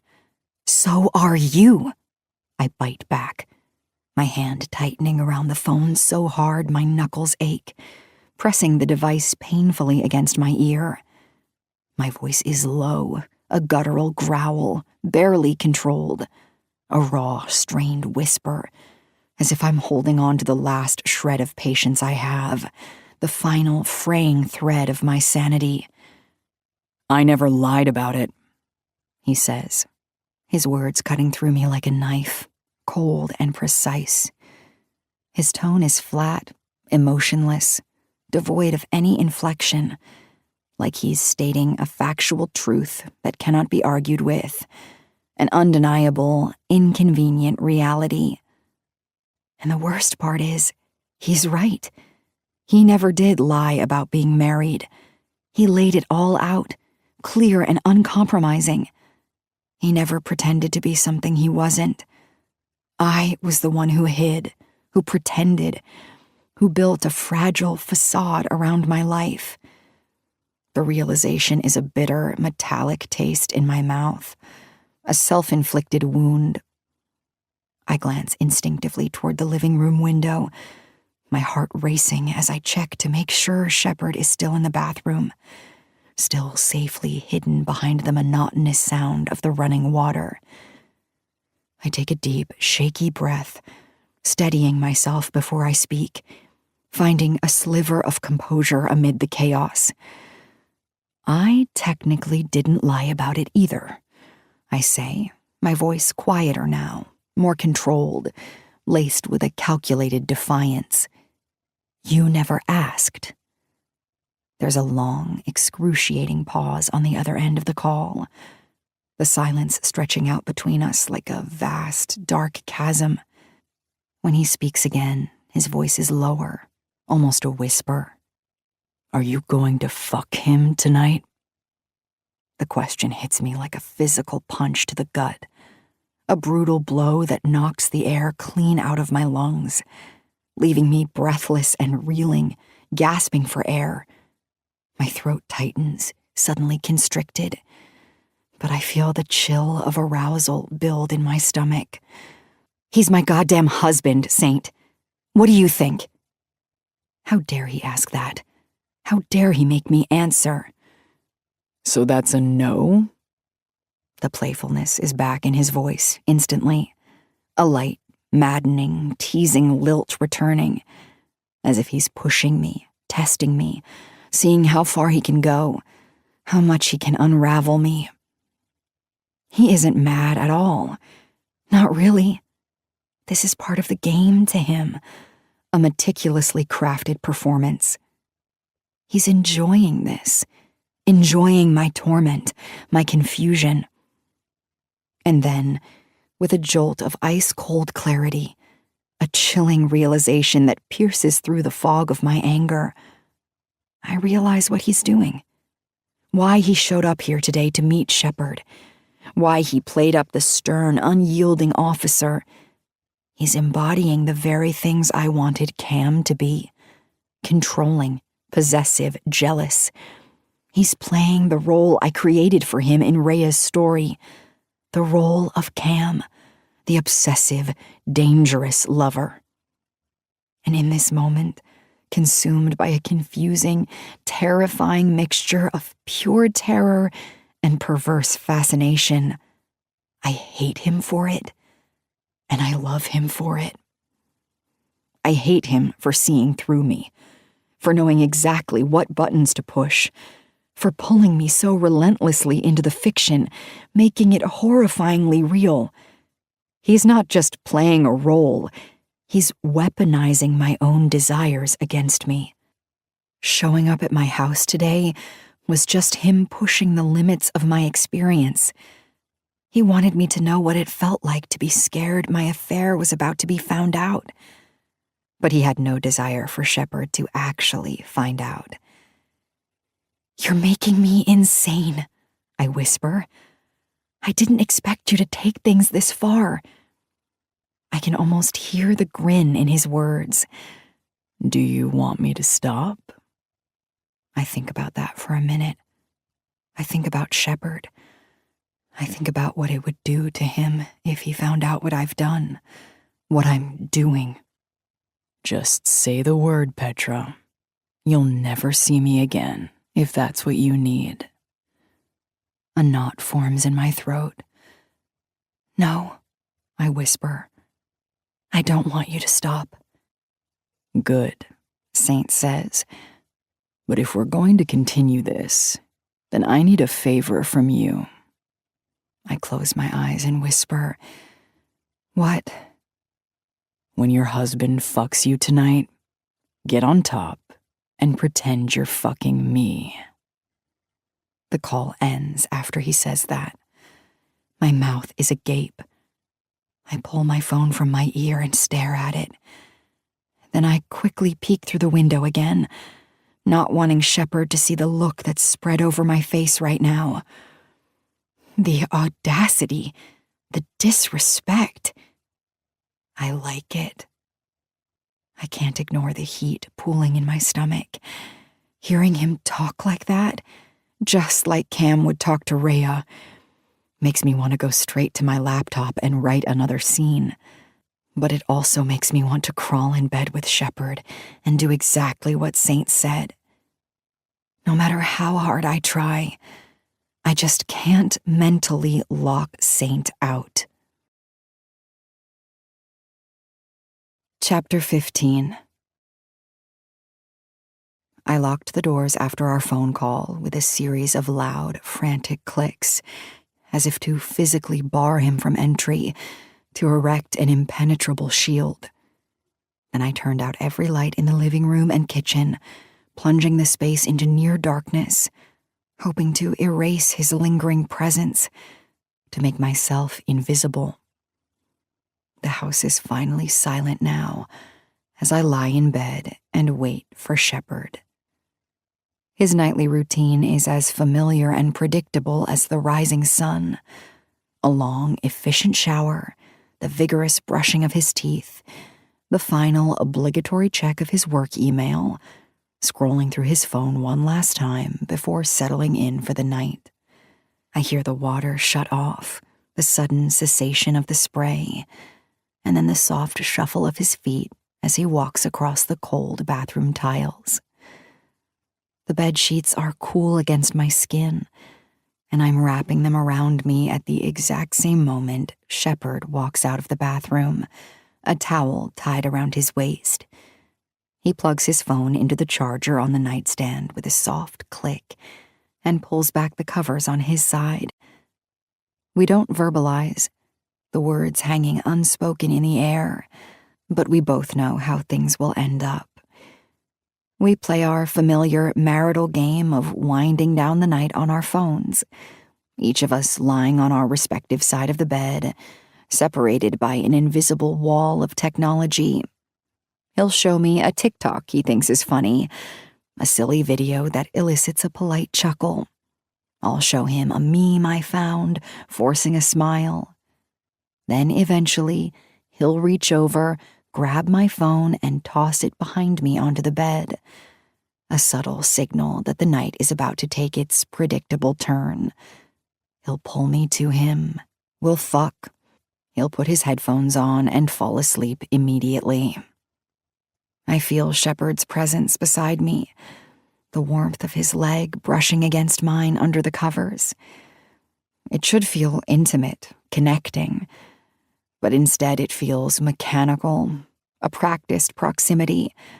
We're both just going through the motions, like every other night. A quiet, familiar dance of habit and assumption. Eventually, he does what he always does. His hand reaches over, firm and familiar, takes my phone out of my hand, and drops it behind me onto the bed. His subtle, established way of signaling that the winding down of the night is over, and the real intimacy is about to begin. He pulls me close, his body warm against mine, his lips brushing against the sensitive skin of my neck. I close my eyes, trying desperately to relax, to surrender to the familiar, but my thoughts drift elsewhere, stubbornly refusing to obey. Shepard always starts out kissing me. Gentle, exploratory kisses, touching me, his hands tracing familiar paths. Then he'll move on top of me and inside me. It's predictable with us, a well-worn path. I always feared it was predictable, but being with Saint and experiencing his raw, untamed intensity has proved it, cementing the uncomfortable truth. I love Shepard. I always have. He is my steadfast rock, my quiet anchor. But sometimes, lately, it's just so boring. The word echoes in my mind, a shameful, damning confession. My mind flashes unbidden to Saint, his hands, his mouth, the fierce, unapologetic way he commands the space around him, the way he just takes. I shouldn't be thinking about him now, not here, not with Shepard beside me, but I can't help it. The more I try to block him out, to force his image from my mind, the more vivid the memories become, sharper, more insistent. The phantom taste of him lingers on my lips, hot and metallic, even though he isn't here, not really. I recall the words Saint said to me earlier tonight, the taunting whisper that still vibrates in my ears. Get on top and pretend you're fucking me. The command is so clear, so precise, so utterly irresistible in its audacity. I wait a couple of minutes, giving myself a moment to gather my nerve, to steel myself. Then slowly, deliberately, I roll Shepard over onto his back, his body shifting beneath mine with a surprised groan. I straddle Shepard, the movement practiced, familiar, and he groans again, a deep, satisfied sound. When I take him inside me, the familiar fullness. He grips my thighs with his hands, strong and possessive, and I begin to move up and down in a slow, deliberate rhythm. I lean my head back and close my eyes, picturing the cabin ceiling, then Saint's face, imagining with a desperate, shameful intensity that it isn't Shepard beneath me right now, but him. My mind races with everything Saint said, every single provocative word. I know I shouldn't, but I follow through on his instructions, his silent dare, feeling the thrilling current of it course through me, igniting every nerve ending. Shepard has no idea. He thinks this is for him. He thinks this is us. When Shepard's hand finds its way between my legs, a warm, familiar press against me, he begins to rub me. The pressure slowly builds as I pretend it's Saint's hand there, bringing me closer. I move with him, matching his rhythm, pushing faster, harder, and just before I'm about to come, just as the pleasure becomes too intense to bear, I open my eyes. I immediately gasp, a sharp, choked sound, and can feel all the color rush from my face, draining away, leaving me cold and bloodless. Saint is standing outside our bedroom window. He's there, a tall, dark silhouette against the backdrop of the full moon, which shines unnaturally bright around him, casting his form in a silver halo. Part of his shadow, long and distorted, falls over Shepard's face, a chilling, dark stain on his unsuspecting features. I'm so startled by his presence that I stop moving mid-thrust, frozen, my body seized up, my breath caught in my throat. Shepard assumes it's because he's about to make me come, his body stiffening beneath me, his breath hitching slightly. "Almost there, baby," he murmurs, his voice thick with satisfaction. I do my best to convince him that's what has me reacting this way, forcing a small, desperate groan. The last thing I need is for Shepard to lift his head and look behind him, out the window. My gaze is locked on Saint, a silent scream building in my chest. I keep my eyes trained on Saint, unable to tear them away, nervous he's about to do something, to shatter the glass, to reveal himself. Is he going to bang on the window? Break the glass to get to Shepard? To me? What the fuck is he doing here? His presence is a terrifying, electrifying violation. He's staring at me with a fierce intensity, his eyes like twin points of burning coal, and I can't tell if it's because he's turned on, or angry or jealous, or some terrifying combination of all three. Saint raises an eyebrow, a slow, deliberate arch, when he notices I've frozen in place, on top of my husband, unmoving, utterly transfixed by him. He grins a little, a dark, knowing curve of his lips, then lifts an intimidating brow, gives a subtle, almost imperceptible nod, indicating I should resume what I was doing before I noticed him standing there, his silent command unwavering. My lips begin to quiver, But it's not because of how Shepard is touching me, not from the building pleasure. It's because I'm scared. And as fucked up as this is, as perverse and wrong as it feels, I'm also undeniably turned on by it all. The forbidden thrill, the dangerous audacity, the sheer breathtaking risk. I start moving on top of Shepard again, slowly at first, then picking up speed, a frantic, desperate rhythm. Saint's gaze scrolls longingly over my body, a possessive, hungry sweep from my hair to my hips, and seeing that raw, unapologetic need in his eyes, the feral hunger, makes me move on top of Shepard even faster, a wild, frenzied pace, responding to him, not Shepard. I don't want Shepard touching me. Not there, not now. His touch feels wrong right now, almost intrusive, as if it's not meant for me, not meant for this moment. So almost without thinking, I remove his hand from between my legs, and I press it against my hip, a silent, firm dismissal. His fingers twitch slightly in protest, a faint, questioning squeeze, but he doesn't resist, simply shifting his grip to my hip bone. When I come, I want it to be because of Saint's unblinking stare, because of his silent command, not because of Shepard's familiar hand. I glance away from Saint for a split second, looking down at Shepard. His eyes are closed, his face relaxed in a way that tells me he's utterly oblivious to what's happening outside, to the predatory shadow falling across him, to the fact that another man is watching, claiming this intimate moment. His peaceful ignorance is both a blessing and a fresh stab of guilt. I lock eyes with Saint again, my breath catching in my throat, a ragged gasp. His gaze feels like it's burning through me, unraveling every part of my body, dissecting me, consuming me.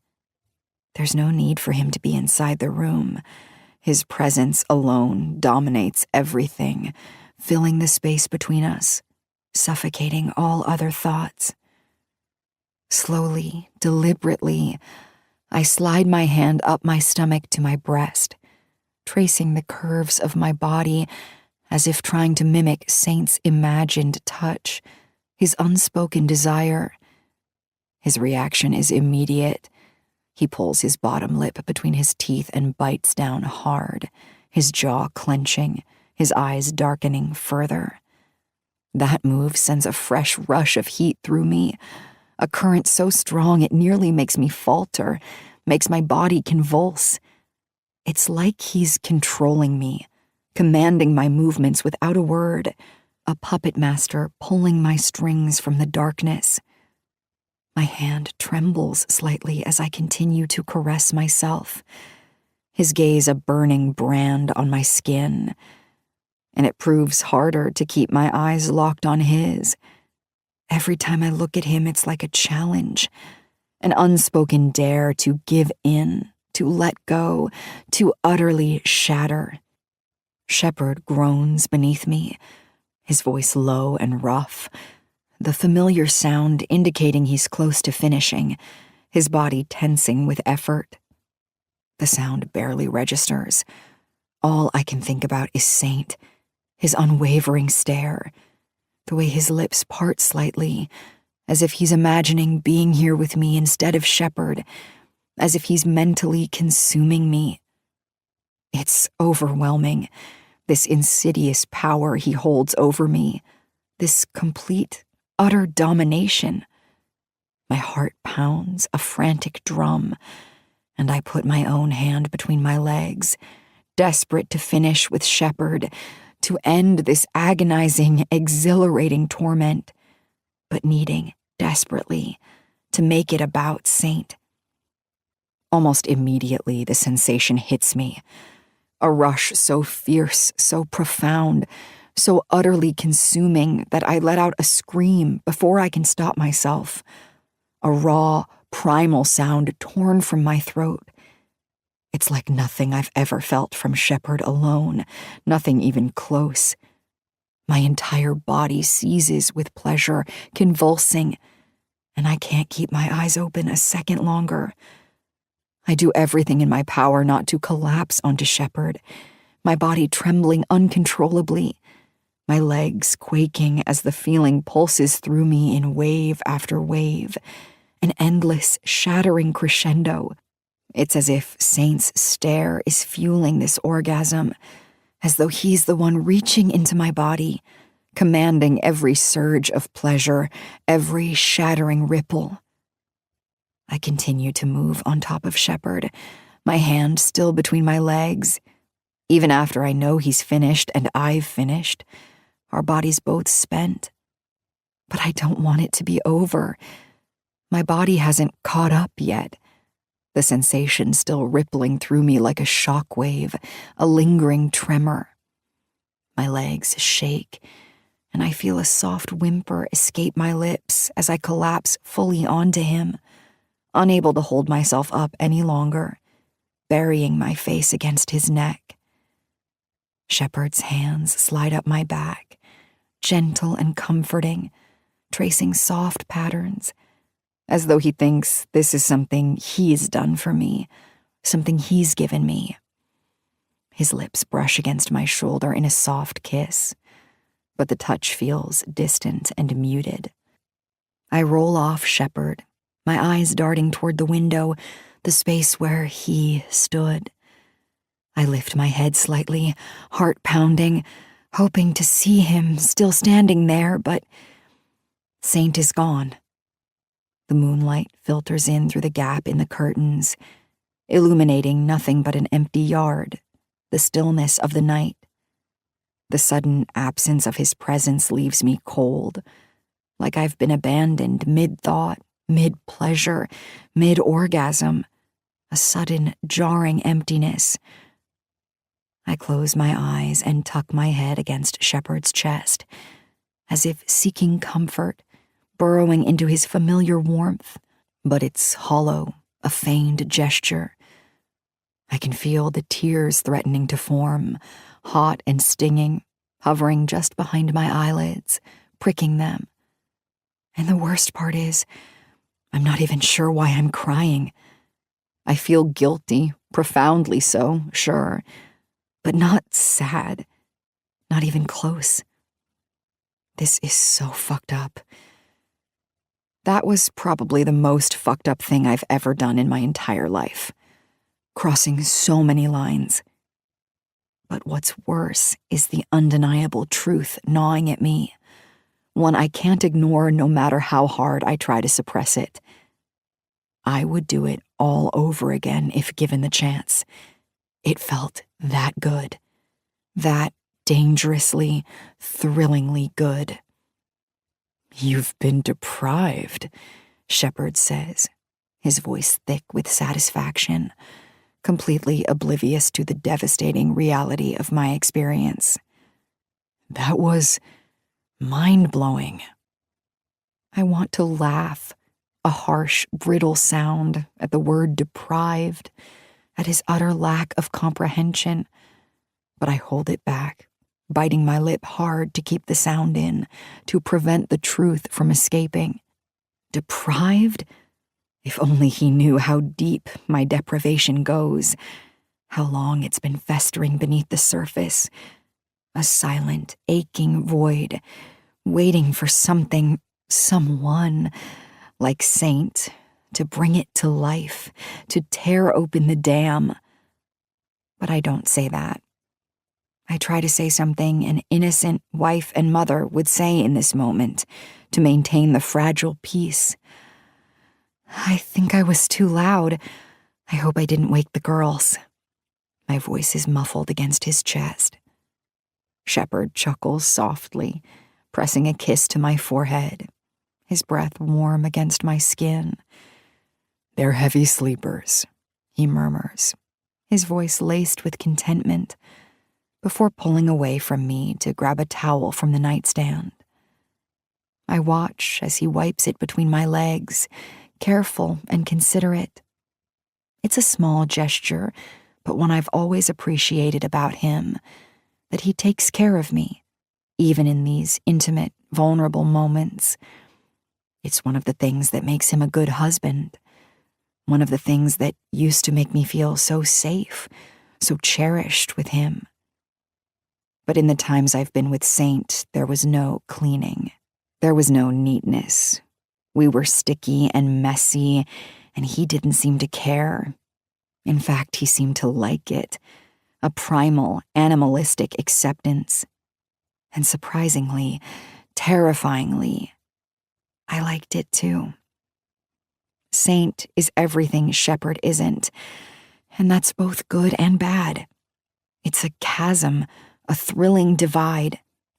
Shepard adjusts the blanket to cover us, his body warm and familiar beside mine.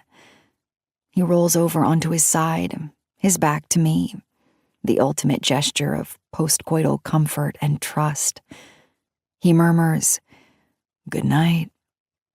I roll away from him, pulling the covers tighter, hugging my pillow tightly as I stare into the darkness, the faint moonlight painting shadows on the wall. "Good night," I whisper, but the word feels hollow, like it's meant for someone else. Someone who's no longer standing outside my window.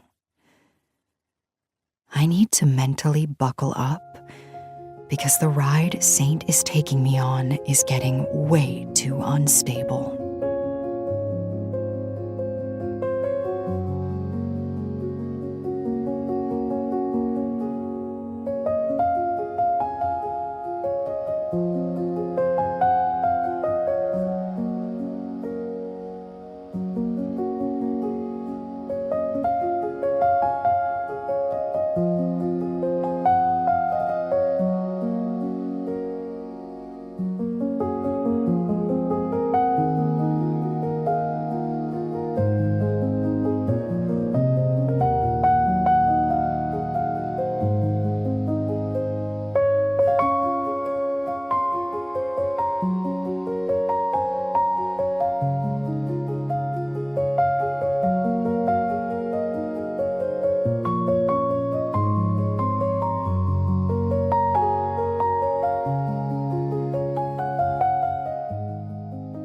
Chapter 16. I buckle the girls into their car seats and then brush my fingers through their soft hair. Chloe wiggles a little, her usual restless energy bubbling over, a kinetic force of nature, as she fidgets impatiently with the strap. Andy, in contrast, sits perfectly still, gazing up at me with wide, innocent eyes, like twin pools of clear water. I can feel their anticipation of resuming their familiar routines. I'm anticipating returning to my own routine I've set here. But there's also the familiar tug at my heart that always accompanies our partings. No matter how often I do it, no matter how much I tell myself I need the solitude to write. I lean down and kiss them both on the forehead, my lips lingering for just a moment longer than usual, inhaling the sweet, faint scent of sleep and childhood. "I'll be home in a week for your birthday," I say, trying to infuse my voice with a cheerfulness I don't feel, even though the words catch in my throat like a dry and uncomfortable lump. 1 week feels like an eternity right now, like I'll have so many more moments with Saint between now and my trip home for the party next weekend. And then I'll come back for another week. A final week with Saint, with my laptop, with my thoughts. I really do think I'll walk away from this cabin for good with an entire book. Maybe it will have all been worth it. How long is a week? Andy asks, her voice small and curious, a tiny piping sound, her eyes sparkling with that endless thirst for knowledge, her innate wonder. She's still trying to grasp the concept of time. Before I can answer, Chloe jumps in with the unshakable confidence only a 5-year-old can possess. It's only 30 days, she says matter-of-factly, her tone full of certainty, as if she's the undisputed authority on all things time-related. She crosses her arms over her chest, a gesture of absolute conviction, proud of her declaration, and Andy nods, as if her big sister's word is absolute law, etched in stone. I can't help but smile at Chloe's firm assertion, even though it's entirely, hilariously wrong. A week is only 7 days, I correct gently, knowing this will probably turn into a back-and-forth debate that neither of us will win. I tuck a stray strand of Chloe's hair behind her ear. Chloe shakes her head, her brow furrowing in frustration, a determined frown. No, it's 30, she insists, her voice rising just a little, imbued with a fierce conviction, determined to make her point, to defend her teacher's wisdom. Sometimes 31. My teacher said it. I suppress a weary laugh, not wanting to start a battle I have no interest in fighting, especially not now. I know I could patiently explain the difference between days and weeks and months, the nuances of the calendar, but my patience is threadbare. I just need them to leave, need them to be safely away from here, before Saint pulls another horrifying stunt and shows up while they're still here. The thought sends a fresh wave of nausea through me. Okay, 30 days, I say, capitulating, just wanting the conversation to end, to usher them out. Love you. I lean in one last time and press a quick kiss to each cheek. I close their car door with a soft thud, the sound echoing in the deceptive quiet of the morning air. And I take a deep, shaky breath, knowing that the next week will feel far longer for me than it will for them, an eternity stretching out ahead. As I step back from the car, Shepard walks toward me, his arms already outstretched for a hug, his face a picture of relief and contentment. He pulls me into a tight embrace, his warmth enveloping me, familiar and solid, and I lean into him for just a moment, trying to let the sheer physicality of his presence ground me, pull me back from the edge. He kisses my cheek, the gesture tender and reassuring, a practiced kindness. But it does little to soothe the storm swirling inside me, the relentless turmoil. "I'm glad we came," he says, his voice soft but filled with an easy affection that, in other circumstances, would be deeply comforting. To him, this visit was just a nice break, a chance to reconnect as a family, a chance for me to get back on track, for him to remind me that I'm not alone out here, struggling in the shadow of my career's recent decline. "Maybe last night was the inspiration you needed to finally kickstart things again," he adds with a smile, his eyes twinkling with a hopeful optimism that feels completely out of place. He has no idea. He doesn't know how sickeningly right he is, but for all the wrong reasons. Last night did bring me inspiration, just not the kind he's imagining. Not the kind that would ever see the light of day in a book for general consumption. The thought brings a fresh wave of guilt rising in my throat, thick and suffocating, but I swallow it down, forcing it deep inside where it can't hurt me right now, where it can't betray me. "I'm glad you came too." I force a quick, almost perfunctory peck on his lips, trying to keep the facade in place, to keep the flimsy walls from crumbling down around me. I step back as he climbs into the car, the girls already waving eagerly from the back seat, their small hands pressed against the glass. I plaster on a wide, practiced smile and wave back. I keep waving until the car disappears down the winding gravel driveway. until I can no longer see their small faces pressed against the windows, until the last glint of chrome vanishes beyond the trees.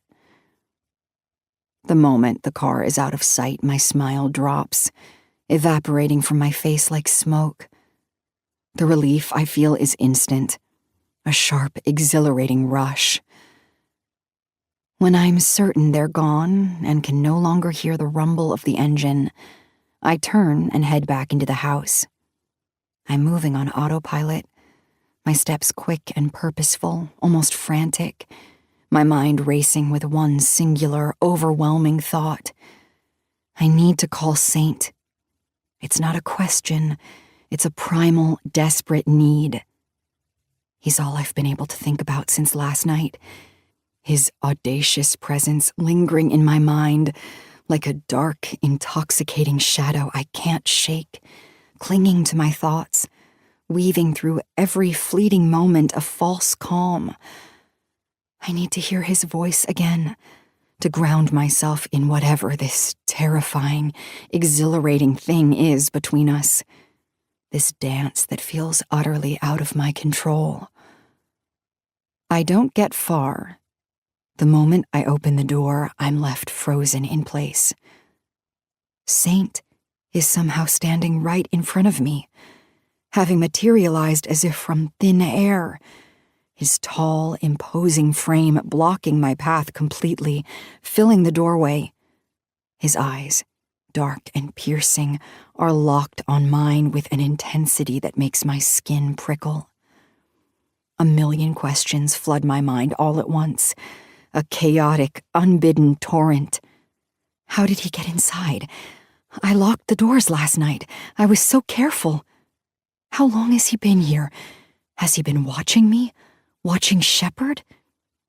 I feel utterly exposed, incredibly vulnerable, like the very walls of my supposedly safe space have been irrevocably breached, and I have absolutely no control over what happens next. The familiar, quiet cabin suddenly feels like a cage. Saint doesn't say a word. He doesn't need to. His presence speaks volumes as he keeps his gaze on me while he steps aside to allow me to pass. Without warning or an invite, he follows me inside, then shuts the door with a startling slam. The sound of the lock echoing in the otherwise silent room seals us in. His hand moves quickly, with a chilling efficiency as he continues to the next lock, a sharp twist of the deadbolt, the thud reverberating through me. Before I can even process what's happening, he grabs me and pushes me against the door. The sudden force of his body presses against mine, pinning me to the solid wood, trapping me, and I can feel the radiating heat from his skin, the raw, barely leashed power in his touch, in the taut muscles of his chest against my own. He grips my jaw with one firm hand, his fingers digging into my skin just enough to make my breath hitch. And then his mouth crashes against mine in a hard, possessive kiss. There's no gentleness, no hesitation, no tender exploration. His kiss is a claim, a brutal, undeniable reminder of the power he holds over me, a force that both terrifies and thrills. And despite the fear thrumming through my veins, I feel myself melting into it, my body betraying my mind, responding with a desperate hunger of its own. I don't know what it is about this twisted game we're playing that I love so much, this push and pull of control and surrender. But rather than shove him away, rather than fight him, which is what every shred of my responsible, married self screams I should do, I moan, a low, guttural sound, and pull him closer, my hands instinctively gripping his shirt, clinging to him like a lifeline. I think it's the reckless, careless danger surrounding Saint's actions that draws me to him, the thrill of walking so close to the edge. He takes risks that Shepard never would, Not in a million years. He puts me in uncomfortable, exhilarating situations, pushing my boundaries, shattering my complacency.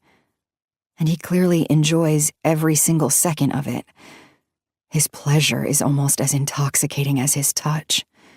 Saint pulls back, tearing his mouth from mine with a soft, wet sound, and presses his forehead to mine, his eyes still burning into my soul. His breath is warm against my face, a ghost of a whisper. Get in the shower and wash him off. The command, delivered in that low, intimate tone, hits me like a physical blow. It's so shockingly, surprisingly insulting, so utterly possessive and demeaning that my immediate response is pure, unfiltered defiance. "Fuck you," I snap, the words spitting from my lips before I can even think. He grins, a flash of white teeth in the dim light, a predator's smile. Without a word, he grabs my wrist, his fingers firm but not bruising, and pulls me with a deliberate, unyielding force in the direction of my bedroom, toward the bathroom. Don't worry, I will, he murmurs, his voice dark with promise. But not until you wash him off. He gets me all the way to the bathroom door, the porcelain gleam of the sink visible, before I try to defend myself, to regain some agency, some shred of dignity. The rational, self-preserving side of me wants to run from him, to escape this intoxicating vortex he's created. But the overwhelming majority of me is consumed by a morbid curiosity, a thrilling anticipation of where this will lead, how far he's willing to push. I pull my wrist from his grasp, the gesture more symbolic than effective. "You're insane," I whisper, my voice laced with a genuine awe and terror. He pulls me into the small bathroom, the space suddenly too confined, too intimate. And then with a shocking tenderness amid his strength, he grips the back of my head, his fingers tangling in my hair. And you fucking love it, he says, his voice a low, gravelly rasp, right before his mouth comes down on mine again, harder this time, more desperate. And like the whore that I am, I kiss him back with just as much urgency, just as much desperate need, my own body demanding the punishment and the pleasure. He's unbuttoning my jeans while he kisses me, his fingers quick and adept, surprisingly gentle, making short work of the button. When he gets them unzipped with a soft rasp of metal, he tears his mouth from mine, his breath ragged, and kneels in front of me. His dark eyes burn into mine as he expertly removes my jeans and then my panties, pulling them down my legs, urging me silently to step out of them. My balance is precarious, but I obey, stepping out of the small heap of denim and lace. Then he's standing again, pulling my shirt over my head, stripping me bare under his relentless gaze. He reaches into the shower, turns on the water, and then looks at me, his gaze intense, expectant. Get in, Petra. The command is soft, yet absolute. I love that he doesn't call me Rhea in this moment. When he says my name, my real name, it makes it seem like he really is jealous, truly possessive. That raw, masculine jealousy inexplicably emboldens me, fuels a defiant thrill. I step into the shower, the cool spray hitting my naked skin, just as he starts to remove his own clothes, shedding them with a fluid grace. I know he locked the front door. I saw him do it.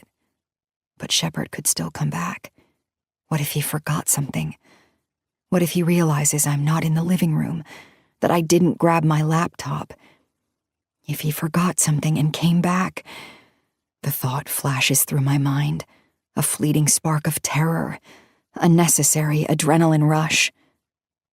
My thoughts are broken, fragmented, as Saint steps into the shower with me, his warm, naked body pressing against mine in the confined space.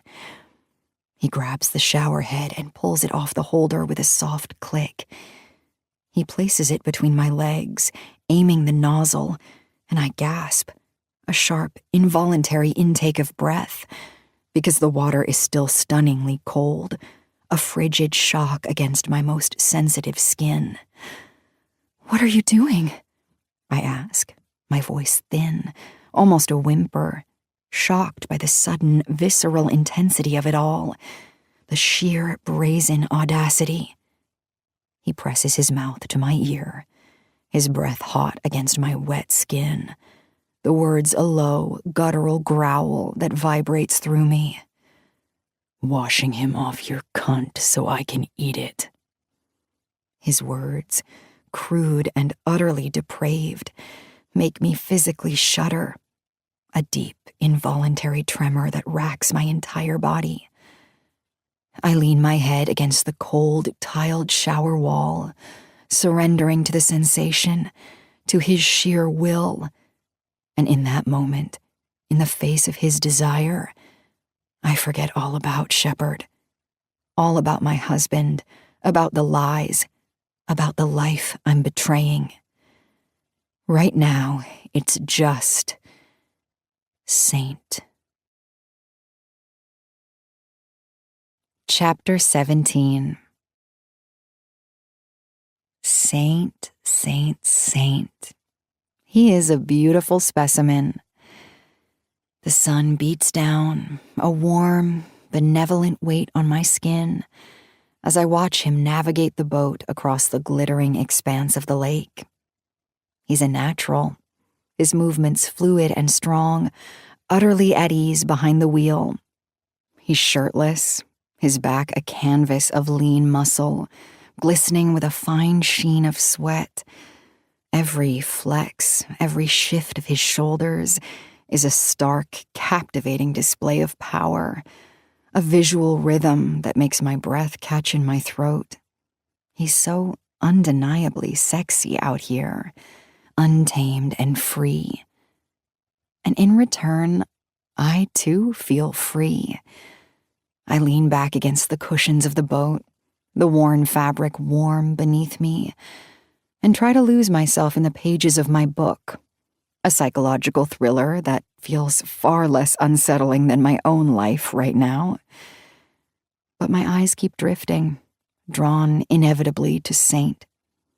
He glances my way often, his gaze a hot brand on my skin, and occasionally, as he moves past me, adjusting a line or checking a gauge, he leans down to press a quiet, lingering kiss to my hair, my temple, the corner of my mouth. Each touch is a silent claim over me. "Need any help?" I ask, my voice a little breathless, as he passes by again, his hand brushing my arm. The words are automatic, a reflex from years of partnership, of being the one who always offers.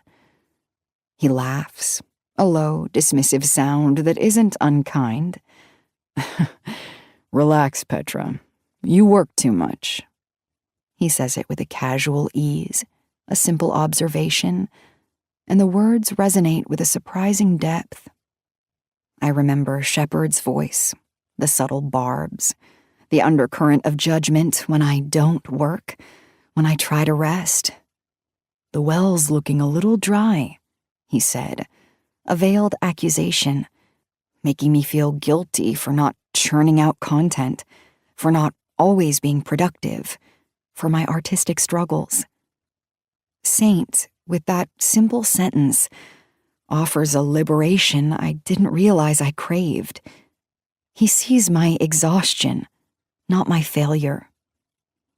The sun is getting hotter, and I can feel the beginnings of distinct tan lines forming where my tank top ends.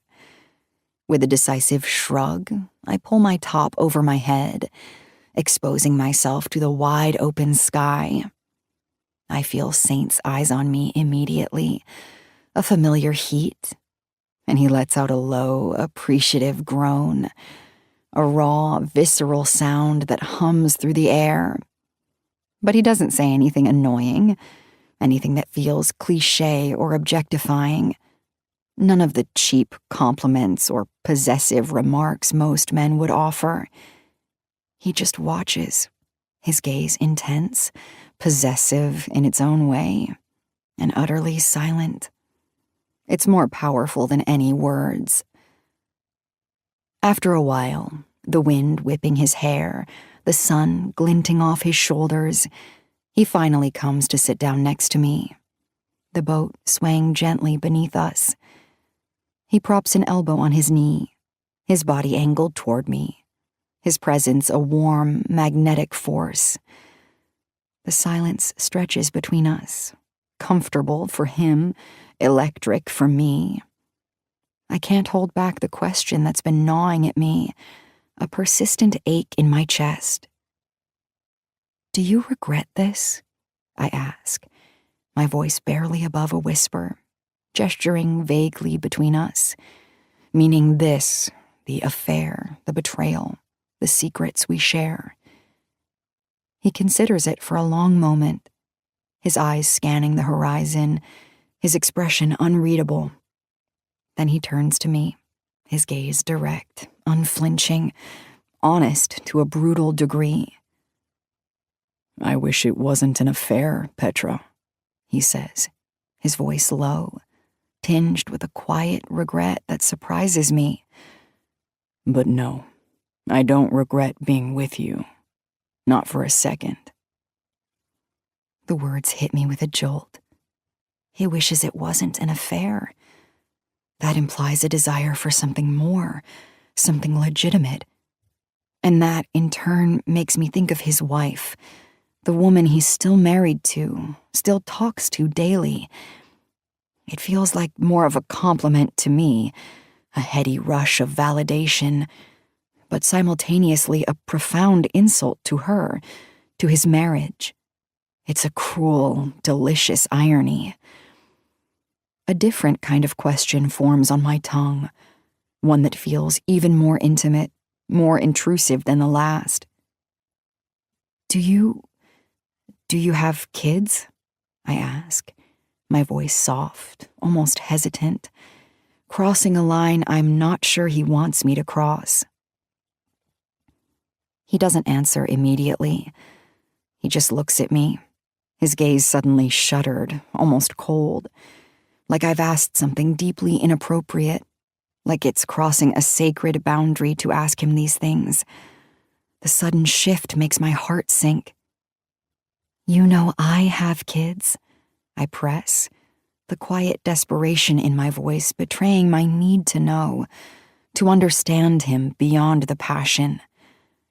"I want to know more about you." He finally breaks eye contact, looking out at the glittering water again. His voice is flat, devoid of emotion, almost dismissive. "I didn't ask about your family. They just showed up. It's different." His implication is clear. My life, my family, my circumstances were simply presented to him. He didn't seek them out, didn't intrude. But his are off limits. A knot of frustration tightens in my stomach, but I bite back the retort, sensing a fragile barrier I shouldn't push. I go back to reading my book, pretending to be absorbed in the plot, but the words feel like staring at a blank page. Then, just when I've given up, when the silence feels like it will stretch on forever, he starts to open up, his voice barely audible above the gentle lapping of the water against the hull. "We tried for years," he says, his gaze still fixed on the horizon, his face a mask of distant pain. "To have kids. Failed IVF cycles, false positives, miscarriages. It was hell." His voice cracks, just slightly, on the last word. Turns out, after all the testing, it was me, not her. I couldn't have kids. I sit up straight, startled, my book sliding unheeded from my lap to the boat deck with a soft thud. Shock. The vulnerability in his tone, the depth of that revelation takes my breath away. "Oh, Saint," I whisper, my hand instinctively reaching for his arm, a gesture of comfort. He flinches, just slightly, at my touch, then continues, his voice softer now, tinged with a deep sadness. She started to resent me. I could feel it, the quiet anger, the unspoken blame for taking her dreams away. We separated 6 months ago. My mind reels. 6 months? So recent. My heart aches for him, for the quiet devastation of that dream. And then another thought, a more selfish one, emerges.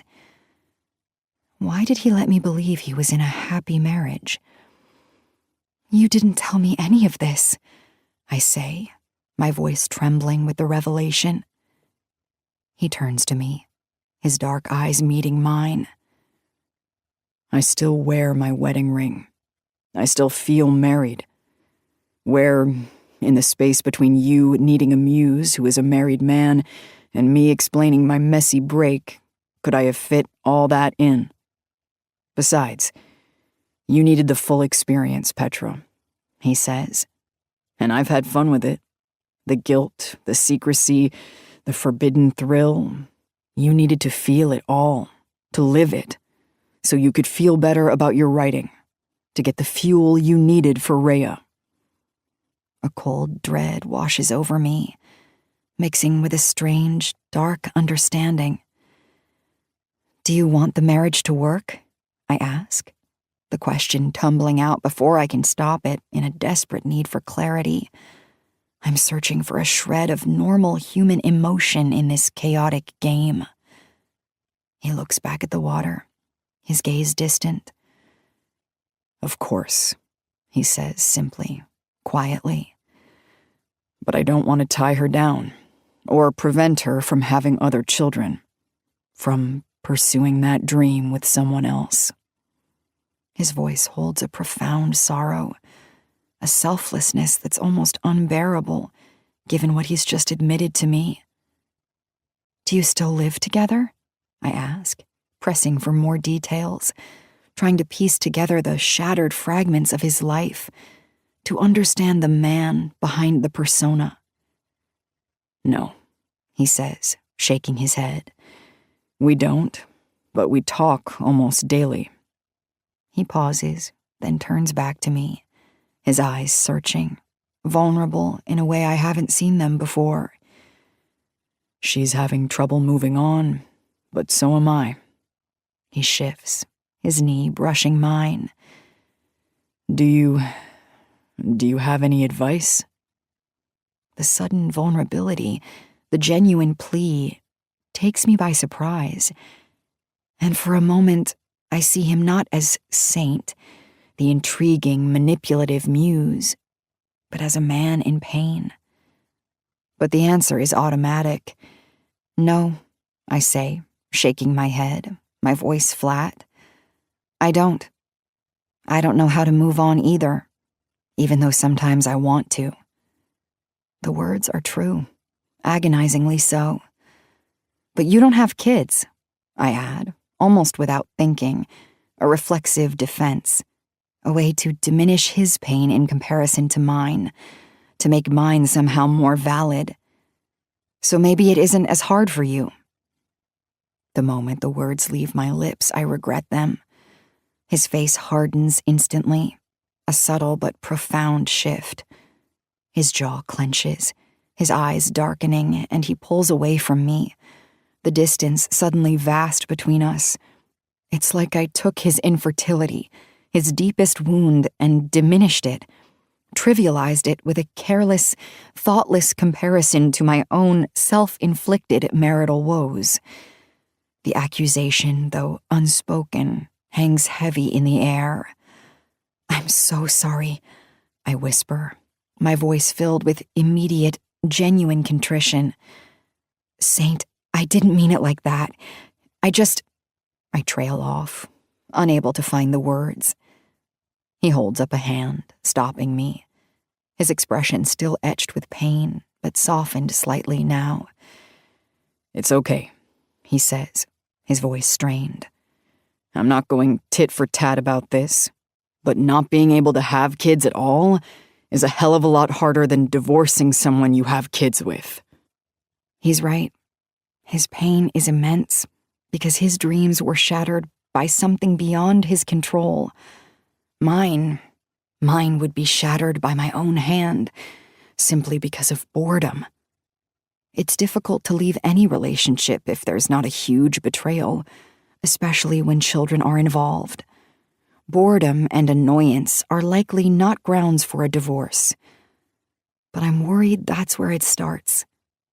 The thoughts of escape. This glimpse of what my life could be like without Shepard. It used to feel like his presence was air, lifting me up and making me lighter. Now, for whatever reason, he just feels more and more like a weight. Something else I have to carry to keep us all moving forward.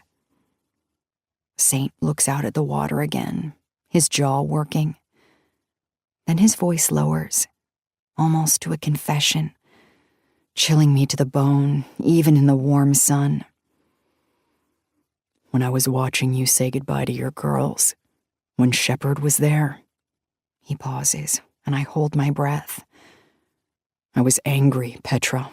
So angry." He turns his eyes to me, and they burn with an unsettling intensity. "I wanted you to get caught, so you'd leave him, so I could have what he takes for granted, what he barely sees anymore." The confession is a dark, dizzying plunge into his psyche, revealing a level of calculated malice that should repel me. But instead, a perverse thrill shoots through me. He wanted to destroy my life, to claim it for himself, and he almost did. He leans in, his hand cupping my cheek, his thumb tracing my jaw. His eyes, burning with a mix of fury and desire, lock onto mine. And then his lips descend, hard and hungry, claiming me completely. The kiss is fierce, a primal embrace of chaos.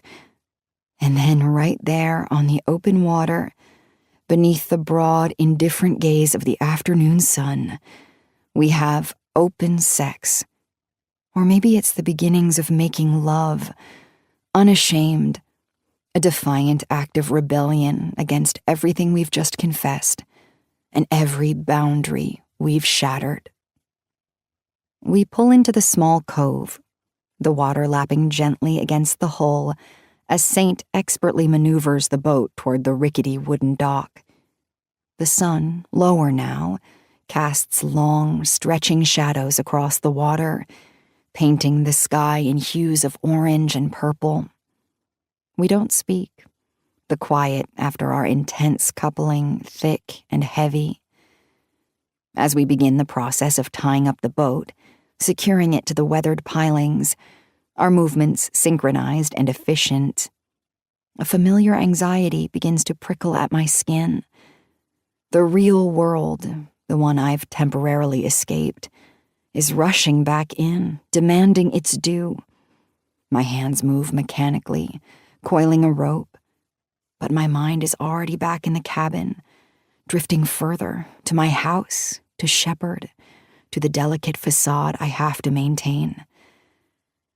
I have to go home this weekend, I say, the words feeling brittle, almost like a confession, the sudden return to mundane reality jarring.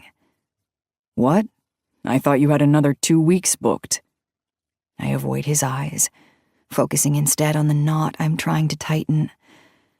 "I don't leave until Friday, and it's just for 2 days. It's my daughter's birthday. I need to be there." Saint pauses, his large hands still on the rope, his movements ceasing. I feel his gaze on me, steady and intense, but I don't look up. The silence stretches, taut with unspoken questions, with the reality of our separate lives. He just nods, a single quiet nod. No questions about Shepard, no protestations, no demands. Just that simple, heavy acknowledgement. It's both a relief and a subtle disappointment. Part of me, the part that craves his intensity, wanted a fight, a plea, a sign of his possessiveness. But he gives me none. He just accepts it. When the boat is securely fastened, the ropes taut, he steps onto the dock. Instead of releasing my hand, which had somehow found its way into his during the tying process, he tightens his grip, coming to a pause. I follow his gaze to the opposite side of the water from where we docked, and when my eyes lock onto what made him freeze, I squeeze his hand until it slips from mine. Oh God! Saint is in the water before I can even fully process what I'm seeing. But there she is, just 20 or so feet from the shore, floating in the water. Mari, with her bright orange hair, face down, her arms limp, skimming the top of the water. "Mari!" Saint yells, swimming toward her. I step closer to the edge of the dock, wondering if I should go call the police or yell for Louis or jump in and help him. But I'm just frozen as I watch. "Mari," I whisper. "God, no!" Saint reaches her, both his hands gripping her waist to flip her over. As soon as he does, I hear a piercing scream. But it isn't coming from Saint. It's coming from Mari, who is wearing goggles and beating Saint over his head with her snorkel. I know how to swim, you dumbass! Oh my God. My entire body sighs, and I feel all the blood that rushed to my head suddenly drop to my feet. I'm so shocked that I have to lower myself until I'm sitting cross-legged on the dock. "I'm so sorry," Saint says. "It looked like you needed help." Mari motions to her body, to the bathing suit she's wearing, and then pulls the goggles off her eyes. Her wet curls are matted over half her face. I've never seen her so mad. I had a snorkel literally sticking up out of the water. I'm in a bathing suit. Aren't detectives supposed to know what context clues are? She starts marching toward the shore, water splashing all around her. Can't even get a peaceful swim out here anymore, she mutters. I can't help but laugh at that. I hear you laughing, twinkle twat, she calls over her shoulder at me. I laugh at that, too. Then I glance over at Saint and see he's slowly making his way back to me, sopping wet, but there's a smile tugging at his lips. He pushes himself up onto the dock until he's sitting next to me. "You gonna put that in your book?" he asks. "Absolutely." "Can you rewrite it so that I actually save her?" "Absolutely not." Saint laughs, pulling off his shirt. Then he grabs my hand and helps me to my feet. His fingers intertwine with mine again, just as they were before he tried to save a perfectly fine woman from drowning. His hand is warm and strong, my anchor. We walk back to the house in silence. The gentle creak of the old planks beneath our feet, the only sound disturbing the quiet afternoon, aside from the sound of water dripping from his soaking wet clothes. His presence beside me is still powerful, still electric, but the silence between us now feels different. It's not the comfortable, easy silence of shared pleasure, but a charged, knowing quiet, filled with the unspoken reality of everything we confessed on the boat. The fact that he's married, but he's also available, feels like a big change. I can't help but insert images of him into my future, wondering what it would be like to no longer be holding the weight that is Shepard. Chapter 18. Oh my God, he is so heavy. Shepard, get off me! He was trying to catch a rogue football, but tripped over the fire pit and landed right on top of me and my chair. I try pushing him off my lap, but he's having trouble straightening himself up. He's probably had too many drinks today, but it's a party. I don't blame him. Kev, help, Shepard says, reaching for our neighbor. Kevin finally helps him regain his balance to stand up. But before Shepard runs away to rejoin their game of front yard football, he leans in and kisses me on the side of the head. Sorry, babe. You're good. Go kick some ass. The sweet, chaotic sounds of my daughter's birthday party fill the front yard.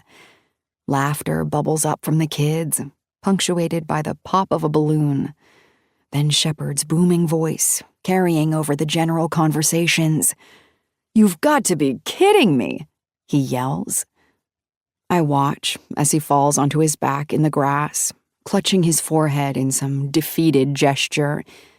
Two of the other neighbors are celebrating their win against him and Kev. A fresh round of giggles erupts as the girls run past me.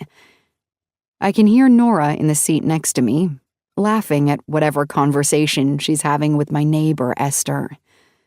It's a symphony of normal, of safe. This is what I love about my life with Shepard. These weekends in the front yard, cooking out, having margaritas while the kids play in the cul-de-sac. Every sun-drenched second here feels like a shield, which is strange since the cabin feels like a shield from this life. If only I could have both forever. Alternate between the chaotic thrill of Saint and the chaotic normalcy of my family. But no one can truly have it all without eventually losing it all. Where are you? Nora asks, leaning in, her voice low. Thinking about the hot cop? My gaze snaps guiltily in her direction. She's grinning. What? No? I respond like she literally meant Saint, but I know she's only asking if I'm thinking about my book. Guilty much, Petra? Wait a second, Nora says. I know this look. Petra, did you delete everything? I swear to God, if you changed any of what you sent, I'm going to steal your laptop, recover it, and publish it myself. I didn't, I say defensively. I haven't deleted anything, I swear. She sighs. Okay, good. It's just that every time I've tried to talk to you about what you sent, you changed the subject. I thought maybe you didn't want to admit that you trashed it. No, I'm just in wife and mom mode this weekend, not thinking about the book at all. That's fair, Nora says. No work talk at the party. She holds up her red Solo cup for a cheers, so I hold mine up too. To a weekend of not working, she says, and to getting to see you in person for the first time this year, I add.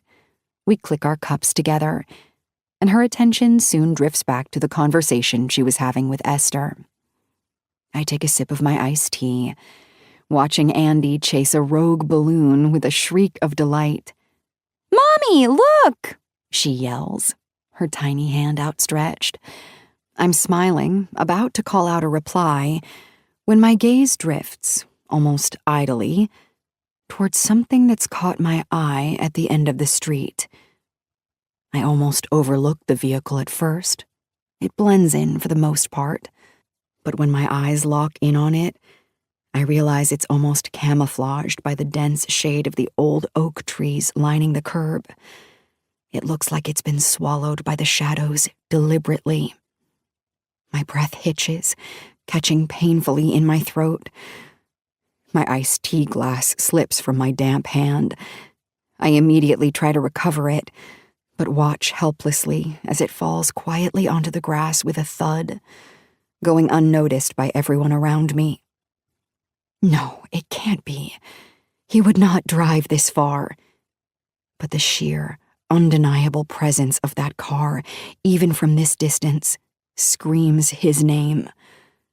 A knot of icy anxiety tightens in my stomach, quickly followed by a hot, furious surge of anger that makes my hands clench into fists. The nerve.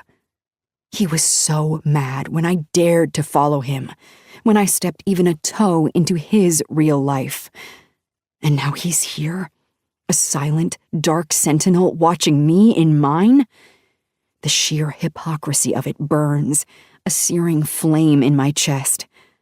I want to march down that street, to confront him, to demand, "What the hell do you think you're doing here?" My jaw clenches, the joyful symphony of the party suddenly feeling discordant and tainted. I try to ignore it, but it's hard to pretend I'm not being watched in the very element I keep so hidden from the rest of the world. My eyes keep flicking, almost involuntarily, to the end of the street, to that dark, menacing shape lurking beneath the oak trees. It's like a predator observing its prey. I refuse to feel like prey in my own home. When everyone's attention is diverted by a particularly boisterous game between the men, I seize my chance. I steal away from the group, but make it look like I'm heading inside to use the restroom. I slip around to the side of the house and then pass through Esther's backyard. When I'm sure I've gone far enough for no one to see me, I merge onto the sidewalk. My steps are purposeful, aimed straight for his car. Each stride is deliberate, like marching into the lion's den. I keep glancing back to make sure no one is watching me, but everyone is paying attention to everything else. I go around the back of the car so that I don't risk being seen. I can hear the click of the locks on the doors, which further solidifies its saint. I open the passenger door and can see his arm, his hand gripping the steering wheel, his thigh. The air inside the car is cool, a stark contrast to the muggy summer afternoon. I slide into the passenger seat. My hands grip my thighs, my knuckles white. My voice, when it comes, is a strained whisper that barely hides the roar beneath. "I thought homes were off limits," I demand, my gaze fixed on his profile. He's looking straight ahead, at my house, at my family, a silent, very unwelcome observer in my domestic world. His stillness is infuriating. He turns his head slowly, his eyes finally meeting mine. There's no apology, no explanation, just that familiar, unsettling depth. "It's different now." His voice is low and calm. "How is it different?" I challenge, my arms crossing over my chest, a defensive barrier. He shifts, turning more fully toward me, his elbow resting on the center console. "You're in danger." My brow furrows. "Danger? What are you talking about?" A cold trickle of unease joins the anger. "Rhea, you've received death threats. I can't let you go unprotected." Good fucking God.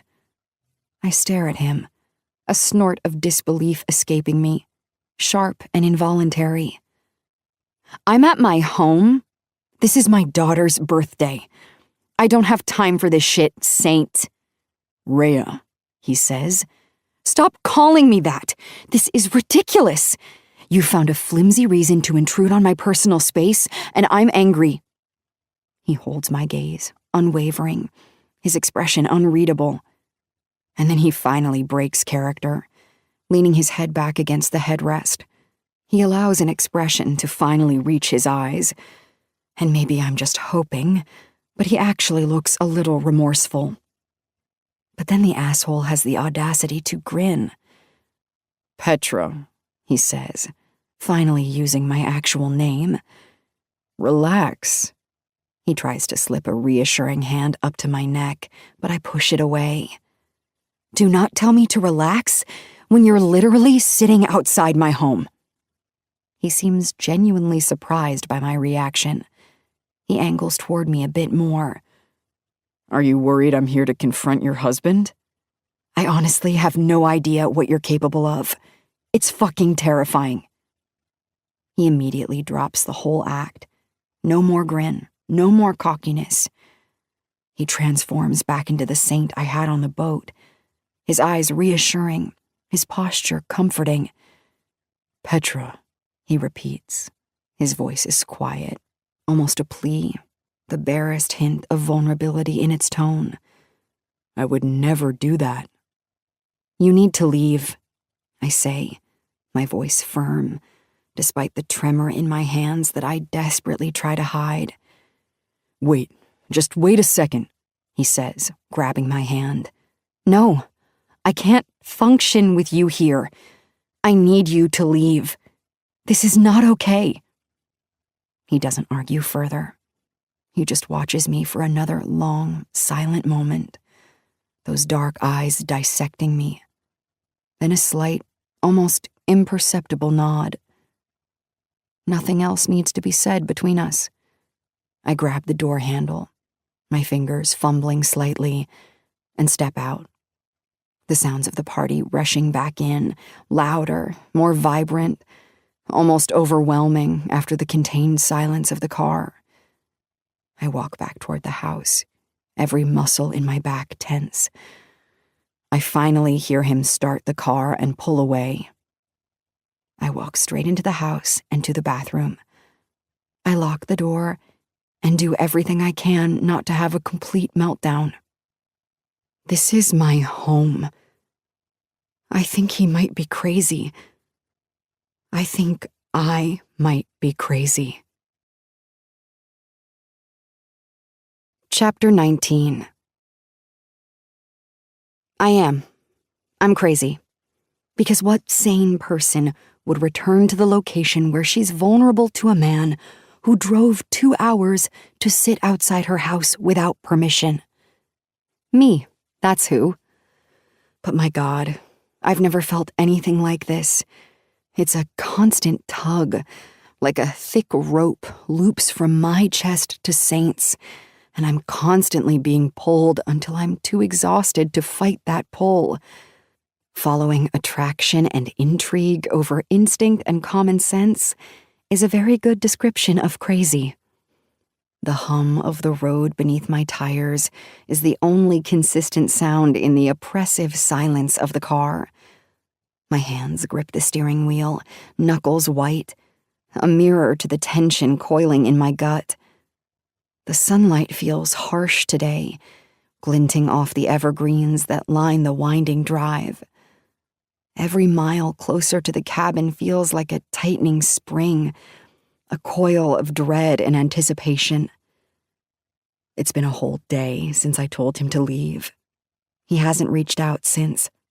Not a text, not a call, not even a cryptic emoji since he drove away. My phone, lying face down on the passenger seat, feels useless to me. I've checked it 100 times, hoping for a flicker of something, anything, just to know he's not a phantom, that he really did have the audacity to show up at my house and it wasn't a fever dream. The silence of my phone screams. My jaw aches from clenching.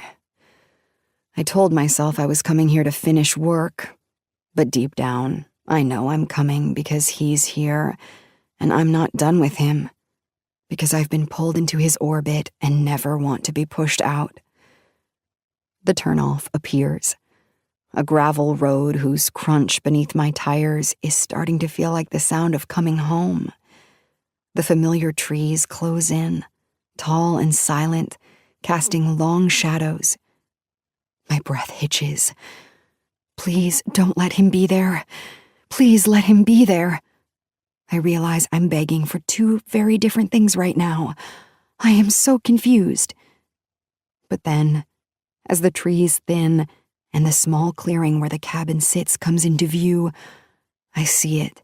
His car, dark, imposing, just like yesterday, but this time parked brazenly in my driveway, a territorial flag planted on my property. He's here. Of course he's here. The anger from last night, temporarily dulled by the frantic morning, flares back to life, hot and immediate. He showed up at my home, the home I share with Shepard, with our girls.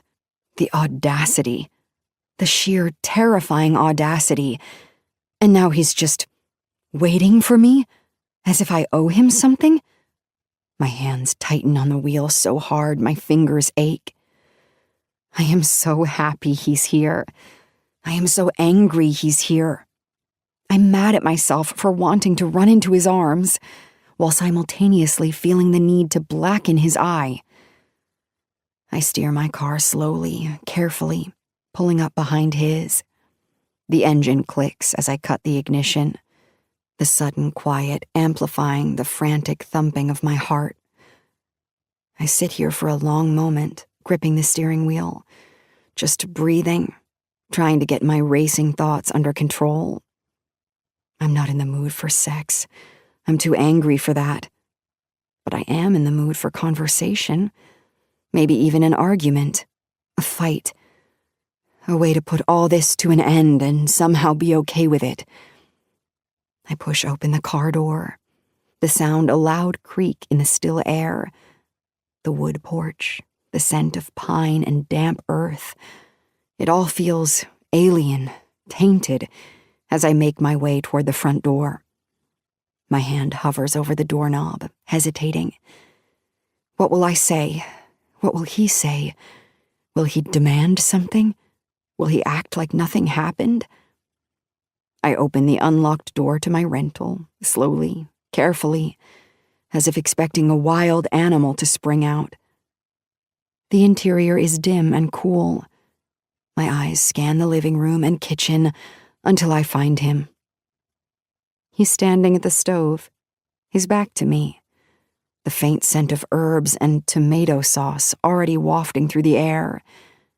He's wearing faded jeans and a dark t-shirt, the fabric stretching taut across his shoulders. One hand is sprinkling something on top of a dish. The other rests casually on the counter. The picture of domesticity, completely at odds with the man who invaded my life, my home last night. And good God, he's wearing socks. Why am I a sucker for a guy in a clean pair of socks? He turns slightly, just enough for me to see the profile of his face, focused, intent on whatever he's making. My gaze travels lower to the dish he's preparing. It's a glass dish, layered with what looks unmistakably like pasta, rich red sauce, and creamy white. Lasagna. He made lasagna. The savory and comforting scent hits me fully. It's a jarring contrast to the tension in my body, to the raw anger that still simmers. Lasagna. As if this night is normal, as if he's not the man who just left me after violating my personal space. He's just cooking for me. He looks up then, slowly, as if sensing my presence, but without surprise. His dark eyes meet mine across the kitchen. There's no fear in them, no apology, just a quiet intensity that sends a fresh ripple of unease through me. He doesn't say anything. He just closes the bag of Parmesan he's holding and gestures with his chin toward the table set for two. "Dinner's almost ready," he says, his voice low, calm. I walk to the table, my movements stiff, like those of a doll on strings. The table is neatly laid, 2 plates, silverware, even linen napkins.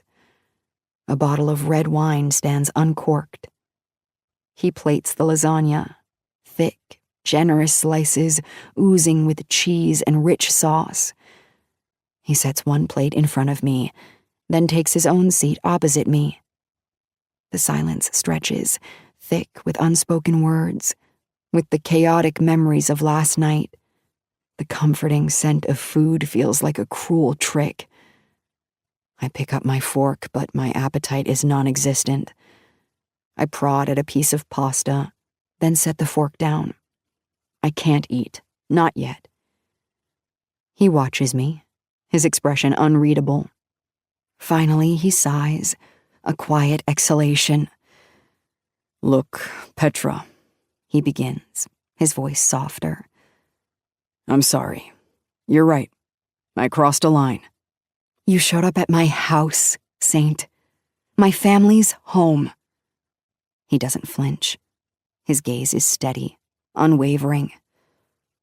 I know, but let's not forget who followed who first. I live 2 hours from here. You drove 2 hours and parked outside my home and watched me and my husband and my children for God knows how long. It was just half an hour. Jesus Christ, semantics. I only did it because I wanted you to feel truly alive. I thought it might be fun, or that it might shake something loose, inspire you in some way. I stare at him, disbelief battling with a minuscule flicker of understanding. Adrenaline is a powerful muse, he says simply. And to be honest, I think you need more adrenaline in your life. I've met your husband. The dig makes me angry, but also forces me to suppress a laugh. I hate that he can make this moment feel more human with his humor. I want to be fully mad at him. I wanted an argument. I push my plate away, the thought of food too much for the moment. We're being too risky. I can't completely put the blame on him. I was a part of last night too, as angry as I am that he showed up to begin with. I did start the game of cat and mouse when I tried following him to his own home, but I never would have parked. You're putting my marriage at risk. That's not a game. He holds my gaze as he takes my hand. You're right.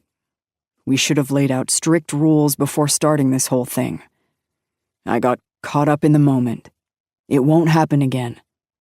But my purpose here, my role, is not to unravel your life in any way. It's to help you right. And have a little fun while doing it. That's all. I look away from his face then, down at my hand, resting clenched in his. He does not want to threaten your marriage, I tell myself. It's a statement that should bring relief, and it does a little, but beneath it, a tiny, rebellious part of me, a part I barely acknowledge, feels a perverse twist of disappointment. It would be nice if he did. A dangerous thought, hot and shameful flares. Maybe if he were a threat, if Shepard had to actually fight for me, if there were a real tangible risk, then Shepard would value me more. I think he appreciates me, but I worry he sees me as a mold that any other female could fit. Nothing scares me more than being ordinary. I'm not sure he sees all the special parts of me, and that just makes me sad. Are we good? Saint asks. His thumb brushes softly across my wrist. It's your last week here. I promise I won't pull any more stunts. I nod. Saint nods. And I guess that's that. Another crisis averted. Another red flag folded up and tucked neatly away in a closet. Saint releases my hand and takes his fork, digging into his lasagna. But I'm not quite ready to eat yet. What happens after this last week is over? I ask Saint. Whatever you want to happen. Can I trust you won't show up at my house? Saint smiles, but it's a reassuring smile, not a cocky one. I know what this is, Petra. What we're doing. I think you're the one who keeps forgetting it's a game. And if you never want to see me again, you never will. But you aren't retiring, and I imagine you'll be back at this lake again. The ball will always be in your court. Oh, God. The idea that there's not a clear finality to what we're doing fills me with dread. Not because I wouldn't want to see him again someday after I pack up and leave, but because if I don't end this with a clear goodbye, he's more than likely all I'll be thinking about when I'm back in the real world. I don't want the ball to be in my court. I don't want there to be a ball or a court. Why the hell do people cheat? This is fucking stressful. Saint reaches for the bottle of wine. I read what you emailed me, he says as he pours. Read it while I sat watching your house yesterday, before you caught me. I squirm uncomfortably in my chair. I don't know that I want to hear his thoughts. Petra, he says, his voice softening, a deep resonance that makes the air thrum. I don't know why you aren't the cockiest writer in the world. You're so great. The unexpected compliment disarms me, while also making me laugh. I blink, meeting his eyes again. Thank you? Seriously, though, I couldn't put it down. Just seeing how you interpret the moments we've had together was the best reading experience I've ever had. The language you use, the way you craft a sentence, it's all so powerful. He sips his wine, his gaze thoughtful. I don't know why his words are making me blush like I'm in grade school. Thank you, but you can stop now. This is so awkward. He reaches across the table and takes my hand, brushing a thumb over mine. Take the compliments. The old Petra used to take the compliments. I told you, I watched all your videos. I've seen who you used to be before the notoriety, and it makes me sad that that part of you is gone. I wish I could have known the version of you before you started believing everyone else's version of you. His words hit me hard. I miss that version too. Not that I thought more of who I was as a writer, but I definitely hadn't been jaded yet, or worn down. I miss the passion I used to have. I miss the interaction with my readers. I miss the book releases, the signings, the trips to other countries. I used to have so much fun with it all. I used to wake up ready to see which of my friends were online, or I'd wake up wanting nothing more than to dive back into whatever manuscript I was writing. Now I just lie in bed, dreading what each workday will bring, what awful email will set the tone for that day, what nagging thought will prevent me from opening my manuscript. I wish I could find that again, I say, more to myself than to Saint. I wish you could too. This kind of writing, what you do, it's intensely personal, even when it's fiction. You pour yourself onto the page, and the more famous you get, the more success you find, the more people think they own a piece of that, of you. And they're going to be louder, and it's going to come from every angle. But what do you think happens to them when you disappear completely? They get what they want, I reply. Saint shakes his head. No, they get nothing. They just move on to the next book, the next author, the next movie, the next popular thing. Because hating you and loving you is a fad that they will move on from. Every single person will move on from this experience, but you. You're the one stuck in it forever because it's yours. It's your life, it's your name, it's your passion. And you need to control what you allow in, because what you allow in will control what you're able to put back out. He pauses, allowing his words to sink in. His thumb moves in circles over the back of my hand, a gentle, reassuring rhythm. A strange calm settles over me, a feeling of being truly understood in a way Shepard rarely manages. "Thank you," I say. It's all the words I can muster without tearing up. Saint's words aren't just flattery. They resonate in a way I've always hoped to feel, but have never had articulated to me before. He validates what I'm feeling without dismissing it, without telling me I should just be grateful to have a career. He makes me feel like my internal struggle is real, and that I'm actually strong enough to overcome it. "You know you don't need me, right?" He says the question like it's a statement. "You wrote stacks of books before I showed up at your door, and I believe you'd still finish this book even if I didn't show up at your door. If anything, I'm a distraction to your writing, not a muse." I shake my head. I'm going to have to disagree with you on that. Saint pulls his hand from mine, a faint warmth lingering on my skin. He gestures to my plate again, a small, encouraging smile on his lips.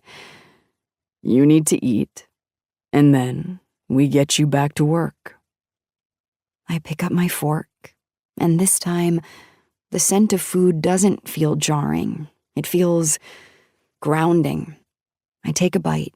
The flavors explode on my tongue. Rich, savory, deeply comforting. It's perfect.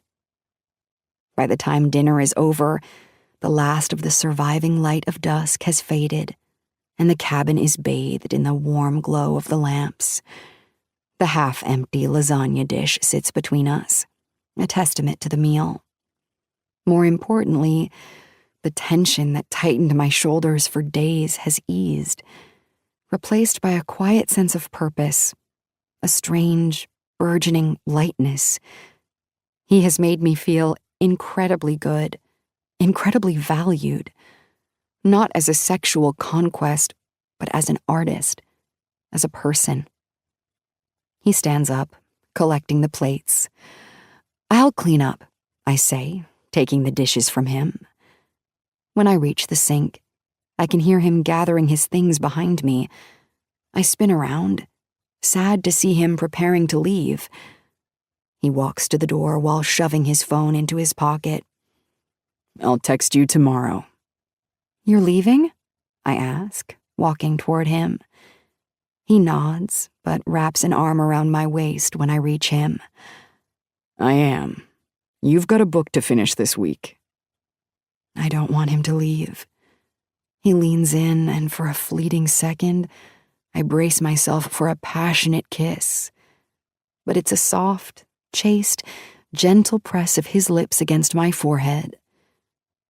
"Sleep well, Petra," he murmurs, his voice a low caress. "And write fiercely." When he opens the door to leave, the wind whips my hair around my face. The temperature has dropped several degrees, and the tops of the trees are swaying. I watch as he rushes to his car, the sky bursting with a bolt of lightning just as he opens the door. A storm is coming. Chapter 20. A storm has arrived. Her name is Mari. Her umbrella made it inside before she did, but now the wind has picked up her orange curls, and they're flying in a circle above her head as we both go to push the door shut. The wind is coming directly against the front of the cabin, making the storm seem worse than it is. It has been howling and thundering on and off for 2 days now, but I absolutely love this weather. Nothing puts me in a better writing mood than a good thunderstorm. "Phew, it's windy." Mari shakes some of the rain off her. "This one's a doozy," she says, sliding out of her boots. No one says that anymore. I grab a spoon out of the drawer so that I can eat the yogurt I just opened. "Says what?" she asks, plopping down at the table. "This one's a doozy," I mimic. "Oh, shut up. I'm 60. The new 30. Then what does that make you, a toddler? She asks. I laugh, just as my phone vibrates with an incoming call. I stick the spoon in my mouth and pick up my phone, and I answer it as soon as I see that Saint is calling. I take the spoon out of my mouth. Hi, I say, my voice cheerful. I'm coming over tonight, he says, his voice instantly familiar and commanding. No question, no polite inquiry, just a statement of intent. When? A rush of heat floods my cheeks. I get off at 6.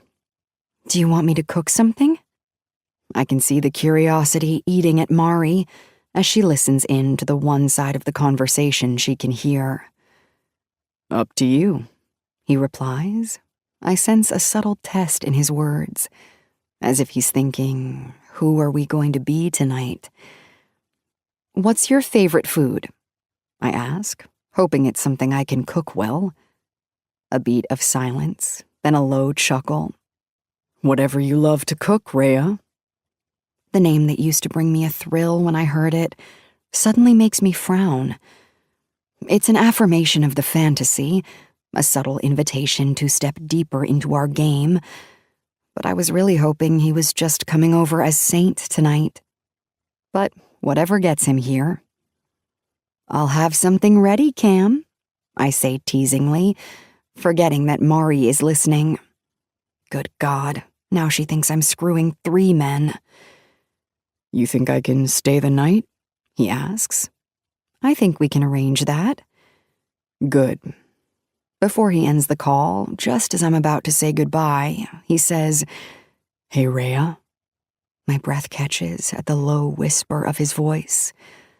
Yes, Cam, I respond, the character name slipping from my lips automatically, an echo to his.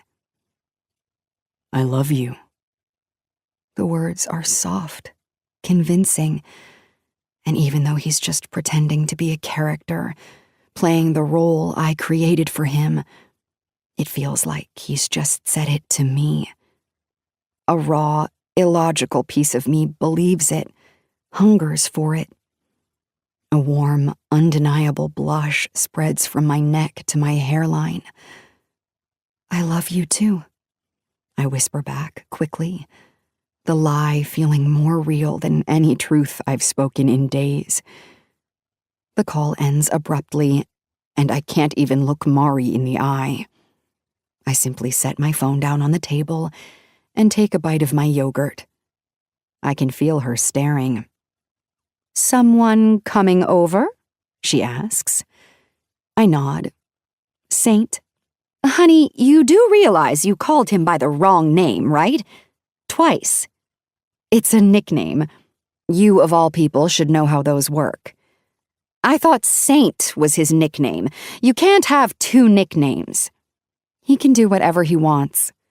You're feisty today, she says, snatching the yogurt from my hand. She grabs the spoon from me, too, and then proceeds to take a bite. I scrunch my nose.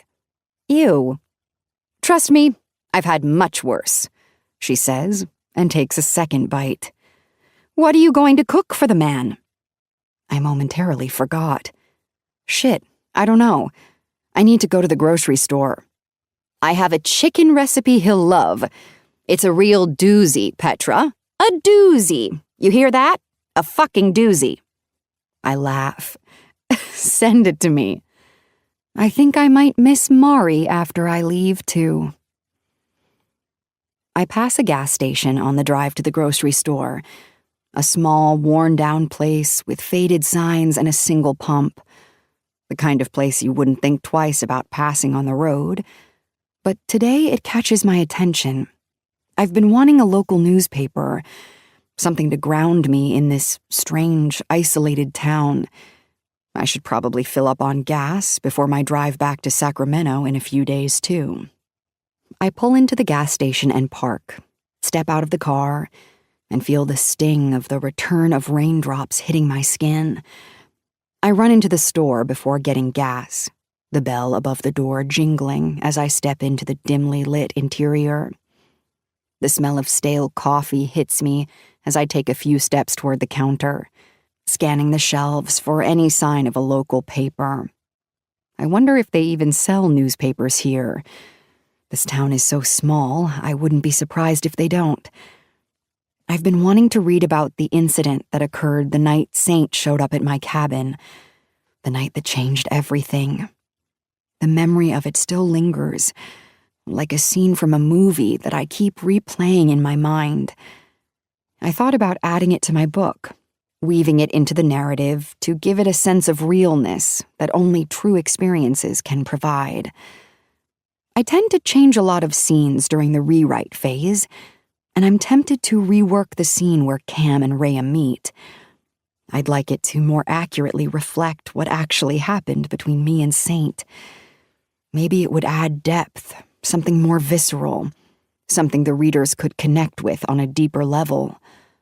At this point, I'm almost positive Saint will finish the book, considering he read half the rough draft.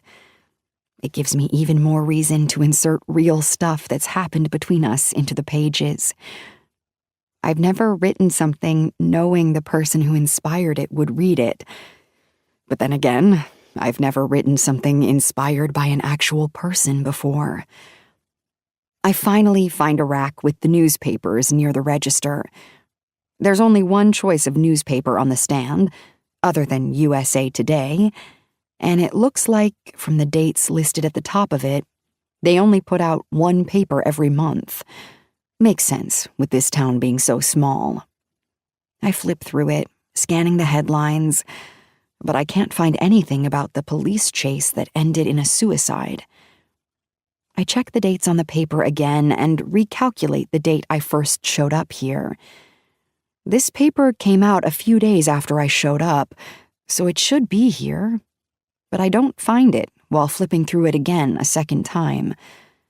Maybe they didn't write about it at all, in order to keep up the facade of this town being a safe space for the few tourists.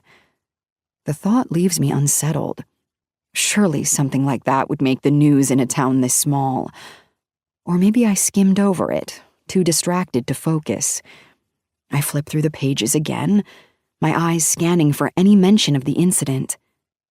I glance over the rack again, wondering if the newest edition has come out yet. I take the newspaper to the counter and hand it to the clerk. He's a bald man who looks to be in his 50s, his face weathered from years of standing here. He barely glances up as I place the paper on the counter, his eyes still fixed on the register as he punches in the price. "Is this the most recent one?" "Yep." "Do you have any copies of last month's paper?" I ask him. "Nope." A man of few words. "What day does the new paper come out?" I ask, hoping maybe there will be more information in the next edition. He shrugs, his expression bored, as if the question is too mundane to warrant much thought. "Lenny delivers them, so there's no telling. He might bring them Saturday night, or he may wait until Monday." He says that like I should know who Lenny is, like Lenny is some kind of legend who transcends this town. "Why? You gonna be in the paper or something?" His eyes finally flick up to meet mine, a glint of curiosity in them now. "No, just looking for more information on the police chase from a few weeks ago." I try to keep my voice casual, but there's an edge to it, a hint of anxiety I can't quite hide. The man punches some more buttons on the cash register, his fingers moving slowly over the keys. "That'll be $1.25, he says, not looking up. Then, as if it's an afterthought, he adds, "What police chase?" I hand him 5 quarters, dropping them into his outstretched palm. I can't remember the guy's name.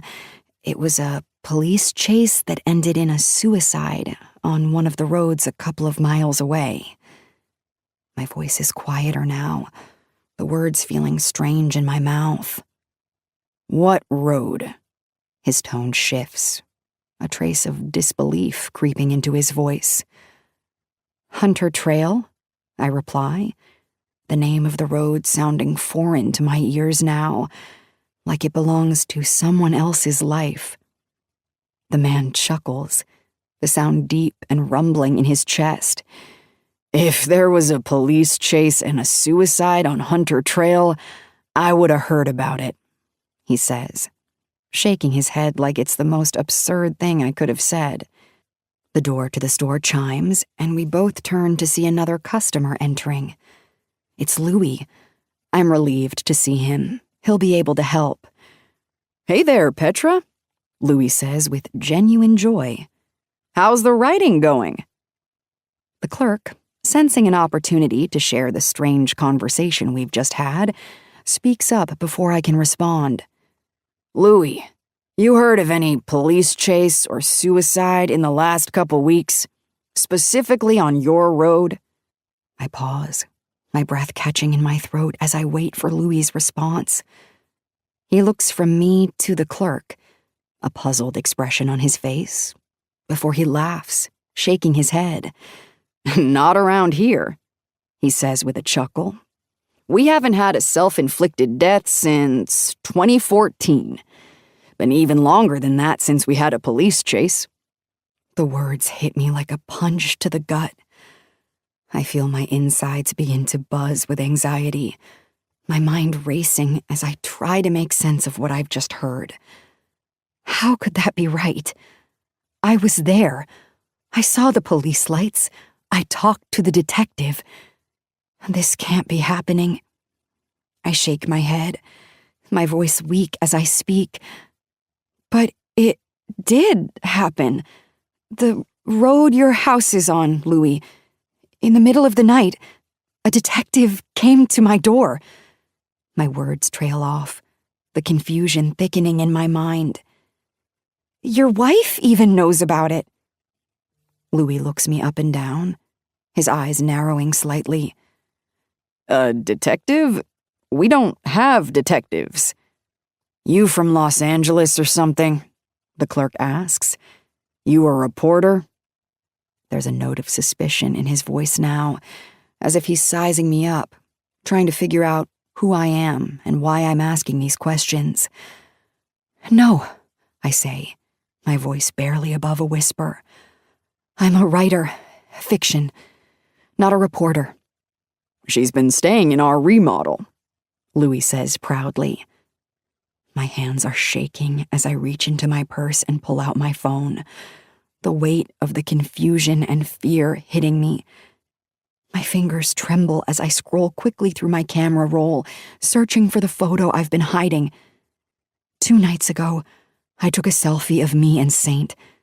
A moment of weakness, a moment I wanted to remember. I hid it in my phone, tucked away where no one would find it. I hold the phone up to Louis, my hand shaking as I show him the picture of Saint. Is this guy a police officer in this town? I ask with an unsure tone. Louis takes the phone from me, his brow furrowing as he stares at the picture. After a long moment, he laughs, the sound harsh and mocking. We have 2 policemen who patrol this area, and both of them only wish they could look like this man. The blood drains from my face. This can't be right. I feel a wave of nausea rise in my stomach, my mind spinning as I try to make sense of what Louis just said. No, he was at your house too. He spoke to both of you about the accident. Did Maury fail to mention that Louis has dementia or something? Louis is looking at me like I'm the one with dementia. Show Bill, he says. He's the closest gas station to the lake, so the man has probably been here to the store for gas. The weight of my confusion is pressing down on me, making it hard to focus. My heart is racing, and I can feel the sweat beginning to form on the back of my neck. I hold the phone up for Bill, the clerk, desperate for answers. Do you know who this is? I ask, my voice trembling slightly as I try to keep my composure. The photograph of Saint on my screen feels like the only tangible piece of evidence I have, the only thread that ties all this together. Bill shakes his head, his expression calm but indifferent, as if this is just another mundane conversation in a long string of them. Don't know his name, he says flatly, but then his eyes narrow slightly as he looks more closely at the screen. but I've seen him. He grabs my phone and a pair of glasses and inspects it even more. Yep. Yeah, that's a face that's hard to forget. Tall guy, drives a black car, but don't know him. He hands my phone back to me. I latch on to that small morsel of information like a lifeline, my mind racing to make sense of it all. Where did you see him? I ask, leaning in closer. Here?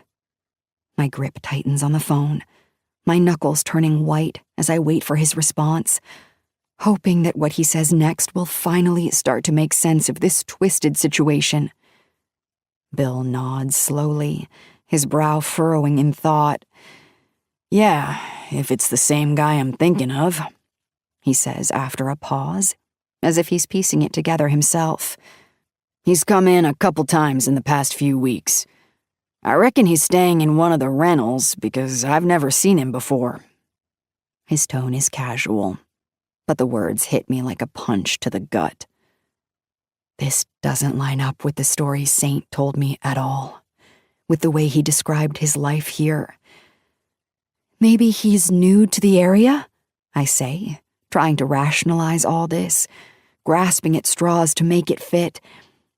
Maybe he just started working here as a detective. My voice sounds weak, even to my own ears. I'm trying to convince myself as much as I am Bill. But deep down I can feel the cracks beginning to form, the doubt creeping in. If Saint just started working here, why wouldn't Louis or Bill know him? Why would they be so adamant that he doesn't work around here? Louis, who's been standing nearby, senses the shift in my demeanor. His eyebrows draw closer together in concern and he steps forward. The air between us feels heavy, thick with the weight of unanswered questions. Petra, I don't know who this man is to you, but I can assure you he is not from around here. And he definitely does not work around here. Not as a cop, not even as a security guard. Not even at Taco Bell. We don't have a Taco Bell, Bill says. That's why I know he don't work there, Louis responds. The certainty in his tone makes my stomach turn. Louis's eyes are sharp, searching mine for some kind of explanation, but I have none to offer. Me and Bill know everything about everyone in this town, he continues, his voice firm but not unkind. Unless they're here on vacation in one of the cabins. His words hang in the air like a warning, a truth I'm not ready to accept. But I own most of those, and he's not one of my current guests. If they know everything about everyone in town, and they don't know Saint, then where the hell did Saint come from? I shake my head, refusing to believe what Louis's telling me. And that, coupled with the fact that I thought he knew Saint, but now he's saying he doesn't, makes me question my own sanity. My heart is pounding in my chest, and the questions are swirling faster and faster, making it difficult to think straight. If Saint isn't a detective, what is he? My mind backtracks, sifting through every conversation we've had, every detail he shared about his life. How could he have lied so convincingly? Where did he come from? How could I have been so blind? I glance between Bill and Louis, my pulse racing, my hands shaking. How do these two not know who he is? They're acting like Saint doesn't exist, like the man I've been spending my nights with is some kind of ghost. But he's real. I've kissed him. I've touched him. I've slept next to him. He can't just be a figment of my imagination. The questions begin to pile up, one after the other, overwhelming me. Why was the police chase not written about in the paper? That night was real. There were flashing lights and a detective at my door. I can still see it all in my mind, clear as day. How could something like that happen and there be no trace? How could Louis, who lives on the same road, not have heard about it? How could he not have met Saint when Maury was woken up by the same commotion? I feel like I might be sick from all the unanswered questions, the uncertainty tightening around my throat. Without another word, I push open the door and rush outside, back into the storm. I can hear Louis calling after me, his voice full of concern, but I don't turn around. I walk straight to my car, my hands trembling as I fumble for my keys. The sound of the car door slamming rings in my ears, but I barely register it. My mind is too full, too chaotic to focus on anything other than making it to the cabin. I don't bother getting gas. I can't think that far ahead right now. I only have one thing on my agenda as I drive. Maury. Chapter 21. Maury! I'm yelling her name as soon as I slam my car door. I run toward her cabin, hoping she can clear up all the confusion swirling inside me. I bang on the door. Maury, open the door! 1 second! I can hear her rustling around inside her house. The floorboards creak as she makes her way to the door. When she finally opens it, I'm met with a look of shock. Petra? She whispers. You look like a drowned rat. Come inside, honey. She steps aside, but I don't enter her house. I don't trust her, or Louis, or Saint, or even myself right now. Saint, I say, breathless. She raises a brow. Did you burn his dinner? She asks. No, I just need to know I'm not going crazy. I wave a hand toward the road. That night, when the man in the road, when he killed himself? Her response is blunt, almost harsh. But it brings me a huge sigh of relief that at least she knows what I'm talking about. Yes, it happened, right? Of course it happened. She tilts her head, a look of concern spreading across her face. Are you okay? No, I don't know. I begin pacing her patio. I was at the gas station, and Louis didn't know what I was talking about. And it's not in the paper, and they said he wasn't a detective, and— Slow down, honey, she says, stepping out onto the covered patio with me. I think you need to take a seat. I shake my head. I don't have time to sit and chat with her. If she's about to confirm that Saint does exist, and Louis just has dementia, then I still have to contend with Saint coming over tonight, and I never even made it to the grocery store to buy the ingredients for the recipe Maury gave me to try. So he's real, right? He's a real detective. I'm not going insane. Maury's eyes flicker from mine toward the driveway. The sound of an approaching vehicle becomes evident over the sound of rain hitting the roof. I turn around, and we both watch as Louis pulls into their driveway. Shit, Maury says. He doesn't remember, I say, turning back to Maury. Louis has no recollection of Saint ever coming to talk to you guys about what was happening that night. He's a heavy sleeper. I may not have woken him up. Maury smiles and pats my shoulder. Okie dokie, you better get back. You've got company coming tonight. Louis has exited his truck and is making his way over to us. Maury looks nervous. It makes me instantly uneasy how she's trying to dismiss me. Someone isn't being honest. Maury, I say to her. Maury, Louis yells. Shit, Maury mutters. Louis is standing next to us now. He points at me while looking at Maury. Did she ask you about it? About what? Maury says. The police chase. Oh, yes. Mari remembers, I say to Louis. Remembers what? Louis says, his attention still on his wife. Mari looks very uneasy. It was nothing. Just some cops asking about an incident that happened a few weeks back. Petra said someone died, and you didn't think to tell me about it?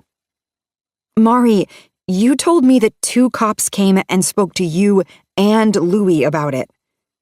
Louis's hands move to his hips, and he tilts his head at Mari. What in the hell have you gotten yourself into this time? Nothing, she insists.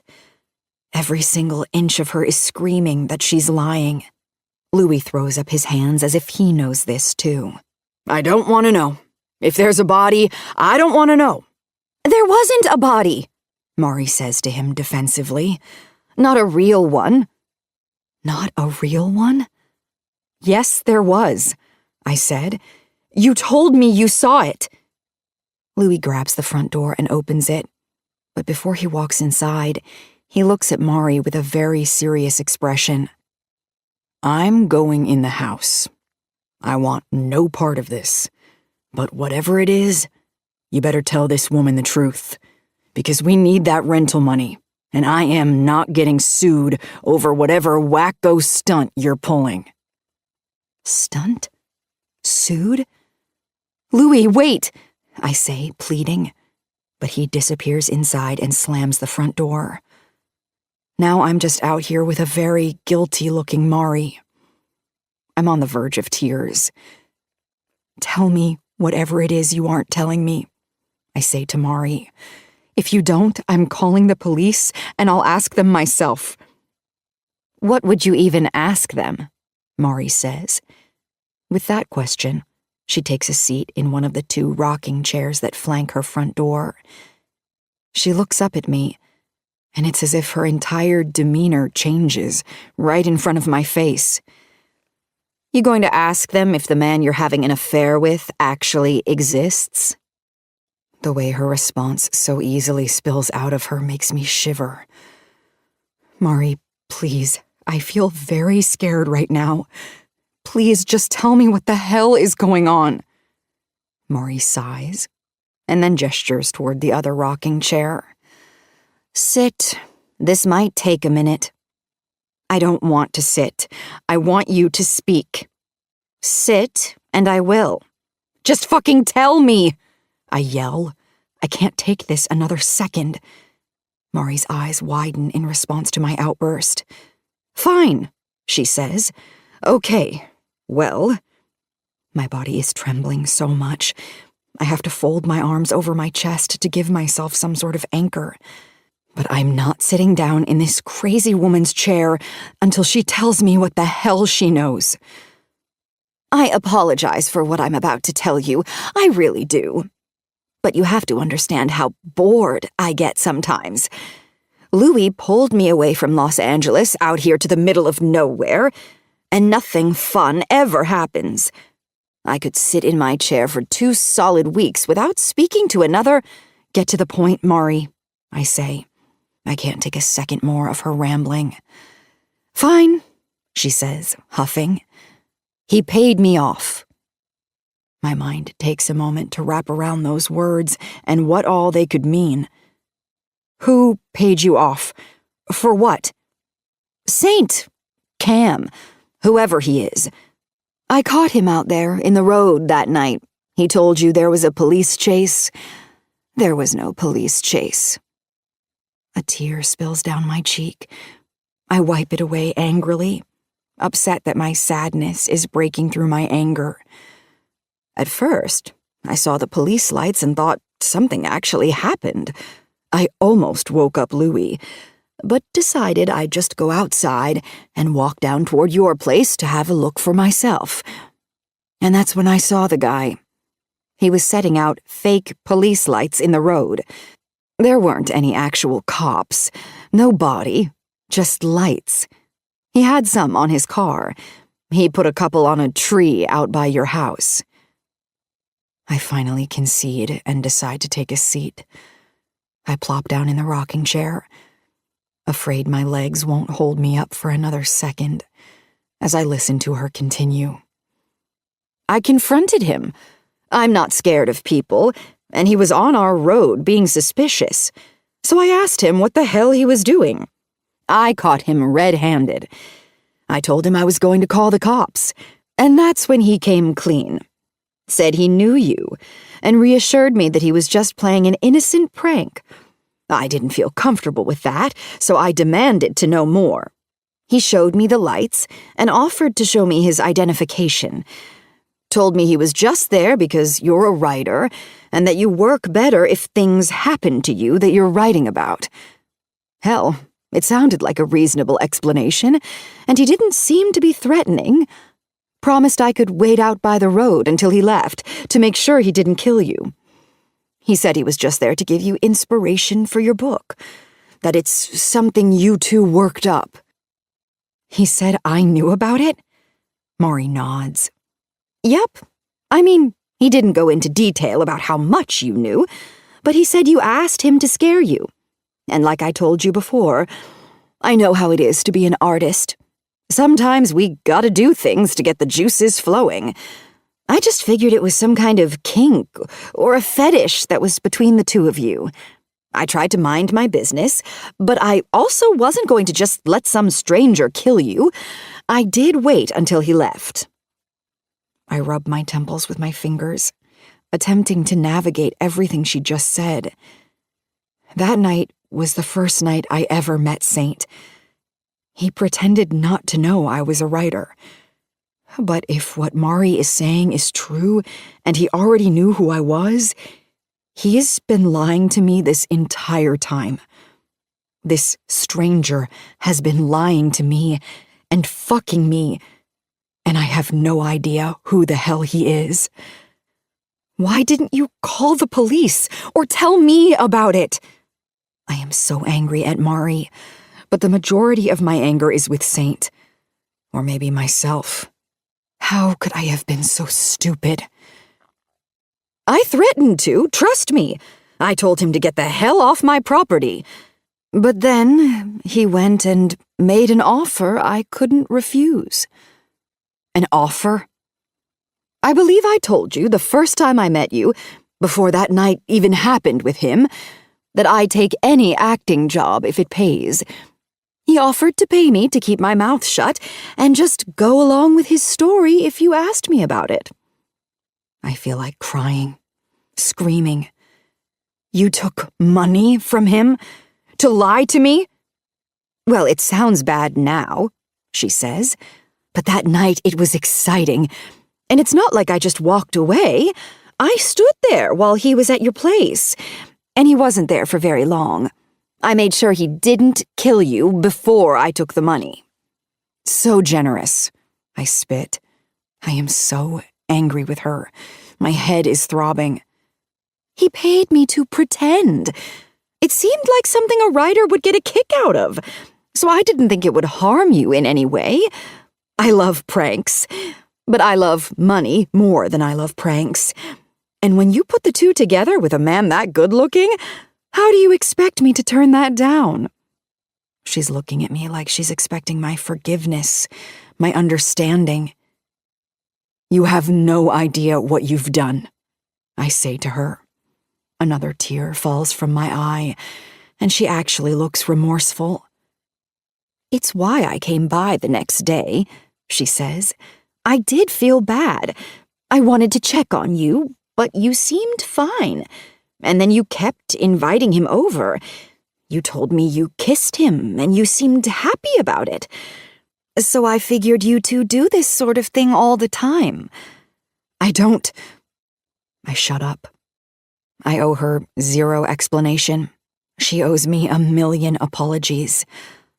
I had no idea you were married, and it's not my business, but I did find it interesting when your actual husband showed up. But again, I stayed out of it. Just came over because I was curious and wanted to see what the three of you had going on over here.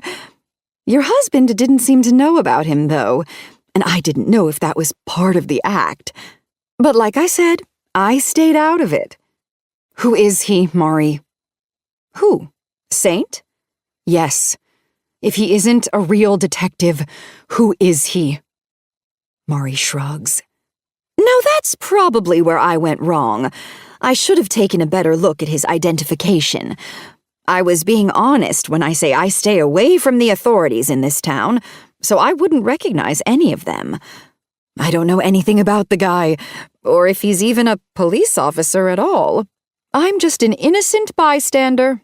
No, you're a guilty participant, Mari.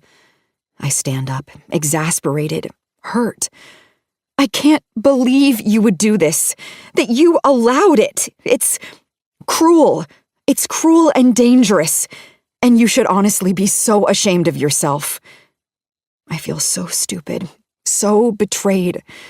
I wipe the rest of my tears away with my shirt. For what it's worth, I am sorry.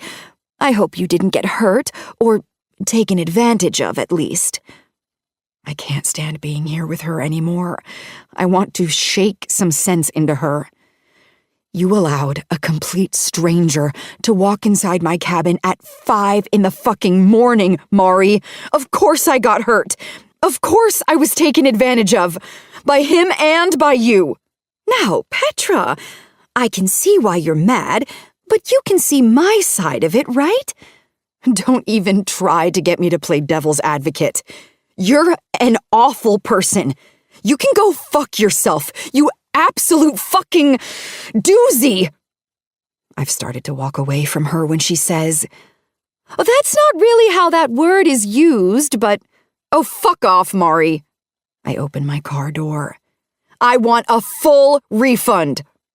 I slam my car door and put my car in reverse. I glance back at her as I'm pulling onto the road, and Louis is back out on the patio. They're arguing. Not my problem. I still have a few hours before Saint is scheduled to show up, so I'll figure out all the pieces Mari couldn't put together for me. I also still have time to pack and get the hell out of here. I floor it and head straight for my cabin. I need my laptop.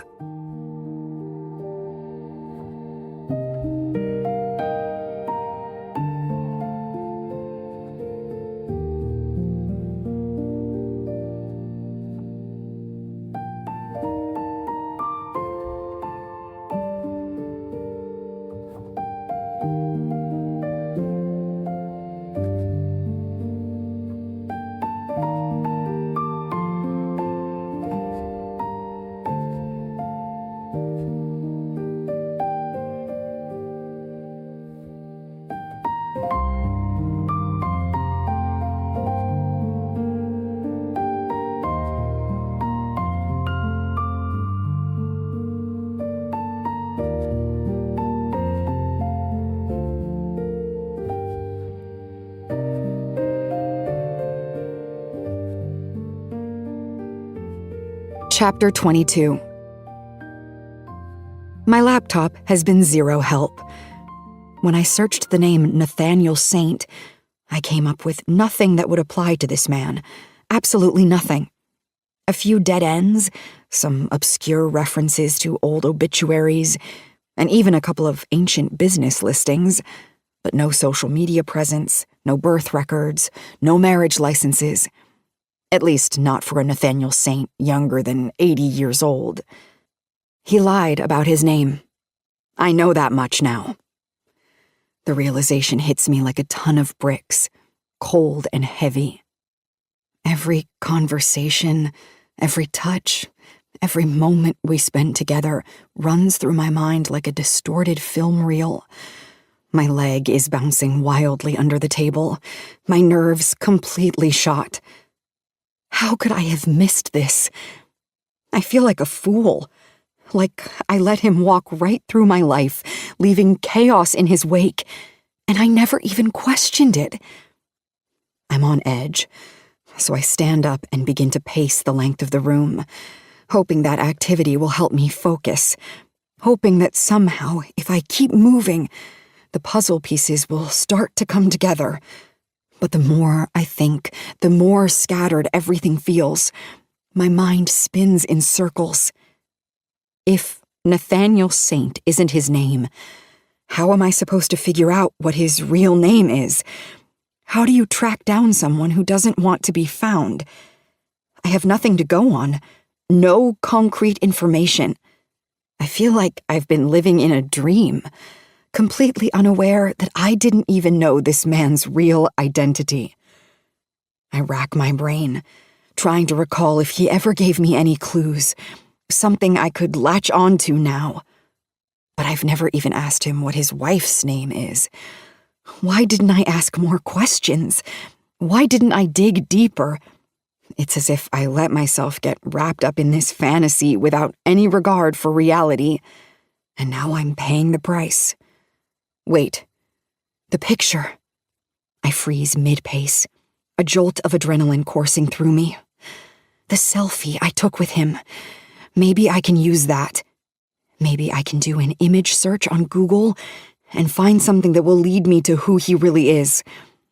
I rush back to my laptop, practically throwing myself into the chair. My fingers tremble as I unlock my phone and find the image buried in my private folder. The picture of us together, both smiling, his arm draped casually over my shoulders. It feels eerie now, knowing that the man in the picture isn't who he said he was. I quickly email the image to myself, my heart hammering in my chest as I open my inbox. The seconds it takes for the email to appear feel like an eternity. But once it's there, I click on it without hesitation. I download the image, my hands shaking as I do, and then upload it into a Google image search. I sit there, my breath coming in shallow bursts as I wait for the results to load, my eyes glued to the screen. The tension is unbearable, a knot tightening in my stomach with each passing second. I need this to work. I need answers. I need to know who he is. I hit a dead end. Google image search won't work on faces. Fuck. I lean back again in my chair to think up another idea as I stare, helpless at my screen. After a minute passes, an ad pops up, offering to do the search for a fee. It's the first time I've ever been happy to see a pop-up ad.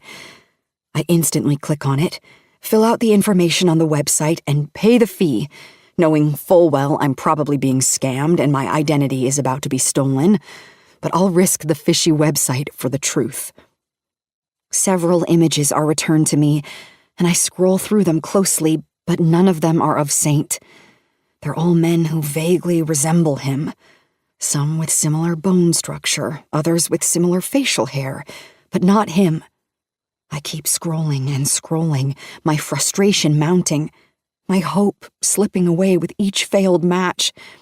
It feels like every click is another dead end, another step further into this maze of lies. And then suddenly, I see a picture that makes my heart drop into my stomach. A picture that looks just like him. My pulse quickens, my hands sweating as I hover over the image, too scared to click but too desperate not to. Please be him, I think, my mind repeating the words like a mantra. Please be him.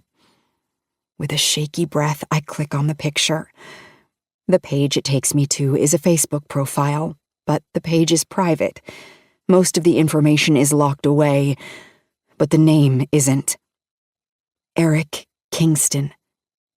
I stare at the name, my mind racing, the letters blurring together as I try to process what I'm seeing. The only thing available to the public is profile pictures. Pictures that confirm without a shadow of a doubt that this is the man I've been calling Saint. Saint is Eric Kingston. Who is Eric Kingston? There's no history, no background, just this name and these pictures are all the profile allows me to see. What kind of man goes to such lengths to hide who he really is? My fingers hover over the mouse, itching to click through his friends list, to find something more, but there's nothing to click on. It's all locked away behind privacy settings. I'm left with nothing but his face and a name I've never heard before. The reality of the situation crashes over me. I close my eyes and blow out a shaky breath, trying to steady myself. But it's no use. The questions swirl around me like a storm, relentless and unforgiving. Who is Eric Kingston? And what does he want from me? I close out of the private Facebook profile and move my mouse to hover over the tabs open on my browser. I need answers, and I'm not stopping until I find them. Without hesitating, I open up Google. My fingers fly across the keyboard as I type in the new name, Eric Kingston. I hit enter, holding my breath as the search engine returns several hits. I scroll through the results, scanning the names and descriptions, hoping something will jump out at me. I feel like a detective piecing together clues, but every step forward feels like I'm uncovering more of a truth I might not want. I want to know, but I'm terrified to know.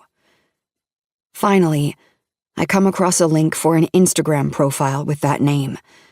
My heart skipping a beat as I click on it, but as the page loads, my hope deflates almost instantly. Private, again. I curse under my breath, leaning back helplessly in my chair yet again, feeling a blanket of frustration settle over me. It's like every door I open slams shut before I can get a good look inside. But then I notice something on the Instagram profile that catches my attention. The display name lists a middle name, Merrill. That's new. It's another piece of the puzzle, another breadcrumb on the trail that leads to who this man really is. Eric Merrill Kingston. I repeat the name silently to myself, committing it to memory, feeling a rush of anxiety mixed with determination. My pulse quickens as I realize how deep I'm getting into this. I reach for my wallet, my fingers fumbling as I take out my credit card again. If there's one way to get to the bottom of this, it's through a background check. I can't rely on social media alone. I need more concrete information, something that will give me more than a profile picture or a few vague details.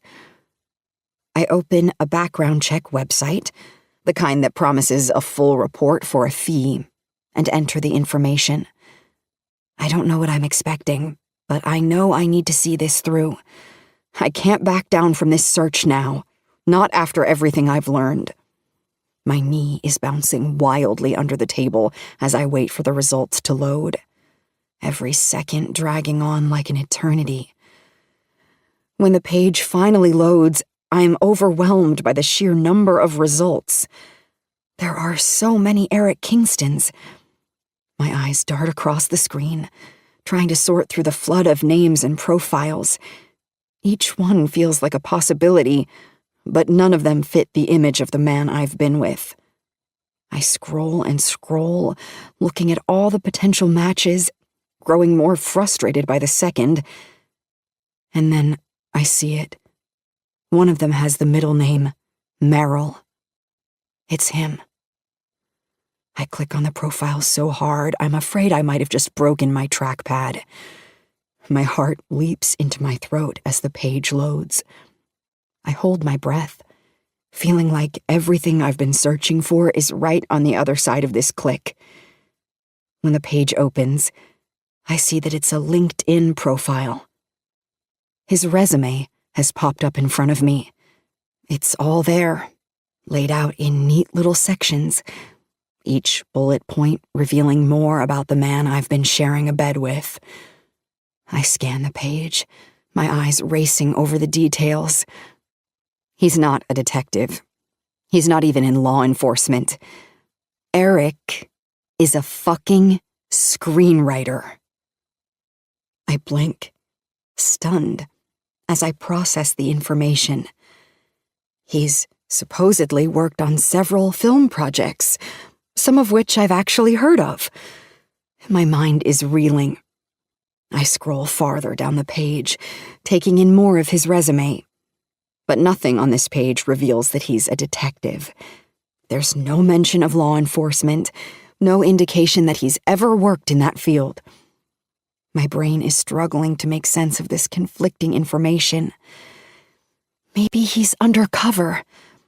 The thought feels far-fetched, but at this point, I'm grasping for explanations. Maybe he gave me a fake name because he's not allowed to use his real one. Maybe he's deep in some undercover operation, and the reason there was nothing in the paper about the suicide and police chase is that it's all classified. Maybe it's something he wanted to keep out of the public eye, something too sensitive to be made known. It could explain why there's been such a shroud of secrecy around him. No, then him paying off Mari wouldn't make sense. Him planting fake police lights around my yard. Even an undercover detective wouldn't do that. I realize I'm grasping at straws. Every theory I come up with feels like a stretch. But I can't stop myself from thinking them through. I have to make sense of this. As long as there are still straws to grasp at, I'm going to hoard them. What have I gotten myself into? I open up a new tab, my breath catching in my throat as I stare at the information in front of me. There it is. A phone number listed for Eric Kingston, bold and clear against the white backdrop of the web page. I pull up the contact information for Saint in my phone, my hands trembling as I compare the numbers. I glance between the laptop screen and my phone screen, willing them not to match, praying that this is just some bizarre coincidence. But no, it's a perfect match. The realization hits me smack in the chest, knocking the air from my lungs. My phone slips from my hand, tumbling to the floor with a dull thud, but I barely register the sound. I stand up so quickly my chair nearly topples over. I pick my phone up from the floor and slip it into my back pocket, then take 2 steps away from my computer, as if the glowing screen has suddenly become threatening, as if the truth staring back at me might physically hurt me. The room spins around me, my thoughts racing in frantic circles. Why would he lie to me about who he is? It makes no sense. Nothing about this makes sense. If he's a screenwriter, does he have connections to people I know? Is he connected to the adaptation that I wish never happened? Is he connected to Alistair McFuckety-Fuckface? How did he even know I was here? How did he know before meeting me to tell Mari that we were doing something related to my writing? I thought that was my idea, after I met him. I replay it all in my head, searching for clues, for signs that I missed, signs that this man wasn't who he claimed to be. But all I'm left with is confusion, a thick fog of unanswered questions clouding my thoughts. I turn back to the screen, my eyes scanning the information. His address is listed in Los Angeles. Los Angeles. Hours away from here, miles from the small town where he claims to live. My stomach twists into a tight knot. Why would he pretend to live here? At this point, I don't care about the why anymore. I don't care about anything except getting out of here. The panic rises in my chest, thick and suffocating, and all I know is that I can't stay here another minute. I feel like I'm trapped in a nightmare, one I can't wake up from. The walls of the cabin seem to be closing in around me, the silence suffocating.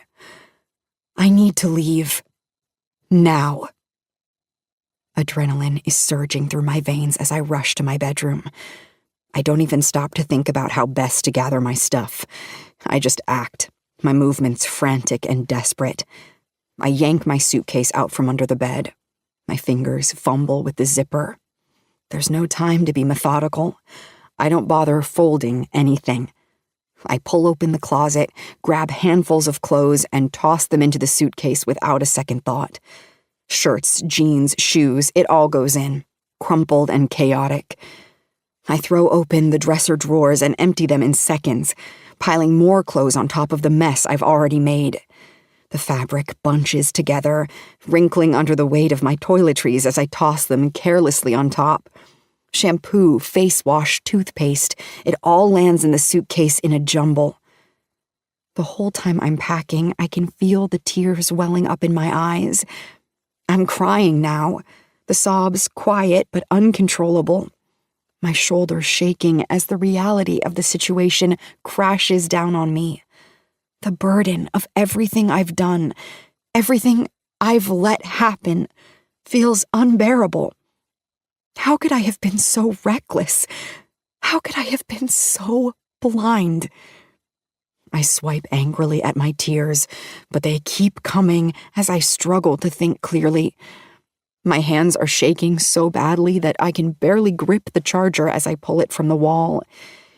The cord slips from my grasp, falling to the floor with a clatter, and I choke back a sob as I shove it into the suitcase. My chest feels tight, my breathing shallow, and I feel like I might fall apart completely. How could I be so careless? The question echoes in my mind over and over again, but I don't have time to dwell on it. I don't have time to think about everything I've done in the past few weeks. The lies, the betrayal. It's all too much. I grab my car keys off the dresser, the metal cool against my palm. I know I'm leaving half my stuff lying around the cabin, but I don't care. I don't care about anything except getting out of here. Every instinct in my body is screaming at me to run, to put as much distance between me and this place as possible. I can feel my heartbeat pounding in my ears as I rush toward the bedroom door, my breath coming in short, shallow gasps. I walk into the kitchen, my mind spinning, the panic still fresh in my veins. And then I scream. The instinctual sound rips from my throat, but it does nothing to change the scene in front of me. Saint doesn't even flinch. He doesn't turn around at the sound of my voice, doesn't react at all. Instead, he's standing at the table, his broad shoulders stiff, his back to me, staring down at my laptop screen. The very same screen that, just moments ago, revealed the truth to me about who he really is. My heart constricts as I realize what he must be looking at. I take a scared step back, instinctively retreating into the doorway of my bedroom. My thoughts a chaotic whirl as I try to map out any possible escape route. My eyes dart to the window. Could I make it out before he reaches me? The window isn't that far, but it's partially blocked by the bed. I'm not sure I could get through it fast enough. The only other way out of this cabin is through the front or back door, and for both, I'd have to pass Saint. I can feel the terror building in my chest, making it hard to breathe. My hands are trembling as I bring them up to my mouth to stifle the cry that threatens to escape. I can't let him hear my fear, but my body betrays me, shaking uncontrollably with each shallow breath. Saint doesn't move for a moment, but then he reaches out slowly, deliberately, and places his hand on the laptop. I watch, frozen, as he gently shuts it, the click reverberating in the deadly quiet of the room. It feels final, like a door slamming shut on any hope I had of getting out of here unnoticed. He begins to turn around, his movements agonizingly slow, like he's savoring every second before he faces me. My heartbeat continues to thunder in my ears as I take another step back, inching deeper into my bedroom. When his eyes finally land on me, they don't meet mine right away. Instead, they fix on my suitcase. His jaw clenches, the muscles in his face tightening, as he processes what that suitcase means. His hands curl into fists at his sides as he shakes his head slowly, deliberately. "You're leaving?" He says, his voice low and controlled, but I can hear the undercurrent of something darker simmering just beneath the surface. His tone isn't one of curiosity. It's an accusation, filled with disbelief and something far more dire. His gaze is pressing down on me, but I can't look him in the eye. I try to force the words out, but they come out as a whisper, barely audible over the pounding of my heart. "You aren't a detective." The accusation hangs in the air between us, heavy and charged with the realization of everything I've uncovered.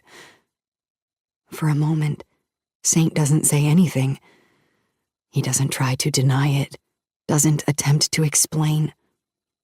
Instead, he lifts his eyes from the suitcase to my face, his expression unreadable. The silence stretches on, thick and suffocating, and the longer it goes on, the more terrified I become. I would rather he yell at me, berate me, anything but this cold, quiet stare. His eyes bore into mine, piercing through the distance between us like those of a predator assessing its prey. His face remains expressionless, his body unnervingly still. But there's something in the way he looks at me that chills me to the bone. It's the kind of quiet that feels more piercing than any words could be. Like he's calculating his next move, deciding what to do with me now that the truth is out.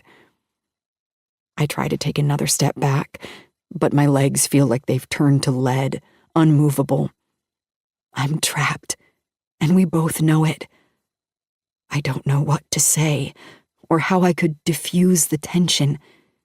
No clever words come to me. The silence between us is louder than my scream, louder than any sound I've ever heard. And then, "Why did you look me up?"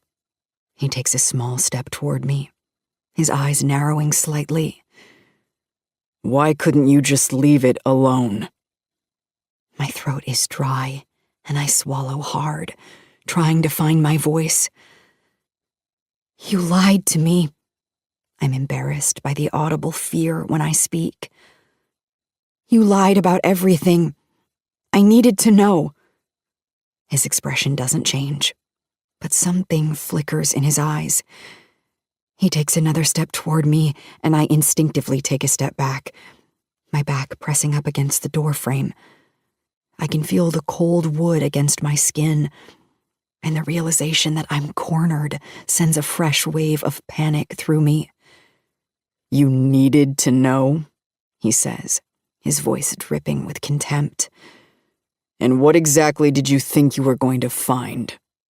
He takes another step forward, closing the distance between us, his presence looming over me like a shadow.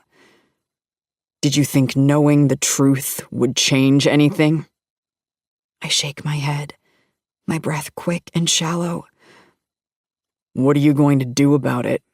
Tell your husband?" My mind is screaming at me to run, to do something, anything, but my body won't cooperate. I'm frozen in place, trapped in this moment, with no way out. I feel the tears welling up in my eyes, but I blink them back, refusing to let him see just how scared I am. "Are you?" I swallow hard, the fear making it difficult to speak out loud. My voice trembles as I force out the question that's been clawing at the back of my throat since the moment I saw him standing there. "Are you going to hurt me?" He shakes his head immediately, his expression one of almost offended disbelief. "What? No." He answers me as though the question itself is ridiculous, as if I've completely misunderstood the situation. How could he possibly think my reaction right now is ridiculous? How can he not see how terrifying this is for me? I'm standing in the middle of a nightmare, and the man I thought I knew is a complete stranger. I have no idea who he is. None. His name, his job, his life, it's all been a lie. And now there's nowhere to go, and I'm painfully aware of how close he is. I slide my hand into my back pocket, praying that I can unlock my phone without him noticing. My fingers fumble, slick with sweat, as I try to remember which side button to push to call an emergency number. I can't let him see what I'm doing. I feel like I'm balancing on a cliff. One wrong move and everything could fall apart. I take another step back, slipping from the doorway and into my bedroom, trying to create more space between us, but it feels futile. "Why did you lie to me?" My voice cracks on the last word, a mixture of fear and anger laced into it. I need answers, but more than that, I need him to stay back, to give me time. He takes a step forward instead, closing the distance between us once again. His expression is unnervingly calm as he says, "It's what you wanted, Petra." The audacity of his words hits me like a slap. I can't help but fume at that response, my fear momentarily drowned out by a flash of rage. "It's what I wanted?" I repeat, incredulous. "I didn't even know you existed before you showed up here pretending to be a detective." My voice rises with each word, frustration bubbling over. "I know nothing happened out on the road that night. You lied about everything, and you told Mari you were here to help me write. How would you even know to say that?" The accusations and questions spill out in a rush, each one more desperate than the last. He tilts his head slightly, narrowing his eyes at me, like he's weighing how much to tell me. The gesture is chilling, his calm composure making everything feel even more surreal. "Do you not remember your words 2 nights before I showed up here?" he asks, his voice eerily soft. My words? What is he talking about? My mind scrambles to make sense of his question, but nothing clicks. The confusion must be plain on my face, because he takes another step toward me, his eyes locked onto mine, and says, "Your live video." His tone is deliberate, like he's explaining something simple to a child. "You said you wished you could experience the things you write about. You said your character was a cop. I brought that to you." The words are heavy and disorienting. This makes no sense. I try to process what he's saying, but the pieces don't fit together. If he showed up here pretending to be a cop because of the live video, that means he knew who I was before he ever walked through my door. He was watching the video as it was live, 2 days before I even met him, which means he's been following me. He's in my private group. My stomach churns with the sickening realization that this wasn't some random encounter. He's been planning this, watching me for God knows how long. How long has he been following me online? The thought makes my skin crawl. My hand is still in my back pocket, my fingers desperately trying to figure out how to reach 911 on my phone without looking at it. I keep talking, my voice barely above a whisper, hoping he won't focus too much on the arm behind my back. "How long have you been watching me?" I need to keep him talking, need to buy myself time. "Since the beginning." His tone is casual, like he's discussing the weather, but the words send a chill down my spine. "I already told you I've seen every one of your live videos. I just left out the fact that I watched them as they happened." I cover my gasp with my hand, the horror of what he just said sinking in.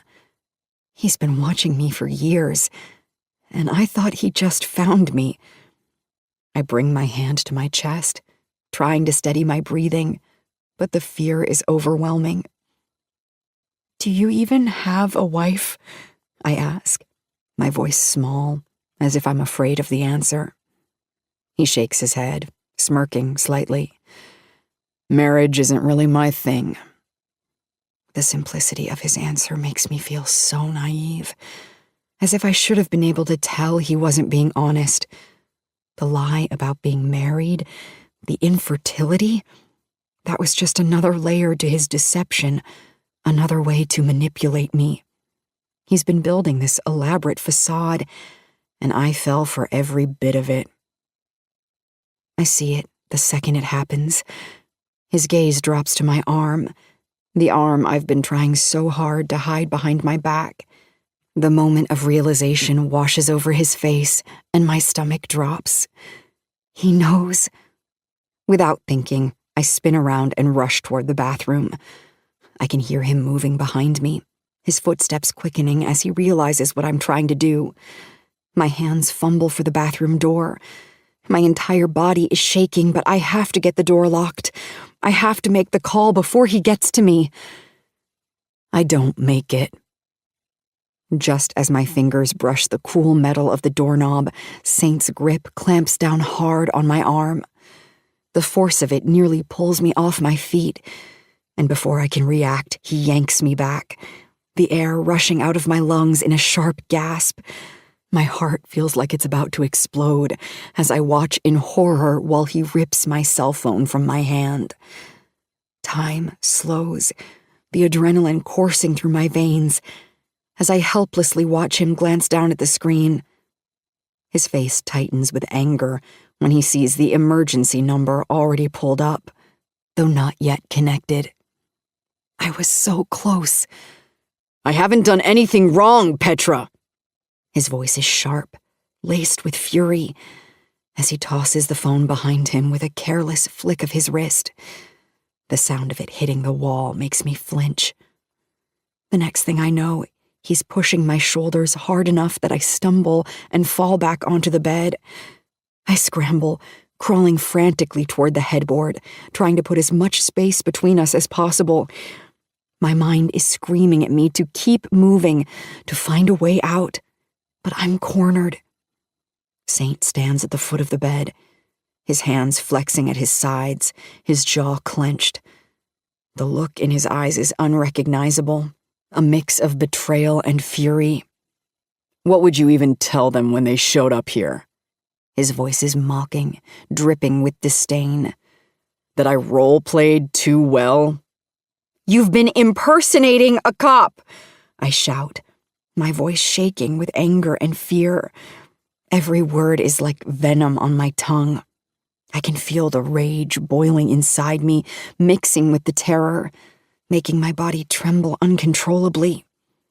Saint throws his hands up in exasperation, letting out a bitter laugh. "You wanted me to!" His voice rises, frustration boiling over as he glares at me. "Your online Q&As are like an open invitation into your life. You've told your readers for years what lake you come to. You let the whole world know when you're here alone. You even answered my question when I asked if you would be willing to do something like this. You said, 'I would do anything to be a better writer.'" The realization hits me like a punch to the throat. Oh my God. My pulse stutters in my chest, and I stare at him wide-eyed. He's the one who asked that question? He thinks I was asking for this? My stomach twists in revulsion as the reality of his delusion sinks in. That wasn't an invitation to show up here and lie to me. I snap, my voice cracking under the pressure of holding back tears. I want to scream, but my voice feels small, trapped under the crushing realization of just how far he's taken this fantasy. Saint's eyes flash with something darker. His tone becomes flat, almost indifferent as he says, We've both been lying, Petra. You aren't innocent in this. I shake my head, my body rigid with anger. You attacked me in the middle of the night. I spit the words at him, my fists clenching the blanket beneath me, knuckles white with tension. You asked me to! He shouts back, his voice booming through the cabin, echoing off the walls like an accusation. I shake my head adamantly, my whole body trembling with rage. He's not turning this around on me. I didn't ask for this. Just because I said in a live video that I wanted experience does not mean that was an invitation for him to actually locate me and act out some twisted fantasy he concocted in his head. You pretended to be someone you're not, I say through clenched teeth, my voice barely contained. So did you, he counters, his voice cold and matter-of-fact. There's no apology in his tone, no recognition of the madness of what he's done. He looks at me as though we're equal, as if my desire for authenticity in my writing somehow justifies his actions. Stop saying I asked you to do this, I say, my voice breaking under the strain. My hands shake as I grip the bed tighter, trying to ground myself, trying to stay calm, but I can feel myself unraveling. What we agreed to do together is different from what you chose to do on your own. Is it? His voice is like ice, unflinching, and he takes a step closer, his eyes narrowing in challenge. I never lied to you, Saint! I yell, my words desperate, grasping for some shred of control in this spiraling situation. You knew who I was before you showed up here! My voice cracks again, but I don't care. I need him to understand that this isn't the same, that he crossed a line. He grips the back of his neck, his frustration mounting, his face twisted with anger. You didn't lie? Petra, you're fucking married! He roars, his voice filled with accusation as he closes the distance between us in 3 long strides. I instinctively scoot to the other side of the bed, trying to keep space between us, my pulse pounding in my throat. You're a wife and a mother, he spits, the words sharp as a blade. And none of your readers know that. I didn't know that. You pretend to be someone you're not every day of your life. His words cut deep, striking at the soul of the part of myself I keep private, the people I've carefully kept separate from my public persona. I feel the sting of his words, but I refuse to let him twist this around. I won't let him make me feel guilty for something that has nothing to do with what he's done. That's not the same, I whisper, my voice trembling, my eyes wide with fear and anger. But even as I say it, I feel the weight of his accusation bearing down on me, forcing me to question myself, if only for a fraction of a second. He stands at the edge of the bed now, towering over me, his eyes dark and unreadable. I can't shake the feeling that something terrible is about to happen. I'm trapped, and we both know it. I slide off the bed cautiously, my feet hitting the cold floor as I try to create some distance between us. We're on opposite sides of the bed now, a temporary barrier between us, but it offers no real protection. My heart races, my mind grasping for a way out, but every path leads back to the same conclusion. I can't outrun him. Can you blame me for trying to keep my life private? My voice wavers as I speak, but there's a desperation in it. Look what happened with the little information I did put out there. My words hang in the air, but they don't seem to faze him. He starts to move, slowly, deliberately, walking around the bed like a predator closing in on its prey. My pulse quickens as I realize the bed is no longer a safe barrier. It's just a flimsy, meaningless divide between us. My back presses against the wall, the cool surface grounding me in this terrifying reality. There's nowhere to go. And now he's right in front of me, looming over me with that same unnerving calm. My mouth is so dry I can barely swallow, my palms damp with sweat. I feel like a cornered animal, powerless, helpless. I know I'm no match for him physically. He already proved that when he grabbed me so easily. I force myself to keep my gaze on him, even though every fiber of my being wants to look away, to shrink into nothingness. "We're no different, Petra," he says, his voice softer now, almost coaxing, as if he's trying to make me believe it. His height makes me feel even smaller, even more vulnerable. His voice lowers further, like a whisper of temptation. "You needed inspiration. I gave that to you in more ways than you could have possibly contrived inside that head of yours." He leans in, his breath hot against my ear, and I feel my skin crawl at the proximity. "And you loved it." He breathes into my ear, the words dripping with satisfaction.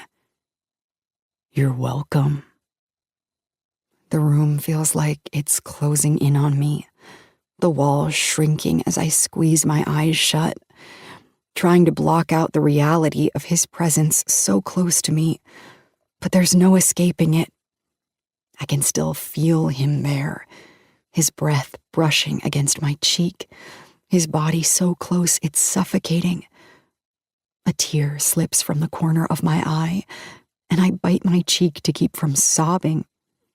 I feel the slow, deliberate path the tear takes as it travels down my face and reaches my jawline. I flinch when I feel his finger brush the tear away, the touch intimate and invasive. It sends a fresh wave of revulsion through me. He hasn't stepped back, hasn't given me even a sliver of space to breathe. I'm shaking now, but I force myself to stay still, to show as little of my fear as possible. I'm not convinced I'm safe. I don't feel safe. But I'm also not convinced he has any immediate plans to hurt me physically. There's a terrifying ambiguity in the way he's behaving, like he's playing a game with rules only he knows.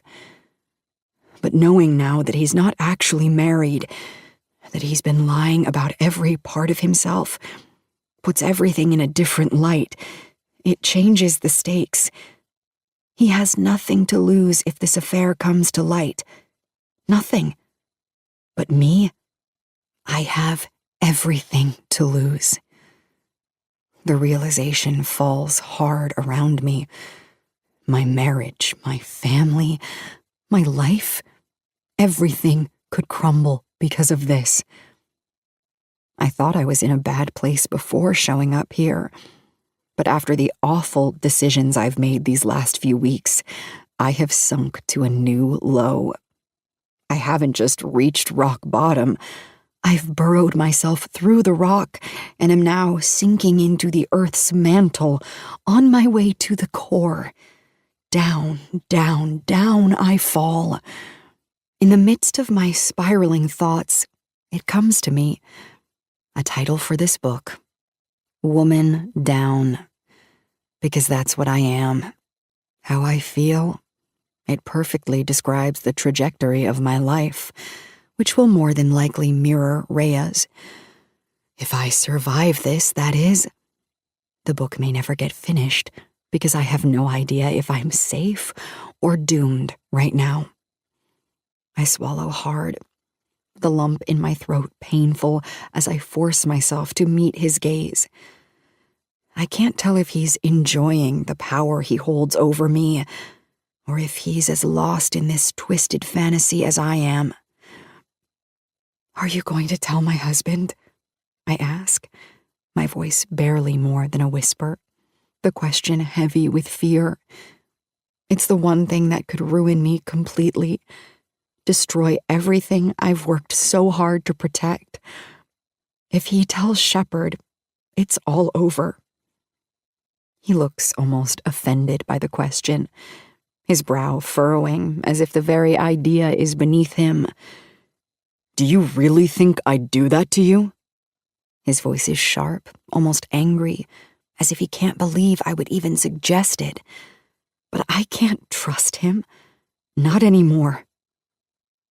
"I have no idea what you're capable of," I say quietly, the truth of my words hitting me hard. "I don't know who this man is." He's quiet, while his eyes trace every inch of my face as if he's trying to memorize it, trying to burn this moment into his mind. His gaze lingers on my mouth, his lips parting slightly, and for a brief second I'm reminded of his taste. I want to spit the taste out. I want to delete it from my memory. I want every reminder of his touch and his mouth gone from my mind completely. Saint leans forward, just a little, and brings his hand up to touch my trembling bottom lip with his fingers, the gesture almost tender. It's as if he's longing to kiss me again, a thought I can't even fathom how he could be having right now. "I'm capable of a lot of things," he says softly, his voice thick with meaning. "But destroying you isn't one of them." "But you have." I'm struggling to maintain control of my reactions, to keep my face neutral, my body still. But I'm beginning to think I might make it out of this cabin alive. I just have to keep my cool. "Do me a favor, Petra," he says, his voice dropping lower, almost a whisper. "When you finish this book, dedicate it to Saint, because he fucked that story out of you." His words hit me like a slap, and I gasp, an instinctual, visceral reaction. But it's not fear that makes me gasp. No, it's something much darker, something far more unsettling. I gasp because I shouldn't be feeling what I'm feeling right now. But my body reacts in the complete opposite way from my mind. My intellect is screaming at me to protect myself, to run. But my nerves and the warmth building in my stomach are craving the opposite. My body still wants him to touch me, to kiss me, to fuck me. I hate myself right now. I hate that I feel like two different people warring over a monster. What is wrong with me? Why can't I just run? Why can't I push him away or do something other than stand here frozen under his gaze? Quit being stupid, Petra. This isn't a fucking book. "I want to leave," I whisper, my voice barely audible. The words come out shaky, more uncertain than I intended. It's the truth. I do want to leave. My mind does anyway. He's still staring at my mouth, his fingers grazing my lips with a touch so light it sends a shiver down my spine. His eyes flick back to mine, locking me in place with a gaze so intense it feels like he's seeing right through me, like he knows exactly what kind of battle my body is waging against my conscience. He completely ignores my request, as if I never said it, and instead, without warning, his tongue dives into my mouth with a heat that steals my breath away. The heat blends with my terror in a kiss that is equal parts passion and desperation, and for a moment I'm stuck in it, I don't want to kiss him back. I don't want to give in to the pull of him, but my body betrays me. My lips moving against his as if they have a mind of their own. I feel the familiar rush of adrenaline, the desire coursing through me, and it scares me, like I'm not in control of my actions. Petra, you are smarter than this, stronger than this. I press my hands against his chest, pushing him away from me with all the strength I can muster. As soon as I break contact, he pulls back with a deliberate slowness that feels calculated. He takes a step back, creating a physical gap between us that mirrors the emotional one I'm desperately trying to put in place. For a split second, as our eyes meet, I see something in his gaze that I haven't seen today. A flash of vulnerability. It's almost as if he doesn't want me to leave. He's hoping I'll change my mind, hoping I'll stay. But I won't. I can't. He's fucking insane. I don't waste a single second. The moment that gap opens, I move. I push off the wall, my pulse sprinting frantically as I rush toward the bedroom door. My hand flies out to grab my phone from the floor, and I snatch it up without pausing. I can feel the weight of his gaze on me, but I refuse to look back. I don't want to see what's in his eyes. I don't want to know if he's about to stop me. I pocket my phone and grab my laptop from the table. My fingers grip it tightly as I head straight for the front door, swiping up my suitcase as I walk. My entire body is trembling, every muscle tense as I reach for the knob, praying that he won't stop me. I pull the door open with a burst of adrenaline and step outside, the rain hitting me like a wake-up call. I don't look behind me, not even for a second. I toss the suitcase and the laptop into the backseat of my car with shaking hands. The panic is still fresh, still raw, but I'm moving on autopilot now. I throw myself into the driver's seat and slam the door shut. As soon as I'm inside, I immediately lock all the doors. The sound of the locks clicking into place feels like a small victory, but I'm not safe yet. I shove the key into the ignition and turn it with trembling fingers. The engine roars to life and I waste no time. I throw the car into reverse, my foot pressing hard on the gas pedal. Only then do I dare look up, my heart beating away in my chest like a drum. Saint is standing in the doorway of the cabin, leaning casually against the frame. His eyes are locked on mine, watching me leave with a look I can't quite decipher. There's no anger in his expression, no rage, just something calm, almost resigned. His posture is relaxed, his arms crossed over his chest, as if he's content to just stand there and watch.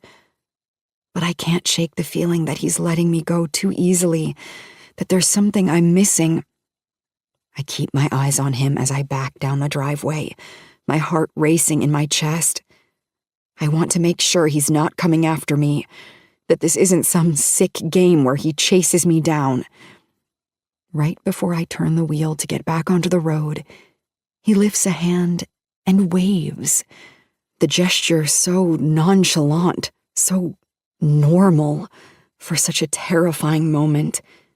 It's as if our parting is just a casual goodbye, like two old friends, and I'm not fleeing, not running for my life with fear clogging my lungs. My foot slams down on the gas pedal. The tires churn against the gravel and I take off, speeding away from that cabin as fast as I can, my pulse hammering in my throat. The farther I drive, the harder the tears fall. Every foot of space I put between my car and Saint releases more of the fear, more of the panic, until I'm choking on the sobs that have been trapped in my chest. I cry, hard, for miles. I can't wrap my mind around what just happened. How did I let it get this far? I think about Shepard, about my girls, Their faces flash in my mind, and a fresh wave of guilt crashes over me. How could I have been so selfish? How could I have put them in danger like this? The thought makes my stomach turn. What if he decides to come after them? What if my actions have made them targets in whatever twisted game Saint is playing? I'm not even sure they're safe from him, or that I'm safe from him, but he's not following me, and I cling to that fact. I can only hope that his sick fantasy has played itself out, that he's satisfied with whatever he got from me, and that he won't take it any further in the future. But that hope feels fragile, like something I'm clinging to out of sheer desperation. I scream, startled, when a piercing, shrieking sound tears me out of my thoughts. My whole body jolts. For a split second, I think it's him, that somehow he's found a way to follow me, to catch up to me. But then I realize it's just my phone. It's just my phone. I blow out an unsteady breath, trying to calm my racing heart. My hand trembles as I glance over at the passenger seat, where the phone is buzzing violently. Shepard's name flashes across the screen, and a fresh wave of tears stings my eyes. How could I have been so stupid? How could I have done something so terrible to a man who has been nothing but good to me? I grab the phone, wiping at my eyes with the back of my other hand. I answer it, trying to keep my voice steady, trying to swallow the emotion that's threatening to break through. "Hey," I say, but my voice cracks, caught somewhere between a whisper and a scream. "You okay?" Shepard asks, his voice filled with concern. The tenderness in his tone cuts through me like a knife, making it that much harder to keep it together. I take a deep breath, forcing down the sob that's building in my throat. "Yes, yeah." My voice sounds brittle, like it could shatter at any moment. I'm not feeling well, so I'm on my way home early." The lie slips out so easily, but it feels like a betrayal, another layer of deception to pile onto everything else I've done. "Oh, okay." There's a slight pause, and I can hear the disappointment in his voice, but it's masked by his concern for me. "I'll tell the girls. They'll be happy, but I'm sorry you're sick. Want me to make you some soup?" Another tear spills down my cheek when he says that. How could I have done something so terrible to a man like him? A man who is willing to drop everything just to make me soup when I'm sick. I don't deserve his kindness. I don't deserve him. I suddenly crave the boring. I want complacency. I'll happily take the mundane over whatever this shit is I'm living through right now. "Yeah," I say, my voice barely a whisper. "Soup would be nice. I'll be home in a couple of hours." "Be careful," he says, his tone gentle, filled with love and concern. "I will." I take a shaky breath, wiping at my tears again. "I love you, Shepard." "I love you too," he replies softly, and it's like a punch to the gut. I hang up the phone, but the tears don't cease. When I come to a stop sign, I glance around, making sure there are no cars behind me. The road is empty. The world outside is quiet, peaceful, a stark contrast to the storm raging inside me. I take a deep breath, trying to steady myself as I unlock my phone screen. My fingers move quickly as I pull up Saint's contact. Without hesitation, I block his number. I let out a long, shaky breath, staring at the screen. It feels like a small act of defiance, a tiny step toward reclaiming control of my life. But it's not enough. Blocking his number doesn't erase what happened, doesn't erase the fear that he could show up again. I can only hope that cutting him off like this will be the end of him. It has to be. I pray that whatever this was, whatever game he was playing, it's over now. I've always known to be afraid of the obvious things, like lions and bears, because those are things that present as dangerous. What I'm just now realizing is that I should have been more afraid of the things that have the capability of pretending they're not dangerous. Please, let him be finished with me. Chapter 23. Finished, Shepard says. He closes the book and drops it between us with a thud that sounds like a gavel banging in the quiet room. We're both lying in bed, and I've been pretending to focus on my laptop like I'm scrolling through emails, but I've been staring blankly at the screen in front of me. I haven't processed a single thing for the last hour. I've been hyper-aware of every page Shepard turned, every breath he took, as he made his way toward the last page of my latest book. The book I pray he never finds out was inspired by actual events. There's always a certain strain in the air when Shepard reads my work, especially now, after everything that's happened. I want him to love what I create, but with this one, I just don't want him to see through me.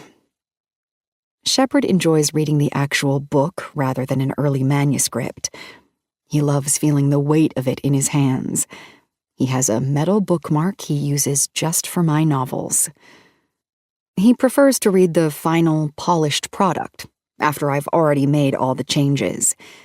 He knows my writing habits almost as well as Nora does, so he likes me to work out the kinks before he reads the full story. He likes seeing the culmination of months of revisions and edits in a final bound hardback. I always give him the first copy a couple of weeks before the rest of the world gets to experience it. This one is the one book I've been the most nervous to give him, and his opinion seems more important to me than ever. Maybe because I'm worried he recognized parts of me in Rhea. I honestly fear that he might have.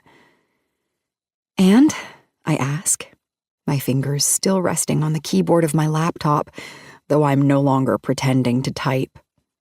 My voice betrays me with its shakiness. If there's one thing about Shepard I admire, it's his honesty. He's never sugarcoated his feedback.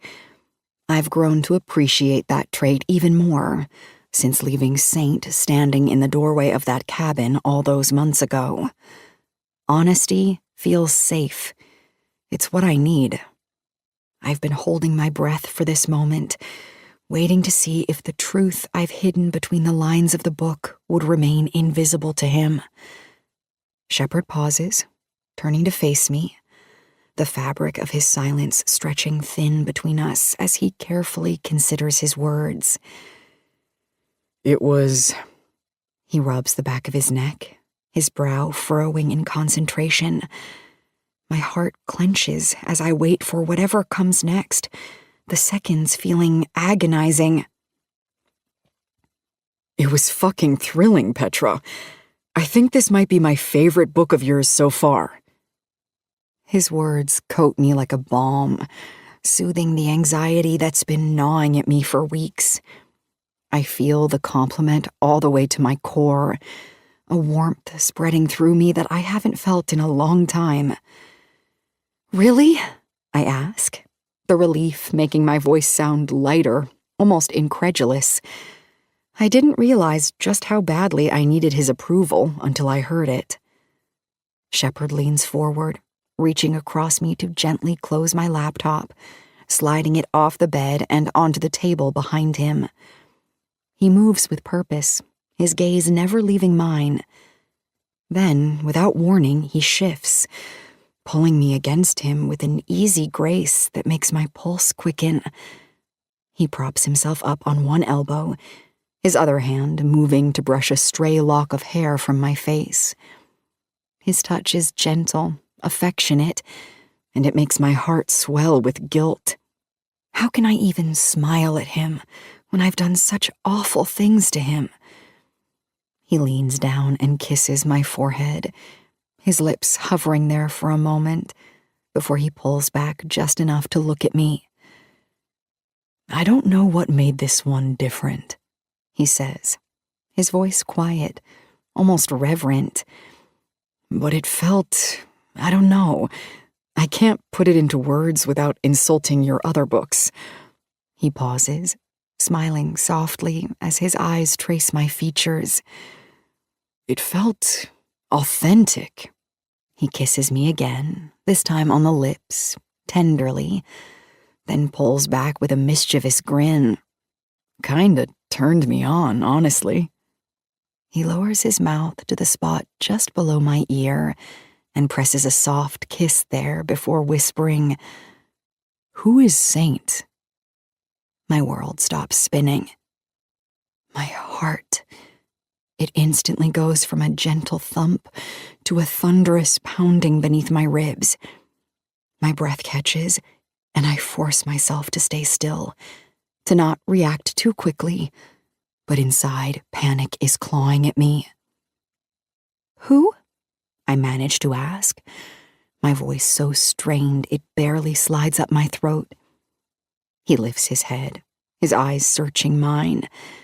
There's no anger, no accusation, just pure curiosity. He doesn't know.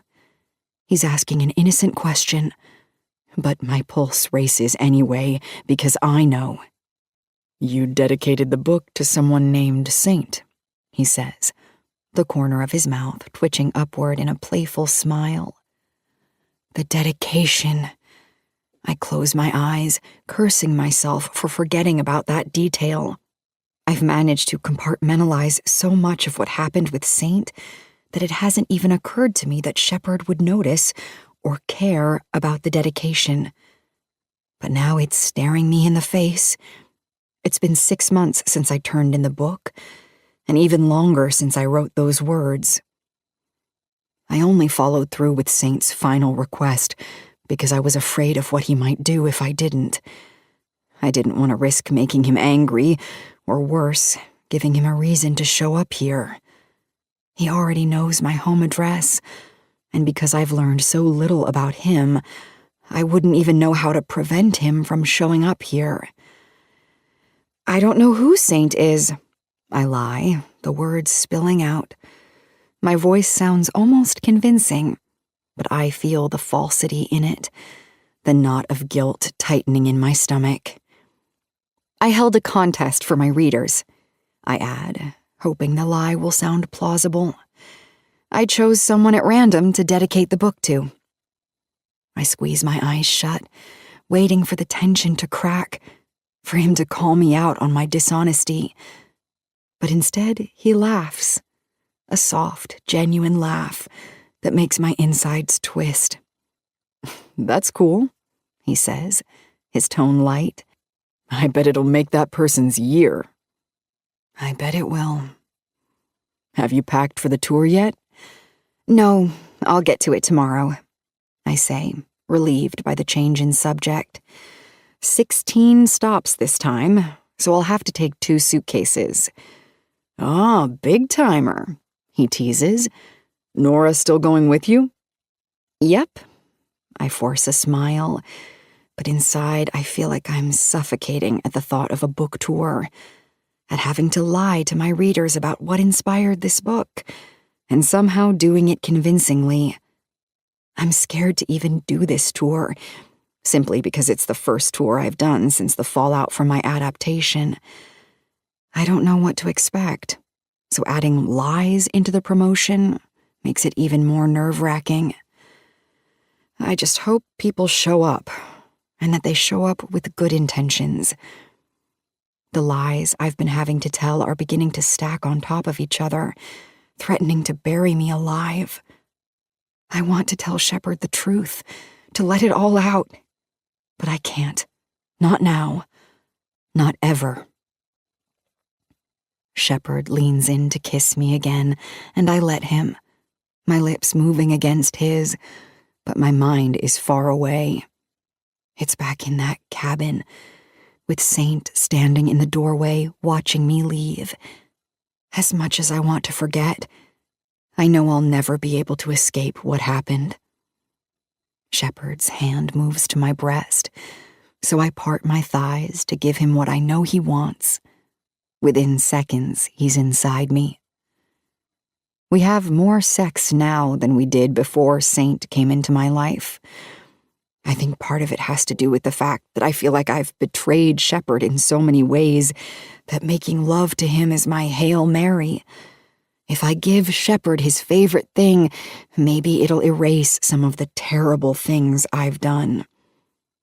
But I also make love to Shepard more often now, because when he's inside me, I close my eyes and pretend I'm being fucked by Saint.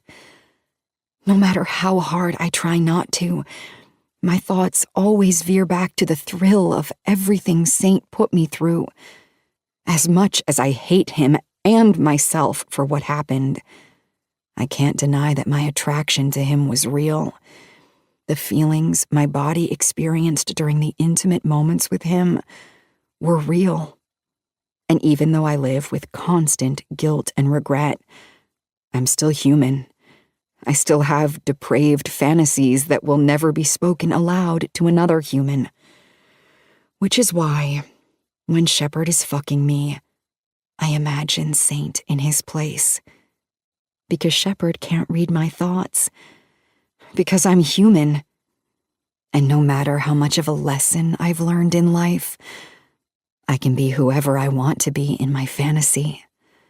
And in this particular fantasy, I am out on the lake in the boat with Saint, and he's the one who just crawled on top of me after reading Woman Down.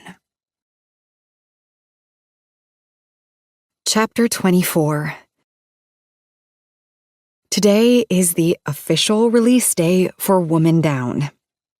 It's been over 2 years since I last released a novel.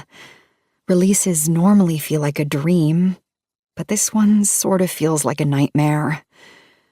I've been through this process more times than I can remember, but this time is different. The success or failure of this particular book rests heavier on my shoulders thanks to all the guilt that came with my experience writing it. I don't even care if it hits a bestseller list. I don't even care if people like it.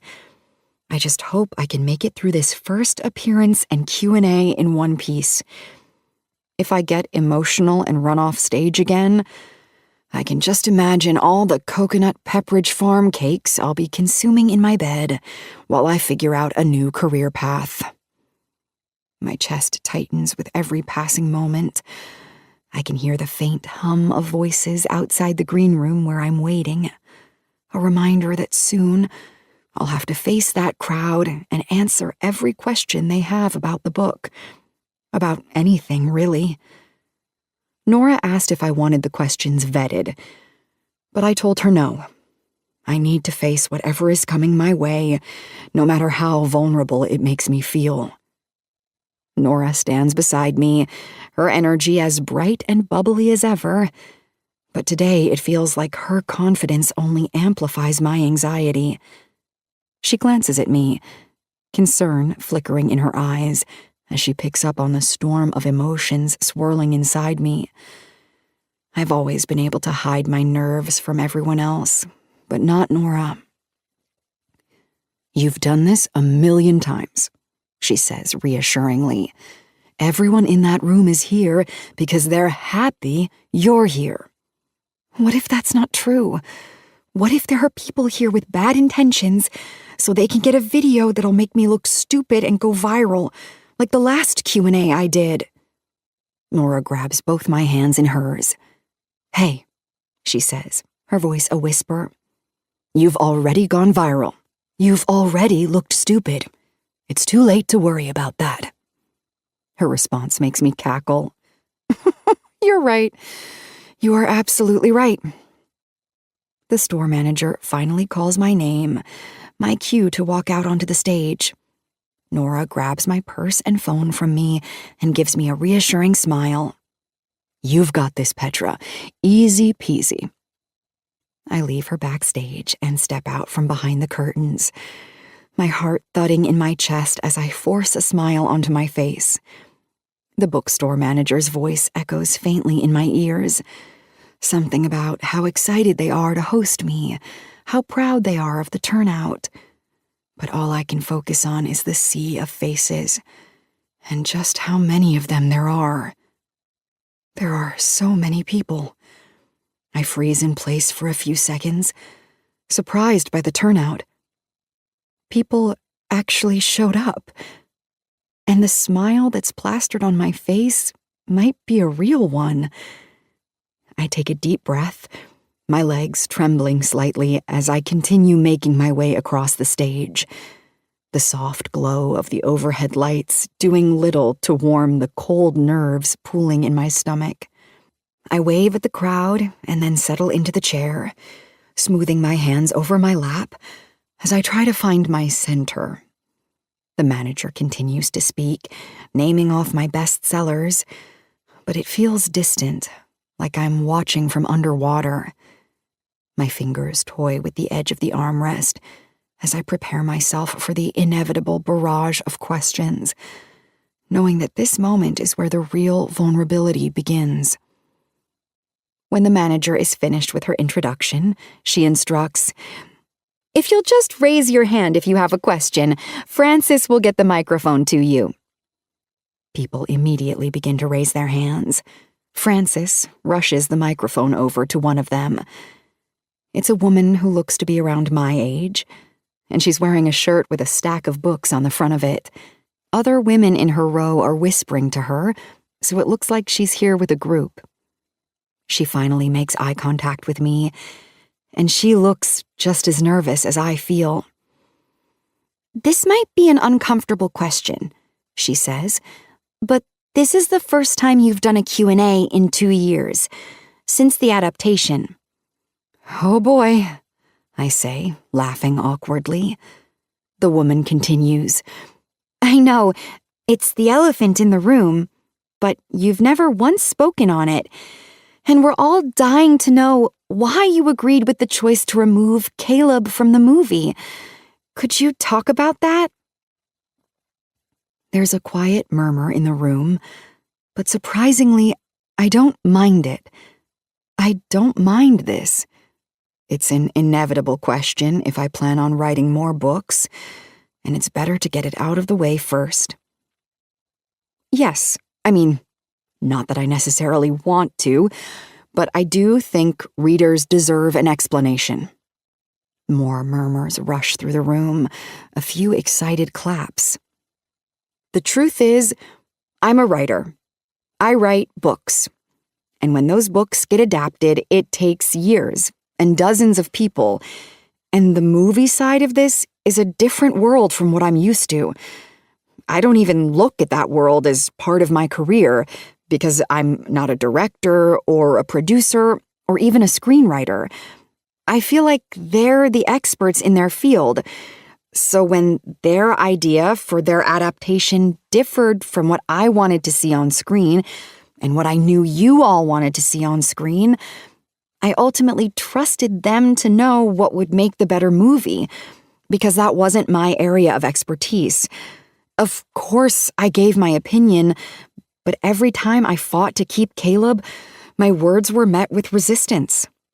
A few groans come from the audience. "Hold on," I say. "I'm not blaming anyone. Yes, the producer, Alistair, had a different vision than I did. It was his project at that point, and he chose to change the storyline, along with many other people. That's the risk you take as an author when you sell your film rights." Someone else already has the microphone, and she immediately piles on to the previous question. "But why did you deny having a part in it? We all saw the text exchange."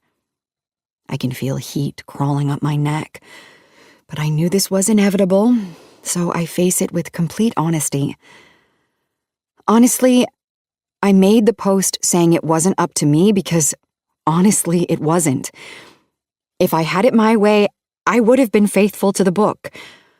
But I lost confidence. I gave up and gave in when I should have fought harder for Caleb. And that's no one's fault but my own. For that, I'm sorry. Because for what it's worth, I am team fucking Caleb. The audience erupts into immediate applause. I feel instant relief at the reaction, despite knowing once this Q&A hits the internet, there will be a myriad of opinions on what I just said. But finally saying my piece without throwing anyone under the bus while doing it feels good. The same can't be said for Alistair, but for all I care, he can continue parading around on podcasts and calling me difficult all he wants. Because the truth is, I am going to be difficult if another adaptation happens. I am going to fight tooth and nail for the story the readers supported. And I don't mind having the reputation Alistair is out there giving me. It's probably better that I do. I'd rather have adaptations I'm proud of than adaptations that don't even resemble their original forms. The woman who asked that question thanks me, but then pauses before handing the microphone off to someone else. She brings it back to her mouth and says, "You used to be more active online, but then disappeared for a while. We thought you gave up. I just wanted to say thank you for not giving up." I did give up, I say quickly, cutting off the applause. People's reactions are mixed. There's confusion on some of their faces. I mean, I know that wasn't a question, and thank you for saying that, but I do want to clarify that I did give up.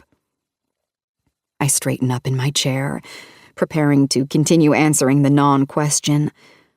I don't know how to put what I want to say into words, or if I even should. It almost feels too vulnerable to be sharing with a room full of strangers. But without this room full of strangers, I wouldn't be here. So I speak honestly. I wish I could say I've developed an impenetrable skin being in this industry, but I haven't. Sometimes the negativity can be too overwhelming, and all I can do is hide from it. And yes, I've read the self-help books. I've tried just ignoring it. I've tried therapy. I've tried it all. But I find myself still reacting to things I read, and sometimes I need a break from those reactions. I think it's okay if you aren't someone who can just let everything roll off without it seeping into your heart just a little bit. I don't mind admitting I don't have that kind of resilience. I show up when I'm mentally capable, and I'll interact when I'm emotionally stable enough to. But my mental health is precious to me, and as much advice as people give me, nothing anyone has said to me so far has cured me of feeling the sting of a hit every now and then. And I'm sure I'll continue to give up as I move through life. But as long as I keep starting over, I'm okay with being a fallible human. When I finish speaking, there's another loud burst of applause. The woman who asked the question thanks me, and then hands the microphone to the next girl in line. I glance off to the side of the stage and see Nora standing there, watching me with a look of pride. She gives me a thumbs up, and her reassurance puts me a little more at ease. "I was going to ask about the movie too, but I guess you covered that," the next girl says. Her comment is met by a round of laughter. "First of all, I love your books. My name is Christian, big fan. My whole book club is here." She gestures toward a group of women all wearing matching shirts. I use the break in speaking to reach for the water bottle on the floor next to my chair.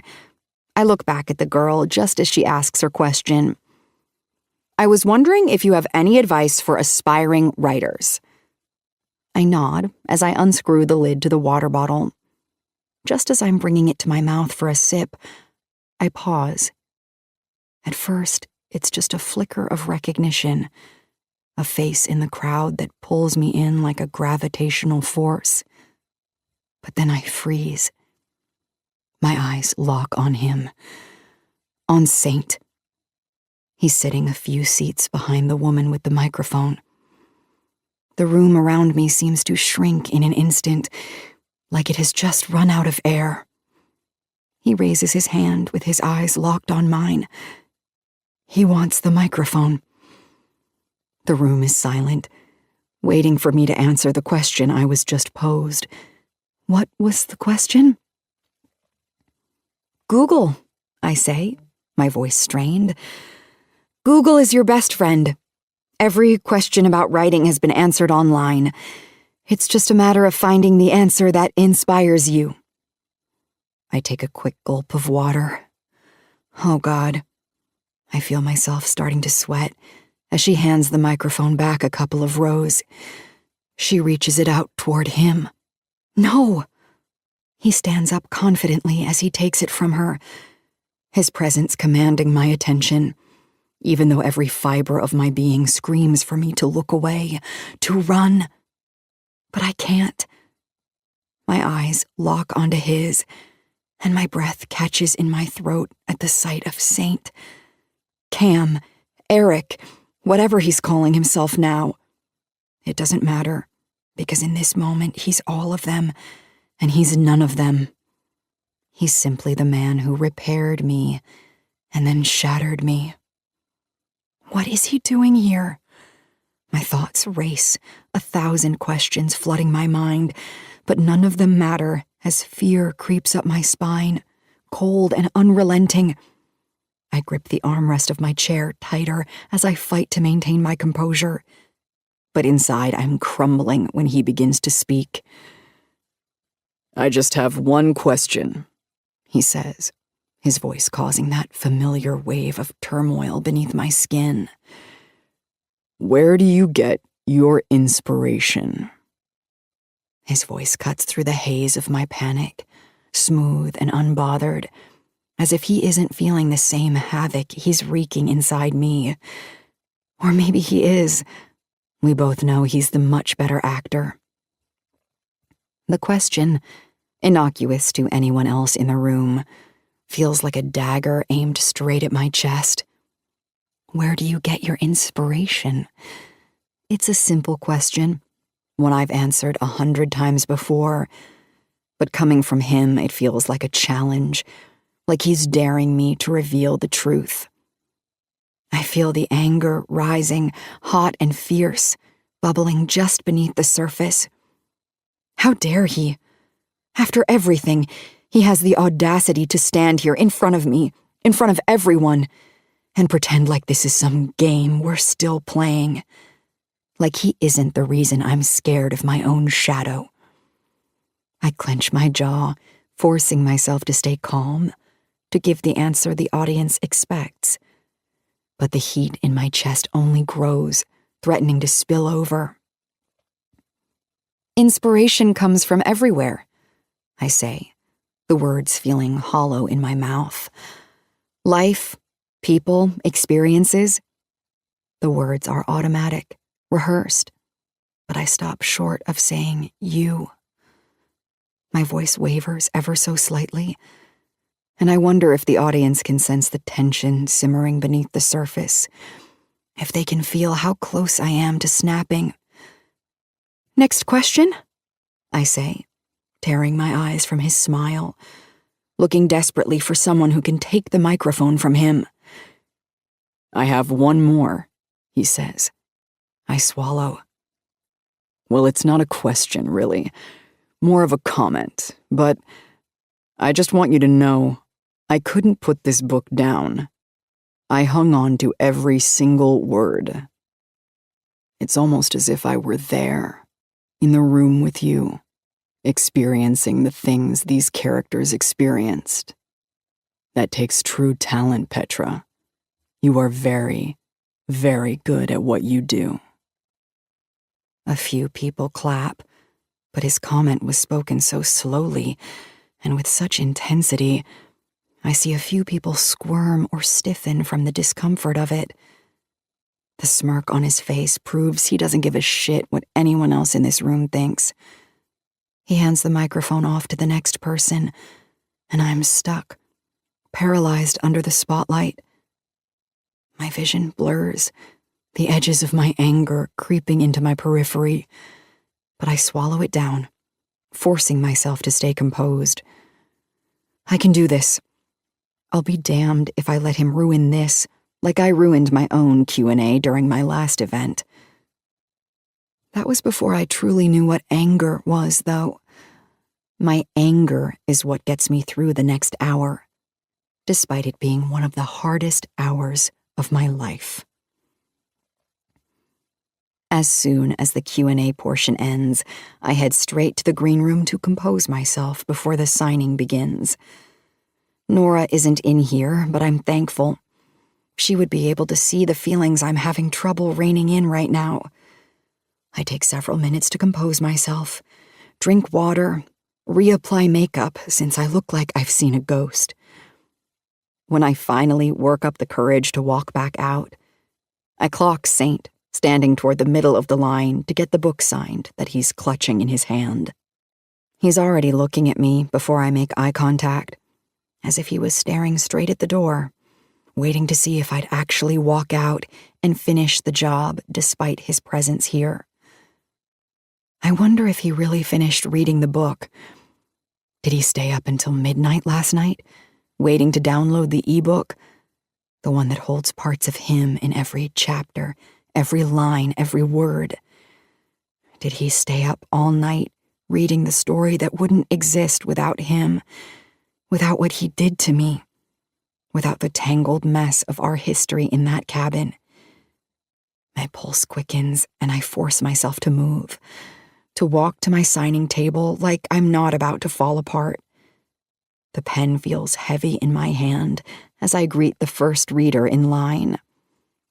I move through each person with patience, trying to forestall the inevitable moment he reaches my table.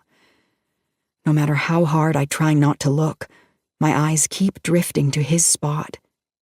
He's waiting, patient, just like everyone else, but his presence is suffocating. I can feel his eyes on me the entire time, burning into my skin. When he finally reaches the table, I feel lightheaded. I don't look up when he says, "Can you make it out to Saint?" His voice is smooth, too smooth, like he's in complete control of the situation, as if this isn't tearing me apart inside. Saint. The name feels foreign on him now, but I refuse to let him retain control. I take the book, open it, and inscribe the name, Eric. I sign my name and slap the book shut, my final fuck you. I slide it back to him, still refusing to meet his eyes. "I don't get a personalization?" he asks. His words are a challenge laced with that familiar, teasing undertone. He's toying with me, just like always. I can feel the anger bubbling up again, sharp and hot, and this time I don't try to suppress it. My eyes snap up to meet his, and for the first time, I let him see the anger, the frustration, the hurt that I've been carrying for so long. How dare he stand here and pretend that this is just some casual encounter, that he's just another reader? How dare he show up at all?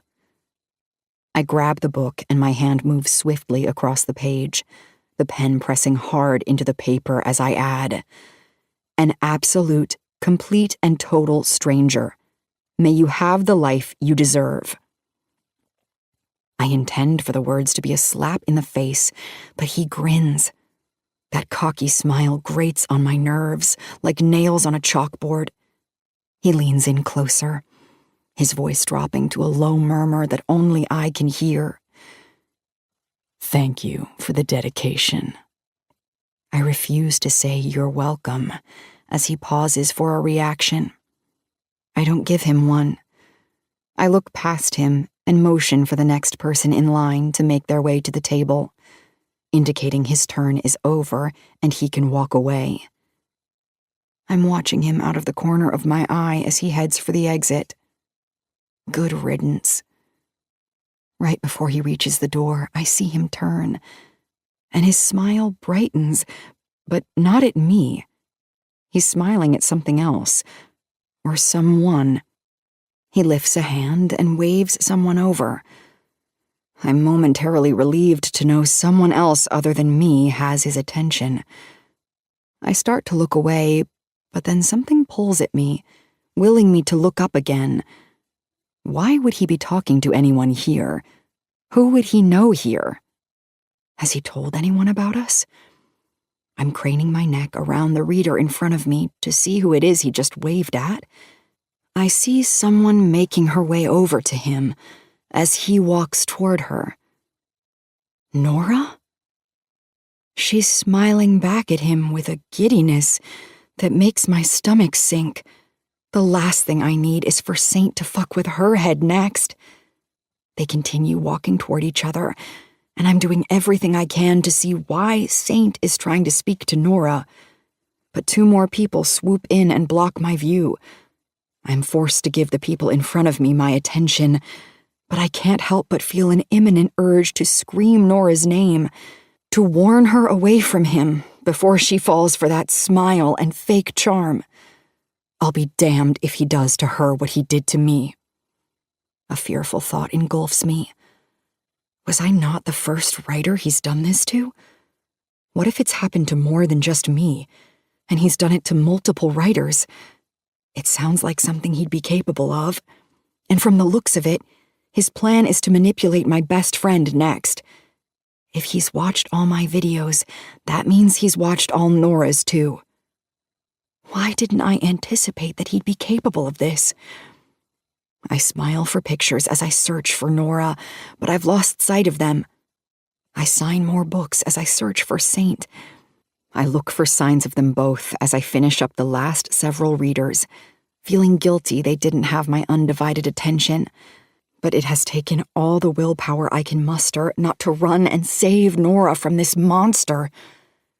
When the last person in line finally leaves, the manager has 2 employees following behind her as she brings over leftover stock for me to sign. "Can I take a break first?" I ask. "Of course," the manager says. I make a beeline for the exit. I ignore my name when it's called by a reader. Not something I would ever do under any other circumstance, but I'm starting to worry about Nora.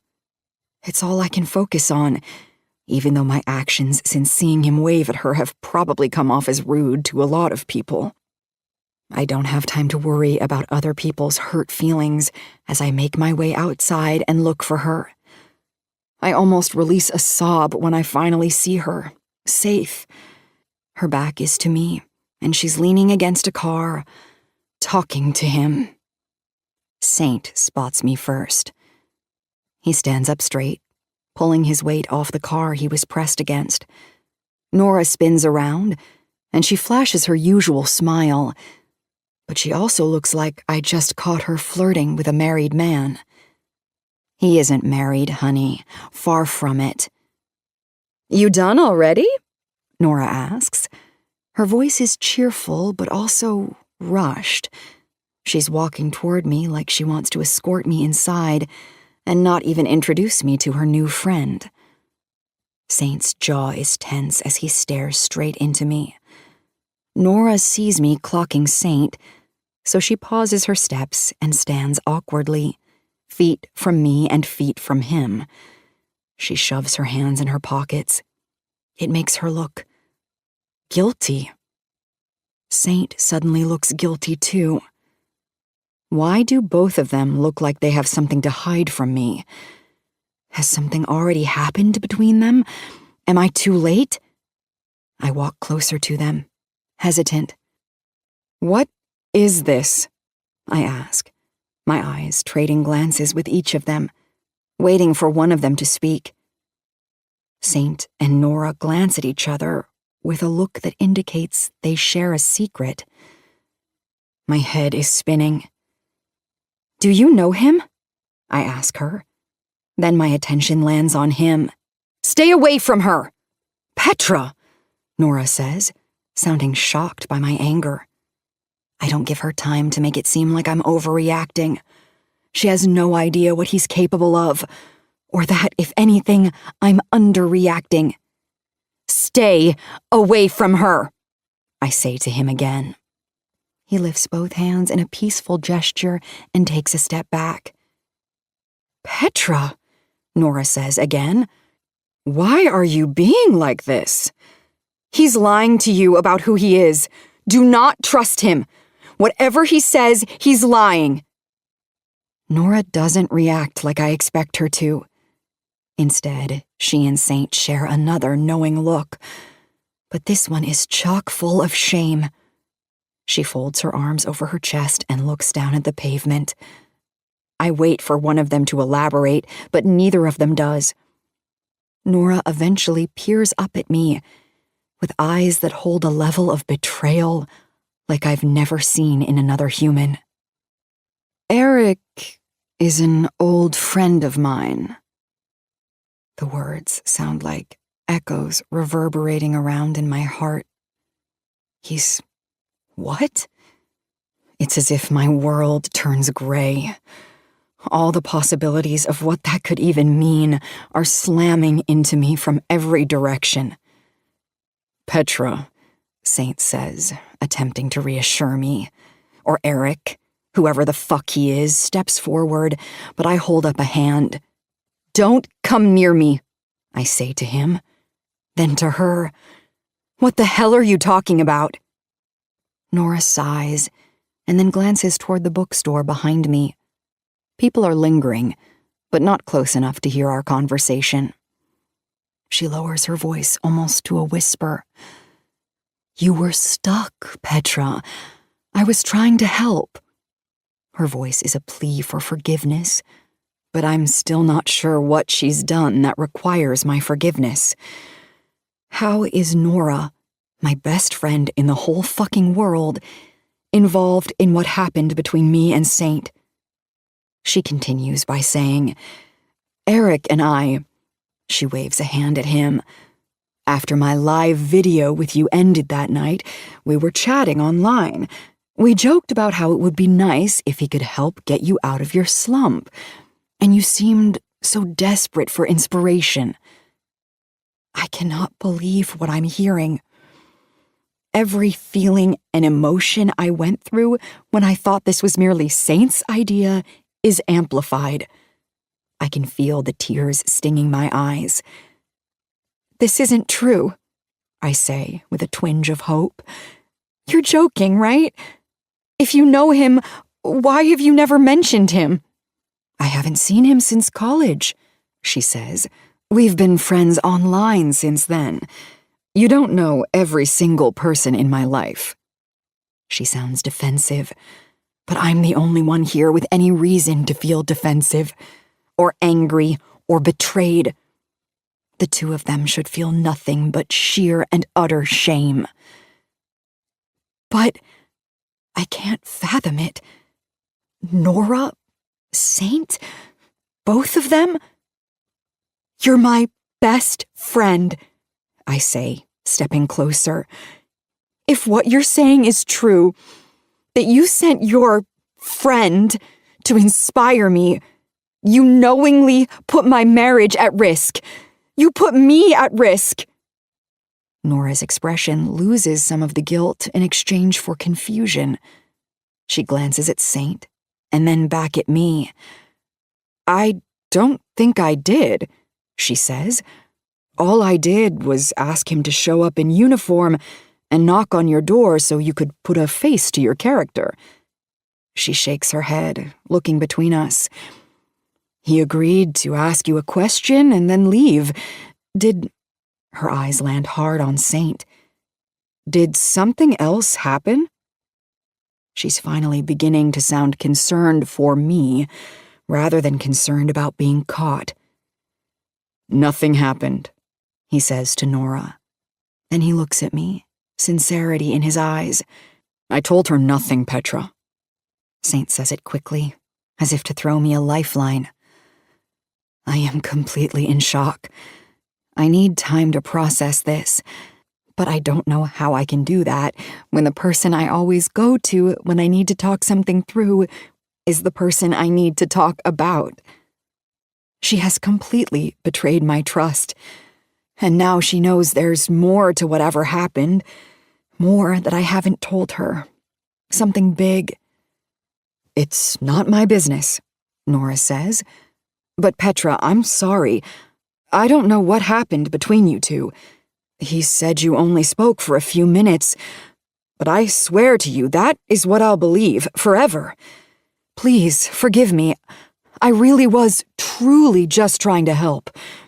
I was going to tell you the next day, but he begged me not to.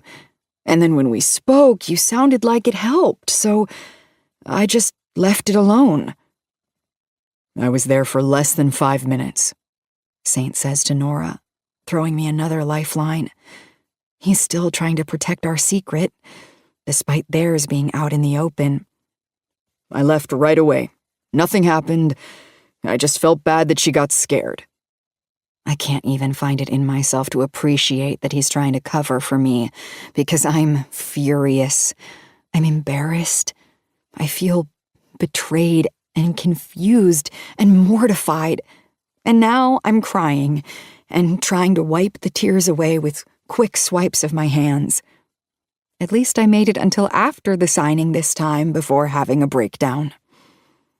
My vulnerable position forces Nora to step forward and naturally try to comfort me, but I push her away. The three of us stand quietly as I try to process everything I've just learned. Nora sent him there? My best friend? When I finally compose myself enough to speak, I lift my chin and look at Saint. I'd like to speak to you alone. Nora gets the hint. She nods and walks back toward the store. What does he want with me? Why couldn't he walk away after it happened and leave it alone? And now my best friend is involved? I wait until I know we're completely isolated before I speak again. Why are you here? I say sharply. To get my book signed. He says it easily, a failed attempt to ease the tension. I don't laugh. So he finally straightens up and looks at me with sincerity. I wanted to see you. There's an ache to his voice now. He seems like he's finally being honest in this moment. I use it to my advantage because I need to know how mad I'm about to be at my best friend. I need the truth. What does Nora know? Nothing, he says with certainty. She's being honest. We don't even talk that often. That night of the live video just happened to be one of the nights we connected. We were discussing your writer's block, and she knew we were in the same state. She joked that she wished I could stop by and inspire you. I mean, it was a joke at first, but... He stops speaking for a moment. I'm the one who pushed her to think it was a good idea. I wanted to meet you. And then once I actually met you, I was intrigued. More than intrigued. So I kept it up without telling her. I wipe another tear from my eye with a trembling hand. Seeing me cry stirs up guilt in his expression like I've never seen. He moves even closer to me, close enough that the memories of him flash through me in a heated second. I never meant to scare you or betray you.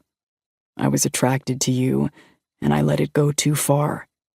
And I'm sorry. Truly. He reaches a hand up and grips my elbow gently, dipping his head so that I'm forced to look him in the eye. I'm sorry. I stare back at him, every moment we spent together spiraling through me, apology after apology. But this betrayal is too much. This hits too close to home, too close to Shepard, the man I almost destroyed.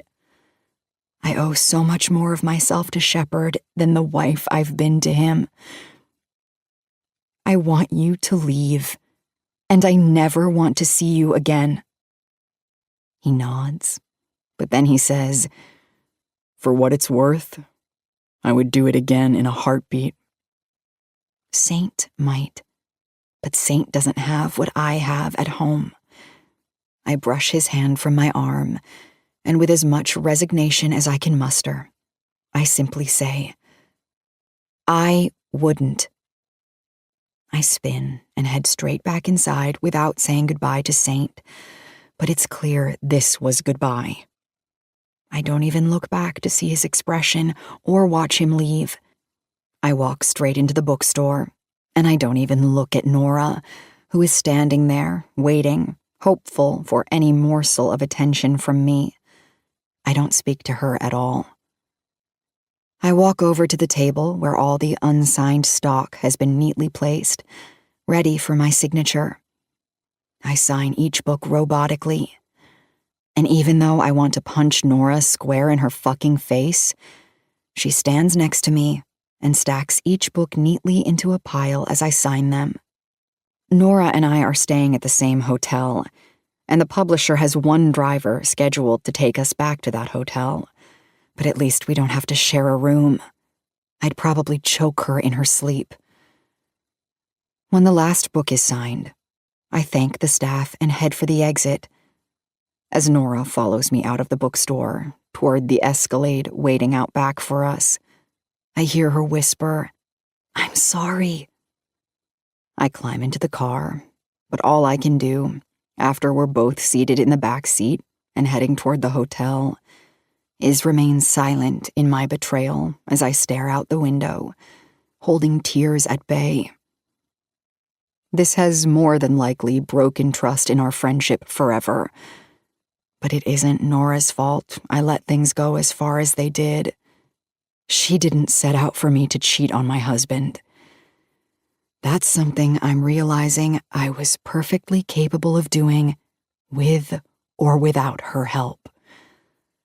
God, this is the worst night of my life. Chapter 25. This is still the worst night of my life. I haven't been able to sleep since we returned to the hotel a few hours ago.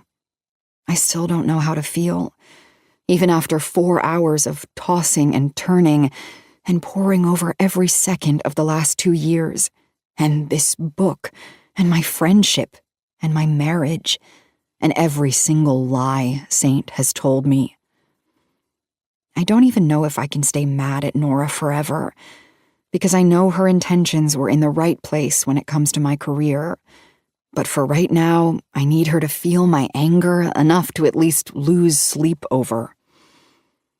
I'm sure it was meant to be harmless encouragement on Nora's part. She thought her old friend would simply swing by and knock on my door and ask me a simple question, and that his looks would spark something in me that would help me write. But it sparked a lot more than that. I know I'll ultimately forgive her, but it's going to take time. I just hope she never presses about what happened between me and Saint.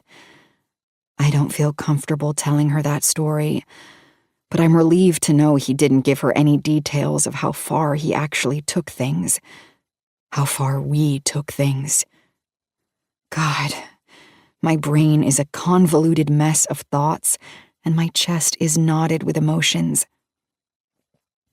I pull my laptop in front of me, hoping to get my mind off everything that happened tonight.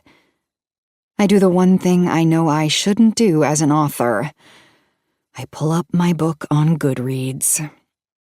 I begin sifting through all the reviews that were left today about Woman Down. I don't usually do this on release day. Hell, I try to avoid it for all eternity. But this book is different. This book is personal. I feel the need to read every review written about it because so much of it was drawn from my own experience. And for whatever reason, I need to know what people think about the relationship between Cam and Rhea. Each review feels like a magnifying glass on my soul. Every comment about Cam stirs something inside me. He was so dreamy, so protective. I want a Cam in my life. If these readers only knew. I try to imagine him, Eric, flipping through the pages, recognizing the parts that mirrored our time together as he worked his way toward the end. I know he said it was the best book I've ever written, but I'm still curious if he finished it. I don't know why I care. He certainly acted like he had, but at this point I know what a great actor he is. There's no way he hasn't read it, though. He probably devoured it faster than Shepard did. I think that's why I'm going through the reviews one by one, looking at each username, trying to find a hint that any of the words I'm reading are his. If he was brave enough to show up at my signing, I'm sure he's left a review. My fingers tap at the keyboard, and my eyes diligently scan my screen for an hour, but nothing jumps out at me and screams that he wrote any of the words I'm reading. I should let it go. Let the memory of him go. Hopefully, tonight really was the last of him. The book has released. I love my husband. I'm full of regret, and I need to move forward. Just when I'm about to close my laptop and try to push the pervading thoughts of Saint from my mind forever, an email notification pops up. The sharp sound slices through the quiet. I click on the notification, and as soon as I read the subject line, I feel a familiar heat slide down my chest and settle like a lead weight in my stomach. Reservation confirmation. Wait, for what? The email is from the rental company I used to book the cabins, but it isn't for Louis and Mari's cabin. It's the west-facing cabin, the one I'd wished I was in last time. I open the email and scan it quickly, my pulse spiking with confusion and dread.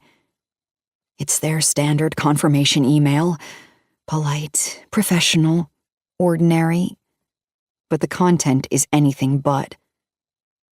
The cabin has been reserved in my name for 21 days, starting next Friday, the week after this tour ends. My fingers tremble as I scroll down to the payment section. It's marked as prepaid. I never made this reservation. I never would. After what happened with Saint, I vowed I'd never set foot in that town again. So how is this happening? I feel a chill crawl up my spine as I stare at the screen. I know for a fact I didn't book this. I'm trying to make sense of it all when another email notification pops up. This time, it's from an email address I don't recognize. My pulse quickens as I click on it, fear and curiosity warring inside me. The email is short, too short. All it says is, I think it's time we start working on your next book, Petra.